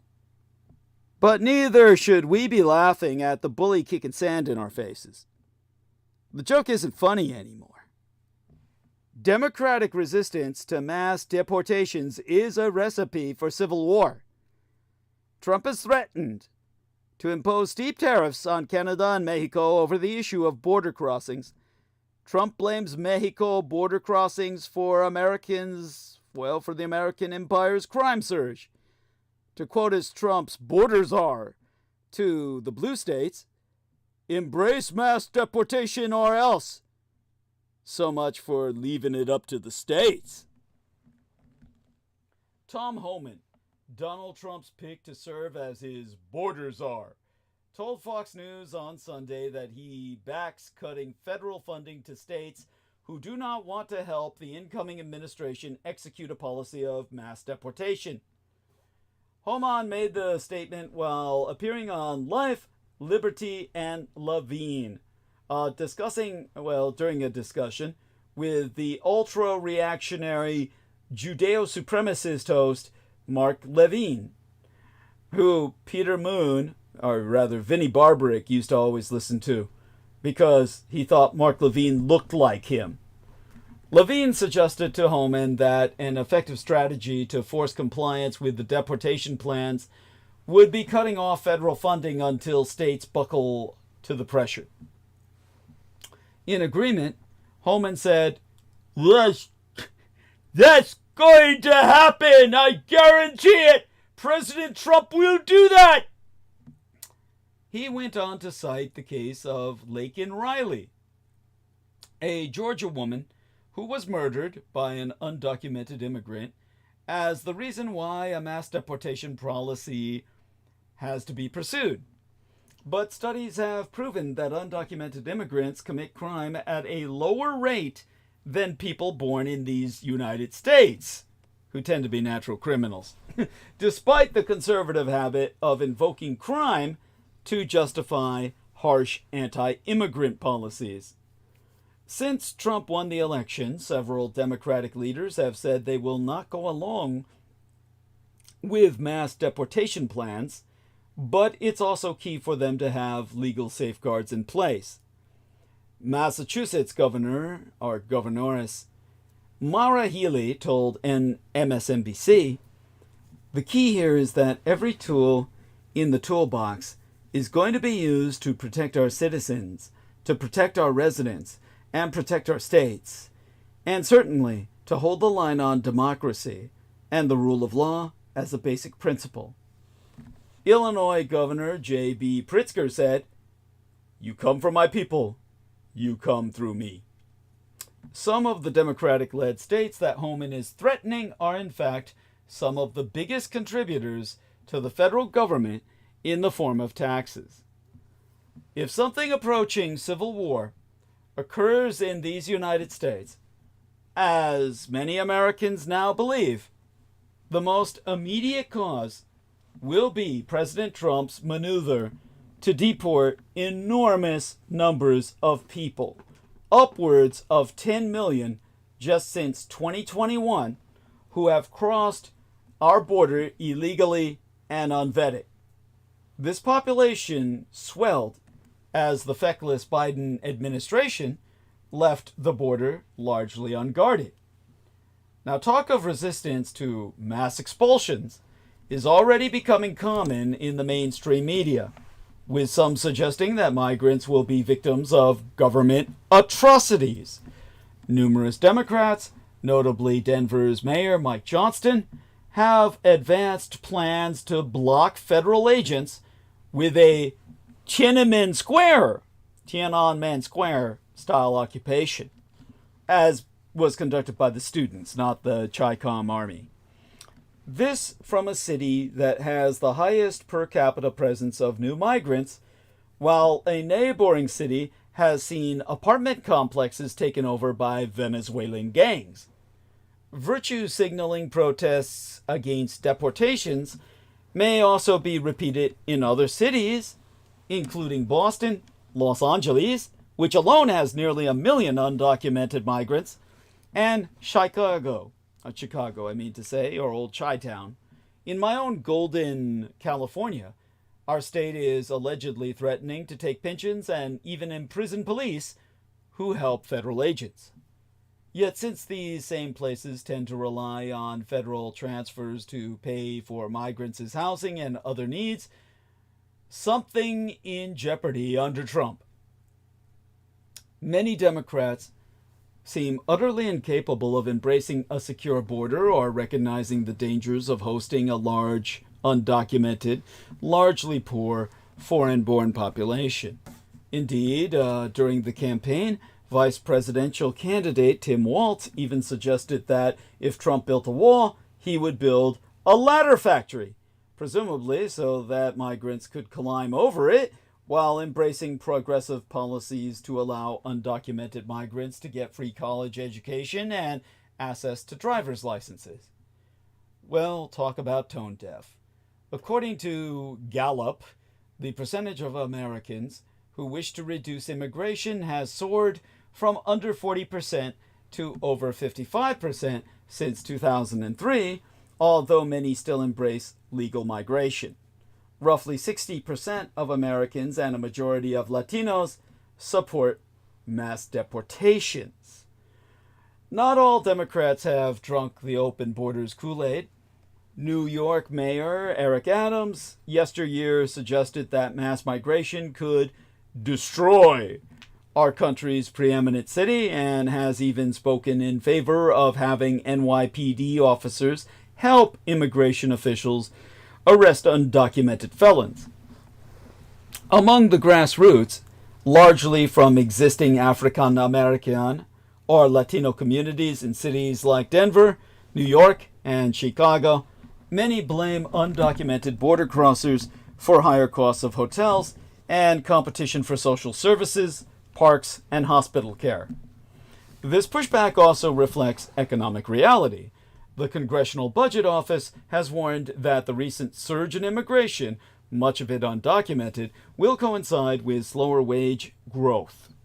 Low-income American workers also have to compete with migrants for living space, jobs, and social services.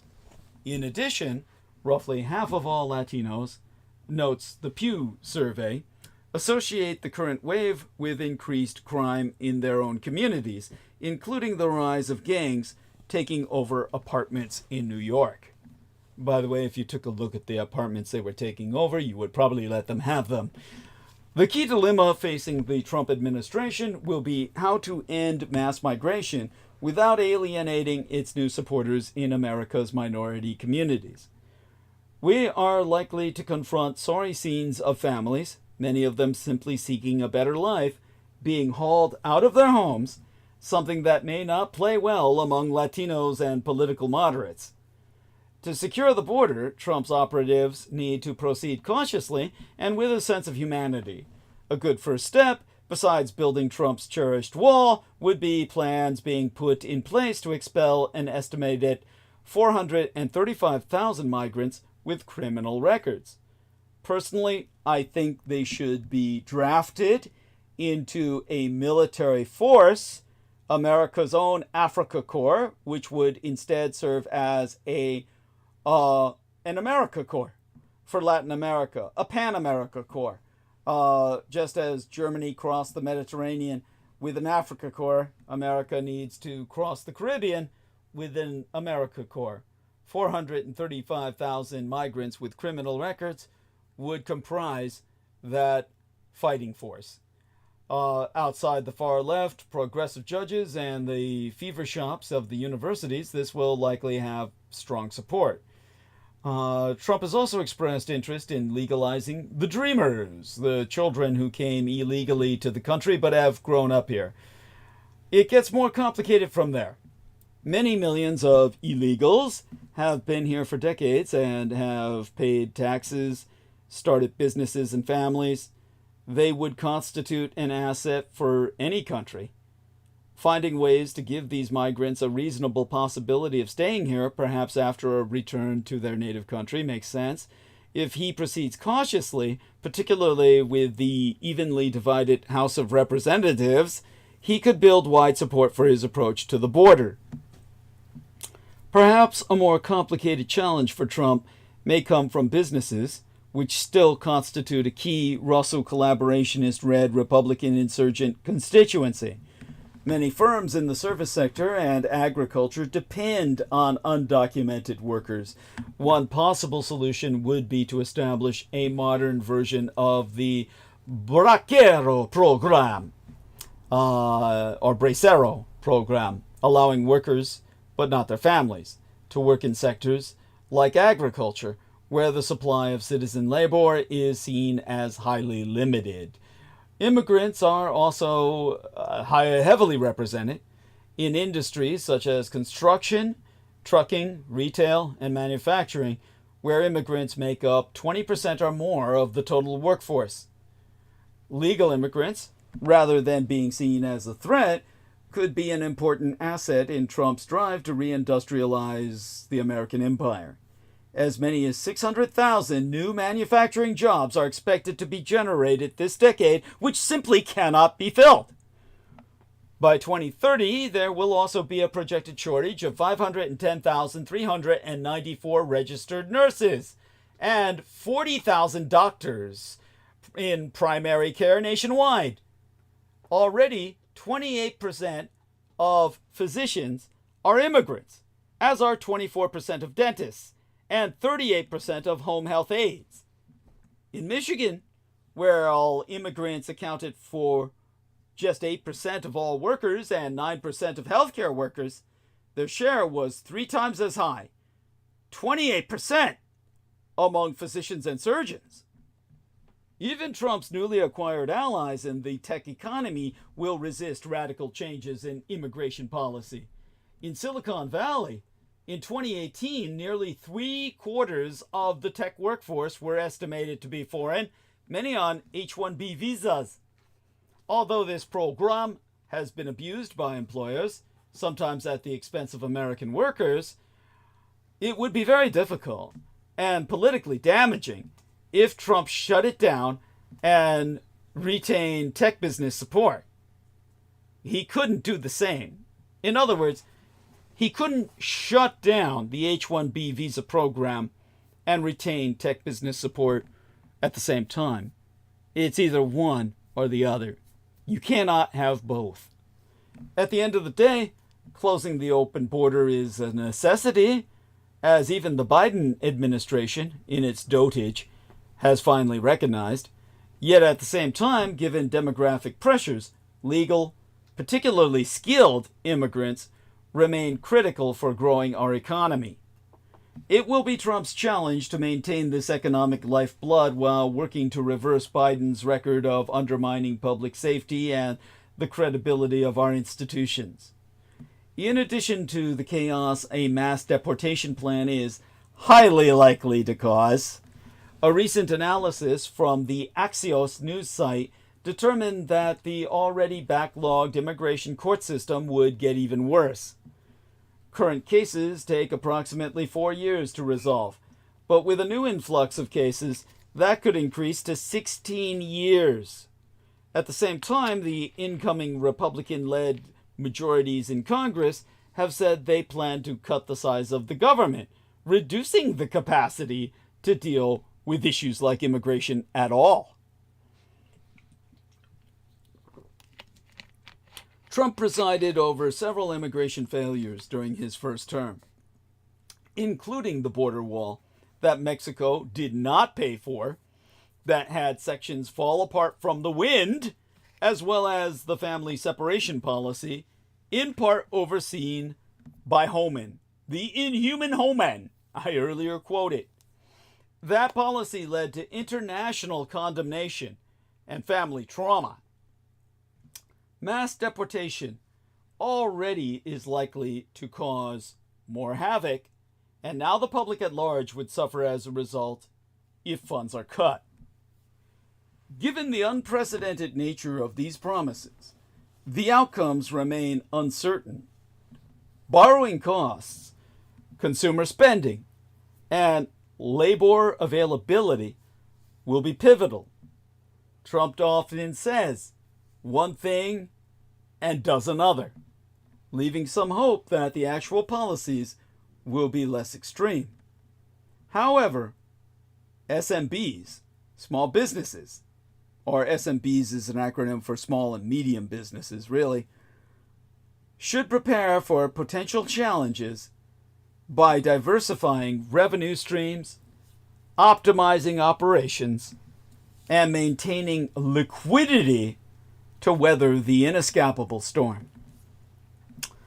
When conservative commentators began suggesting earlier this year that then-candidate Donald Trump would use the United States military to attack Mexico's drug cartels if he won the presidential election, the most common response was disbelief.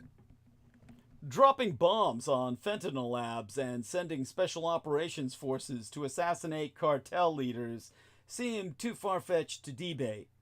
This was especially true given Trump's stances on U.S. military support for Ukraine and other hotspots in the world, which seemed to indicate a reduced global security role for these United States.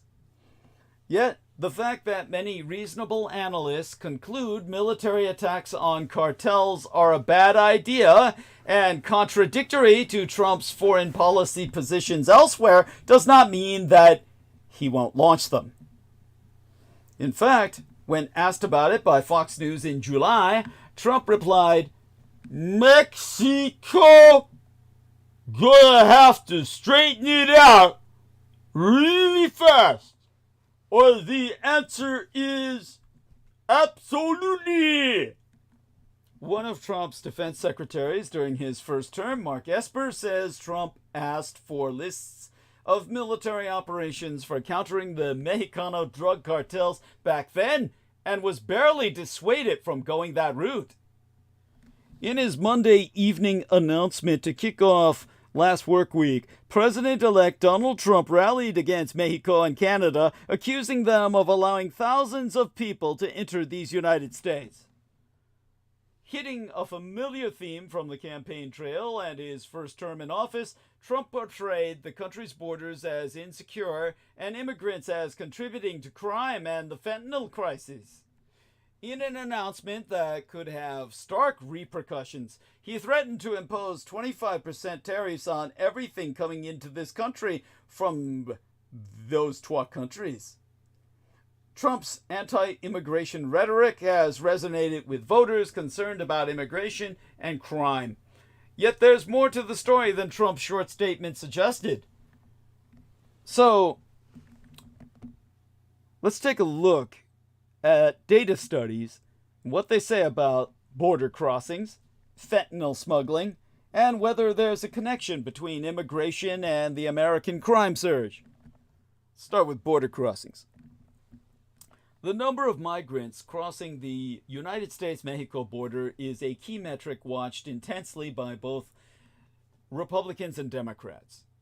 U.S. Customs and Border Protection, an arm of the Department of Homeland Security, releases monthly statistics that track everything from drug seizures to cross-border trade.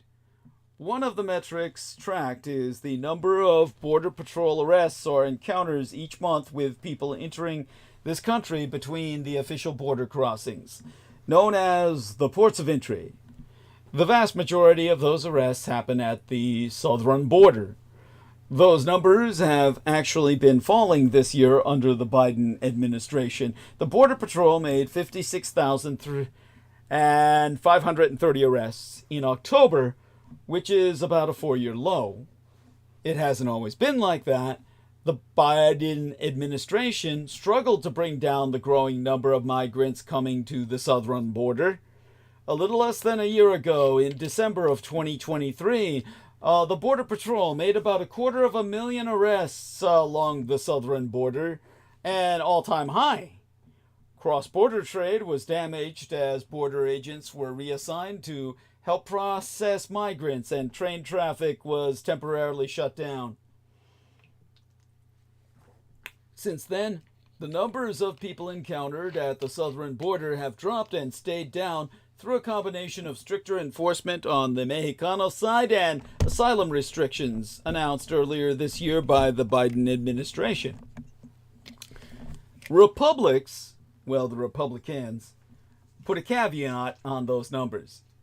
They have frequently accused the Biden administration of abusing an app called CBP, one to let hundreds of thousands into the country who otherwise would never be allowed in. They've described the program where 1,450 or 1,450 people a day can schedule an appointment to come into the United States as essentially a way to keep the border encounter numbers artificially low. On the northern border, the numbers are much smaller. Border Patrol made 23,721 arrests between October of 2023 and September of 2024, compared with the, 10,021 arrests the previous 12 months, throughout the preceding year, in effect, year's time. Trump also struggled to get a handle on illegal border crossings. Arrests topped 850,000 in 2019, nearly triple the amount 12 years earlier, though still far below the tally of more than 12 million for 12 different years under Biden. And of course, there's the drug smuggling. Trump and many Republicans have oft portrayed America's southern border as wide open to dope smuggling, drug smuggling. They have also linked immigrants to drug smuggling and accused Mexico of doing little to stop it. Much of America's fentanyl is smuggled from Mexico. The fentanyl scourge began well before Biden took office. Border seizures have jumped sharply under Biden, which many, may partly reflect improved detection. About 27,000 pounds, that'd be about 12,247 kilograms metric of fentanyl, was seized by U.S. authorities in the 2023 governmental budget year, compared with 2,545 pounds, or 1,154 kilograms in 2019 when Trump was fucking president. Cooperation between the Mexicano and American governments on fighting drug smuggling undoubtedly suffered under President Andrés Manuel López Obrador, who left office at the end of September. Before López Obrador took office in December of 2018, the United States worked closely with Mexico's military to take down drug capos. But López Obrador took office in December of 2018, and as I said, the U.S. was working closely with Mexico's military to take down the drug capos. But because López Obrador was a nationalist and a folksy populist, he railed against the violence set off by the drug war waged by his predecessors and the Americans. He proposed addressing the root societal causes of violence found in poverty and a lack of opportunity for young people in what he called hugs, not bullets. Look, that's just plain fucking stupid. But for years, López Obrador denied that Mexico made fentanyl, despite evidence to the contrary, including statements from his own security officials. He blamed American society, where he said families push children out of home too early for cultivating addicts. For years, well, his denial went on for years. It's only 12 months into the term of Presidentress Claudia Sheinbaum, but there be signs that she appears more willing to let the military go after the cartels than her predecessor. But while most of the fentanyl comes from Mexico, statistics prove that it is Americans who are doing the smuggling across the border. According to the United States Sentencing Commission, 86.4% of people sentenced for fentanyl trafficking crimes in a 12-month period ending September of 2023 were Mexican citizens. Americano citizens. They were Americanos. White Americanos! 86.4% of people sentenced for fentanyl trafficking crimes in a 12-month period ending September of yesteryear were white Americano citizens. Fucking white. Fucking whites. White trash pieces of shit. So, this brings us to crime and immigration. Trump has also argued that the influx of immigrants is causing a crime surge in these United States, although statistics prove violent crime is on the way down. Texas is the only state that tracks crime by immigration status, of course. A study published by the National Academy of Sciences based on Texas Department of Safety data from 2012 through to 2016 found people in these United States illegally had substantially lower crime rates than native-born citizens and legal immigrants across a range of felony offenses. That's too southern. It doesn't sound cowboy-like. I don't think I can do cowboy very well. Just like I can't do Aussie very well. Because Aussies are just fucking cowboys down under. They're like kangaroo boys or something. That doesn't come out sounding right. It makes it sound like they're fucking their animals, but, well, a lot of them are. At any rate, while FBI statistics do not separate out crimes by the immigration status of the assailant, there is no evidence of a spike in crime perpetrated by migrants, either along the United States-Mexico border or in cities seeing the greatest influx of migrants, like New York. Studies have found that people living in these United States illegally are less likely than native-born Americans to have been arrested for violent, drug, and property crimes. See? Americans are just natural-born fucking criminals. Some crime is inevitable given the large population of immigrants. There were an estimated 11 million people in the country illegally in January of 2022, according to the latest estimate by the United States Homeland Security Department. In 2022, the Census Bureau estimated the foreign-born population at 46.2 million, or nearly 14% of the total, with most states seeing double-digit percentage increases in the last dozen years. Republicans have highlighted high-profile crimes by immigrants, such as the February killing of 22-year-old Laken Riley in Georgia, and argued that any crime committed by someone in the country illegally is a crime that should never have happened, as if all the other crimes happening, like psycho fucking white trash Americans raping and killing and pillaging all over fucking America, are something that should have happened by that logic. There is no logic. It's just Republican fucking stupidity. For Christ's sakes, whatever you do, don't ever let your children grow up to be Republican. It's just bad. It's unnatural. At any rate, Venezuelan man who entered the country illegally was convicted and sentenced to life in prison this month in Laken Riley's killing. Having now won re-election, Trump appears to be moving toward a more aggressive abuse of the United States military at the border to combat migration. And his advisors are also building a case for cross-border military operations into Mexico itself. In other words, the signs are that the incoming Trump administration is preparing for an actual war against the drug cartels in 2025 that goes well beyond the war on drugs of the past. That means that whether or not we think this is a debate worth having, it is a debate we must now have. Which is why I said we need an American Foreign Legion. We take all of the illegal immigrants who are convicted of felonies or violent crimes and, of course, drug-related crimes.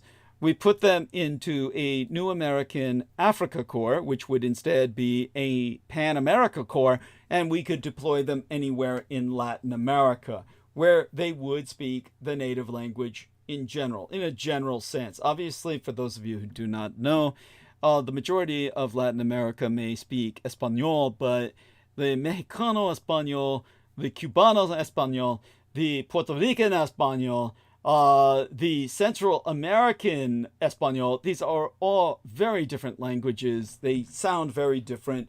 They don't necessarily understand each other very well at all. It's like some Englishmen speaking Cockney, like, Benny Hill. When he went into his fucking Cockney accent, you could not understand a word that son of a bitch was saying.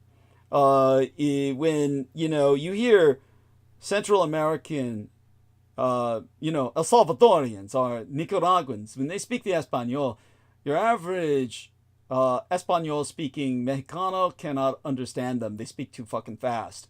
It's like they're going a mile a minute. Like they're on cocaine or something, which is unfair because they may very well be. Such being said. Nevertheless, a Pan-America Corps of convicted felons operating as a kind of punishment battalion, yet nevertheless an elite unit, trained and armed, would be under heavy discipline and could conduct military operations anywhere outside of Brazil, where they speak Portugal instead of the Espanol, and also be deployed in areas even of Brazil if necessary. I think they would best be deployed in, the heart and core of Patagonia in particular, but I can get into my reasoning behind that at a later time. The first challenge for the militarized approach under consideration by Donald Trump, not by myself, is diplomatic. Mexicano Presidente Sheinbaum has so far rejected U.S. security assistance and reduced already limited intelligence sharing and other cooperation since taking office in October. At the same time, Scheinbaum appears to have taken a more aggressive approach herself toward the cartels, using Mexico's military to do so. As a product of Mexico's political left, Scheinbaum was shaped by an ideological environment that harbors long-standing concerns about American meddling and even intervention in Mexico. Given that the United States invaded Mexico multiple times and annexed half of its territory in the 19th century, the skepticism about Americano intentions is far from unfounded. Scheinbaum's leftist predecessor and mentor, former President Andrés Manuel López Obrador, also reduced security cooperation with these United States in his first year in office for similar reasons. But so too did AMLO. It's Andrés Manuel López Obrador is referred to as AMLO, AMLO. So too did AMLO's centrist predecessor and ideological foe, former Presidente Enrique Peña Nieto, underscoring, he also resisted Americano military cooperative operations, combined operations, underscoring the deeply rooted nature of these concerns in Mexico itself. They suffer from intergenerational trauma, and they're intergenerationally traumatized by American imperialism, or just simply American expansionism, American aggression. To the extent that there is a division within the incoming Trump administration on the issue of abusing the military against the cartels, it is not between those who are for and against the idea. Every top advisor seems to be on board with greater deployment use or abuse of the military to combat cartels in some way. Instead, the big question internally, among Trump's own advisors, is whether the Mexicano government should be asked to be a partner in these offensive military operations, or if the United States should launch them unilaterally without consulting Mexico first. An act of war. It is not clear if Scheinbaum would be willing to negotiate some sort of agreement for a limited operation if she gets something in return. But if these United States launches attacks sans coordination, the diplomatic fallout will be intense, to say the least. It is inarguably, undeniably an act of war. It would be an invasion. Second, whether coordinated or not, there are strategic and tactical challenges to targeting the cartel operations. The American empire needs to locate the cartel leaders and the fentanyl labs if they want to hit them. On one hand, a military operation in a neighboring country should be relatively easy, given how close all the American assets are. On the other hand, even military operations, every military operation comes with the risk of failure. The potential for a Black Hawk Down scenario in which U.S. troops end up pinned down in a violent standoff with criminal forces or even Mexican troops defending the country's sovereignty from Americano intervention it's real. A simple, quote-unquote, simple operation could rapidly escalate into something more complex and deadly. The American empire must also consider potential responses by the cartels, which are businesses that want to make money, not terrorist groups interested in creating fear for the sake of a political or ideological objective. They would prefer to not be targeted by United States military strikes, and some may simply lie low in an attempt to get back to business as usual as quickly as possible. But some Mexicano criminal groups may decide to fight back and even escalate violence by targeting United States interests, businesses, and citizens. They can do plenty of damage to United States forces operating in Mexico, and they have the capabilities, weapons, and personnel to take the fight into United States territory in a way that Al-Qaeda and the Islamic State could only fucking dream of. So if Trump and his team are seriously considering contingency plans, they ought be giving some thought to what happens if the cartels choose to fight back. In other words, they should be consulting the son of Adolf Hitler. But, no, they're too fucking stupid. Third, and perhaps most importantly, tactical military strikes mean nothing if there is no overarching political strategy to defeat the cartels. Assume, for the sake of argument, that all the concerns I've already listed, and there are plenty more I haven't listed yet, end up being manageable or simply don't come to pass. So, the United States successfully kills all the cartel leaders it has identified for targeting and bombs all the fentanyl labs it has located, while facing no diplomatic or security problems in doing so. Obviously, this is all a cockeyed fantasy in a pipe dream, but if successful, if it goes that way, that which it won't, but if it did, what will it accomplish? What does victory even look like?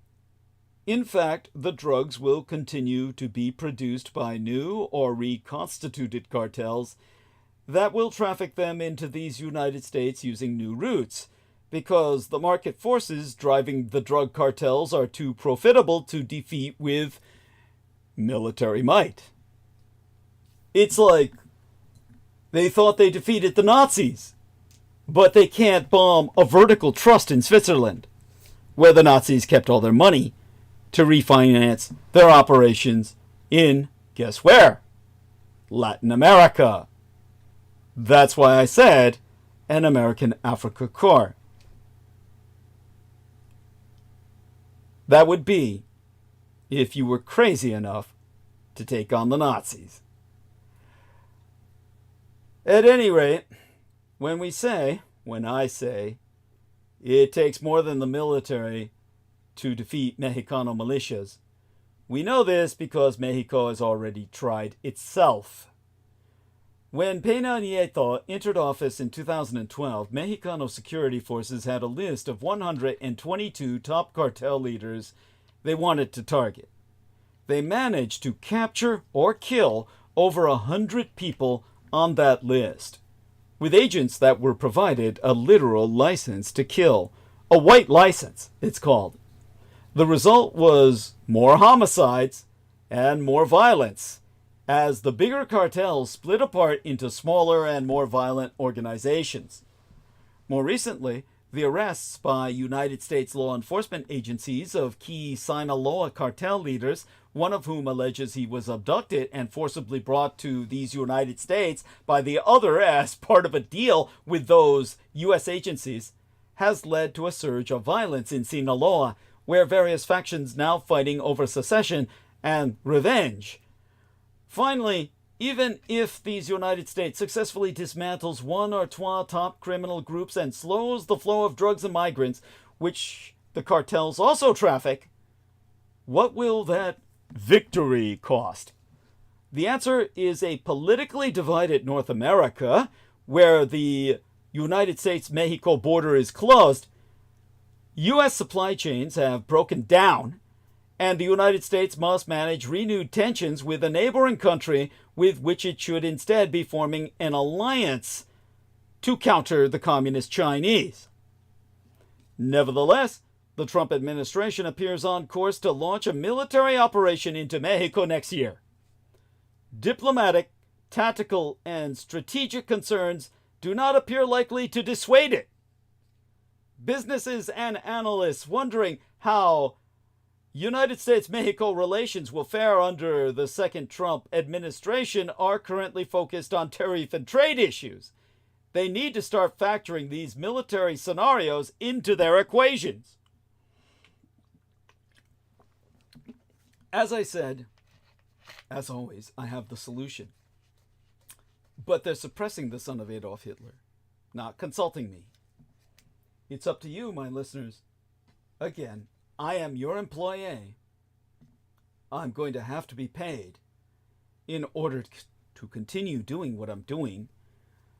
I'm going to need your money to avoid homelessness. And at some point in history, act out the solutions, have them enacted, so that we can realize a better world for us all. I know what to do. whereas none of the people in power have even a clue.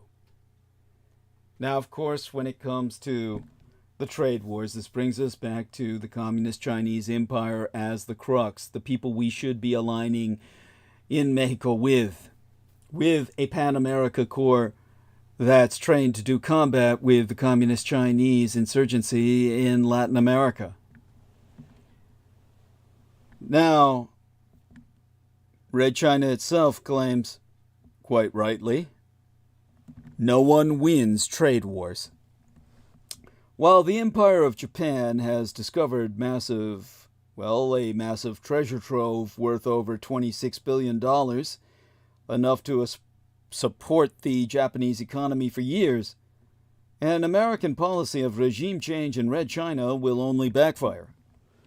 The incoming Trump administration is making regime change in Beijing a major American foreign policy objective.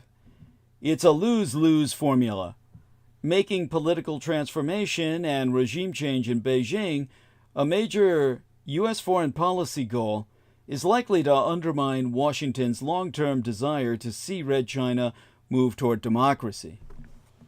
China trades less with these United States than Canada and Mexico, but it's still a major partner.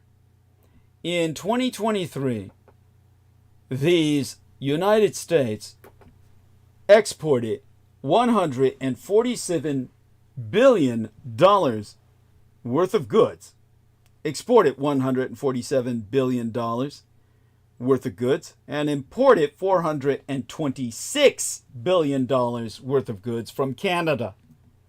That's according to the Census Bureau that I'm sourcing right now, calling up on screen. That made Red China our empire's fourth largest trading partner, and or rather Canada, and the second largest source of U.S. imports, as the CSR found in August. However, the goods trade between the two countries fell by 17% compared to a year earlier. Imports fell by 20.4% and exports fell by 5.1% in 2023 because of supply chain shifts out of communist China on the Asian mainland and a slowdown in the communist Chinese empire itself. I'm sourcing this from the CSR. So, yes, communist China is the American empire's fourth largest trading partner and the second largest source of American imports. According to Comtrade data and the Observatory of Economic Complexity, some of Red China's biggest exports include electronics, such as phones, computers, office machine parts, and semiconductors. Other major exports include toys and games, plastics, and vehicles. As in his first term, the United States President-elect Donald Trump's incoming team is likely to emphasize how Red China's authoritarian political system undermines the American empire and the liberal international order, with the objective of American imperial policy being to change people's China. To be clear, this focus on regime differences between these United States and Red China is not new or unique to the Republican Party. President Joe Biden also held a similar view. The difference now is that Trump's advisors on Red China policy are saying the quiet part out loud by openly calling for political transformation in Beijing. That strategy is likely to backfire. On Red China, the president-elect accused Beijing of not taking strong enough action to stop the flow of illicit drugs crossing the border into these United States from Mexico. Trump said, "Until such time as they stop, we will be charging Red China an additional 10% tariff above any additional tariffs on all of their many products coming into the United States of America." In a statement issued on Monday, opening the work week before last, that cited steps it said the People's Republic of China had taken since a 2023 Sino-American meeting, after which Beijing agreed it would stem the export of items related to the production of the opioid fentanyl, a leading cause of drug overdoses in these United States. The Communist Chinese embassy spokesperson Liu Pengyu hit back, saying, all these prove that the idea of China knowingly allowing fentanyl precursors to flow into the United States runs completely counter to facts and reality. About the issue of U.S. tariffs on China, China believes that China-U.S. economic and trade cooperation is mutually beneficial in nature. No one will win a trade war or a tariff war. Trump has previously pledged to end Red China's most favored nation trading status and slap tariffs on Communist Chinese imports in excess of 60%, much higher than those imposed during his first term. The Red Chinese economy is now in a much more vulnerable position, given that the country's prolonged property downturn, debt risks, and weak domestic demand, making political transmigration, or transformation really, and regime change in Beijing, which would be a transmigration, a major U.S. foreign policy goal, is likely to undermine Washington's long-term desire to see Red China move toward democracy. Over a 4-to-win neat, 14 nights, 12 weeks ago, U.S. President Joe Biden met with his communist Chinese counterpart Xi Jinping for the last time before he leaves office on the sidelines of the APEC, Asia-Pacific Economic Cooperative Forum, the summit held in Lima, Peru. At the meeting, Xi offered up 4 red lines in Sino-American relations that Beijing insists must never be challenged. Some of them, such as Red China's perennial concern over my Taiwan, are familiar, but others are less so, and they be significant because they express much greater concern for defending Red China's, domestic sovereign interests, including its right to economic development, but also its own vision of democracy, human rights, and its political system. Though delivered to an outgoing Biden administration, Xi's warning was really addressed to the incoming administration of President-elect Donald Trump and these United States more generally. Most importantly, it covers a comprehensive range of concerns, not just over territory and sovereignty, but also regarding the threat of American economic sanctions and export controls that might limit Red China's development, as well as other actions that might undermine domestic political stability under Communist Party rule. So, provide myself just a moment here to review some of these. Xi's remarks set the stage for renewed contention and conflict with the Trump administration as the incoming president's team working on Red China policy comes into shape. So far, major appointments, including Senator Marco Rubio as Secretary of State nominee, Representative Mike Waltz as National Security Advisor, and Alex Wong as his principal Deputy National Security Advisor. These picks indicate continuity between the two Trump administrations and a continued emphasis on ideological differences between the American and Communist Chinese empires. For all the talk about Trump's proclivity for a transactional approach to foreign policy, he seems intent on appointing people with strong ideological views who are not easy to bargain with. As in his first term, Trump's team is likely to emphasize how Red China's authoritarian political system undermines these United States and the liberal international order, with the objective of American imperial policy being to change China itself on the Asian mainland. In 2020, at the tail end of Trump's first term, with then Secretary of State Mike Pompeo clearly articulated this emphasis on regime differences and the need for domestic political transformation in mainland China in a speech at the Nixon Presidential Library. More recently, in an April 2024 essay, Matt Pottinger, who served as Trump's national security advisor for Red China until January 6 of 2021, and former Representative Mike Gallagher, who chaired the House Select Committee on the Chinese Communist Party, stated plainly, the United States shouldn't manage the competition with China, it should win it.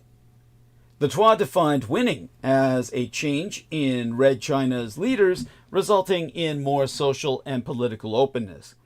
Finally, writing for the Hudson Institute in October of 2023, Wong, the incoming Deputy National Security Advisor, argued that domestic political transformation in mainland China will be necessary to end Beijing's abuse of the liberal international order.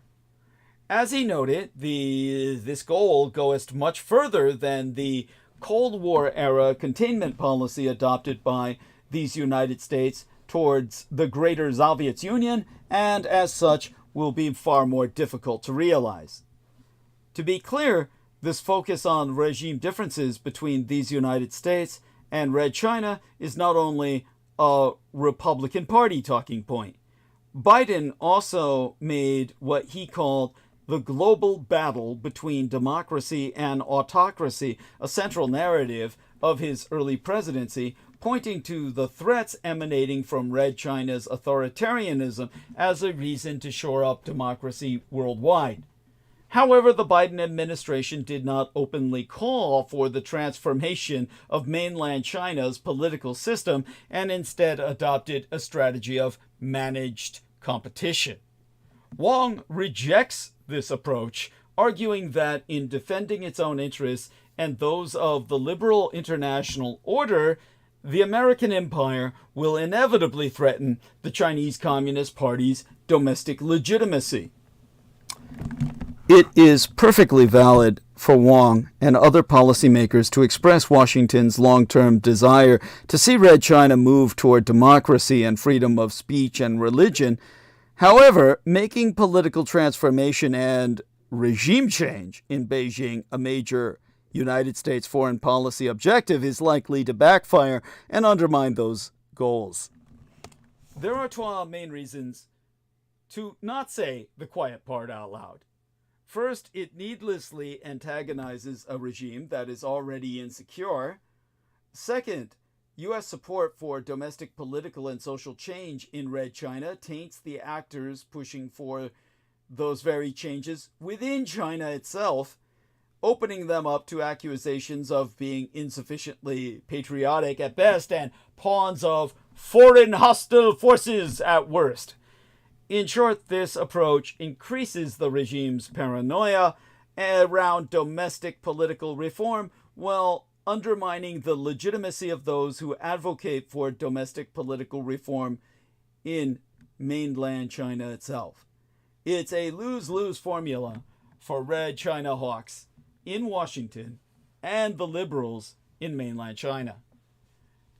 The American empire could still advocate for democracy by decentering its focus on Red China's domestic political situation, which these United States will have great difficulty in affecting in any case. Red China's civil society is weakened and much better monitored now than it was a decade ago, when people-to-people diplomacy, educational exchange, and civil society engagement between the two empires was at an all-time high.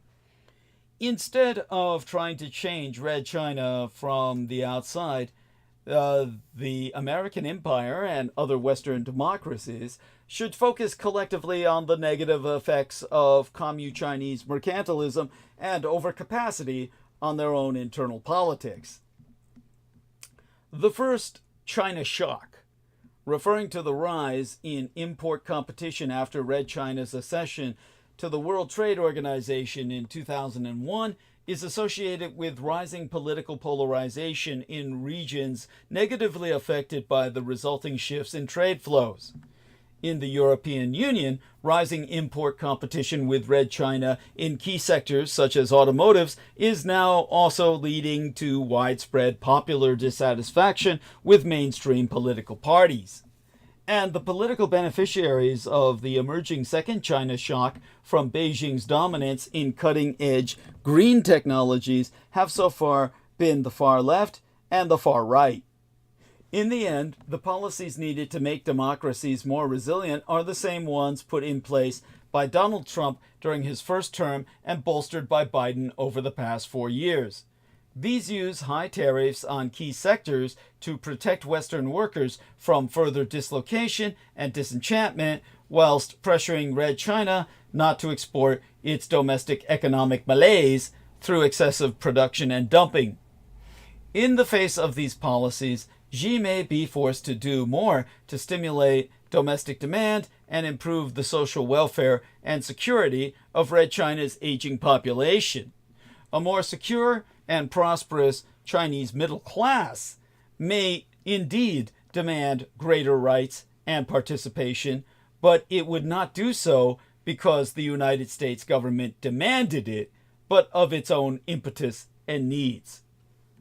By the way, about China's use of a naval base in Cambodia, the outpost in Kampuchea is it's no game changer for Red China's navy. The American empire is worried about Red China's access to an upgraded Cambodian naval base. It doesn't need to be. In September, a spokesperson for Cambodia's defense ministry announced that construction work to expand and upgrade Ream Naval Base, the naval base located on the Gulf of Thailand, is nearing completion. Red China has been redeveloping the site since reportedly signing an agreement with Phnom Penh, capital of Kampuchea, in 2019, allowing Red China's navy to use the facility for an initial 30-year period with the possibility of renewal. Some neighboring states, like Vietnam, are uneasy about the implications of regular Chinese access to Ream. These United States as well have voiced concerns over a perceived lack of transparency about the communist Chinese presence at the base. But given the American imperial military footprint in the region, through our own bases and access rights, Ream won't move the dial for Beijing significantly enough to matter. Rather, Vietnam's soaring U.S. trade surplus it stokes new fears of Trump tariffs. Industry executives and analysts concur that Vietnam is vulnerable to becoming the new Trump administration's next target for tariffs, as data proves its trade surplus with these United States is ballooning. The communist-run country, home to large industrial operations of United States multinationals such as Apple, Google, Nike, and Intel, has the fourth highest commercial surplus with these United States, topped only by the communist Chinese Empire, the European Union, and Mexico. U.S. trade data released on Thursday of the week before last proved the country's deficit with Vietnam reached $102 billion in the first 10 months of this year, nearly a 20% increase over the same period in 2023. President-elect Donald Trump, who takes office in January, threatened tariffs of up to 20% on all U.S. imports during his electoral campaign. His own son, Eric, a top advisor, has cited Vietnam among countries that ripped off the U.S., according to a video shown last week at a business conference in Hanoi organized by American Chambers of Commerce. At the event, several businessmen and trade association representatives expressed concern about possible tariffs on Vietnam. Hong Sun, head of South Korea's Chamber of Commerce in Vietnam, so told the conference, "The new tariffs are one of the biggest concerns for the Korean industry in Vietnam. South Korea's Samsung Electronics is a major exporter of smartphones and electronic devices to these United States from Vietnam." Vietnam's Foreign Affairs Minister did not reply to my request for comment on potential tariffs, but Vietnamese officials have repeatedly urged Washington to maintain seamless trade. But that leads us to confronting the trade advisor pick. In another sign, Vietnam could face tariffs. Trump picked Peter Navarro to be his senior counselor for trade and manufacturing. Navarro has said tariffs on Vietnam would be highly effective in cutting the United States trade deficit, writing in the Project 2025 proposals, seen by many policymakers in Washington as a blueprint for the new Trump administration. Per Nguyen Hong, a specialist in supply chains at RMIT University Vietnam, Navarro has been a well-known expert under the Trump administration for increasing the size of the American manufacturing sector, imposing high tariffs, and repatriating global supply chains. Now, Vietnam benefited from trade barriers Trump imposed on Beijing in his first term, which spurred manufacturers to shift production out of mainland China. With nearly one-third of Vietnam's exports now going to these United States, the country would need to improve the traceability of goods and components to dispel concerns of being used merely as an assembling site for products made in Red China. Officials have suggested that the country could partly offset its large trade surplus by boosting its imports from these United States, including possibly LNG, or liquefied natural gas, drugs, and aeroplanes. Maybe the airplanes could smuggle in the drugs, and that would satisfy using using LNG. But I don't think airplanes can use liquid natural gas for fuel. But maybe we shouldn't even try and develop those. Maybe they'd be more polluting. I don't know. All I can say is America's fucking with everybody. However, it is unclear whether Vietnamese authorities support these offsetting measures and how significant they could be. Per Deborah Elms, head of trade policy at the Asia-based Hinrich Foundation, for Trump, the main metric is the trade deficit, and the Vietnam number is bad. Vietnam is an ideal candidate for early action because it cannot easily retaliate.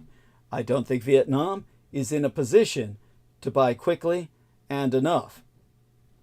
Well, now, it is in just such context that deterring a communist Chinese takeover of my Taiwan should be the primary priority for the incoming Trump administration.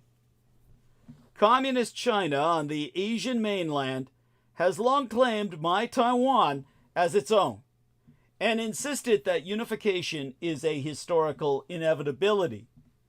The People's Liberation Army recently ringed my Taiwan with a major military and Coast Guard exercise to demonstrate its sovereignty claim and to warn Taiwanese President Lai Ching-te against pursuing independence. There be no respite for my Taiwan under pressure. Last Tuesday, Taiwan said Beijing had deployed the largest number of naval ships to regional waters around my island China since the mid-1990s, with reportedly close to 90 communist Chinese vessels, Chi-Com vessels, detected along the so-called First Island chain. That means the Ryukyus Islands that belong to Japan. The next day, Taipei reported more Commu-Chinese maritime activity, this time involving 53 military aerocraft operating around my island China over the span of 24 hours, a single day. The highest number seen in a single day since Beijing last held drills round my Taiwan in October. These unannounced maneuvers came on the heels of Taiwanese President Lai Ching-te's first overseas trip, which took him to a handful of the island China's Pacific allies, as well as, even more controversially, Hawaii and Guam. Taiwan saw a similar surge in Communist Chinese military activity ahead of last month's United States presidential election.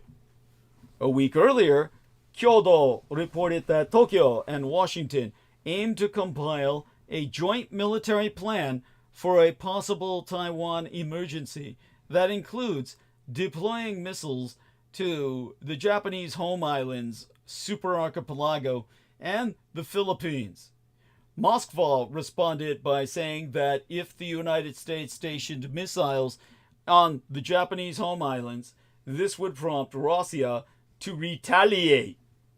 Days later, Chi-Com and Russian military aircraft conducted long-distance joint flights between the Sea of Japan and the East China Sea, highlighting a deepening Beijing-Moscow alliance that looks set to endure for the foreseeable future, at least until the war.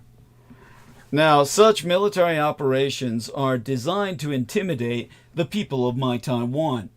Ever since former Speaker of the House Nancy Pelosi visited my island, China, in August of 2022, my Taiwan has faced unrelenting pressure from Chi-Com military operations. At the same time, Beijing has stepped up its political campaign through the United Nations and in its diplomatic relations to seek political acceptance for its claim of sovereignty over my Taiwan. Even as the American empire and many of our allies criticize these Communist Chinese actions, they often fail to grasp the strategy behind them. Beijing is laying the legal groundwork to abuse force against my Taiwan eventually.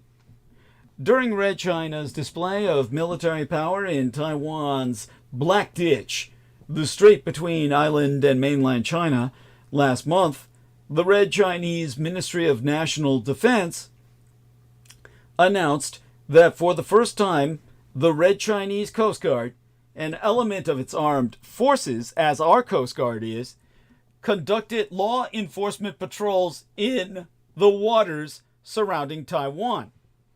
To challenge Taiwan's authority to control the waters around its territory, mainland China sent 3 Coast Guard flotillas to conduct what it referred to as a practical action to lawfully enforce control over Taiwan Island in accordance with the One China principle. These were the kind of law enforcement exercises that only Taiwan's Coast Guard normally has the right to undertake, such as boarding and inspecting foreign vessels. The intent was to signal clearly Red China's claim to sovereignty over my island, China. A likely precursor to any use, rather abuse of force by Beijing, will be a public assertion of sovereignty over my Taiwan.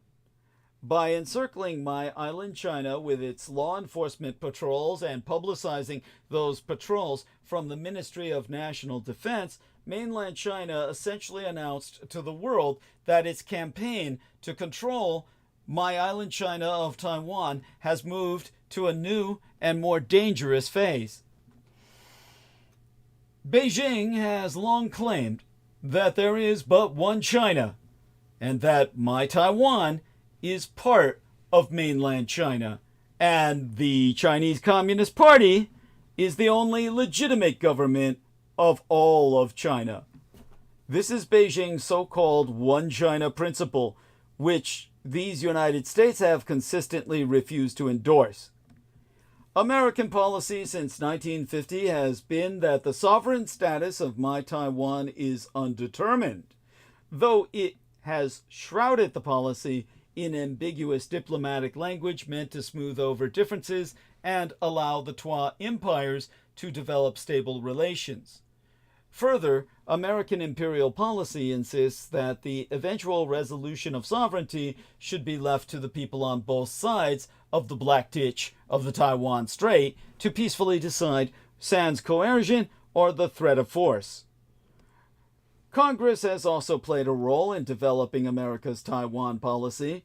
The 1979 Taiwan Relations Act urges these United States to make defensive weapons available to my Taiwan, and states that Congress would consider any effort to determine the future of my Taiwan by other than peaceful means, including by boycotts or embargoes, a threat to regional peace and security and of grave concern to the American empire itself.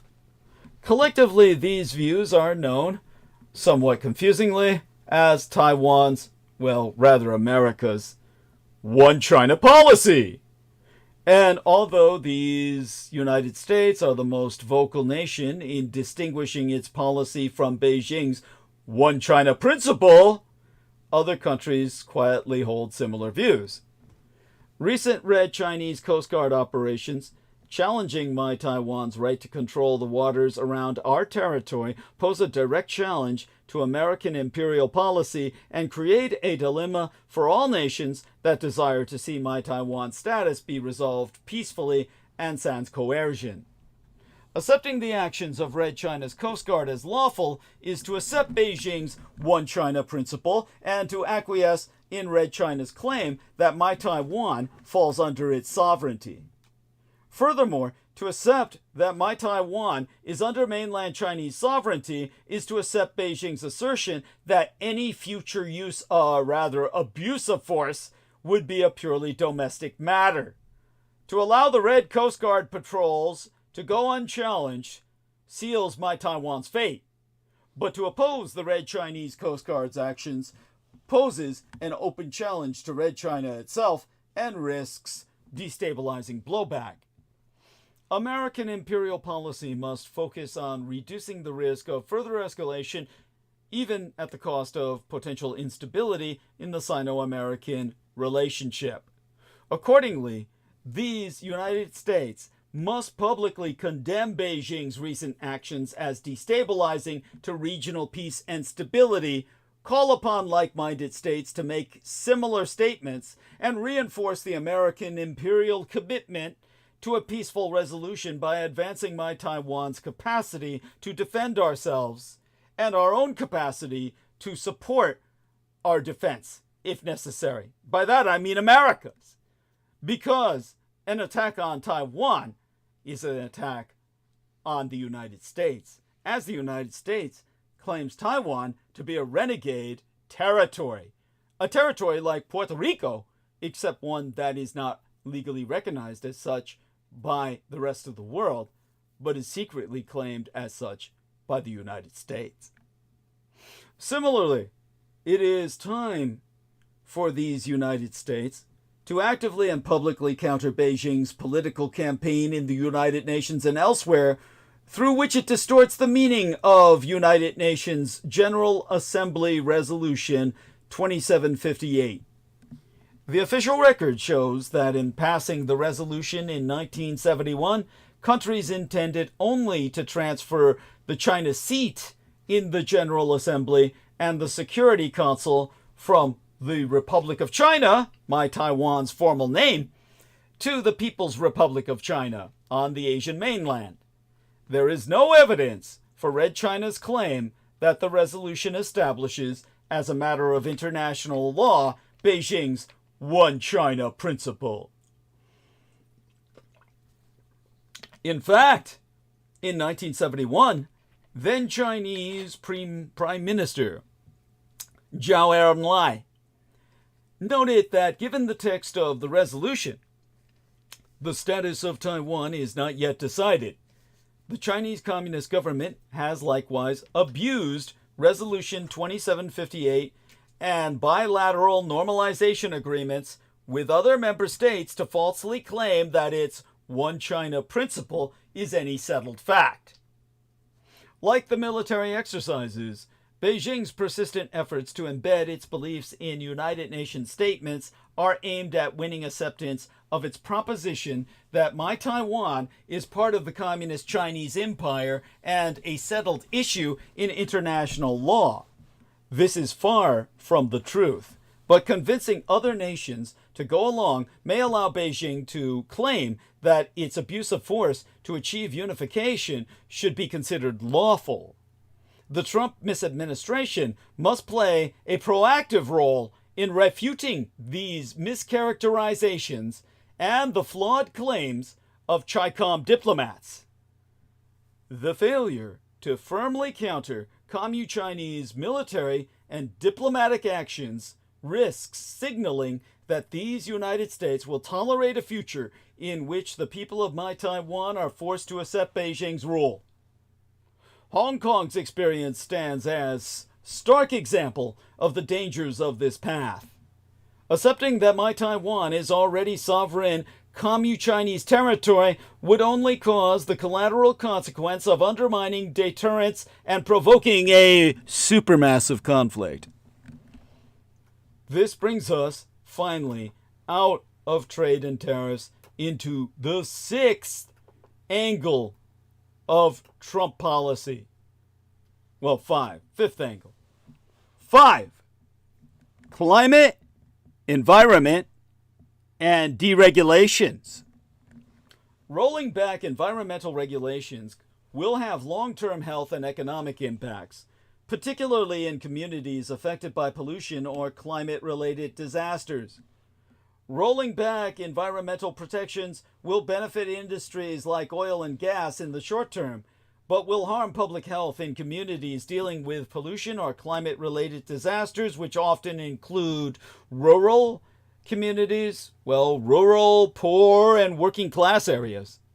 While deregulation can boost industries like coal, oil, and gas in the short term, it will harm communities dependent on clean water, air, and sustainable jobs in the long term.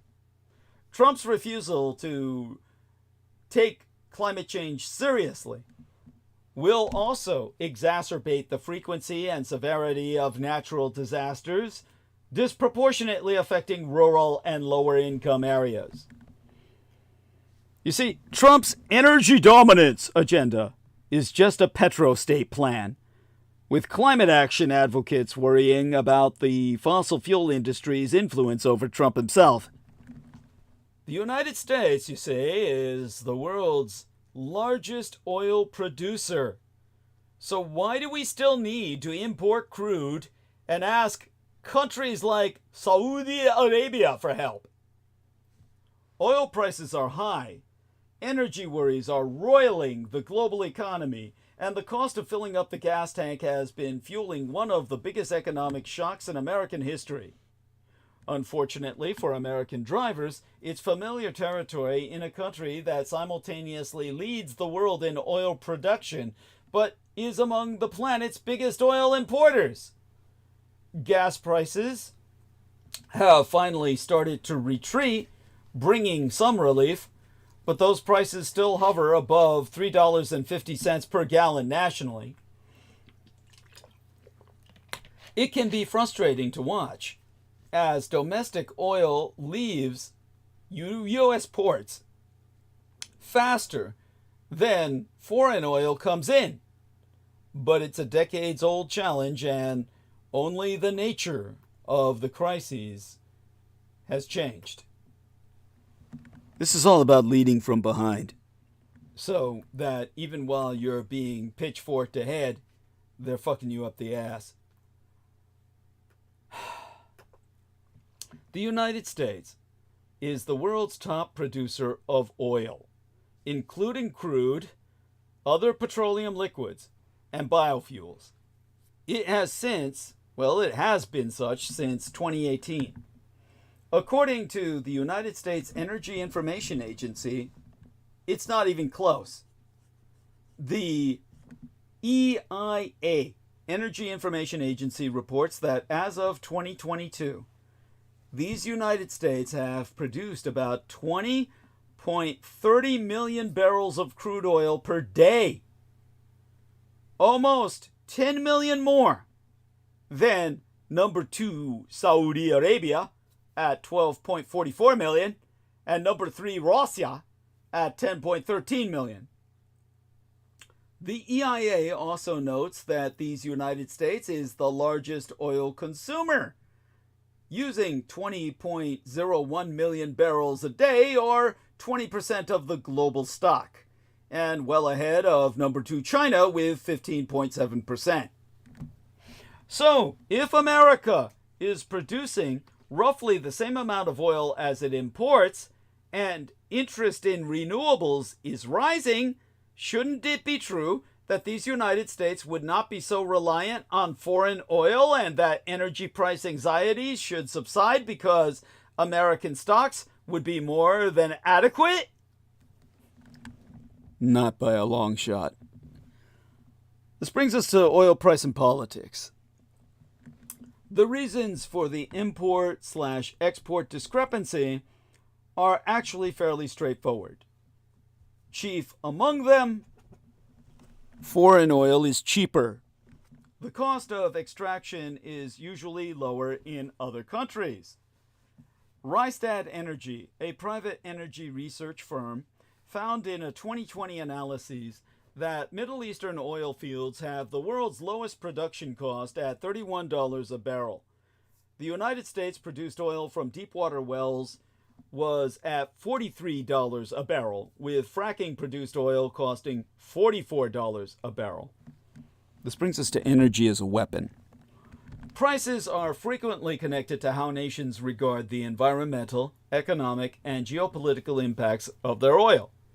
Some concerns weigh heavier than others. Russia, for instance, is widely seen as using oil as a tool to gain concessions over its invasion of Ukraine. The Russian invasion eventually prompted President Biden to sign a ban on Russian oil imports, but it's unclear how much the ban has deterred Vladimir Putin. Europe now faces new uncertainty about accessibility to critical Russian oil ahead of winter. And not all oil is the same.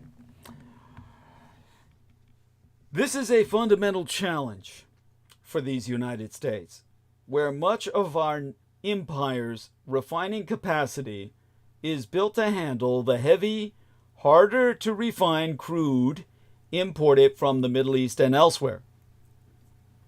That American capacity was never aimed at refining the kind of light, sweet crude that characterizes the flush oil fields of Oklahoma, Texas, and elsewhere.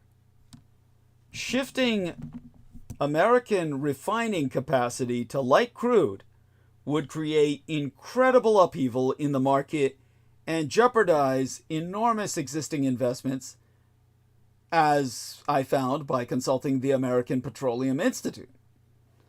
Attempts to correct that mismatch have almost always stalled out, often over environmental protests or other political realities. Most believe the current situation won't change until new refining capacity comes online or the current capacity is upgraded to handle what the United States produces. The costs of such a shift would be enormous.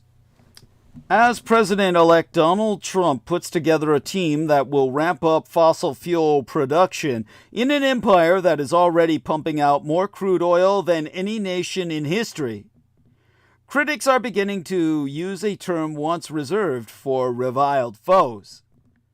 Specifically, they are asking, is the United States on its way to becoming a petrostate? Jean Su, directress of the Center for Biological Diversity's Energy Justice Program, raised the question after Trump tapped Chris Wright, CEO of the Denver fracking company Liberty Energy, to lead the Department of Energy. Wright accepts that carbon emissions I mean to say, make our planet warmer. But contrary to the scientific consensus, he argues that the financial and quality of life benefits of increased fossil fuel production outweigh the risks. In other words, we'll pay for it tomorrow what we enjoy today. Like his grandchildren will be shitting on his grave. So in a statement, Jean Su, one of my ethnic sisters and one of the good guys, one of the good girls, as well as one of my ethnic sisters, said, picking someone like Chris Wright is a clear sign that Trump wants to turn these United States into a pariah petrostate.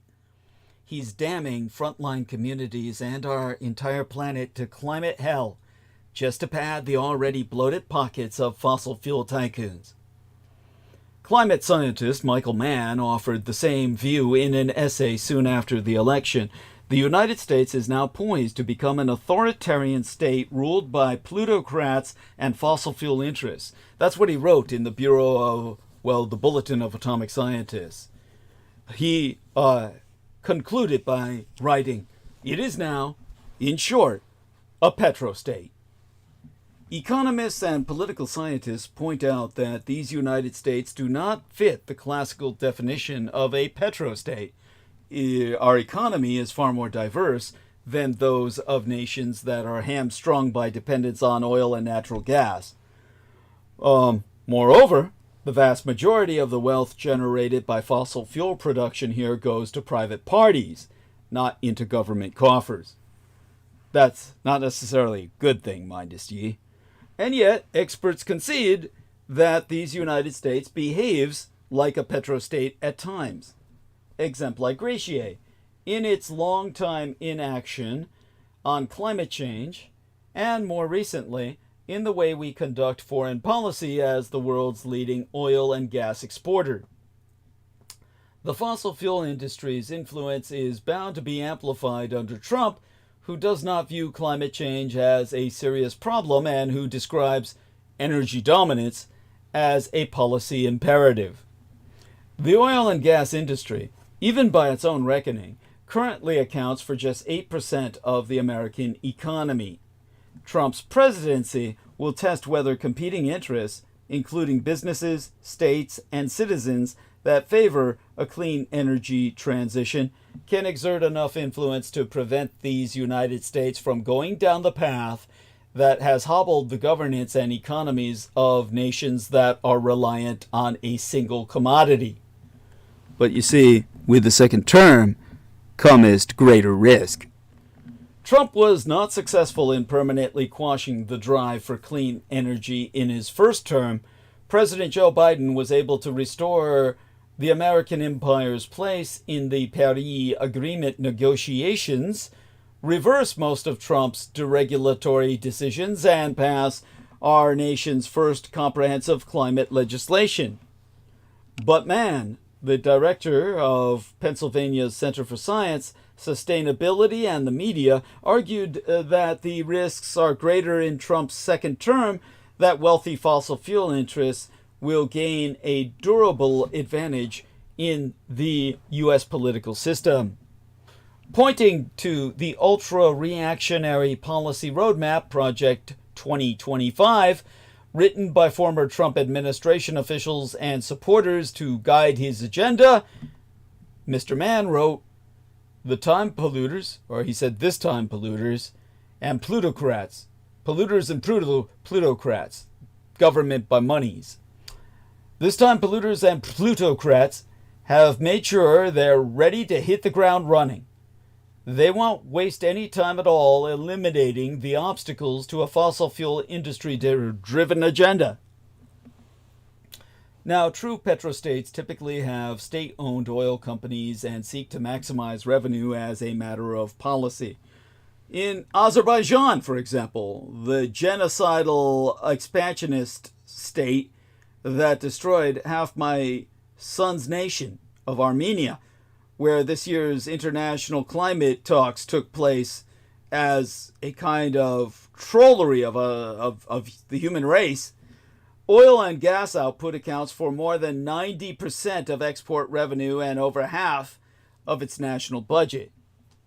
In these United States, private and publicly traded oil and gas companies seek to influence the political process through lobbying and campaign contributions.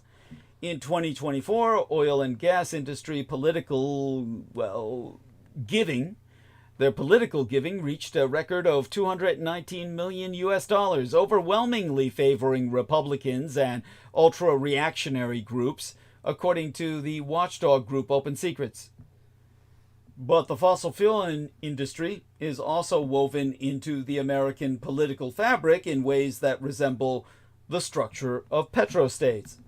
According to a study by the Washington, D.C. based think tank RFF, or Resources for the Future, more than 60% of the 138 billion United States dollars in taxes that the fossil fuel industry pays annually goes to state, local, and tribal governments.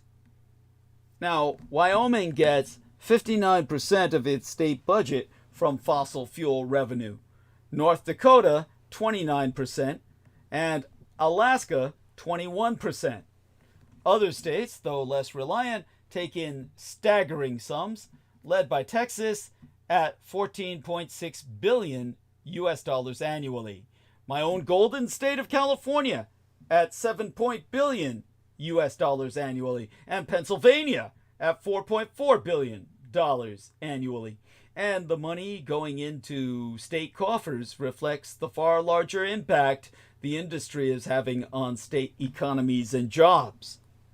Because institutions like the Electoral College and the U.S. Senate give states outsized power compared to their populations, fossil fuel reliant regions can hold considerable sway over national politics and policy. Exemplagration. Political observers say that part of the reason Vice Presidentess Kamala Harris talked little about the climate accomplishments of her administration during her presidential campaign and instead repeated her pledge not to ban fracking was a vain effort to win the swing state of Pennsylvania, the nation's number 2 natural gas producer. It goes to show, you can't trust the Oilers. The shape of current American climate policy was dictated by the political realities of the U.S. Senate, where it would be impossible to get the 66 votes needed to ratify a conventional climate treaty or 60 votes to pass substantive climate legislation. The Obama administration helped design a Paris Agreement that contained no binding legal obligations and therefore would not require Senate ratification.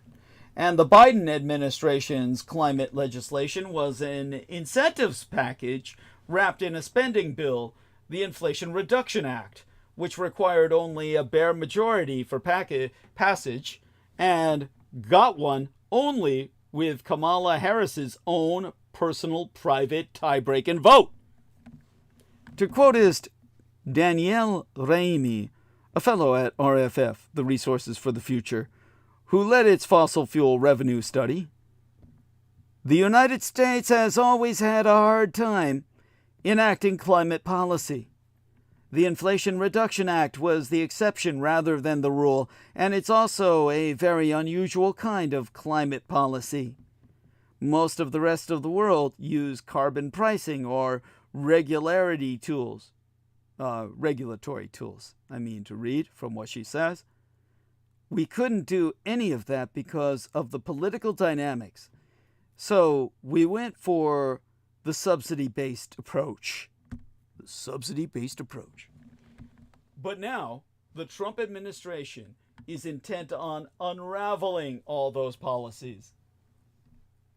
Trump's job is made easier because the policies were never the product of a bipartisan consensus for climate action. Raimi has thus concluded, I think it's worth remembering that this is not that abnormal for the United States. Unfortunately, this is kind of where we have been for most of the last few decades. But that brings us to the new foreign policy leverage.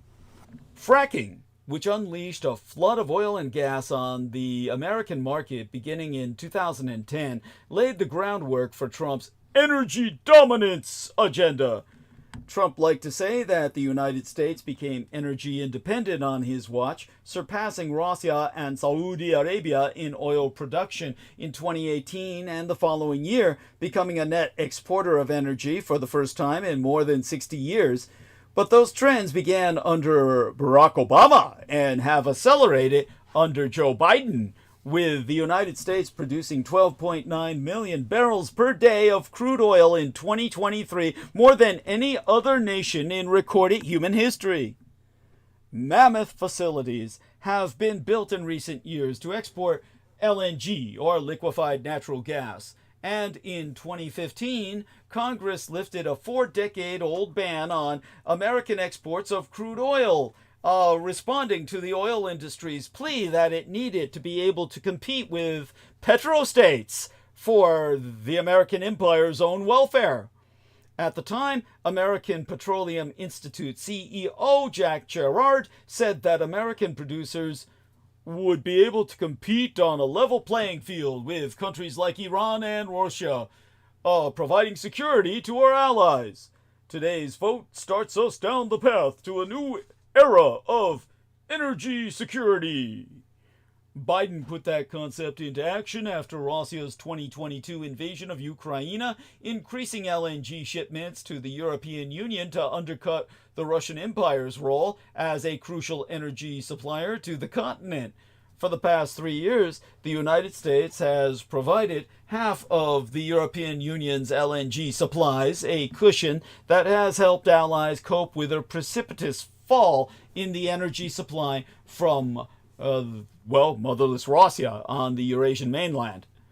Early this year, Biden paused approval of new LNG ports pending a study of their greenhouse gas impact, but a federal judge lifted that moratorium, and Trump plans to end it altogether, potentially clearing the way for 20 proposed new LNG terminals. LNG could play a bigger foreign policy role even if Trump should succeed in ending the Ukraine war in 24 hours, as he has promised. The EU may be ready to deal. The day after the election, European Commission President Ursula von der Leyen proposed that the EU might be able to head off Trump tariffs by agreeing to buy more LNG from these United States. But there are reality checks ahead. A number of forces may work against the oil and gas industry's interests during the new Trump administration. Other industries may succeed in holding off some of the planned regulatory rollbacks, like auto manufacturers who have invested billions of dollars in electric vehicle and battery plants in anticipation of the clean energy transition they see taking place globally.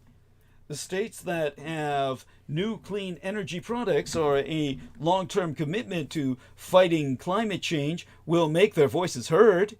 In a news conference after the election, Governor Jay Inslee of Washington said, "We are going to move forward in the United States, state by state, county by county, city by city, in continuing our tremendous dynamic growth of our clean energy economy." Now, environmentalists, landowners, and fishing operations already are in court fighting the construction of new LNG terminals. Judges have ruled against 3 LNG projects so far this year, indicating Trump will not be able to make new ports appear on the Gulf Coast overnight. And finally, some experts rightly acknowledge that Trump's own energy policy vision may be at odds with itself. Trump frequently said he wanted to return to the beautiful number of $1.87 per gallon gasoline, where prices bottomed out during his final year in office. Gasoline prices were so low in 2020, however, because the global economy had ground to a goddamn standstill due to the COVID-19 pandemic that he had helped to foster himself. Crude oil prices, now more than $74 per barrel, would have to plummet to $20 per barrel, as they did in 2020, to bring pump prices so low. All experts concur on that. That could stop the drill, baby, drill in its fucking tracks. ExxonMobil has said its break-even point, the oil price at which it can cover the costs of production, is $35 per barrel. And Wells Fargo estimated yesteryear that break-even for companies that frack in these United States, the American shale basins, is $54 per barrel. The realities of the free market, as well as democratic institutions, may yet prevent the United States from slipping into the realm of the petrostates. Nevertheless, the 2024 election has driven home to many how fossil fuel abundance has made the road to climate action harder in these United States. To quotist Colin Hendricks, a senior fellow at the Peterson Institute for International Economics, at length and verbatim, the United States is acting a bit like, I wouldn't necessarily say a petrostate, but like a state in which the hydrocarbon industry is a huge domestic constituency and source of employment and private sector revenues and now exports. It seems clear that the second Trump administration is going to want to use this energy leverage to exact concessions from Europe on a variety of fronts. It might be increasing military spending, or more military spending earmarked for American arms exports, or more guarantees to purchase more U.S. exports generally. Imagine a United States that was as oil-starved as Red China. You'd see a lot more sustained emphasis on renewables going back to the 1990s, if not the 1980s. Instead, what we have is this kind of domestic political competition between a coalition that supports renewable energy and a coalition that supports fossil fuels. And Trump's election suggests to me that fossil fuels are the winners in the short term. Now, economists and political scientists point out that the United States does not fit the classical definition of a petrostate. Its economy is far more diverse than those of nations that are hamstrung by dependence on oil and natural gas. Moreover, the vast majority of the wealth generated by fossil fuel production here goes to private parties, not into government coffers, and as I said, that's not necessarily a good thing. And yet, experts concede that these United States behaves like a petrostate at times. So, as I've said, there are examples. The long-term inaction on climate change. More recently, the way it conducts foreign policy, the American empire does, as the world's leading oil and gas exporter. The fossil fuel industry's influence is bound to be amplified under Trump, who does not view climate change as any serious problem whatsoever at all, and who claims energy dominance as the American policy imperative. President-elect Donald Trump's proposed new arrangement for any company looking to expand in America garnered immediate suspicion and criticism Tuesday of the week before last on social media. In a post to his Truth Social platform last Tuesday, Trump said, "Any person or company investing $1 billion or more in the United States of America will receive fully expedited approvals and permits, including but in no way limited to all environmental approvals. Get ready to rock!" This idea drew scorn and doubt from some commentators who saw it, along with Trump's billionaire-run Blue Ribbon Committee to advise on how to slash government programs, as the surrender of the American empire to an oligarchy. On X, MSNBC contributor Sam Stein wrote, "For $1 billion, Trump says you can avoid environmental regulations." Condé Nast legal affairs editor Luke Zaleski wrote, "We have a land clearance sale, America." The reception on rival platform Blue Sky was similar. Former Russell collaborationist, Red Republican insurgent advisor turned anti-Trump strategist Ron Filipkowski so wrote, "A government of oligarchs that will exist to solely serve the interests of oligarchs while distracting the working people with culture wars. The history professor Aviel Rochwald wrote, "A government of billionaires, by the billionaires, for the billionaires." Others weren't entirely opposed to an idea like this, as permitting reform has been a bipartisan idea gaining traction in recent years, but some questioned why Trump created such a transactional arrangement. The history professor Aaron Astor so wrote, "Probably better just to expedite permit approvals regardless of whether one invests $1 billion or more. Permits shouldn't be granted if the project will cause environmental damage. The problem is the delay in approval or denying them. Ironically, downsizing the government of its federal workforce will make permit approval even more inefficient."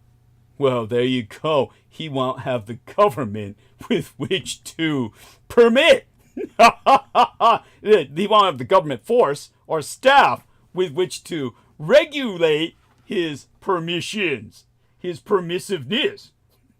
By the way, Amor Fadi says, "Thank you so much, Douglas, for everything you have done and continue to do. Our actions define us. Your actions are gold. Thank you so much for speaking on Mexico tonight, as well as America in general." Goddess bless you, dear sir. Thank you. Hugs, and love you dearly, my dear brother from another mother in Mexico. That's Amor Fadi, who has suffered terribly throughout his life. He suffers traumatically from, he basically has post-traumatic stress disorder. Complex post-traumatic stress disorder, I would dare say. And it's but that's why he's among us. He knows of what I speak. So with that in mind, this brings us to the sixth angle of Trump. Number 6, labor and immigration. Policies to limit immigration may affect industries.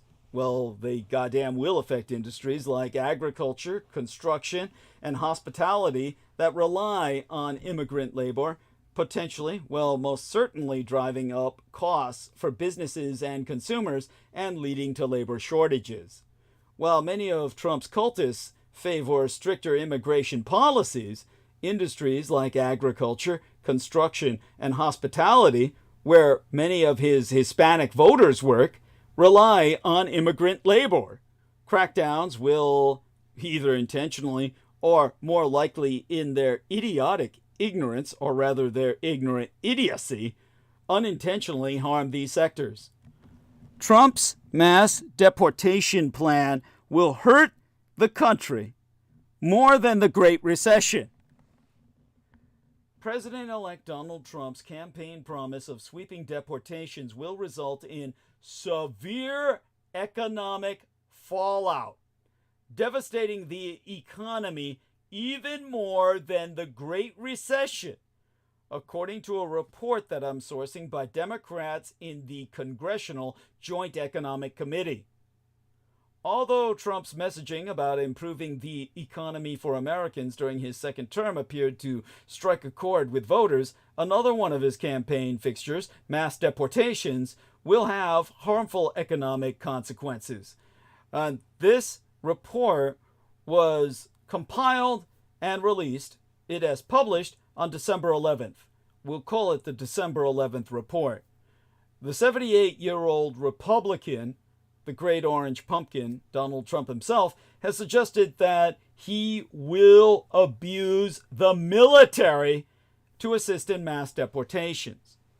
Not only would the maneuver upend the lives of millions of migrants, as well as in combination with his invasion of Mexico itself result in catastrophe, but Trump's plans for mass deportations will reduce economic growth, shrink the labor force, cost U.S.-born workers their jobs, raise costs for nearly all Americans, and risk igniting inflation. I am reading this from the December 11th report, which relies on research by nonprofit organizations.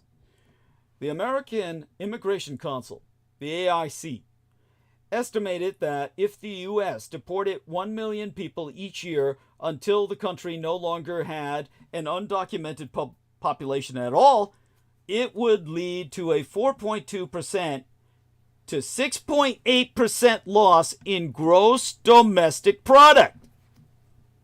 The Democrats so wrote that, and here I read therefrom, the December 11th report. To put this in context, the economy shrank by 4.3% during the Great Recession. So it would be well over the impact of that. The Great Recession ran from 2007, the year of my late and sainted sire, the man who raised and guided me, the sailor George Joseph Henry Dietrich's death, to 2009, and was spurred by the bursting housing bubble. Estimates from the Peterson Institute for International Economics showed even grimmer economic consequences. After analyzing how the deportation of 8.3 million undocumented immigrants would impact the American economy, the think tank found that gross domestic product would be 7.4% lower by 2028. Employment would also be 7% lower by the end of Trump's term, as found by the Institute, and 44,000 United States-born workers would lose their jobs.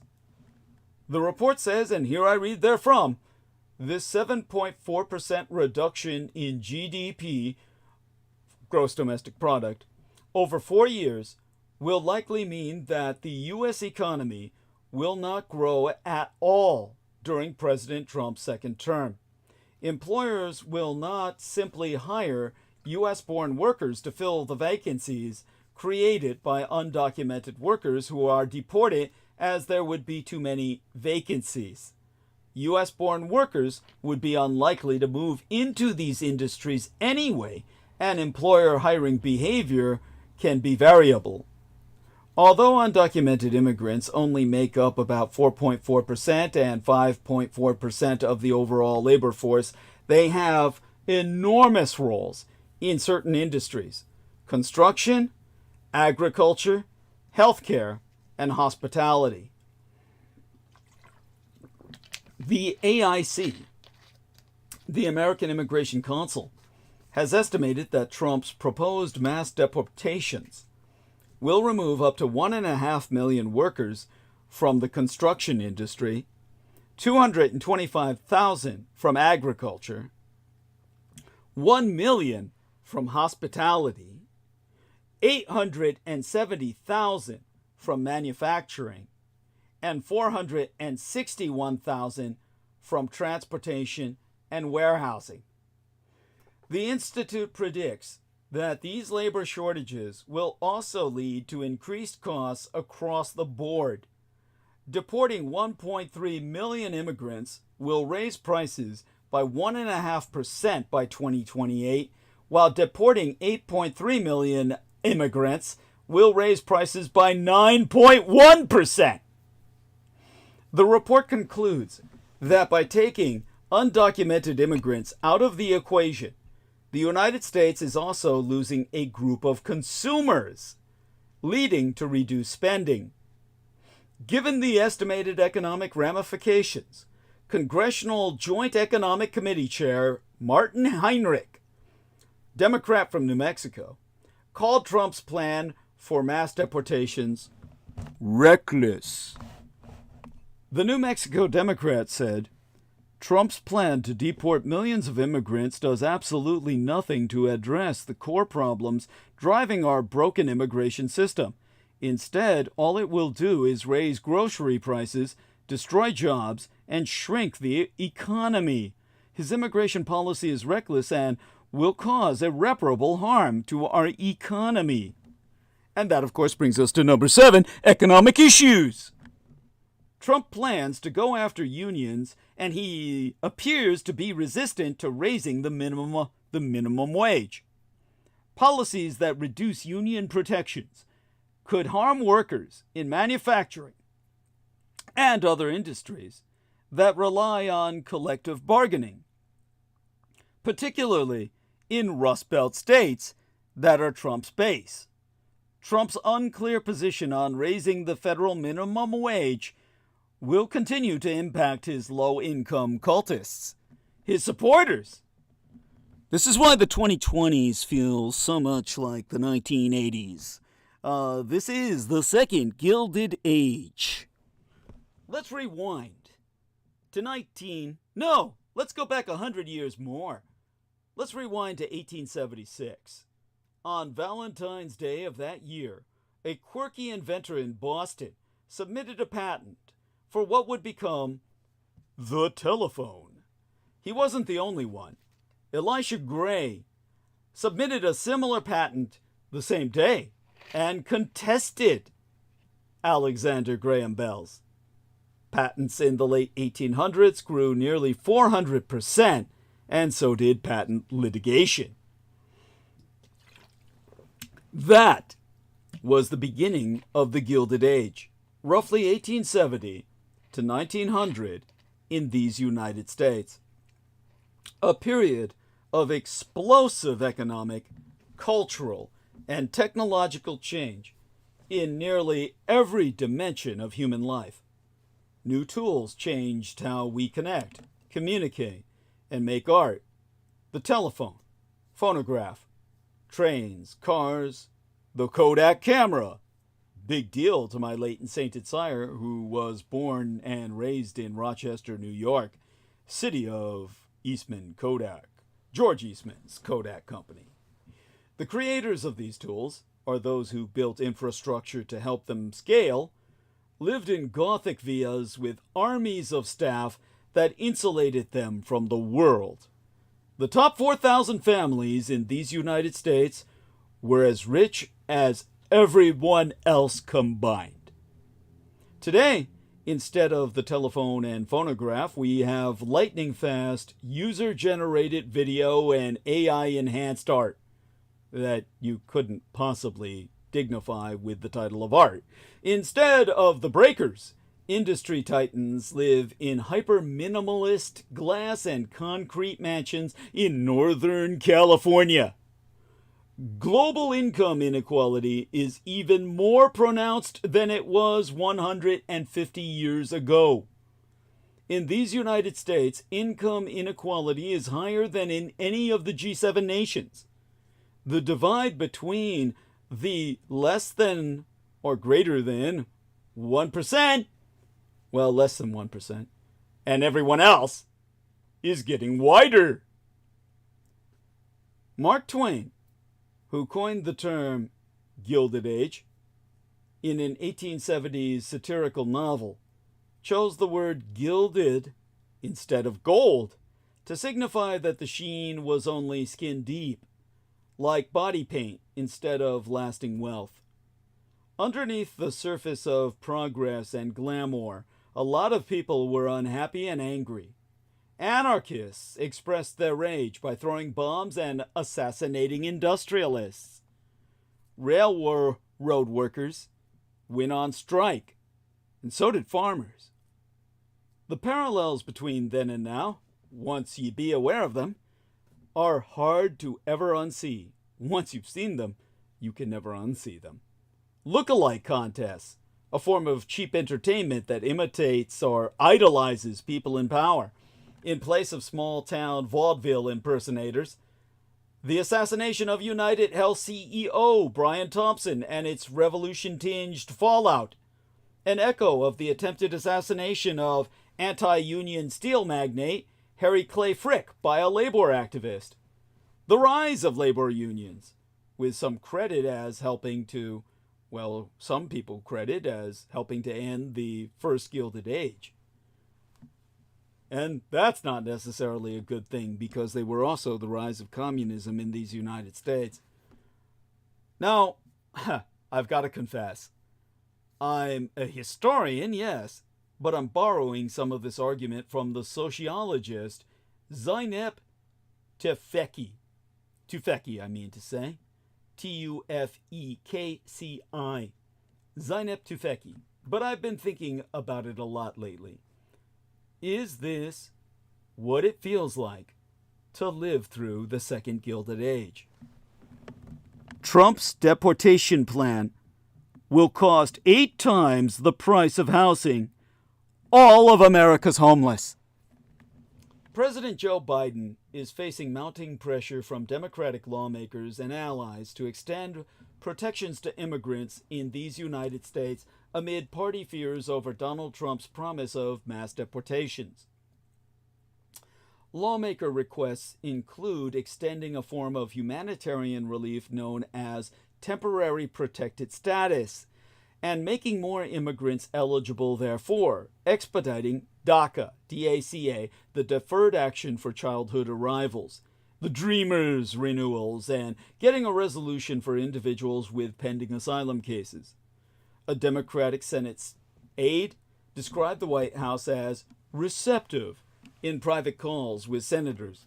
This comes as Trump's incoming border czar says he is working on a plan to use 1,400 acres by Texas officials to build deportation facilities. It is death camps that all the right-wing Russophiliac reactionaries claimed the government was building for all of us. Remember? It's going to be the Republicans building them for all of us. Yes. Feel the irony. Feel the burn. It is universally acknowledged that MAGA has murdered the truth. Consistency is a fellow victim of the Rushistic assault on reason. And hypocrisy has poured in to fill the void. The Russo-radicalized right's dismal choir sings of savings. Trump's billionaires promise cuts of trillions. Yet the cult's shameless hustler promises an anti-immigrant policy that will cost billions, while priming inflation and depressing gross domestic product. It maketh no sense. None of it. Yet the base is tumescent in ecstasy. Is there no ceiling to the cost of sadism? Now, here are some numbers. Caveat. This is not a philosophiae doctore thesis. This is not a PhD thesis. So many are just a guideline, perhaps even an educated guess. However, even if you factor in substantial revisions, the disparity in cost between doing the right thing and doing the dumbass evil thing remains eye-popping. Not that the budget hawks in Congress have ever spracketh up. They may be willing to strip NPR, National Public Radio, of its annual $126 million stipend, but they are mum on the nosebleed cost of rounding up and expelling the undocumented. This raises the question, what is the price for throwing out the 11+ million souls who live illegally in these United States? And bear in mind, by stripping the budget of NPR, the National Public Radio, no one can report on their deporting them all. The pro-immigration American Immigration Council, the AIC, has estimated that deporting all immigrants in these United States illegally over more than a decade will cost $88 billion annually. I do not know why they chose 10 years when Trump says he will do it in 4. But simple arithmetic says that Trump's 4-year cost would therefore be $220 billion per annum. Working on the assumption he'll achieve what he promises. Stop laughing. Come on. Just hear me out. The MAGAs will point out to you he cannot take a pro-immigrant estimate of the cost, or rather you can't take the pro-immigrant estimate of the cost I'm sourcing of an anti-immigrant program. Fair enough. So, is there a MAGA estimate? Yes, there is. I found it. Trump's incoming border czar, Tom Homan, and Deputy Chief of Staff Stephen Miller both told Fox News on Sunday Morning Futures that Congress should provide a major funding increase an increase in government money that they said they were going to cut, but they're going to increase it for immigration enforcement. And when asked how accurate AIC's $88 billion a year estimate was, Homan did not poo-poo the number. He agreed the minimum needed would be near that amount. And he added, "We're going to need as much money as Congress can get us." Now, this caused, aside from my jaw dropping to the floor, it caused me to think. Which I can think with my mouth open, believe it or not. That's why I was always thinking on my feet when you heard all those giant sucking sounds when I tolerated Peter Moon droning on moronically for hours at a time. Vinnie Barbrick, that is, under his criminal alias. And what I thought was, what else could the feds do with that kind of cash? How about housing the homeless? So I asked my son's husband's state-accessible AI. How much would it cost to house all the homeless in these United States? It started by giving me its usual cover-your-ass boilerplate. So think of the voice of Alexa or Siri, Alexa, we'll call it, saying, "The cost of housing all homeless individuals in the United States depends on several factors, including the number of people experiencing homelessness, the type of housing provided, and associated services, ergo, mental health support and job training." Then it got down to cases. Key estimates. 1. Current homeless population. According to the 2023 point-in-time count, approximately 582,500 people are experiencing homelessness in the United States on a single night. 2. Cost of permanent supportive housing. Permanent supportive housing, that's acronymized as PSH, or PISH, a common solution for chronic homelessness, costs around $10,000 to $25,000 per person per year, depending on location and level of service. If we arrange this at $17,500 per person annually, the cost for 582,500 people would be approximately $10.2 billion United States dollars per year. To reiterate, the cost of throwing out hardworking, low-paid profit, and gross domestic product boosting laborers, their families, and the occasional felon is $88 billion a fucking year, or 8.6 times the cost of housing all the homeless in the 50 states and union. This is what I meant when I've just said that you could make substantial revisions to numbers and the point would remain valid.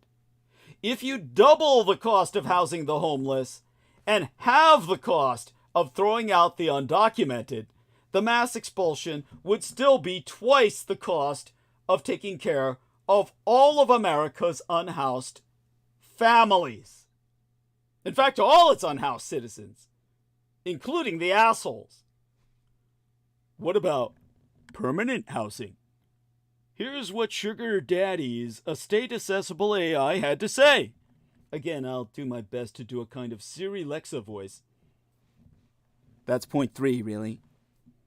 One-time housing construction.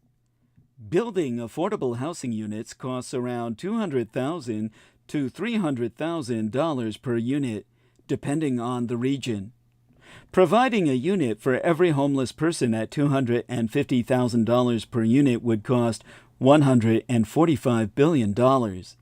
This estimate doesn't include operational or service costs. So here's the new comparison. Permanently housing the homeless, $145 billion plus running costs. Mass deportation, $880 billion. That's $88 billion a year over the next 10 years. Any questions? They're all answered in Agenda 47, Trump's dystopian plans for his second term. Let's start off with referencing a couple of quotations here. The ideas you are about to hear are not idle conjecture.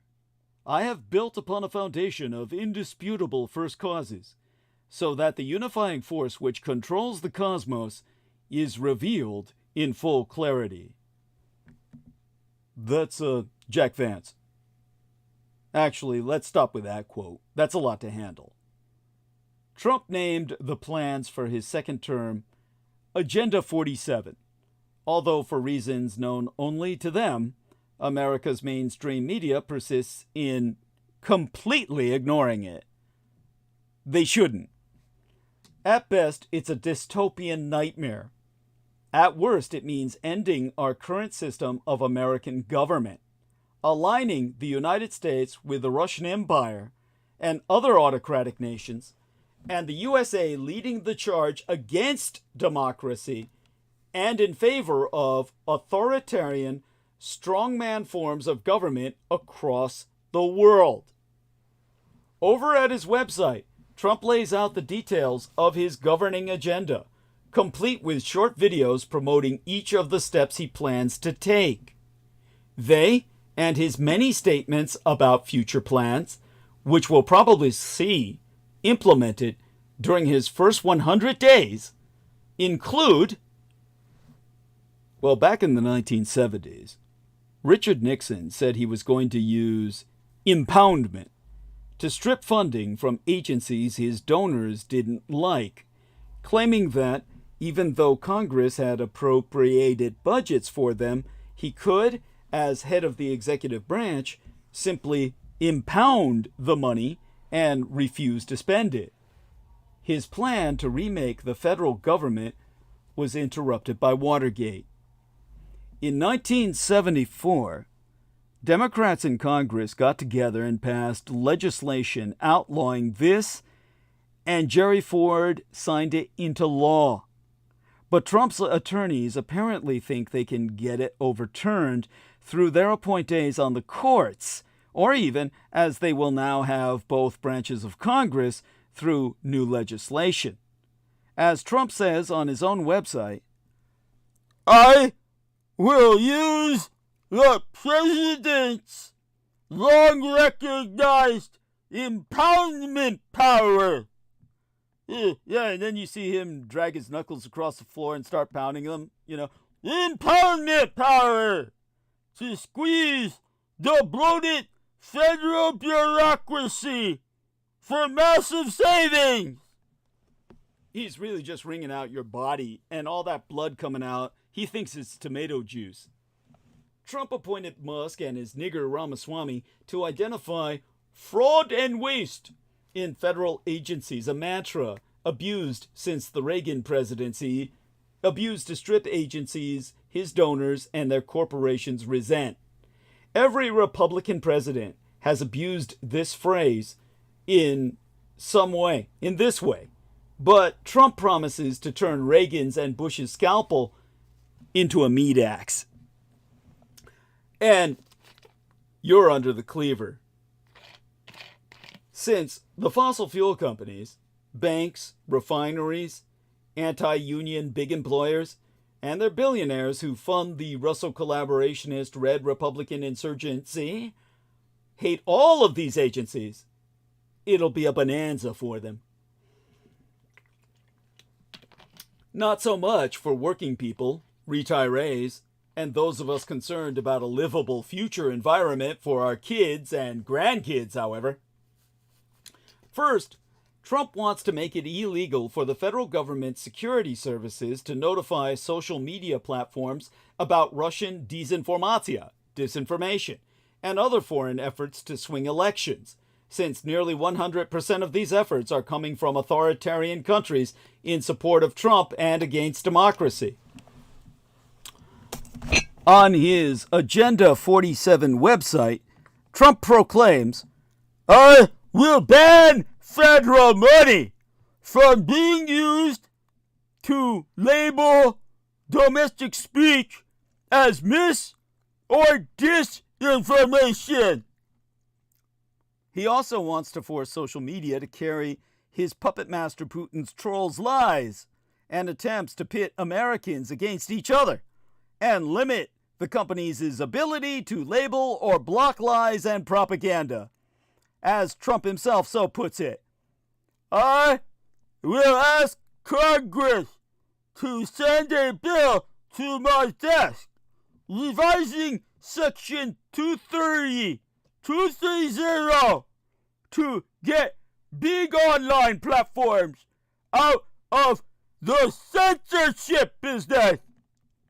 In Magyarország, Hungary, Viktor Orban got rid of actual news media and replaced the ownership of all the nation's major radio and TV networks, websites, and newspapers was by changing the libel laws so that public figures, like Orban himself, could sue for libel when they thought they were treated unfairly. In other words, when anybody exposed the truth about them.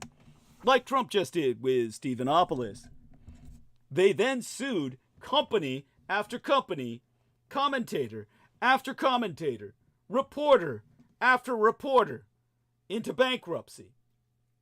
Orban's right-wing buddies then purchased the media properties out of bankruptcy, which is why now virtually all the media in Magyarország, or Hungary, is a psychopathy of a bunch of fucking Jews promoting Fox News like, well, broadcasting suck-ups to Orban and criticism of liberals and immigrants and gays 24/7 straight out of fucking Israel. Trump wants to do the same here in these United States.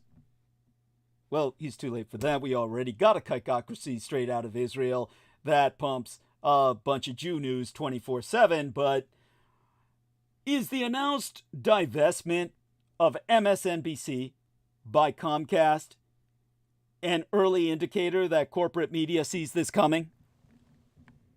When Michael Wolff's book, titled Fire and Fury, came out with some unflattering characterizations of Trump therein, the then president said, "We are going to take a strong look at our country's libel laws so that when somebody says something that is false and defamatory about someone else, that person will have meaningful recourse in our courts, where I appointed all the judges to decide. If somebody says something that's totally false and knowingly false, that the person that has been abused, defamed, libeled, will have meaningful recourse." Similarly, Trump's appointee to head the FBI says they'll be coming after reporters and opinion writers and their publications.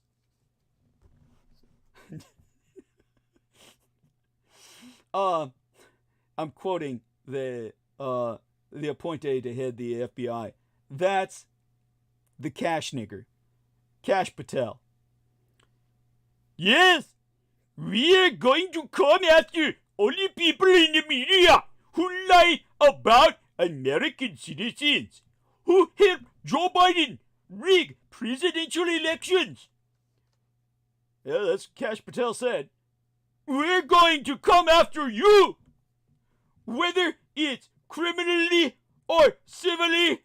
We figure that out. But yeah, we putting you all on notice." They're simply reporting on what Trump's up to will bring lawsuits that would bankrupt even the New York Times or the Washington Post, just like in Hungary, or shall I call it Jewgary, and the Russian Empire. Pretty much end the existence of a free and independent press in America. Yet media malfeasance got us here. And media malfeasance will keep us here. Mainstream media spent the week before last in a self-righteous frenzy over Joe Biden's pardon of his own fucking son. Like, what could you expect a dad to do? Almost none of the coverage explained that Hunter Biden was pardoned for offenses rarely prosecuted in the first place. Because he was in recovery and not using at the time, Hunter Biden answered no on a gun permit application where it asked about drug addiction. While this may have been a context-needed response, according to the National Criminal Justice Association, almost no one gets prosecuted for gray or even false answers on a gun permit application. This is the shit Vinnie Barbaric, under his criminal alias of Peter Moon, was drooling over for years. Years! Similarly, the tax charges brought against Hunter Biden were for first-time tax offenses related to his misclaimed expenditures. Such charges are rarely brought against first-time offenders and almost never result in jail time because that takes away your ability to pay your fucking taxes. If you're in jail, you're not earning money to pay off your debt. We don't have debtors' prisons in America yet. Again, this is the shit that Peter Moon, Vinnie Barbaric, under his persona thereof, was drooling over, pissing over, moaning over, shitting over for years. The rarity of similar arm's-length prosecutions in both cases supports a strong inference that Hunter was prosecuted for politics, the politics of Peter Moon and cunts like him, not cause, as President Biden made crystal fucking clear. On the surface, Biden's justification echoed Trump's repeated claims of victimhood, but there's no factual comparison. You're in Peter Moon territory defending Michael Jackson at that point. Lying about expenses on a personal tax return or drug use on a permit for a gun that was never even fucking used, not fired once, isn't in the same league as Peter Moon's pissant Donald Trump inciting a violent mob to attack our United States Capitol, which Peter Moon said was like a raid on the Bastille because he's a Trump cunt piece of shit. I hope you're listening out there, Peter. Vinnie Barbaric, I fucked your mother and she stank, and I know you fucking killed her, along with your own dad. Try suing me, motherfucker. Come on. Give it a try. Maybe your Trump buddy will protect you. Maybe he'll fund you even. I know you got the money for it, because you never paid me mine. At any rate, nor is it anywhere what Hunter Biden did that Peter Moon was pissing over for years, anywhere near Trump asking a state official to find 11,000 votes to rig an election. Decades of business and financial fraud. A jury finding of sexual abuse and defamation are staggering emoluments from foreign governments, rendering both Trump and his cunt follower Peter Moon as nothing more than penny ante traders, bought out by the brewskis. This is media malfeasance on parade. Since that pardon was announced, Fox News has churned non-stop false narratives equating the Biden crime family, a Vinnie Barbaric term, maybe he wrote that for them, with Trump's long litany of felonies. Fox News ran over 80 fucking features covering the Biden pardon over that week after alone. Yet to this day has never factually discussed J6, January 6, or Trump's role therein. Fox similarly offers no criticism of Trump's plan to install a psychopath, a yellow house nigger, to turn the FBI into a coon cadre dragnet against American citizens. Real Americans, not yellow niggers. Kash Patel is so rabidly obsessed with Trump's revenge, he'll make J. Edgar Hoover look like a puppy. Fox calls Patel, who writes pedophiliac children's books about a persecuted King Donald that lives along the lines of Peter Moon's favorite Michael Jackson, an advocate for truth who will use the FBI to bust the deep state. Fox will continue to propagandize Trump to low information voters. That's the kindest way we can describe them. In service to another foreigner, the goddamn Australian motherfucker Murdoch's and Trump's donors' deep pocket interests, and no surprise be there. What is surprising is that the New York Times and other mainstream outlets have engaged in similar malfeasance, continuing the same media double standard that helped return a felon to the presidency. The day Biden's pardon was announced, the New York Times devoted nearly its entire cover page to that story, and that's all it was, a fucking story. And over the week thereafter, proceeded to run at least 28 features covering the pardon. None of them supportive. Self-righteous objections, demeaning one's own party, in this case democracy, disregard reality. Critics are correct that Biden previously said he would not pardon his own son, but Biden made this statement before an untethered criminal was reelected who, post-election, has paraded his plans to abuse his office for un-American revenge. Pundits also argue that the pardon weakens Democrats' commitment to the rule of law, even though Trump issued pardons for far more consequential offenses, including treason, which the guilty should have been executed for, including himself. Yes, Trump, President of the United States, elect, should be fucking executed for treason. He should be lined up against a wall and shot along with everyone who believes in him, works with him. This is war, and they're going to try and kill us.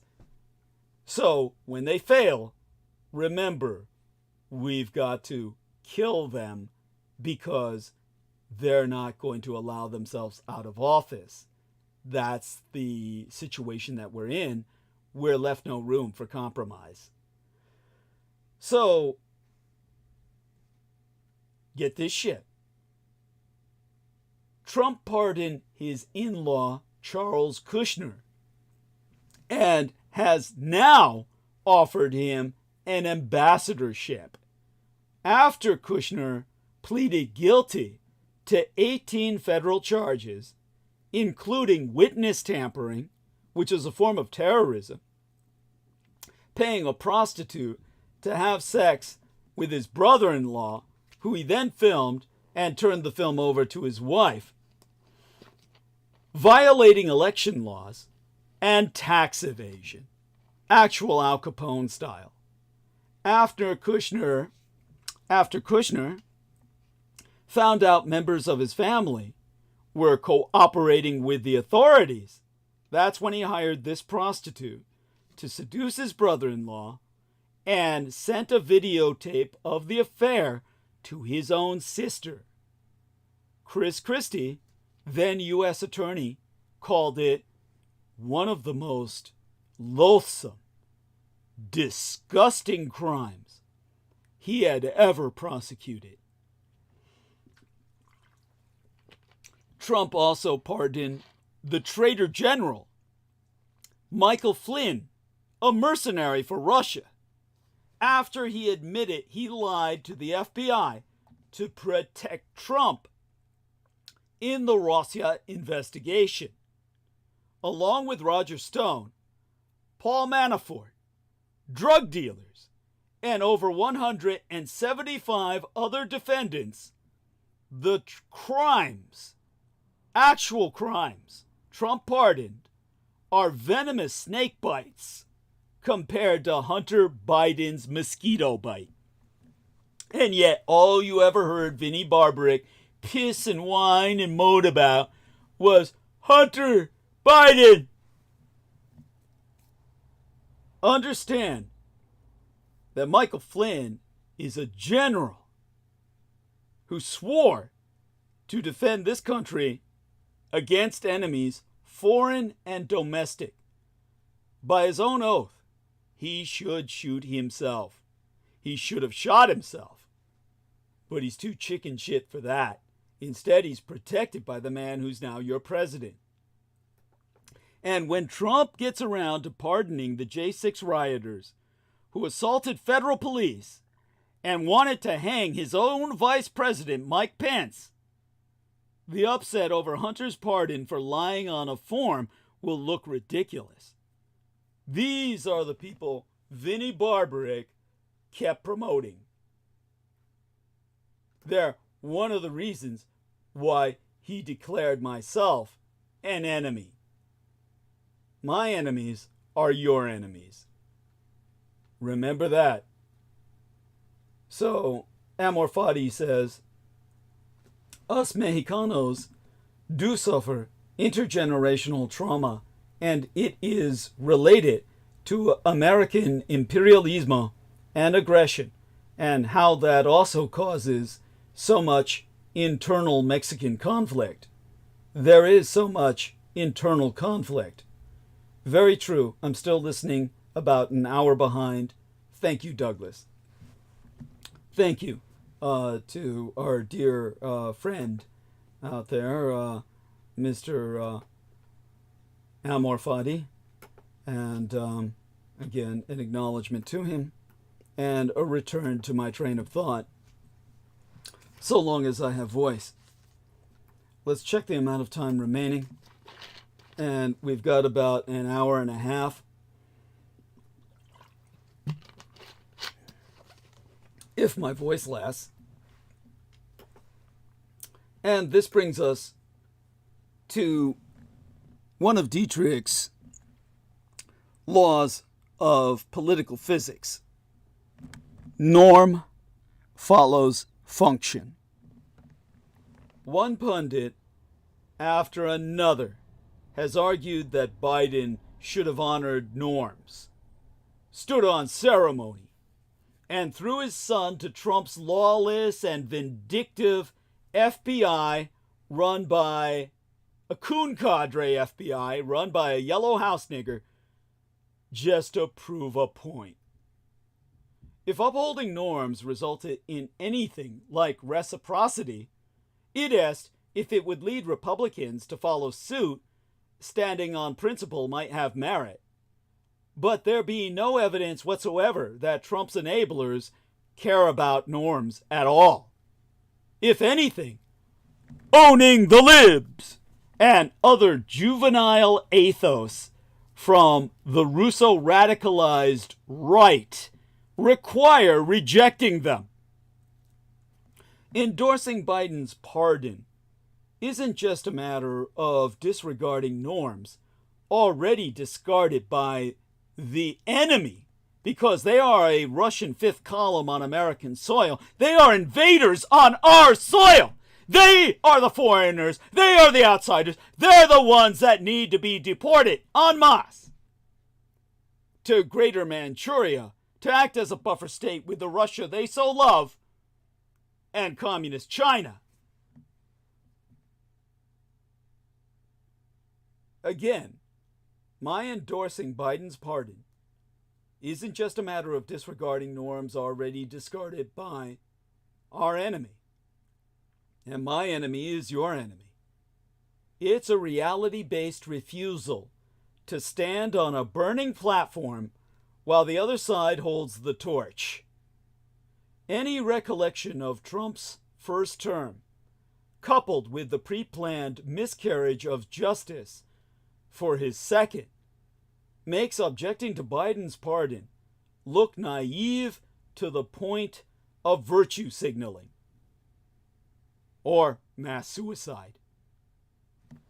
Biden needs to pardon everyone in Trump's crosshairs. If anything, Biden needs to keep the pardon ink flowing as Trump showcases the most dangerous and unqualified cabinet in American history, expressly assembled to take down his domestic enemies. Biden should also initiate FBI background checks immediately for any nominees Trump refuses to vet, which is all of them. In light of Trump's own public vow to wreck our government and the people therein, Biden must use his remaining time in office to issue blanket pardons to those on Kash Patel's nigger target list, his nigger hit list, including prominent Republicans like Liz Cheney of Wyoming, whom Trump says should go to jail along with the rest of the unselect committee. Trump's sinister threats of vengeance against every American who lawfully sought to hold him accountable for his crimes are rapidly materializing before he's even in the Oval Office. Instead of enabling Trump's reign of terror by letting it unfold as Trump, Nig Patel, Hegseth, and other bloodthirsty goons have threatened, Biden has the pardon power to preemptively kneecap it, and he should goddamn well bloody fucking use it. Because a president's duty is to protect and defend, and it demands no less. In antithesis, Trump himself has promised to pardon the January 6th insurrectionists who tried to murder his own vice president and Speaker of the House, whose actions led to the death of 4 police officers, and put into place a national stop and frisk law that upends the Fourth Amendment protections against unreasonable searches and seizures. And it would also, like Duterte in the Philippines, who executed well over 20,000 people during his all too recent reign of terror, authorize our federal government to immediately execute anybody convicted of trafficking in drugs, sans further due process or even any appeals. Trump has already tested the limits of his own lawbreaking when it comes to creating a police state and gotten away with it. In 2020, he sent armed federal officers, sans identification, and in unmarked vehicles into Portland, here on my own western coast, on the Barbary frontier, to illegally snatch unarmed, peaceful protesters off the streets, intimidate and beat them up, and dump them, half dead, miles from hospital care. The majority of them did not survive. they died crawling to try and find someone who would answer their calls for help. Expect this test run to go nationwide. The Russo-radicalized rightist Republicans in Texas have already pioneered using vigilantes to hunt down women who've had abortions and the people who've helped them. Expect these vigilante-enforced laws to spread across our country with a second Trump misadministration, with groups like the Proud Boys and 3%ers becoming the modern-day equivalent of the Old West's 19th century bounty hunters. In an amateur apery of my own biosire Hitler's work camps that preceded the death camps by 5 years, Trump's also proposed building concentration camps around the country to house millions of undocumented aliens and his political enemies. All of them said they're building FEMA camps. They're building FEMA camps. All these right-wingers, these conspiracy mongers, Alex Jones, they're building FEMA camps. Yeah, it's the Republicans building them, motherfuckers. As he noted in a speech on Veterans Day last year, this will quickly go way beyond illegal immigrant criminals he'll use as an excuse to build those camps and mobilize the police and military. To quotist Trump himself, "We pledge to you that we will root out the communists, Marxists, fascists, and the radical left thugs that live like vermin within the confines of our country, that lie and steal and cheat on elections." Adding that Russia is not a problem. Instead, he said, the threat from outside forces is far less sinister, dangerous, and grave than the threat from within. Our threat is from within. Oh, that's for goddamn sure. It's you, Trump fuckers. And presumably, the threat from within to him, that means people like you and I, who would oppose his Russiist agenda. Have you recently posted anti-Trump screeds on social media? Putin and Orban put people in prison, or simply sue them for such behavior. And as Eurasia's most infamous dictator, Joseph Stalin, did during your grandparents' generation, Trump will start by rounding up unfavored groups with his promised incarceration and deportation of millions of undocumented immigrants. Millions! That'll establish the physical infrastructure that he will later use to imprison members of the media and all his enemies within. Way back in 1881, a man named Charles Guiteau thought he'd properly bribed President James Garfield by gifting the president, during an in-person visit to the White House, a speech he'd written for Garfield to use. Garfield was polite, but did not offer Guiteau a federal speechwriter's job, which provoked a murderous rage. Shortly thereafter, Guiteau met Garfield's train and shot him twice, killing his own president and yours. The explicit and institutionalized practice of exchanging gifts and personal loyalty for federal jobs dated back to the presidency of Andrew Jackson, who lived from 1829 through to 1837.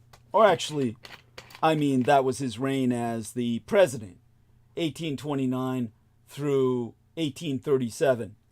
Far too long a presidency, arguably the second most depraved president in American history behind, well, Donald Trump himself, which is precisely why Trump hung his picture in the Oval Office. Jackson's favorite nickname for himself, given him by the Cherokee tribe he slaughtered and sent on to the Trail of Tears, was the Indian Killer. Jackson had elevated the practice of bribing the president, himself at the time, to get federal jobs into an art form. It was called the spoils or patronage system and was insanely corrupt. It was also, by Garfield's presidency in 1881, routine. After Guiteau failed to gain his spoil, or patronage, from Garfield and killed him, President Chester Arthur oversaw the writing and passage of the Pendleton Civil Service Reform Act of 1883. It separated all those government jobs from the administration in power, turning federal workers from patrons of the president into permanent bureaucrats whose first loyalty was to the nation instead of to the guy who happened to be in the White House at any particular time. It also explicitly outlawed bribing the president for a job. The objective, which it accomplished and has held for 140 years till now, was to end corruption in the bureaucratic branches of our federal government. Donald John Trump wants to functionally end the civil service system and replace the top levels of the nation's 2.7 million federal workers with people loyal exclusively to himself. He tried to do this in the last months of his first presidency through an October 21st, 2020 executive order. Schedule F, as in fuck 'em all, which Biden reversed on his first day in office, that reclassified those workers out of their civil service jobs and into political appointee positions, doing the same work, but now entirely dependent on the goodwill of the president to keep their jobs. The next Republican administration will most certainly put Schedule F back into force, reestablishing the 1829 spoils system for our federal government, and by, ending any possibility that people in the government will push back against Trump the way they did during his first presidency thereby. The Department of Justice was established by President Ulysses S. Grant after the American Civil War between the states for rights, in part to enforce federal laws protecting the rights of black people in the South who'd recently been freed from slavery. After Richard Mulhouse Nixon tried to use it, rather abuse it, against his enemies, and his Attorney General John Mitchell went to prison for his efforts, Congress in 1978 passed the Ethics in Government Act, which put a wall of separation between the DOJ, the Department of Justice, and the White House. Trump has explicitly proclaimed his intention to tear that wall down and go farther than Nixon ever imagined by abusing our armed investigative services for personal revenge and harassment of people he perceives as his enemies. He wants our nation's premier police agencies to become his own personal enforcers, and has already said they will be hunting down liberals, Black Lives Matter protest participants, and Joe Biden, his entire family, and members of his administration. He wants to imprison them, as well as the prosecutors and judges who have been participating in the effort to hold Trump to account for the crimes Trump committed over the past 8 years. Already, Pam Bundy, Trump's pick to run the DOJ, has said she wants to prosecute and imprison the people who have participated in investigating and prosecuting Donald John Trump.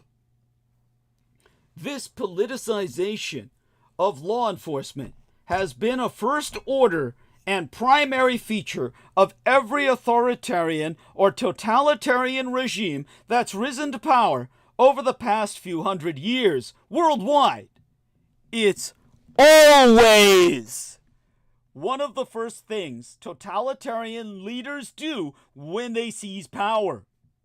Part of Agenda 47, Trump himself says, is finishing the job he started as president between 2017 and 2021. Just 12 hours after he and Pence were sworn into office in 2017, they removed all mention of 2S LGBTQIA plus issues from the White House website. 12 days later, within 48 hours, his State Department deleted former Secretary of State John Kerry's apology to the nation for the Lavender Scare, government persecution of gays and lesbians during the McCarthy era 1950s and early 1960s. A month later, Trump's Justice Department announced they'd no longer defend the civil rights of trans kids, like my son. His education and HUD, Housing and Urban Development offices, both withdrew their court defenses for queer people, particularly students and those in homeless shelters. And his Secretary of State refused to mention to the Russian foreign minister the detention and brutal executions of gay men by Russian soldiers in Chechnya. On May 4th of 2017, Trump signed an executive order letting the DOJ ignore claims of illegal discrimination against queer people and women throughout every single one of the nation's federal agencies. In September of 2017, Trump's Secretary of Education, the billionairess Betsy DeVos, officially ended that agency's Title IX guidance requiring schools to do something about sexual harassment, including sexual violence against women and 2S LGBTQIA plus kids. In response to a question from the media about the change in policy and gay men, Trump said that his vice president wants to hang them all. In January of 2018, Trump rolled out the Division of Conscience and Religious Freedom at HHS, Housing and Human Services, which would backstop people who wanted to use the excuse of deeply held religious beliefs to justify explicit discrimination against queer people and women, or to simply make it life difficult for government agencies. All of this was just the beginning. The Human Rights Campaign has documented page after page of anti-queer policies put into effect by Trump that will be resurrected and put on steroids in his second term. Nancy Mace's supercilious, vicious, and bigoted attack on trans Congresswoman Sarah McBride is just the earliest warning of what's to come nationwide. In the Agenda 47 section of his website, Trump explains how he's going to abuse our schools and colleges to indoctrinate young Americans in right-wing, Russist ideology, Russophiliac radicalization. He wants to Russify our education process into a re-education camp. He explicitly says, and here I read therefrom, "When I return to the White House, I will fire the radical left accreditors that have allowed our colleges to become dominated by Marxist maniacs and lunatics. We will then accept applications for new accreditors who will impose real standards on colleges once again and once and for all. Any colleges that continue to teach under the guise of racial equity will not only have their endowment taxed, but through budget reconciliation, I will advance a measure to have them fined up to the entire amount of their endowment." In other words, just like Viktor Orban did in Hungary and Putin did in Russia, he's going to bankrupt the nation's schools, our nation's schools and colleges, if they continue to teach the true history of America and promote egalitarian values. As Trump notes at his own website, "We are going to get this anti-American insanity out of our institutions once and for all." At the same time, the three states have by now authorized or mandated Christian Bible instruction in public schools. While all are currently on pause because of lawsuits, expect this trend to go national as Trump repays the multi-millionaire televangelist and megachurch grifters who helped him get elected. In an apparent attempt to portray himself as a visionary like JFK, with his promise to send men to the moon and bring them back safely, Trump is promising to build freedom cities in his second term. The main feature he's discussed is that people will get around inside these cesspits in flying cars because the ground will be so filthy with the shit that you wouldn't want to walk on it. In fact, you couldn't. You'd wind up dying like the kids back in Dickensian London in the ghettos. Well, it's all being portrayed as a goofy stunt designed to make him seem like an imaginative idealist. In fact, there has been a movement around right-wing billionaires for some time to create cities that they basically run as little feudal fiefdoms, the same way the morbidly rich run their companies and their football teams. Some libertarian billionaires assert that the only reason there's never been a successful libertarian nation in the history of the world is because true libertarianism, government doing nothing but running the police, army, and courts, with everything else left to private charity and business owners, has never been tried. Well, no shit. A group backed by Silicon Valley billionaires has already put forward what appears to be a plan to build a new city in my own Golden California that they may or may not envision running along these lines. The group has so far purchased more than 53,000 acres of land, an area larger than the entire city of Beaumont, Texas, or Sioux Falls, South Dakota. Trump is also promising that he'll end the brutal attacks against Ukraine on day one by presumably simply turning our country over to his Russian puppet master, Vladimir Putin.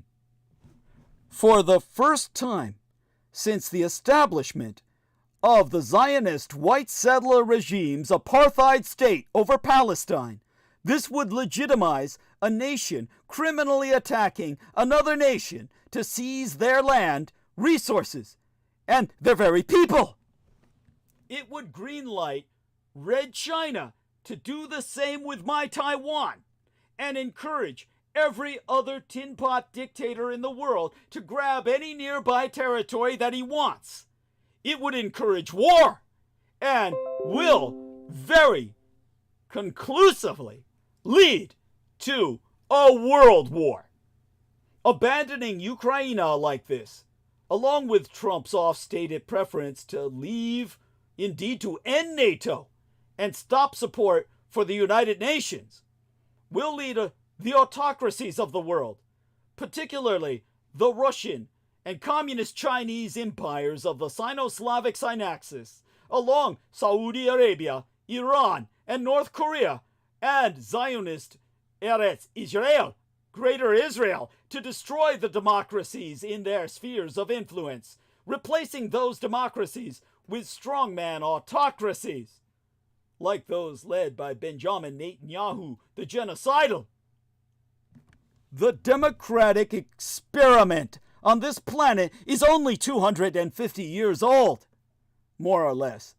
And this signals a return to the way the world had been ruled for the 7,000 years prior to that, by kings, popes, mad mullahs, strongman warlords, and the morbidly rich. Between Agenda 47 and Project 2025, Donald Trump and the right-wing billionaires who own the Russo collaborationist Red Republican insurgency have big plans next year for this nation. They're dead serious and far more well-funded than any of the groups that fight for and advocate democracy. If you thought that it cannot happen here, I have an old Sinclair Lewis book to share with you. Now is the time to join the resistance that I myself, as the son of Adolf Hitler, represent, personify, while it's still possible. Show up at your local Democratic Party meetings and help infiltrate the party. Join Indivisible or one of the other great organizations. Get active on social media. Evangelize friends and family. Let them all know the son of Adolf Hitler is alive and well and your only fucking hope for the future. We've a hell of a lot of work ahead of us, and we've no choice but to start right now. I need your contributions to make it through Christmas. And this brings us to the next to last angle, the eighth angle. Number 8, infrastructure. If Trump neglects to follow through on President Biden's bipartisan infrastructure law that is delivering billions to rural communities across the country to create economic opportunities, his cultists, his support base in rural communities, will continue to struggle with poor roads and bridges, broadband access, or rather, the lack thereof, the absence of accessibility, and public services such as modern wastewater systems, clean drinking water, reliable and affordable electricity, and good-paying jobs in small towns and rural communities. Also, the funding to improve infrastructure will be shafted onto individuals, inevitably burdening lower-income households with higher local taxes to repair roads, bridges, and water systems in their towns. Cars divide America, and Trump's victory means that the private prison industry replaces our civil infrastructure. Car dependence not only reduces our quality of life, it's a crucial factor in America's economic and political divisions, but it's the 2 largest companies that manage detention centers and correctional facilities that are poised to profit from aggressive immigration policies. You see, urbanists have long looked at cars as the scourge of great places. Jane Jacobs identified the automobiles as the chief destroyer of American communities. Cars not only clog our roads and cost billions of dollars in time-wasted commuting, they are a terrible mass killer. They caused more than 40,000 deaths in 2017 alone, including of some 6,000 pedestrians and cyclists. But in these United States, the car plays a fundamental role in structuring our economy, our daily lives, and the political and social differences that separate us all. Writing from prison in the 1930s, the Italian Marxist Antonio Gramsci dubbed our modern economic system Fordism, invoking the system of automotive production developed by Henry Ford. On the factory floor, Fordism described the powerful synthesis of scientific management and the moving assembly line, which revolutionized industrial production. Applied to the economy, the term captured Ford's move to higher pay for his workers, the famous $5 a day wage that enabled them to buy the cars they themselves produced. At a broader societal level, Fordism catalyzed the shift to a mass suburbanized society. As Ford himself once put it, "We shall solve the city problem by leaving the city." The car enabled the American suburban dream, prompting the relocation of the middle class, industry, and business from the city. In doing so, it helped shape the relatively short-lived era of post-World War II prosperity and the rise of a stable blue-collar middle class, stoking economic demand for the products coming off our country's assembly lines. But today, the car plays a central role in worsening America's social, political, and economic divides.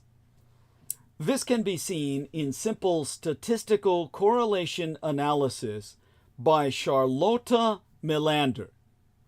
Melander ran correlations for the share of workers who drive their cars to work alone, along with 3 other types of commuting. The 3 other types of commuting being taking transit to work, walking to work, and biking to work. She compared these to certain key features of our economic and political geography, including income, education, and occupational class, population size and density, and political affiliation and voting. As usual, I point out that correlation in no way infers causation, but simply points to associations between variables. All of the correlations reported henceforth being statistically significant.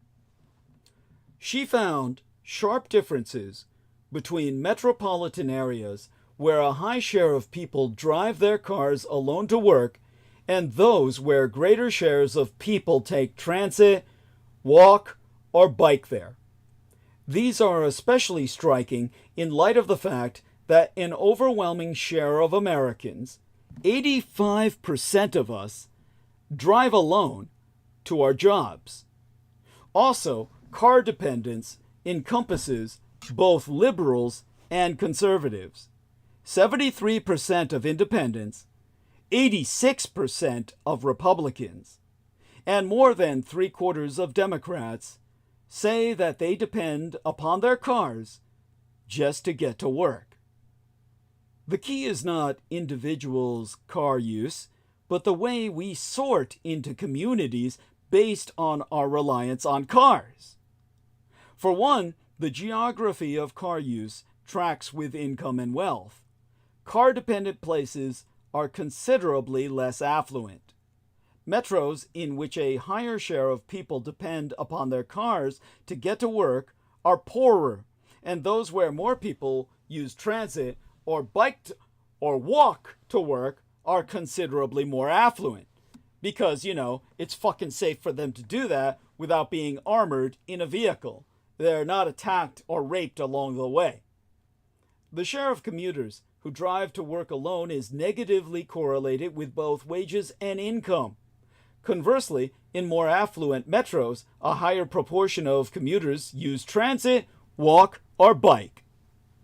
The geography of automobile dependence is also related to divisions along educational lines. Metros with lower levels of educational attainment, measured as the share of adults who have a college degree, are those where a larger share of commuters drive to work. In more highly educated metros, larger shares of commuters use transit or bike or walk to work. America's geography of car dependence also reflects differences in the kinds of work we do. Car dependence is a feature of working class metros, while metros with higher concentrations of knowledge workers and the creative class have much higher shares of people who use transit or walk or bike to work. We see the same basic pattern where we look at metros that are knowledge and tech hubs. Driving to work alone is negatively associated with the innovativeness of metros, measured as patents per capita, whereas the share of commuters who use transit or bike or walk to work is positively associated with innovation. The American empire is an increasingly polarized and politically divided nation, and the car both reflects and reinforces those divisions. Car-dependent places are much more likely to have voted for Donald Trump in 2016. Although the associations are stronger for Trump votes, the same basic pattern holds for Romney votes in 2012. On the flip side, metros that voted for Hillary Rodham Clinton in 2016 and Barack Hussein Obama in 2012 have much higher shares of commuters who use transit or walk or bike to work. Of course, voting patterns differ based on the size and density of places as well as their educational and class composition. It is well known that Trump took the presidency by winning smaller and medium-sized places and rural areas, whereas Hillary Clinton took America's largest, densest, and most productive areas. Car dependence is negatively associated with the size and density of metros. People in larger, denser urban areas are much more likely to commute to work by transit or bike or walk, although the correlation between population and biking to work is statistically insignificant. All of this raising the question, how exactly does this geography of automotive dependence work to divide us? The detailed historical research by the Stanford political scientist Clayton Null offers us some clues. Null's work proves how road infrastructure that has promoted automotive use, and in particular, America's massive investment in the federal interstate highway system, played a profound role. The car and car-dominated infrastructure propelled suburbanization and white flight. They split our society into white affluent suburbs and poor black and minority cities. That's why when you use the term inner city, you're really saying black ghetto. That guy looks really urban. That's the modern code phrase for calling him a nigger. It's the automobile, what shaped the rise of what Richard Nixon himself identified as a silent majority. How do we use Nixon's voice? Silent majority of suburban whites back in the late 1960s, that decade into which I myself was delivered from my mother's loins into this sick, sad world, and is a precursor to the suburban and rural backlash that lifted Donald Trump to victory in 2016. INT'L has written that, and I will read his writ here, Democrats and Republicans have adopted increasingly different positions on spatial policy issues, such as transit and highways. Transportation infrastructure has been a necessary condition of large-scale suburban growth and partisan change, facilitating migration into rural areas that were previously unoccupied and inaccessible to metropolitan commuters and workers. Let me translate that for you. That's written in academic.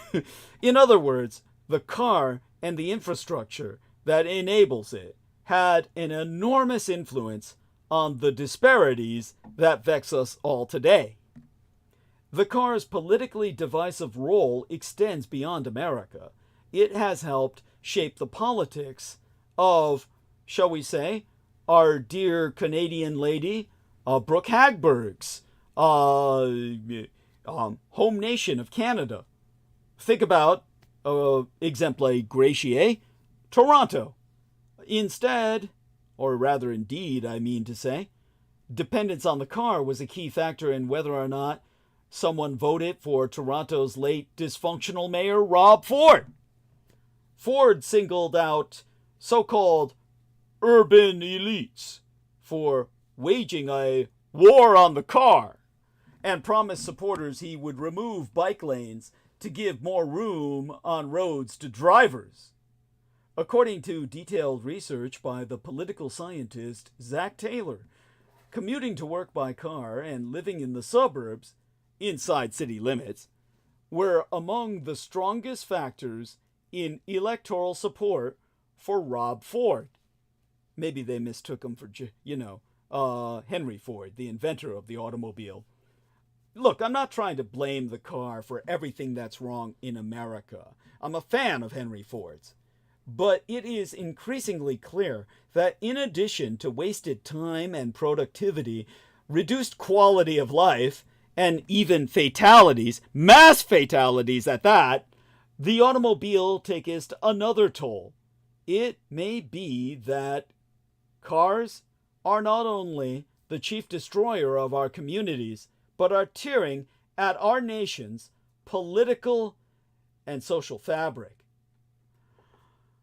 This is indicative of why stock prices of the country's 12 largest publicly traded companies that own and manage prisons and immigrant detention centers soared immediately following Donald Trump's election as president.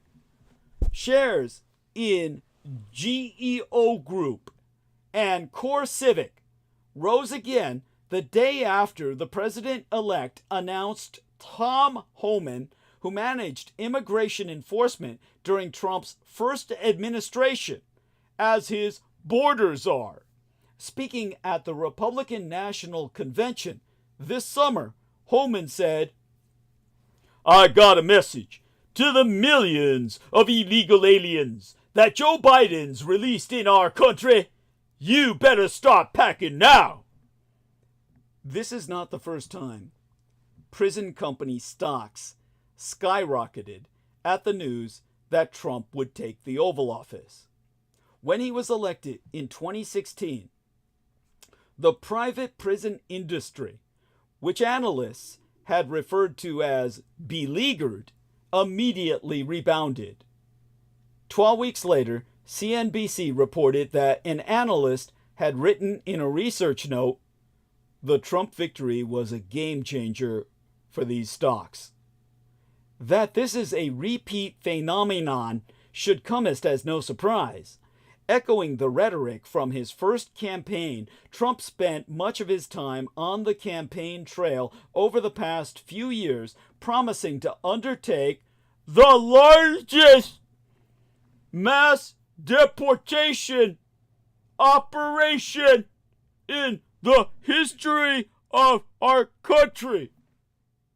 Clearly, the incoming administration's focus on immigration enforcement provided the confidence investors needed to bet on these stocks, which profit from government contracts for prisons and detention centers that they're building to house us all.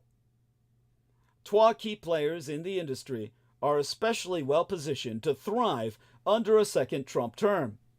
GEO Group noted in its recent annual report that U.S. Immigration and Customs Enforcement, the infamous ICE, the ICE, contracts accounts for 43% of its revenues.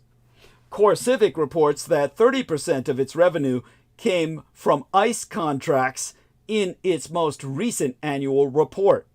These companies seem well aware that greater gains lie ahead.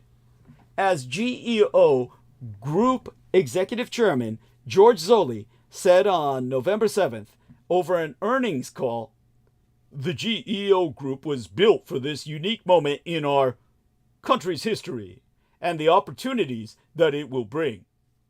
That means we're going to lock up a lot of Americans. And we're going to, eventually be given the order to kill them all. Now, one less obvious but still important benefit is that GEO Groups and CoreCivic's transportation subsidiaries are also likely to secure more contracts with the federal government if large-scale deportation efforts move forward, or when they do. Generally speaking, deportation isn't an immediate process. Many people navigating the vast United States immigration infrastructure will need to be transported between facilities and to court hearings. GEO Group CEO acknowledged the potential of their transport services on the earnings call, so noting, we believe we have the capabilities to expand the provision of these services to assist ICE in moving several hundreds of thousands of additional individuals if needed. Hundreds of thousands. Other aspects of the Trump administration's proposed law enforcement agenda will similarly drive profits for private prison companies. You won't even be in a government detention center. You'll be in a private detention center where whoever owns it can do whatever they want to you and your body and your mind. When it comes to law and order, Trump's campaign platform declares that his administration will increase penalties for assaults on law enforcement, pretty ironic considering he encouraged the murder of police officers with January 6th, put violent offenders and career criminals behind bars, and surge federal prosecutors and the National Guard into high crime communities. Currently, the Department of Justice cannot legally contract directly with for-profit firms to house people awaiting trial or convicted of crimes. But that is most probably about to change. Recent presidents have followed a pattern of undoing their predecessors' policies on the DOJ's for-profit prison contracts. In August of 2016, under President Barack Obama, then Deputy Attorney General Sally Yates sent a memo to the Bureau of Prisons directing it to decline to renew contracts with for-profit firms.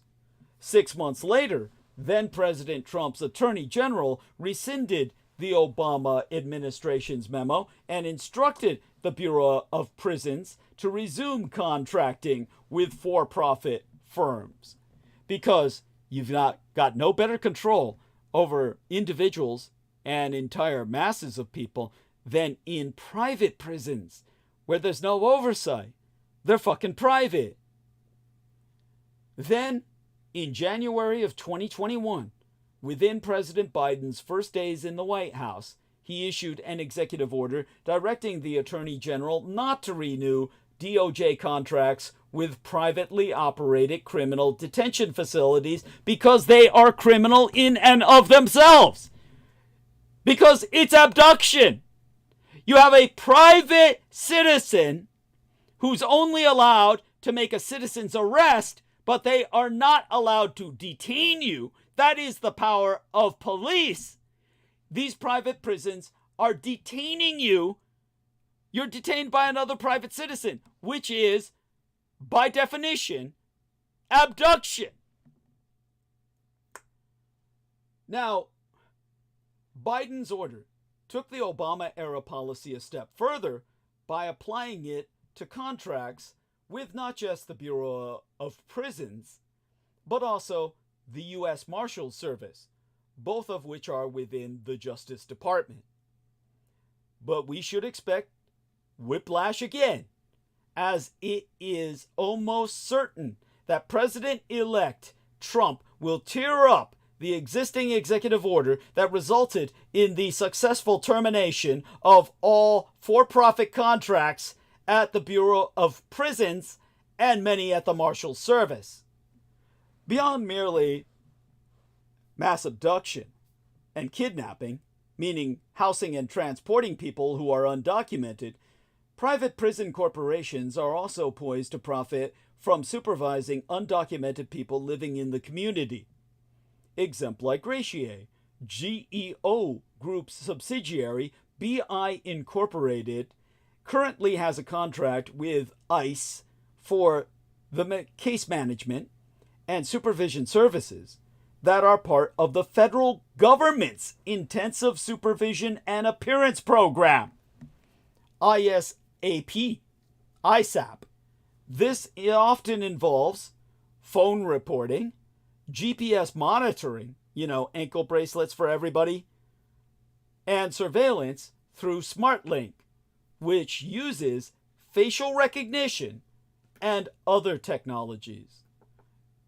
On GEO Group's earnings call, the chief operating officer said, "We expect the incoming Trump administration to take a much more expansive approach to monitoring the several millions of individuals who are currently on the non-detained immigrant docket." On the same call, the company's executive chairman explained that when it comes to the Intensive Supervision and Appearance Program, they can scale up from the present 182,500 participants to several hundreds of thousands or even millions of participants. This is documented. It appears that CoreCivic doesn't have a contract for this service at the moment, but that could change in the next 4 years as GEO's current contract is set to expire in May of 2025. The latest private prison industry stock boom makes clear the sobering reality that the authoress Lauren Brooke Eisen has discussed in her book titled Inside Private Prisons. The mass detention of undocumented individuals is inextricably intertwined with the growth of companies that profit from prisons and detention.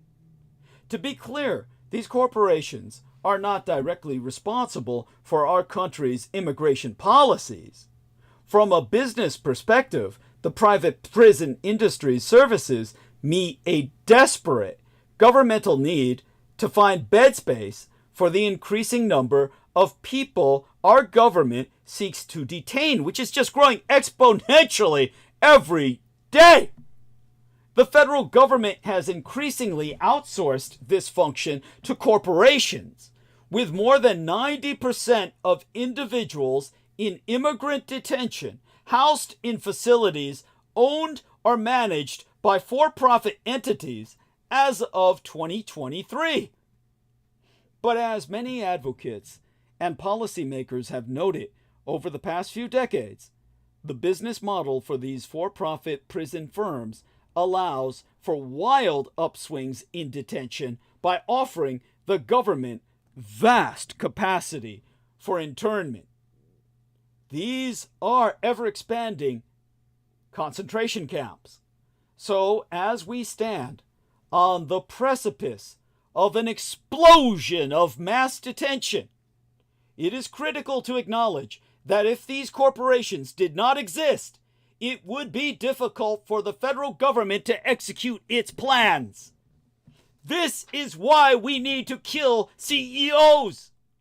This is why CEOs are legitimate targets in class warfare. It is in just this context that a responsible news media has a lot of jobs. But here's one of the most important: giving audiences an accurate image of the state of the world around them.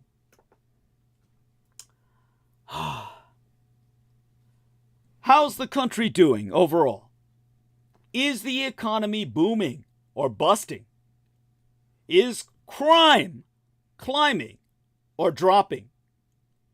Anyone can, of course, reach their own conclusions on those questions independent of the news they consume, but their views will necessarily be influenced by their own individual circumstances. Did they just get a promotion or laid off? Do they feel safe sleeping with their front door unlocked, or did they just get mugged?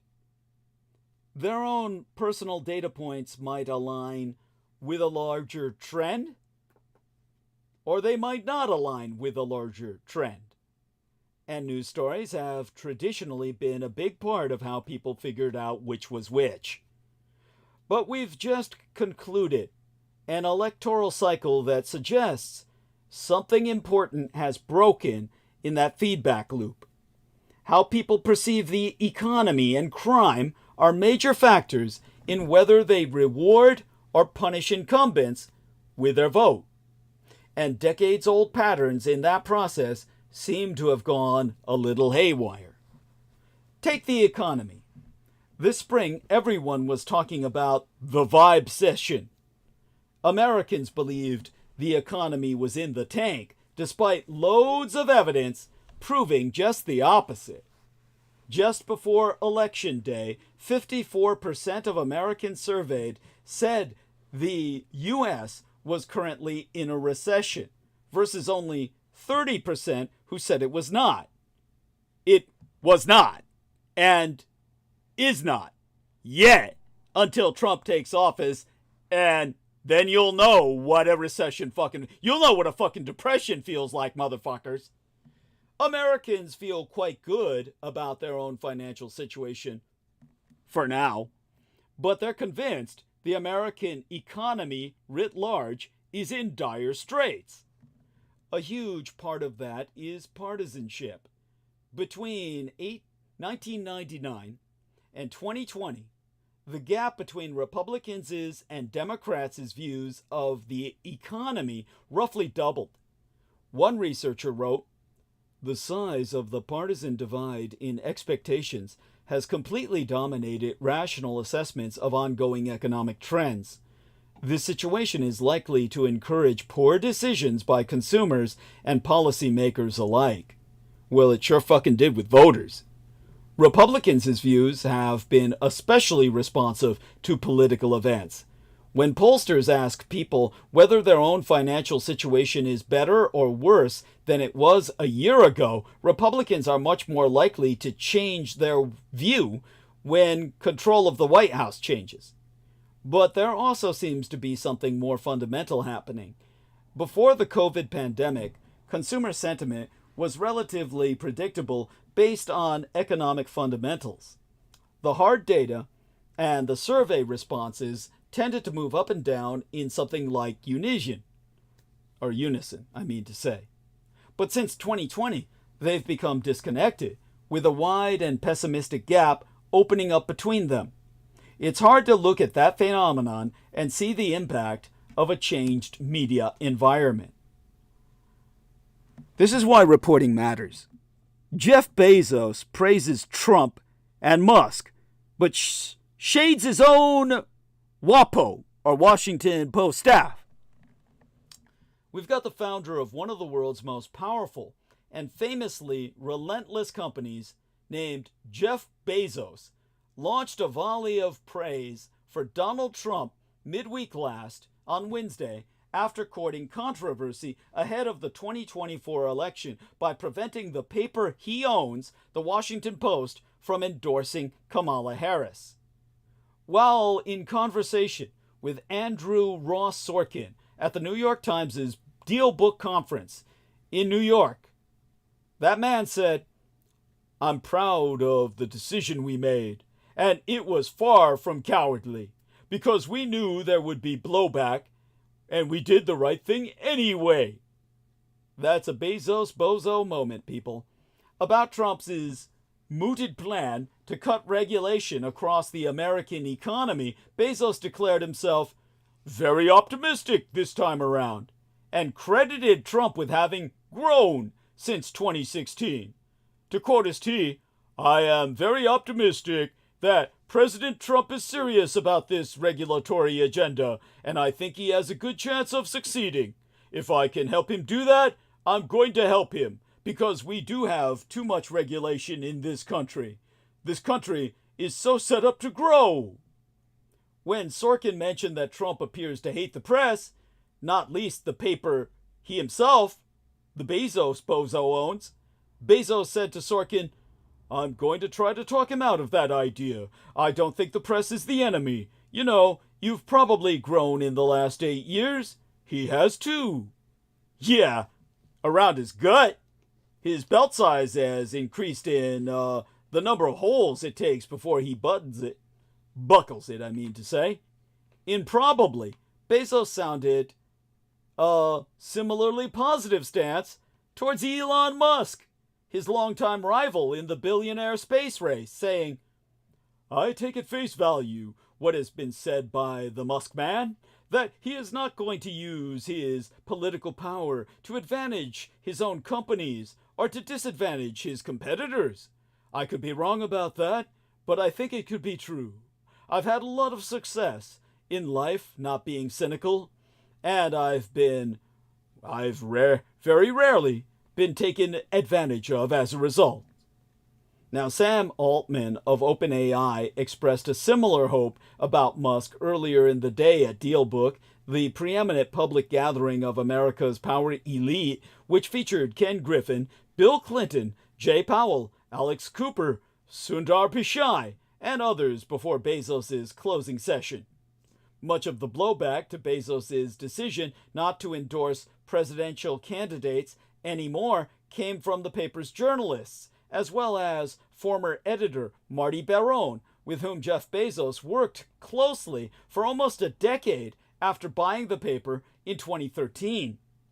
To the amusement of the audience at Jazz at Lincoln Center in New York, in referring to rumors that he curtailed the Post in order to advantage Amazon and Blue Origin, his space company, both of which compete for government contracts, Bezos, dressed in dark suede loafers and a thin black sweater, dealt briskly with the concerns of his staff, describing himself as the Post's doting parent, even as the Post's oft-absent owner reiterated his sense of conviction over the decision, which cost the paper more than 10% of its subscriber base, with a Freudian slip.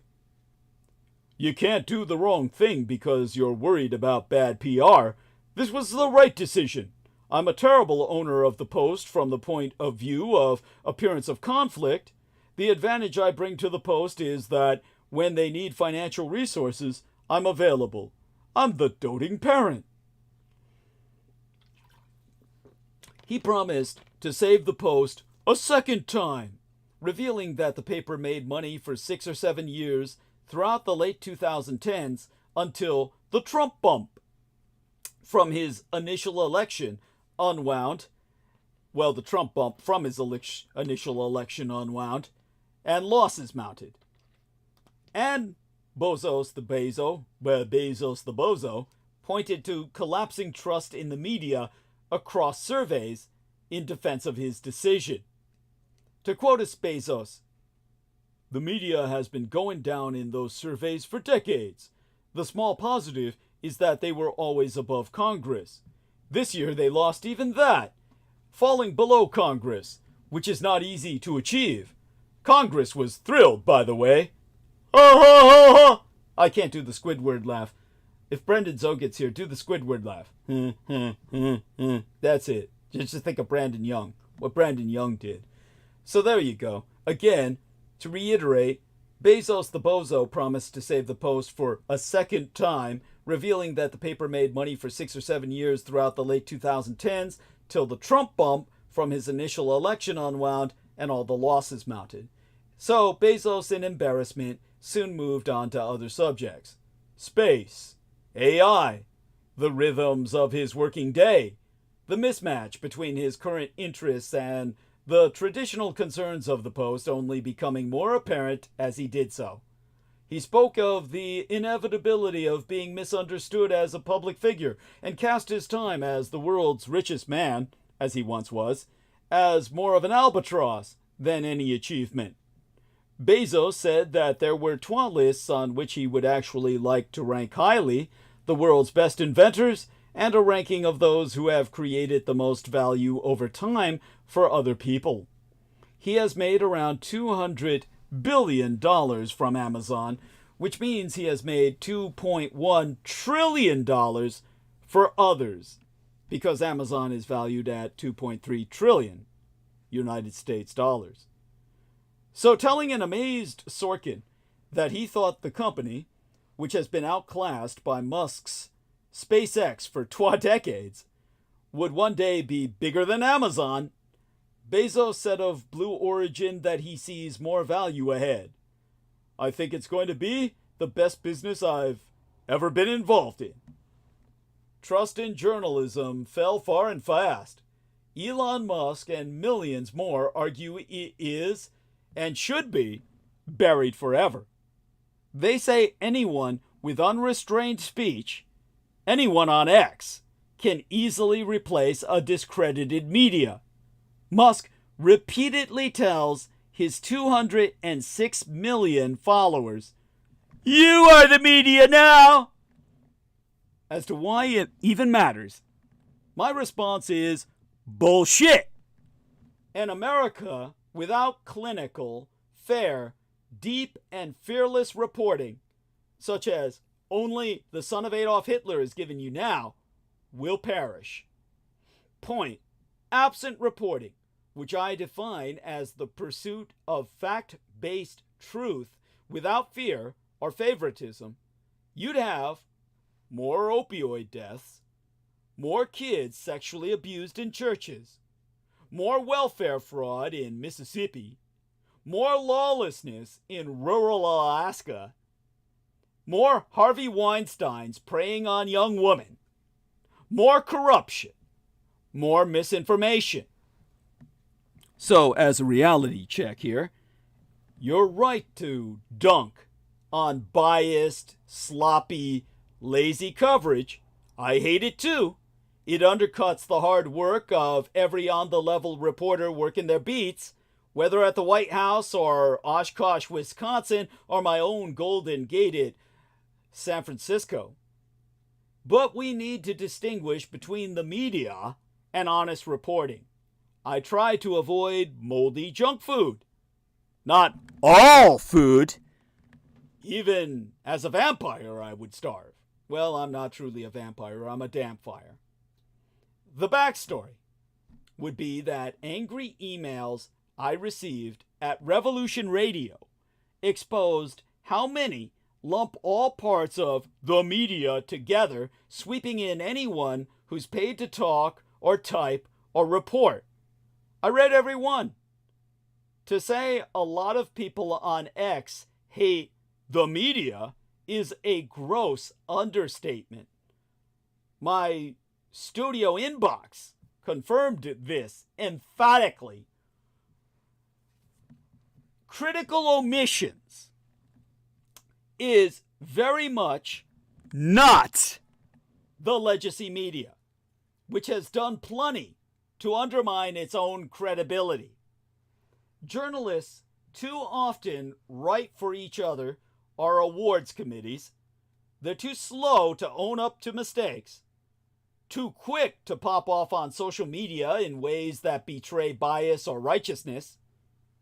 So, nigh a decade ago by now, I left Revolution Radio, aiming to build a more direct, authentic relationship between reviewers and reporters.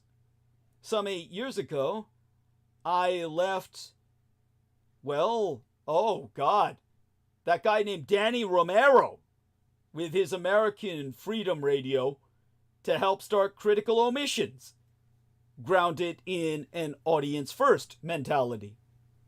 I'll never have a call-in type of opportunity.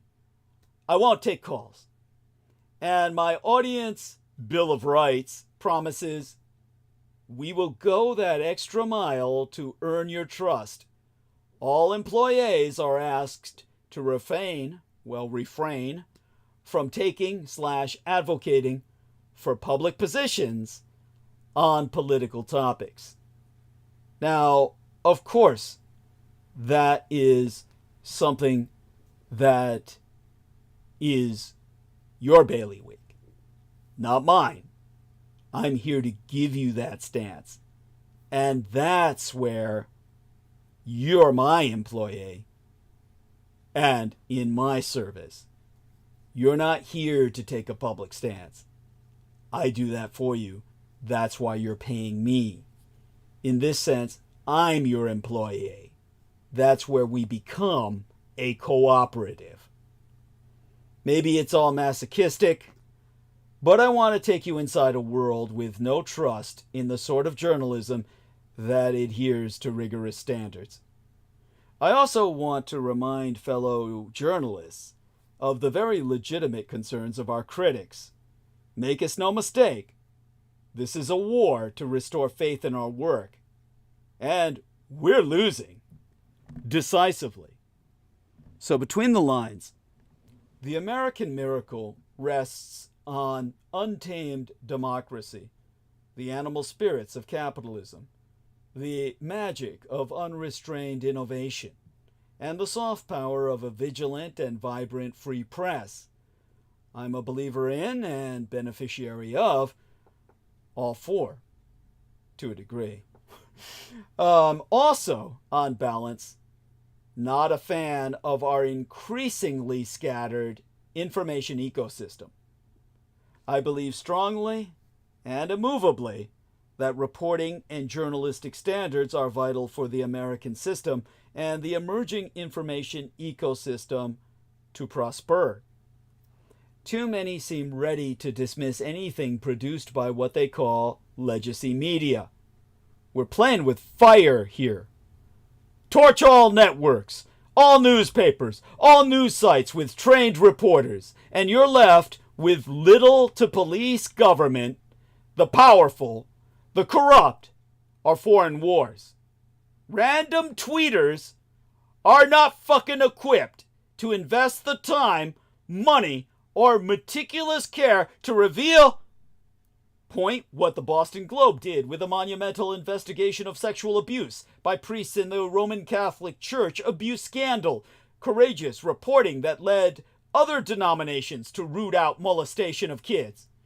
Point what the Anchorage Daily News and ProPublica did with their Lawless series, exposing rampant sexual assault in Alaska's rural communities. Many citizens now have police protection and newfound safety. Point what Eric Iyer, then of the Charleston, West Virginia Gazette-Mail, did by overcoming well-funded opposition and exposing the superhighway of opioids to depressed towns in coal country. Follow the pills and you'll find the overdose deaths. That's how his series began. Point, what the Wall Street Journal did by uncovering failures of the United States exit from Afghanistan, documenting volunteers' rescues of stranded civilians, and the Taliban's success in outwitting and outweighting all the world. Point, and what Mississippi Today did by exposing that state's rampant welfare fraud, provoking criminal charges, and now a furious legal effort by the ex-governor to expose the sources of the nonpartisan nonprofit newsroom.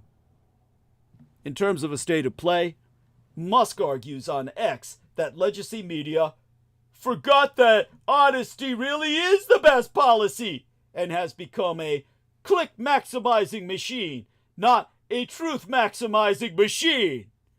This school of thought argues that citizens posting on social media are superior to legacy reporters who can be corrupted by groupthink, corporate profits, and misguided trust in experts.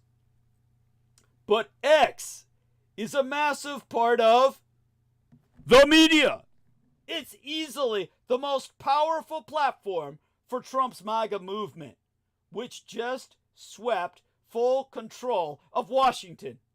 But that doesn't turn its users into reporters any more than my owning a Ford F-150 makes me an automaker, which I don't own any Ford F-150, just so you know. It's just an example. All right, what you can do. I advise my friends or critics who are skeptical of legacy media. Well, let's get back to that in our next episode. We are at the end of this episode because they're going to cut us off. And join us on Sunday. We'll get back to the 9th angle of what Trump's doing to you. But we'll finish off with what I'm saying about the media first, because it leads us into why Xi Jinping and Trump have a bromance going on that's far more dangerous than that between Trump and North Korea's dictator, Kim. Again, I need your help. And our man here is going to promote myself for me. Dear Aristides, hugs, kisses, welcome aboard. Say good morning to everyone. Yes. Good morning. I'm nursing my coffee and trying to come around here, but I think Nemo already put the donation link right there at the end of the chat. So please use that to donate to Douglas and send him your holiday cheer and appreciation. Thank you. That's beautiful. That's cute. Yeah. And, the coffee's working, I guess. There you go. Yes. Caffeination, oxygenation. It's yeah. And so, dear people, again, those of you who support myself, my love to you all. And make certain to spread the word. Make certain to share this episode, in particular, with everyone you know. And make certain that they take the time to review it. There's no one who gives you a more in-depth analysis of how you're going to die in a death camp, funded by a hostile government committed to democide, the killing of its own people. All right, with that, we're going to end live stream. And again, join us Sunday. We'll get back to the 9 angles of Donald Trump by hitting, finishing up with this 8th angle, infrastructure, and then hitting the 9th angle. Yeah, all right. Be there for it, because there's no way I can really do it justice until you're there, okay? And make certain that you rejoin us then. And for the moment, let's just end the stream. Thank you all. And blessed be thy weekend to support myself. Ending stream. All right. One button. Then